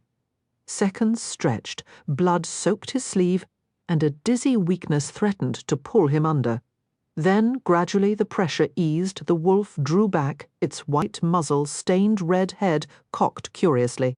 It let out a rough puff of air. "Pleasure to meet you as well," Matthias murmured. He sat up slowly, tore a strip from his shirt to bind the wound, and then both of them bloodied. He walked with his wolf back to where the others were tumbling in a heap of pups and grey uniforms. "This one is mine," he announced to their stunned silence, the old woman shaking her head in disbelief before Matthias's vision blurred and he collapsed. Later, aboard the ship, he had told Nina about Trassel, his wild heart, and the ragged scar he bore. She had drifted to sleep, and Matthias had allowed his own eyes to close. Then the ice returned. The biting wind carried a phantom howl. Wolves cried in the distance, and Nina's shout echoed, but he was frozen, unable to reach her. That dream had haunted every night since. It felt like a grim portent, and when he saw Nina tuck that yellow pill into her pocket, it was like sensing a storm approach, the howl rising in his ears, a chill settling deep in his bones, the dread certainty that he was about to lose her. "Param might not affect you the same way now," he said as they finally reached the abandoned canal where their gondole was tied. "What? Your power has shifted, hasn't it?" Nina's steps hesitated. "Yes. Because of the Param—" She stopped completely. "Why are you asking this?" He didn't want to ask. He wanted to pull her close and kiss her again.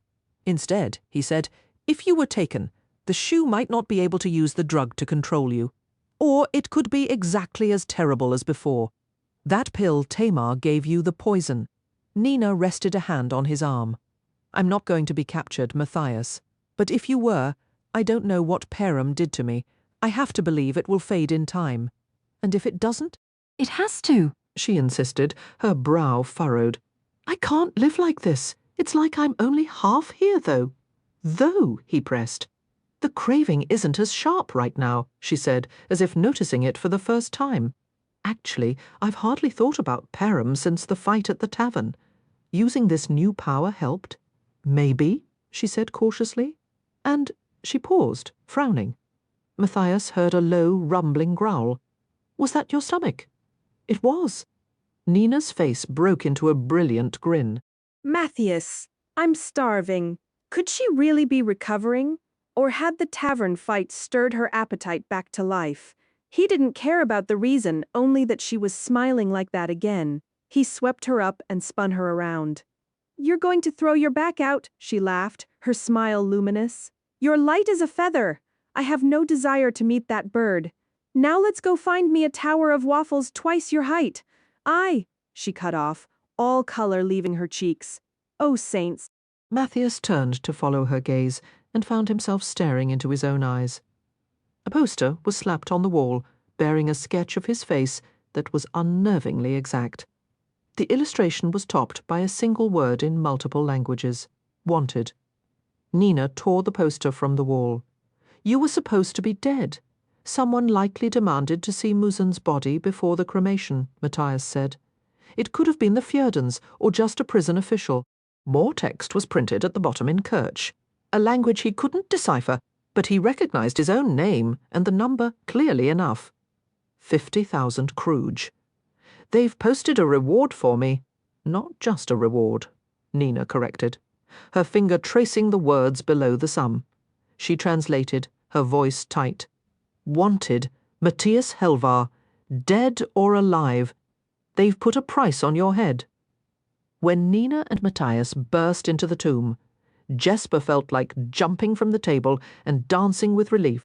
He'd spent the last hour painstakingly explaining the embassy route to Kuwait, and he was becoming increasingly convinced the boy was feigning confusion, probably because he was amused by Jesper's increasingly absurd hand gestures. "Could you go over that last bit again?" Kuwait asked, leaning in with a little too much interest. "Nina," Jesper called out, desperate, "can you please translate this for me?" "Thank the saints," Inej said, setting aside her work at the table where she, Wylan, and Kaz were assembling a tangle of wires and equipment Kaz had lifted from the Circus Zerkoa. Wylan had spent hours modifying the gear, adding magnetized clamps designed to secure Inej to the metal sides of the silos. "Why do you keep looking at him?" Kuwait asked Jesper, a teasing note in his voice. "I look exactly like him. You could just look at me." "I'm not looking at him," Jesper protested, flustered. "I'm supervising the technical work. The sooner Kuwait was on that ship, the better." The confined space of the tomb was beginning to feel unbearably cramped. "Were you able to reach the refugees?" Inej asked, motioning for Nina to join them at the table and clearing a spot. "It went smoothly enough," Nina replied, dropping into a chair. "If you don't count breaking a few windows and nearly taking a bullet." Kaz glanced up from the table, his attention caught. "Big trouble in Little Ravka?" Jesper quipped. "Nothing we couldn't handle," Nina said with a wave of her hand. "Now, please tell me there's something edible here." "You're hungry?" Inej asked. They all stared at Nina in disbelief. She gave a theatrical curtsy. "Yes, it's true. Nina Zenik requires sustenance. Will someone feed me before I'm driven to cannibalism?" "Don't be absurd," Jesper said. "You can't cook." Inej was already rummaging through their dwindling supplies, setting out the sad remains of salt cod, dried meat, and rock-hard crackers. "What happened at the tavern?" Kaz pressed. "The refugees are secured at the embassy," Matthias reported. "We met with their leader." Nina finished shoving 2 crackers into her mouth. "They'll await our signal," she grimaced. "These are terrible. Slow down," Matthias warned. "You'll choke." "It would be a worthy sacrifice." Nina managed around the dry crumbs, struggling to swallow. "For crackers, I'm pretending they're peach pie.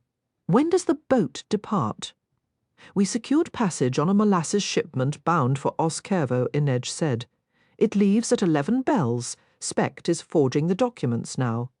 "Good," Nina said, pulling a crumpled paper from her pocket and flattening it on the table. The sketched face of Matthias stared back at the group. "We need to leave this city immediately." "Well, damn," Jesper sighed, gesturing to the wall where they'd posted the other wanted notices. Posters for Kaz, Inej, and himself were already displayed. Van Eck hadn't yet dared to plaster Kuwait Yulbo's face all over Ketterdam, but to maintain the charade of searching for his son, a reward was also offered for Wylan Van Eck's safe return. It showed Wylan's old features, a likeness Jesper found utterly unconvincing. Nina's face was conspicuously absent. She'd never encountered Van Eck directly, and her ties to the dregs might still be unknown to him. Matthias studied the posters, his eyes widening. 100,000 Krug! He shot a look of pure disbelief at Kaz. "You're leading the pack by a mile. You're barely worth that much." A faint smile touched Kaz's lips. "The market decides these things." "Tell me about it," Jesper replied. "They're only putting 30,000 on my head." "Your lives are on the line," Wylan said, his voice tight with frustration. "How can you treat this like some kind of contest? We're trapped in a crypt merchling. You find your entertainment where you can." Nina tapped Inej's wanted poster. "Maybe we should all just head to Ravka.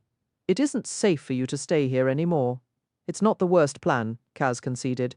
Inej shot him a quick look. "You'd actually go to Ravka?" "Not a chance. I'm lying low right here." I want a front row seat to watch Vanek's world crumble when everything comes crashing down.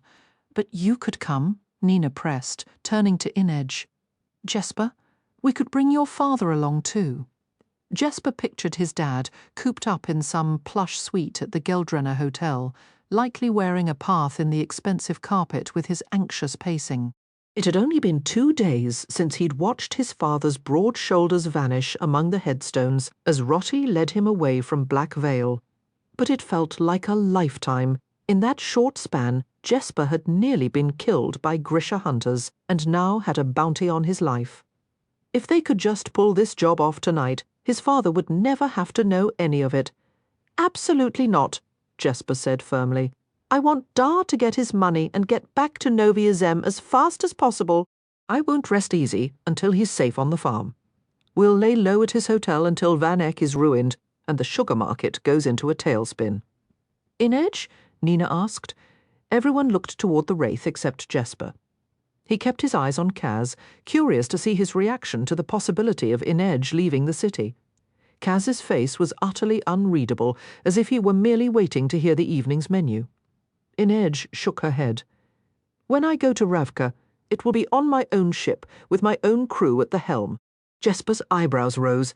Since when are you a sailor? And what sane person would willingly spend more time on a boat? Inej allowed a small smile. I've heard this city has a way of driving people to desperate measures. Kaz pulled his watch from his waistcoat. We're approaching 8 bells. Van Eck is convening the Merchant Council at his mansion tonight. Do you think they'll allocate more resources to hunting for Wylan? Nina asked. Probably. It's no longer our problem. The commotion and the coming and going will provide perfect cover for Wylan and me to retrieve the seal from the safe. Nina and Inej will hit Sweet Reef simultaneously. The guards make a constant circuit of the silo perimeter. It takes them roughly 12 minutes to complete a full round. They always leave someone posted at the gate, so plan your approach carefully. He placed a small, stoppered bottle on the table. This is coffee extract. Kuwei, Nina, Jesper, I want you all doused in it. If those shoe soldiers truly can smell Grisha, this might confuse their senses. Coffee? Kuwei asked, pulling the cork and taking a cautious sniff. Clever, Jesper noted. We used to pack illegal shipments of jerda and spices in coffee grounds to throw off the Stadwatch hounds. It muddles their noses. Nina took the bottle and dabbed a generous amount behind her ears and on her wrists. Let's hope the Kurgud operate on the same principle. Your refugees need to be ready, Kaz said. What's the count? Fewer than we anticipated. 15, and, well, some from the embassy joined too. 17 total, plus you, Matthias, Wylan, and Kuwei. That makes 21. Specht will forge the letter to match. I'm not going, Wylan stated. Jesper laced his fingers together to keep them from fidgeting. No? I won't let my father chase me out of this city again. Nina groaned. Why is everyone so dead set on staying in this wretched place? Jesper leaned back in his chair, studying Kaz. He hadn't shown any surprise at Wylan's declaration. You knew, Jesper said, connecting the dots. You knew Wylan's mother was alive. Wylan's mother is alive? Nina exclaimed. Why do you think I let you two go to Olendal? Kaz replied simply. Wylan stared, momentarily stunned, into silence. Jesper felt a sharp flare of anger. Kaz messing with him was one thing, but Wylan was different. Even with the terrible hand he'd been dealt by his father, Wylan hadn't let this city or his situation crush the kindness in him. He still held on to the belief that people could choose to do good. You shouldn't have sent him to St. Hilda unprepared like that, Jesper said, pointing an accusing finger at Kaz. That was just cruel. It was necessary, Kaz replied flatly. Wylan's hands were balled into tight fists. Why? Because you still didn't grasp the true nature of your father? You could have just told me. You were angry. Anger fades. I needed you righteous. Crossing his arms, Wylan said, Well, you've got me. Kaz rested his hands atop his cane. It's late. Everyone. Stow the sympathy and focus. Matthias, Jesper, and Kuwei head for the embassy at 9:30. Use the canal approach. Jesper, you're tall, brown, and noticeable. all words that mean charming, which means you'll need to be twice as cautious. Greatness always comes with a premium. Try to take this seriously, Kaz said, his voice like grating metal. Was that a flicker of genuine worry? Jesper decided not to dwell on whether it was for him or the mission. Move fast and get everyone to the docks no earlier than 10. I don't need a crowd drawing eyes. We meet at Third Harbour, berth 15. The ship is the Verheider. It runs the Kerch to Ravka route a few times a year. He stood. Stay sharp and stay silent. This all falls apart if Van Eck catches on. And stay safe, Inej added. I want to celebrate with every one of you when that ship sails. Jesper wanted that too. He wanted to see them all safely on the other side of this night. He raised a hand. Will there be champagne? Nina finished the last cracker, licking salt from her fingers. I'll be there, and I'm practically bubbling already after that. It was just final preparations. There would be no dramatic farewells. Jesper drifted over to the table where Wylan was securing his satchel and pretended to sift through the scattered maps and papers. He hesitated, then offered, You could stay with me and my dad at the hotel, if you need somewhere to lay low while this all plays out. Really? Sure, Jesper said, with a shrug that felt awkward and unnatural. Inej and Kaz, too. We can't all just vanish before the payoff. And after? Wylan asked. When your father's debt is cleared, will you go back to Novi Zem? I probably should. Wylan waited, but Jesper had no real answer. Returning to the farm would mean leaving behind the temptations of Ketterdam and the barrel, but he'd likely just find some new brand of trouble, and there was the money. Even after the loan, there would be over 3 million kruge left. He shrugged again, a hollow gesture. Kaz is the one with the plans. Right, Wylan said, but Jesper could see the letdown in his expression. So you've got your future all mapped out? No. I just know I'm getting my mother out of that place and trying to build some kind of life for us. Wylan gestured toward the wanted posters on the wall. Is this really what you want? To stay a criminal? Just leaping from one score to the next brawl, to the next brush with disaster? Honestly, Jesper knew Wylan probably wouldn't like his answer. It's time, Kaz announced from the doorway. Yes, this is what I want, Jesper said firmly. As Wylan swung his satchel over his shoulder, Jesper reached out on impulse, untwisting the strap. He didn't let go. But it's not the only thing I want. Now, Kaz snapped. I'm going to brain him with that cane, Jesper thought, releasing the strap. No mourners, no funerals, Wylan replied softly. He followed Kaz out the door. Nina and Inej were next. Nina had slipped into a side passage to shed her absurd Fjordan disguise, changing into practical Ravkan-made trousers, a coat and a tunic. Nina had returned with Matthias after a lengthy absence, her clothes slightly dishevelled and her cheeks flushed. Keeping focused, Jesper couldn't help but tease. I'm giving Matthias a masterclass in enjoyment. He's a very dedicated pupil, takes his studies seriously. Nina, Matthias began, a note of warning in his voice, has some behavioural issues. There's definite potential for growth. Inej slid the bottle of coffee extract closer to Jesper. Do try to be careful tonight, Jez. My talent for caution is about on par with Matthias's gift for amusement. I am perfectly capable of having fun, Matthias rumbled. Absolutely perfect, Jesper concurred. He had more he wished to express, particularly to Inej, but not with an audience. Perhaps not at all, he admitted to himself. He owed her a significant apology. His recklessness had led to their ambush at Fifth Harbour before the Ice Court mission, a blunder that had almost ended the Wraith's life. But how did you even begin to phrase that? My apologies for nearly getting you carved into pieces. Anyone hungry for pancakes? Before he could dwell on it, Inej had brushed a kiss against his cheek. Nina had flashed a rude gesture at the collection of wanted posters, and Jesper found himself alone in the gloomy hideout with a despondent Kuwei and a restless Matthias waiting for the 9:30 bells. Kuwei started methodically rearranging the notebooks in his bag. Jesper took a seat at the table. Is all of that really necessary? It is, Kuwei replied. Have you ever visited Ravka? The poor boy is terrified, Jesper thought. No, but you'll have Nina and Matthias with you? Kuwei shot a look at Matthias and murmured, He seems very severe. Jesper couldn't suppress a chuckle. He's not exactly the life of the party, but he has his moments. I can hear you, Fahey, Matthias grumbled. Excellent. I'd hate to strain my voice. Aren't you worried about the others at all? Matthias pressed. Naturally, but we're all grown-ups here. The time for fretting is done. Now we get to the enjoyable bit, Jesper said, tapping the handles of his revolvers. The action. Or the demise, Matthias muttered under his breath. You know perfectly well Nina isn't at full strength. She doesn't need to be tonight. The entire plan, unfortunately, is to avoid a confrontation. Matthias ceased his pacing and sat down opposite Jesper. What exactly happened at the lake house? Jesper carefully straightened the edge of one of the maps.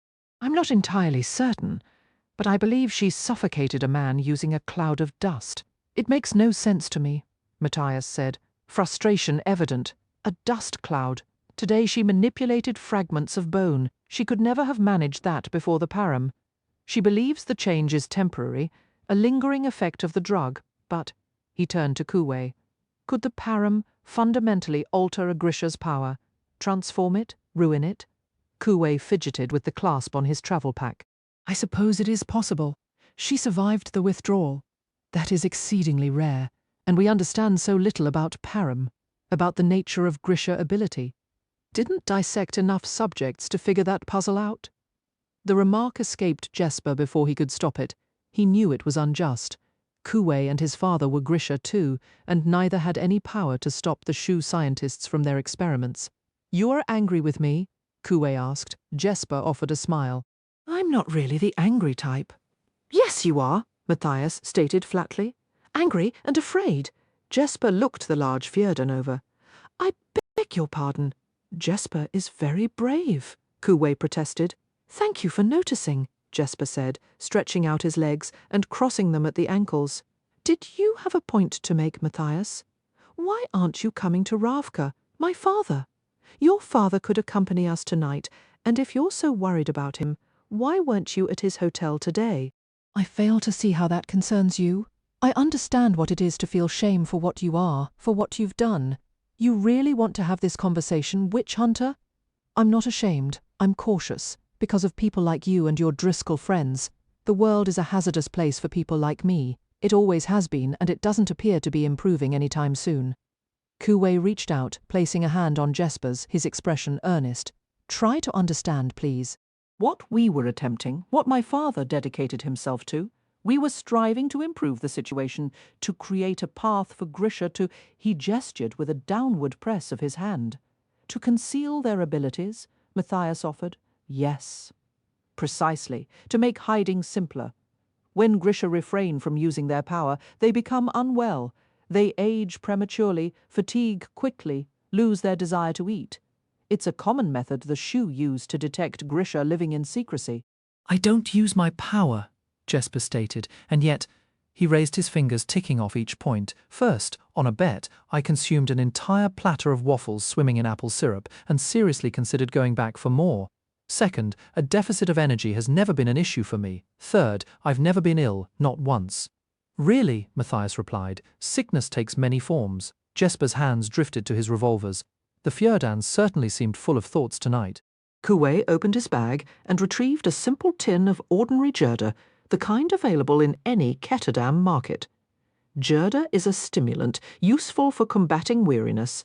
My father believed. He thought it was the solution for our people.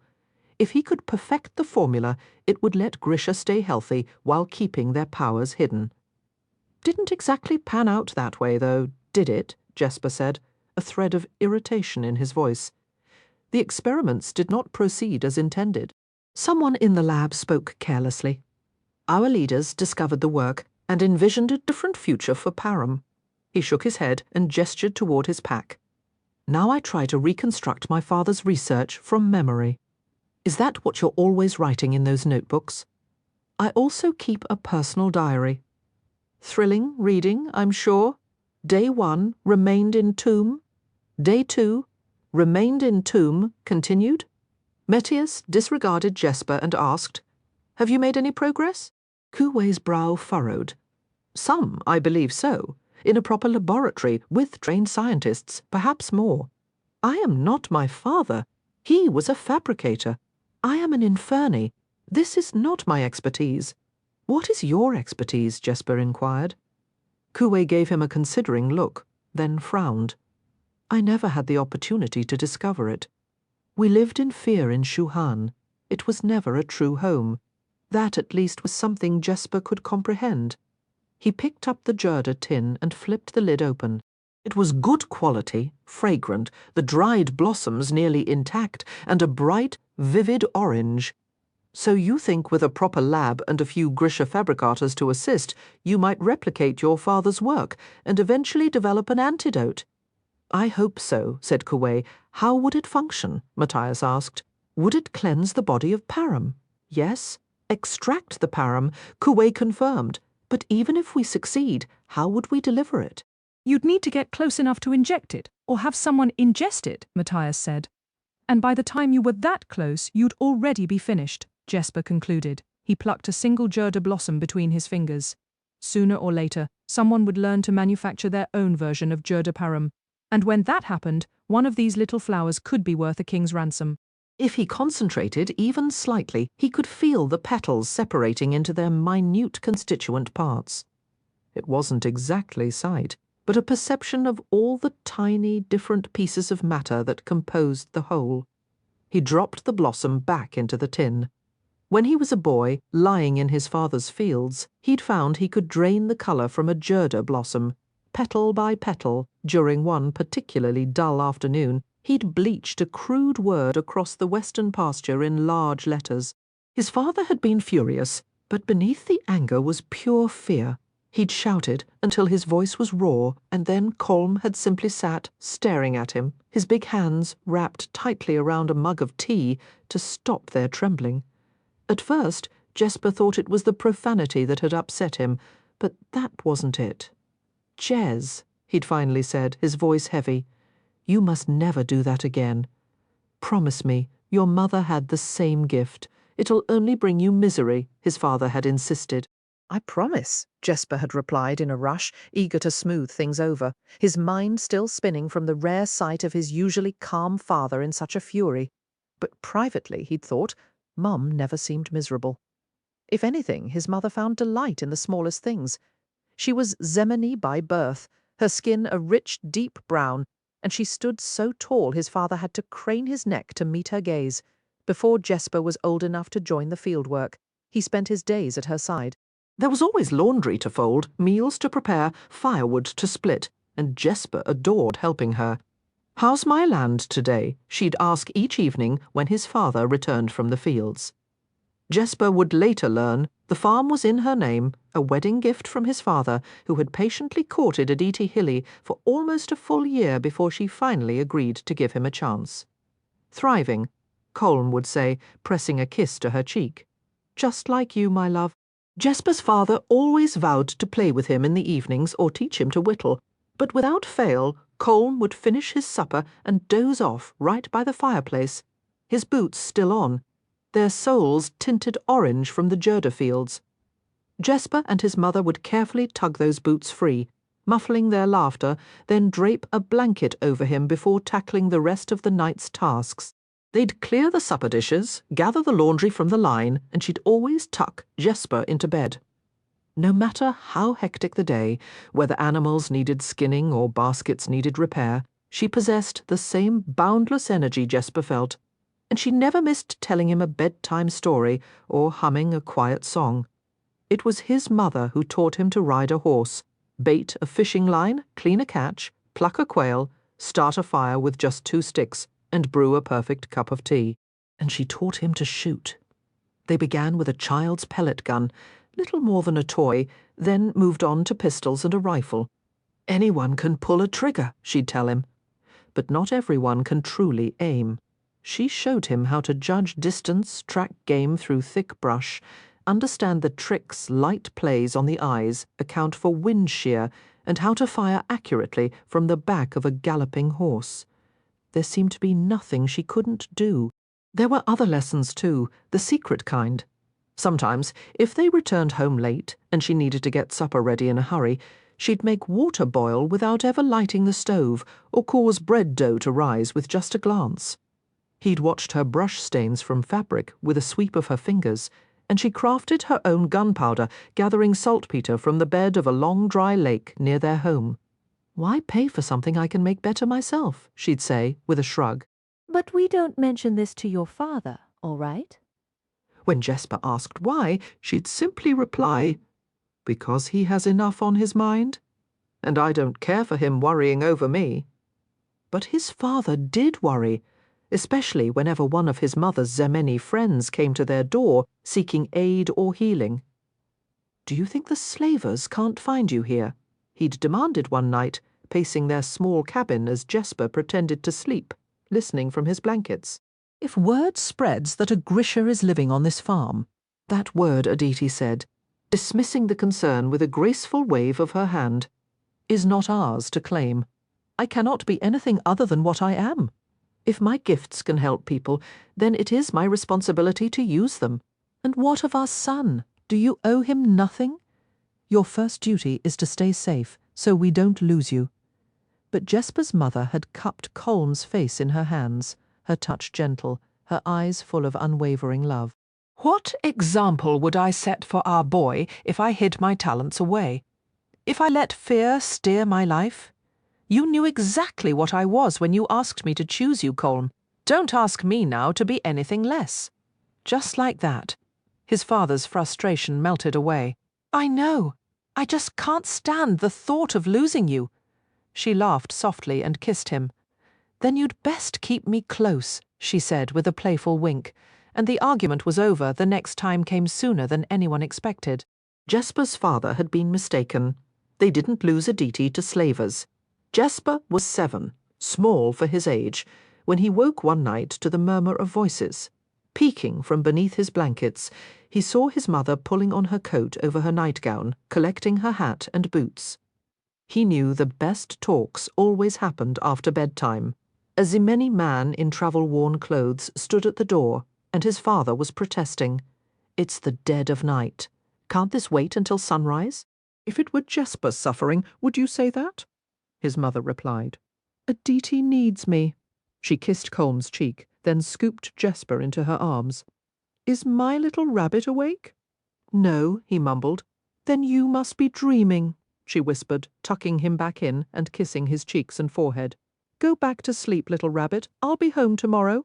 But she didn't return the next day. When a knock came the following morning, it was the same dusty Zemeni man again. Colm snatched Jesper up and was out the door in an instant. He shoved a hat onto his own head, settled Jesper in the saddle before him, and spurred his horse into a gallop. They followed the man across miles of tended fields to a white 2-story farmhouse at the edge of a Jerda plantation, far grander than their own cabin, with real glass in the windows. A stout woman, nearly as tall as Aditi, with her hair in thick braided coils, waited at the door. Her eyes were swollen. "She's upstairs," she said, waving them inside. Later, when Jesper tried to reconstruct those awful days, only fragments remained. The polished wood floors that felt like silk under his small fingers, the red-rimmed eyes of the stout woman, and the girl several years older than him, with braids like her mother's. The girl and her friends had drunk from an old well dug too close to one of the mines. It was supposed to be sealed, but someone had removed the bucket, leaving only the winch and a frayed rope. So the children used a metal lunch pail to draw up water, cold and clear as morning. All 3 fell ill that night. 2 died, but Jesper's mother saved the stout woman's daughter. Aditi had come to the girl's bedside, sniffed the lunch pail, then laid her hands on the girl's fevered skin. By noon the next day, the fever broke, and the yellow tinge faded from her eyes. By evening the girl sat up and asked for food. Aditi smiled at her once, and collapsed. She wasn't careful enough drawing out the poison, the dusty man explained. She took too much of it into herself. "I've seen it happen before with Zoa." Zoa! It just meant blessed. That was the word Jesper's mother used instead of Grisha. "Where's Zoa?" she'd tell Jesper, making a flower bloom with a flick of her fingers. You and me. Now there was no one to call on to save her. Jesper didn't know how. If she'd been conscious, if she'd been stronger, she might have healed herself. Instead, she drifted into a deep, unresponsive sleep, her breathing growing ragged. Jesper slept with his cheek pressed to her palm, certain that at any moment she'd wake, stroke his face, and say, "What are you doing here, little rabbit?" He woke instead, to the sound of his father sobbing. They took her back to the farm and buried her under a cherry tree already in bloom. To Jesper, the blossoms seemed too beautiful for such a sorrowful day, and even now the sight of pale pink flowers in a shop window or stitched on a lady's gown always leaves him with a quiet, lingering sadness. They returned him to the scent of newly ploughed soil, the breeze murmuring across the farmland, his father's unsteady voice lifting a solitary melody, a Kalish tune with lyrics Jesper couldn't decipher. After Colmam fell silent, the final strains of the song lingering among the cherry blossoms, Jesper asked quietly, "Was Mother a witch?" Colm rested a sun-spotted hand on his boy's shoulder, pulling him near. "She was a queen, Jess," he murmured. "She was our queen." That evening Jesper prepared their meal over cooked biscuits and thin broth, but his father finished every mouthful. Later, Colm read aloud from his worn Kalish Book of Saints until the lamps dimmed and the ache in Jesper's chest softened enough for sleep to come.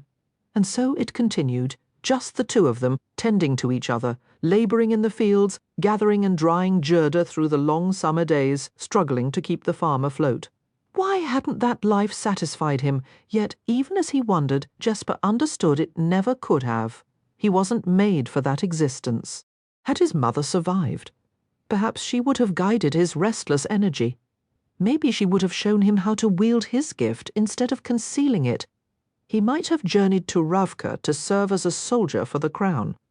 Or perhaps, he thought with a wry twist, destiny would have dumped him in this exact spot regardless. He brushed the lingering Gerda dust from his fingers and sealed the tin. "The Zemini don't only use the flowers," he remarked. "I recall my mother steeping Gerda stalks in goat's milk. She gave it to me after I'd spent the day out in the fields." "Why?" Matthias inquired. "To balance out breathing Gerda pollen all day. It's too harsh for a child, and frankly, no one needed me any more wound up than I already was." "The stalks?" Kuwei echoed. "Most just throw them away. The stalks hold a soothing resin. The Zemeni extract it for salves. They dab it on infants' gums and noses when Gerda is burning nearby." Jesper's fingers tapped rhythmically against the tin, an idea taking shape. Could the Jorda plant itself hide the key to an antidote for Jorda parum? He was no chemist. He didn't think in formulas like Wylan, and he'd never had proper fabricator training. But he was his mother's son. What if a refined version of that resin could neutralize Jorda parum's effects? The problem would still be how to deliver. The window exploded. Jesper's revolvers were in his hands before the last shard hit the floor, as Matthias yanked Kuwei down and swung his rifle into position. They pressed against the wall, and Jesper risked a glance through the broken stained glass. In the graveyard shadows, lanterns swung, revealing shifting forms, far too many to count. "Unless the local ghosts have suddenly developed a social calendar," Jesper said dryly, "it appears we've got visitors."